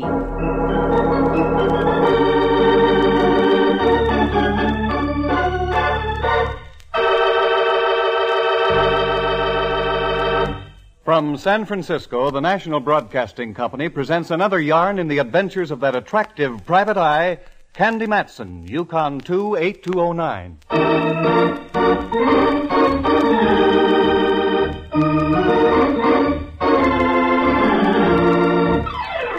I knew there was something wrong 3 days before. Whenever I walk into Mallard's office in the Hall of Justice, where he lieutenants for the San Francisco homicide, and all I get out of the big guy is an ugh, something's foul in Dixie. You can play that in any key you like. And the ughs kept up, mentally and verbally. Add that situation with Mallard's mysterious friend in the dark glasses, and you've got something. Especially when Lieutenant Boy stops off at an old flat, waves to a gent, the gent waves back, and Mallard goes inside. Now we're all tidy and up to date. We waited for about 20 minutes outside by my car. 2 or 3 other people came and went. Finally, Mallard came out, carrying a very small box in his hands. He put it inside his coat pocket. The bulge wouldn't show any more than usual. That's where he keeps his police gun. Then he got in his car and drove off. Rembrandt and I immediately went to work. Object? A social call on our unknown friend in the second-floor window. I must say, Candy, this is most mystifying. That it is, Ducky. In all the years I've known Mallard, I've never seen him act like this before. What are we up to now, Dove? We're going to take a look at the guy Mallard went to see. Find out what he looks like. What sort of a racket he's in. Supposing Mallard hears about it, won't you be even further into the doghouse? Indubitably, faithful old friend. But that's the chance I'll have to take. Here we are. Little flat. This must be one of those babies built before the fire and the quake. Yes, all 1906 conveniences, including a door knocker. Well, give it a blast, Ducky. As you say, this sort of place gives me a galloping case of depressions. Yeah, I know what you mean. All the ghosts of the past half-century. Try it again, Rembrandt. Any harder, and the building will slide off its foundations. What is this? You could have heard that last knock out of the Farallones. Maybe he didn't hear you. Anyone in the neighborhood would have heard that knock. I'm going to try the door. Voila. Except that it only moves about 2 inches. Shove on it, dear. My thoughts exactly. It gives a little. Help me, Rembrandt. Very well. Yeah. Hey, look. Under the door. That's blood. I wouldn't call it ketchup. Come on. Once again and harder. Oh, my word. That's the polite term. This guy's as dead as they come. And look. What, dear? This is the Joe Mallard was talking to in the hotel lobby, even to the dark glasses. I wonder what Mallard will say about this. I was wondering the same thing. Come on, Rembrandt. I don't think I feel very well. That was an understatement. I felt worse than that. But I had to follow through now. Our next step took us down to the Hall of Justice for a little visit with Mallard. He was in. Just beat us back by about 10 minutes. He was still wearing the same scowl he had on the last time I'd spoken to him. You still mad at me, Mallard? No, I'm mad at myself. Did you stub your toe somewhere along the line, Minion? Is that it? No, but I'm about to. What do you mean by that, Footflat? You'll find out. And it's all your fault, too. You mean about last night, my following you? No, that was a dirty trick, but I forgive you. It isn't that. Then what is it? Yes, for goodness sake, stop sounding like a threepenny thrill book. I'll say what I have to say in my own good time, and nobody can force me to do otherwise. I've got news for you, Junior. The police can make you talk. The police? What kind of triple talk is this? We followed you out to that flat just now. We saw everything. What? Oh, the underhanded... So, you know. Yes, but why did you do it, Mallard? Because I'm a fool. Just a plain fool, and I ought to have my head examined. Also, the poor fellow you left out there. He needs his head examined, too. He sure does. It's got a hole in it about the size a .45 slug would make. Wait a minute. What are you talking about? Don't you know? I thought I did. Now I don't think so. Now, come on, quick. What's this hole in the head routine? He's serious, Candy. I really think he is. Darn right I'm serious. Come on, spill. Okay. I'll tell it to you like you don't know. We followed you out there. You wave up to the second story. Man looks out the window and waves back. Check. You go inside. We wait 20 minutes further away. You come out with a small object in your hands. You put said object in the inside coat pocket. Good report. Most efficient. You drive off. We go up to pay a visit. The host wasn't willing. He'd been shot to death. What? Oh, brother. And you thought I'd done it? Well... Well, really, Mallard, I don't see anything to laugh about. That's because you're not sitting where I am. Oh, Sister Susie, did you get your clues all fouled up? Let's get out of here. We got work to do.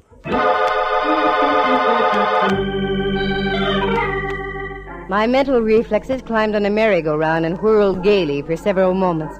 I was really confused. I didn't have time to do much about it because Mallard whisked us back to the flat. An hour later, the joint had been carefully gone over, photographed, and the body of the poor guy removed to the coroner's office for an autopsy report. It didn't take long to find out that I was right. It had been a .45 that did the dirty work. Rembrandt had to leave, so I went back with Mallard to his office. Still think I had something to do with this thing, Cupcake? Oh, in my heart of hearts, no. But of course not. But, jeepers, look at the facts, Mallard. You come out, we go up. The guy's stiff as a starched shirt. What would you think? The same thing you thought. The time element is what gets me. Not more than 3 minutes had elapsed between the time you left and the time we got up there. I know. I can account for that, I think. But I'm not going to. As a matter of fact, there are several things I could account for, but I'm not going to. Now who's doing the triple talk? I am, deliberately. I'm going to tell you something, Candy. Listen carefully. You're a cute little old snoop. You've snooped your way into the middle of this thing, and I'm going to toss it right into your lap and let you snoop your way out. And when you come up with the right answers, you're going to get the shock of your life. I am he. I think so. At least it was quite a shock to me. You mean you've got the solution to this deal already? Part of it.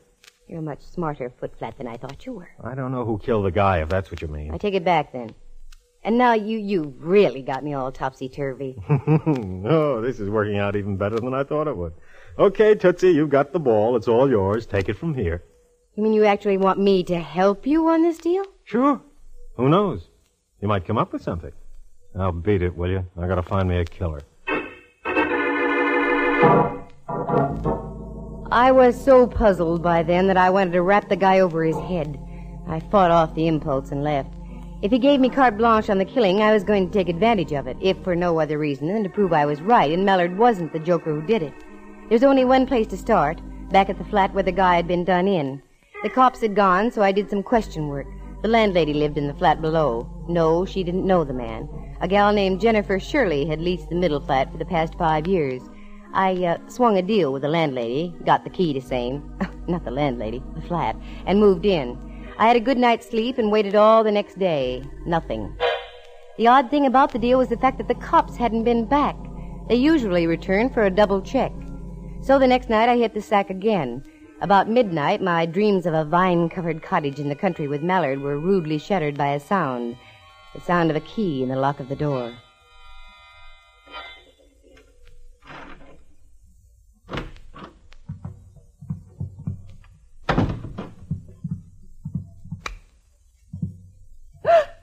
Oh, sorry, I frightened Jennifer.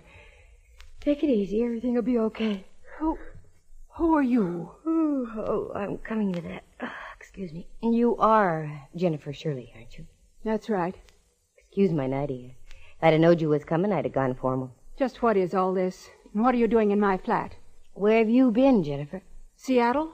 Why? Didn't you read the papers up that way? I was too busy. Know a man named Everett Stone? Of course I do. He's a very good friend of mine.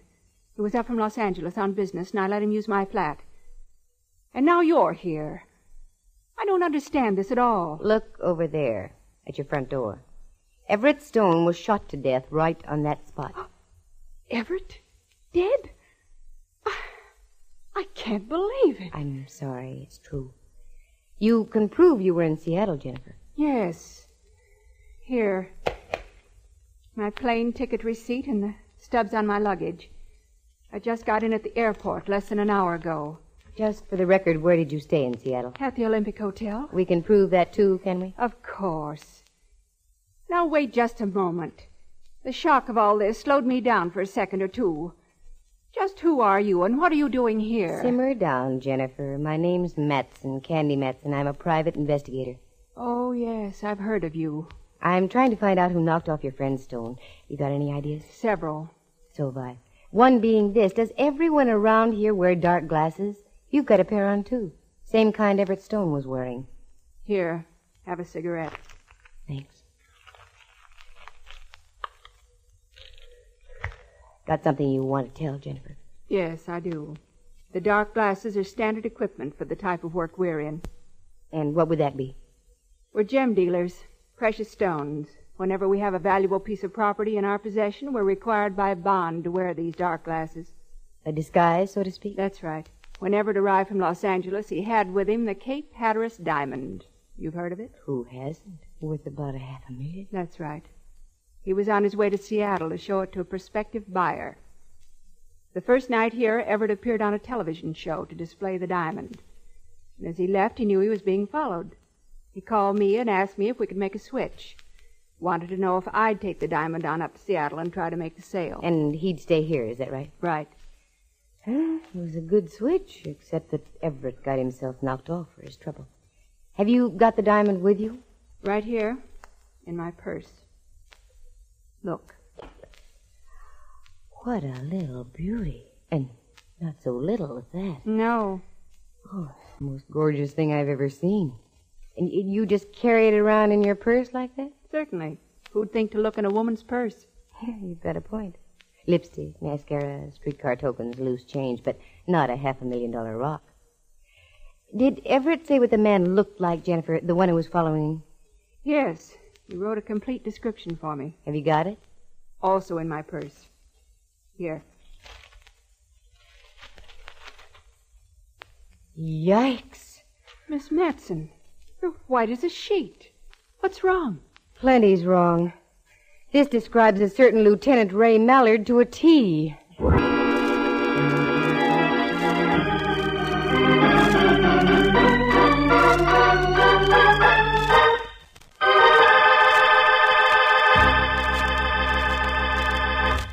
From San Francisco, you are listening to a National Broadcasting Company presentation, Candy Matson, Yukon 28209.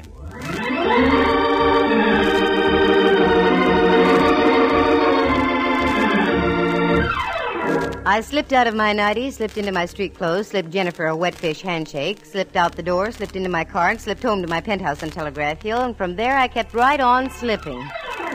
That description was Mallard's beyond all doubt.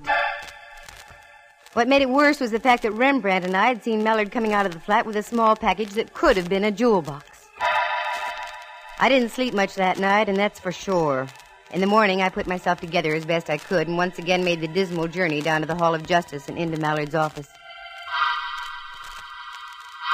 How you doing, Cupcake? Not too well. I have some rather unpleasant news. Such as like what? Mallard Everett Stone was a gem broker. Good for you. You've got clue number 1. You knew that? Don't be ridiculous, Candy. That came out of McGuffey's reader. Number 2. He had the Cape Hatteras diamond with him when he arrived from Los Angeles. Atta girl, you're getting warm. He switched the rock to a gal named Jennifer Shirley. She took the diamond on up to Seattle because Everett thought he was being tailed. Hey, you're getting better and better. What's next? You mean none of this is news to you? Old hat so far. Well, maybe this won't be old hat. Everett wrote a description of the guy he thought was following him. He gave it to Jennifer. It's you right on the nose, Mallard boy. What? It's you, including the little mole you have behind your right ear. You don't look so good, Mallard, dear. Don't you think you ought to tell me what it's all about? Maybe I'd better. I can't for the life of me figure out. Wait a minute. Sure. Of course. You had me worried there for a minute, Cupcake. Doggone, what is this, Mallard? I'm getting mad. You'll find out. Oh, I'll find out. But when will I find out? Ooh, saved by the bell. Excuse me a minute, Detective Matson. Oh, sure. Lieutenant Mallard, homicide. Lieutenant, this is Sergeant O'Flaherty down on radio. We just got a report from Prowl Car 36. Yeah, O'Flaherty. There's been a dame killed out in that same flat, name of Jennifer Shirley.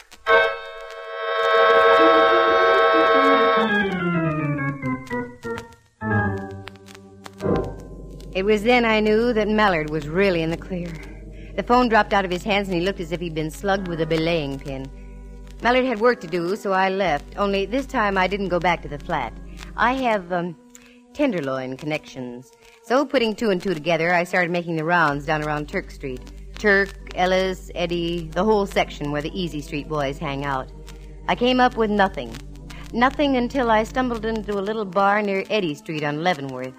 I came face to face with an old acquaintance of mine. Name of, Montgomery the Mole.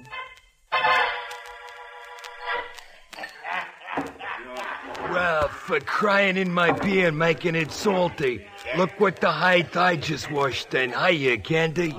Hiya, Montgomery. I ain't seen you since the night you caught up with me former pal, Willie Cloud. Oh, I'm sorry I had to do that, Montgomery. Oh, I ain't. Hanging'd be too good for that crump bum. A little second story work ain't too far out of line. I can even swallow a well-executed stick-up. But when it comes to kidnapping and murder, us honest characters draw the line. That's why I'm here, Montgomery. Yeah? There have been 2 killings in the last 4 days. The grapevine must be slipping. I don't hear nothing about no rough-outs. They've been kept quiet for a reason. Just what the reason is, I don't know. Have you heard about any of out-of-town icemen dropping in the last few days? Nah, not a one. Now, look, here's a 20, Montgomery. That's all I've got. I'll send you 20 more first thing in the morning.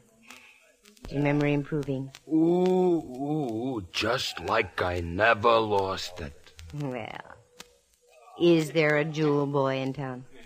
Look right ahead of you up at the bar. Yeah? That's him. If he ain't a hot ice juggler, my name ain't Montgomery. Got in just about 4 days ago. Calls himself Finch. Oh, Montgomery, I loves you. I'm moving over there. Do me a favor. Tip the bartender off. Tell him to keep my drinks well watered. It didn't take long. A guy from out of town gets lonesome. I was sitting at the bar no more than 3 minutes, and we were old friends. He kept the drinks coming, and by closing time, he really had a snoot full. He offered to drive me home, and, naturally, I accepted. We got out on the sidewalk, and suddenly he darted back into the tavern. When he returned, he was carrying something in a paper bag. We found his car and climbed in.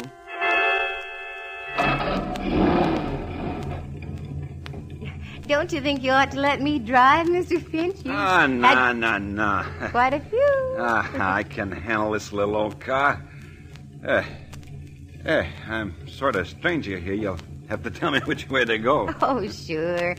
You go straight up Leavenworth here, and then you turn right on Bush. I'll direct you after that. Okie doke. Oh, you sing real pretty. When did you say you got into town, Mr. Finch? About 4 days ago. Let's see. Yeah, that's right. What sort of business are you in? Business? I'm in no business. Retired, sorta. Oh. Got lots of money. Get lots more, too. Hey, look out for that bag. Oh, I'm sorry. How clumsy of me. Why, it's a purse. Why, Mr. Finch. Put it back. It's a present for my sister in Riverside. Oh, how thoughtful. Turn left on Kearney Street, will you? Sure. Then when you get to Washington, turn right 1 block to Montgomery Street. It's right on the corner. Would you care to come up for a nightcap, Mr. Finch? Hey, now, that sounds like a very good idea. Sure. Nightcap. Yeah. The corner of Washington and Montgomery is just half a block from Mallard's office in the Hall of Justice. With any luck, I could do a bloodless turnover to Lieutenant Boy. I reached down by my side, got my .32 out of my purse, and held it under my coat. We arrived at our destination, and Finch helped me get out of the car. There was only one pale light to illuminate the street, which was just what I wanted. There you are. You go ahead a little way, Mr. Finch. There seems to be something wrong with one of my heels. Oh, sure. Oh.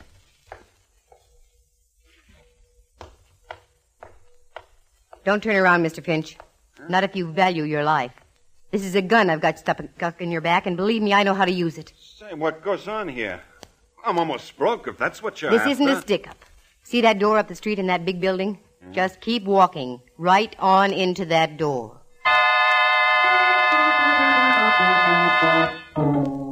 He started walking, and I hung back a few paces. I didn't want to lose this baby. He was too good. Because that purse he had in the paper bag was the one owned by Jennifer Shirley. I'd never be able to forget that purse. It contained the Cape Hatteras diamond. I marched him into Mallard's office, and Mallard was in. I gave him the full scoop, and in less than half an hour, we had one sad Finch behind locked bars with the promise of a full written confession of 2 killings and 1 diamond theft. I had never seen anything fall into place so easily. A few minutes after we returned to Mallard's office from putting Finch into his ungilded cage, there was a knock on Mallard's door.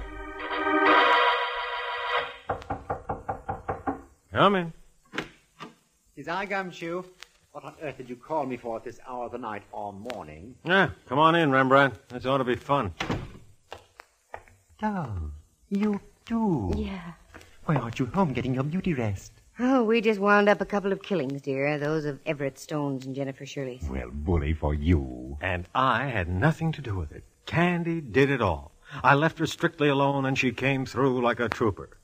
There's only one little thing she's overlooked. When she comes up with that, she'll have solved her best and last case. Last case? What are you talking about, Mallard? Captain Mallard, this is Riley on the top deck. Captain Mallard? What is this? Yeah, Riley. We got this Finch joker all booked and fingerprinted. He's in the Lysol dip now, then we'll tuck him into Betty Bye for the night. Good. We're changing shifts now. Anything else you want from me? No, Riley, you can knock off. Fine, Captain. Oh, and all the boys up here send down congratulations. Oh, thanks, Riley. See you tomorrow. You? A captain, Mallard? Well, that's right. Well, by Jove, I think that's splendid. Congratulations, minion. Well, thanks, Rembrandt. Oh, I'm getting dizzy again. He's a captain. And what's this stuff about my best and last case? Give out here, Mallard boy. Doggone it, you're missing the most important clue in this whole case. Now, let's review it. Go ahead, girl. I'm bursting me buttons. Okay.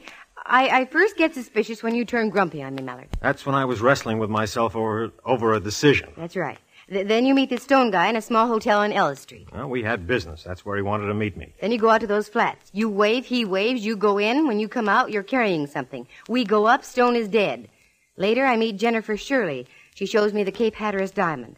But she also shows me something else. A description written by Stone, a description fitting you exactly. Here. Look what was in Jennifer's purse, along with the diamond. What? Another description. One that fits Finch.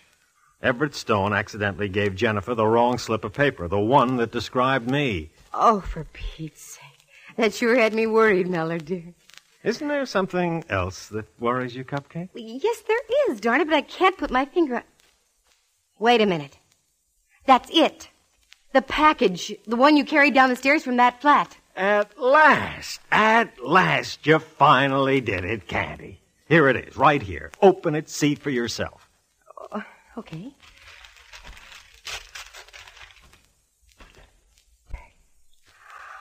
Mallard is beautiful. What a lovely ring. Did you steal this from Everett Stone? Sure did. The price he gave me made it a first-class deal.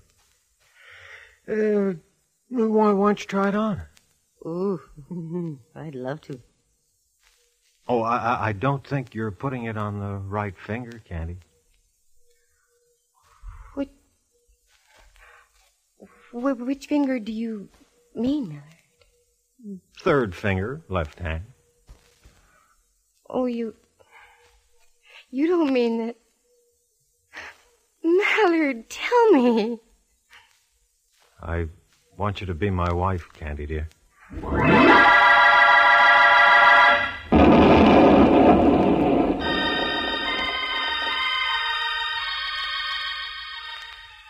Oh, say it again, will you, Mallard, dear? This is only another one of those fool dreams of mine, I'm sure. It's not a dream, Cupcake. I mean it. More than I've ever meant anything in my life. Will you marry me, Candy? You big idiot. You don't need the answer to that. I wasn't asking you. Oh, yes, I'll marry you. Captain, dear. Forever and ever. Do you see now what I meant about this being your best and last case? Oh, yes, but you're wrong. I have another and a bigger case coming up. What's that, you little monkey? Just trying to be an awfully good wife to you. My word. I was wondering. What, Rembrandt? When you're married, how shall I address you? Oh, that's easy. Just Mrs. Captain Mallard. Why, I won't even have to change my initials.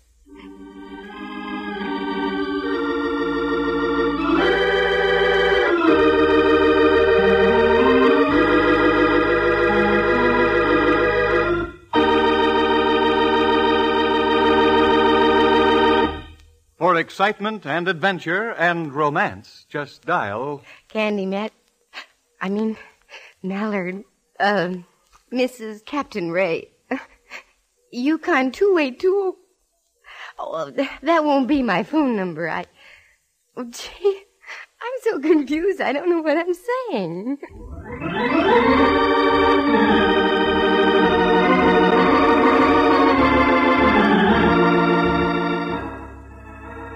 Heard on the program were Jerry Walter as Montgomery the Mole, John Grover as Finch, and Helen Klebe as Jennifer Shirley. Jack Thomas is Rembrandt Watson, and Henry Leff is Captain Ray Mallard. The program stars Natalie Masters as Candy and is written and directed by Monty Masters. Sound effects are created by Bill Brownell, and Eloise Rowan is heard at the organ. Our engineer was Phil Ryder. The characters in the story were entirely fictitious. Any resemblance to actual people or names is purely coincidental. The program came to you from San Francisco, and this is Bud Heide speaking.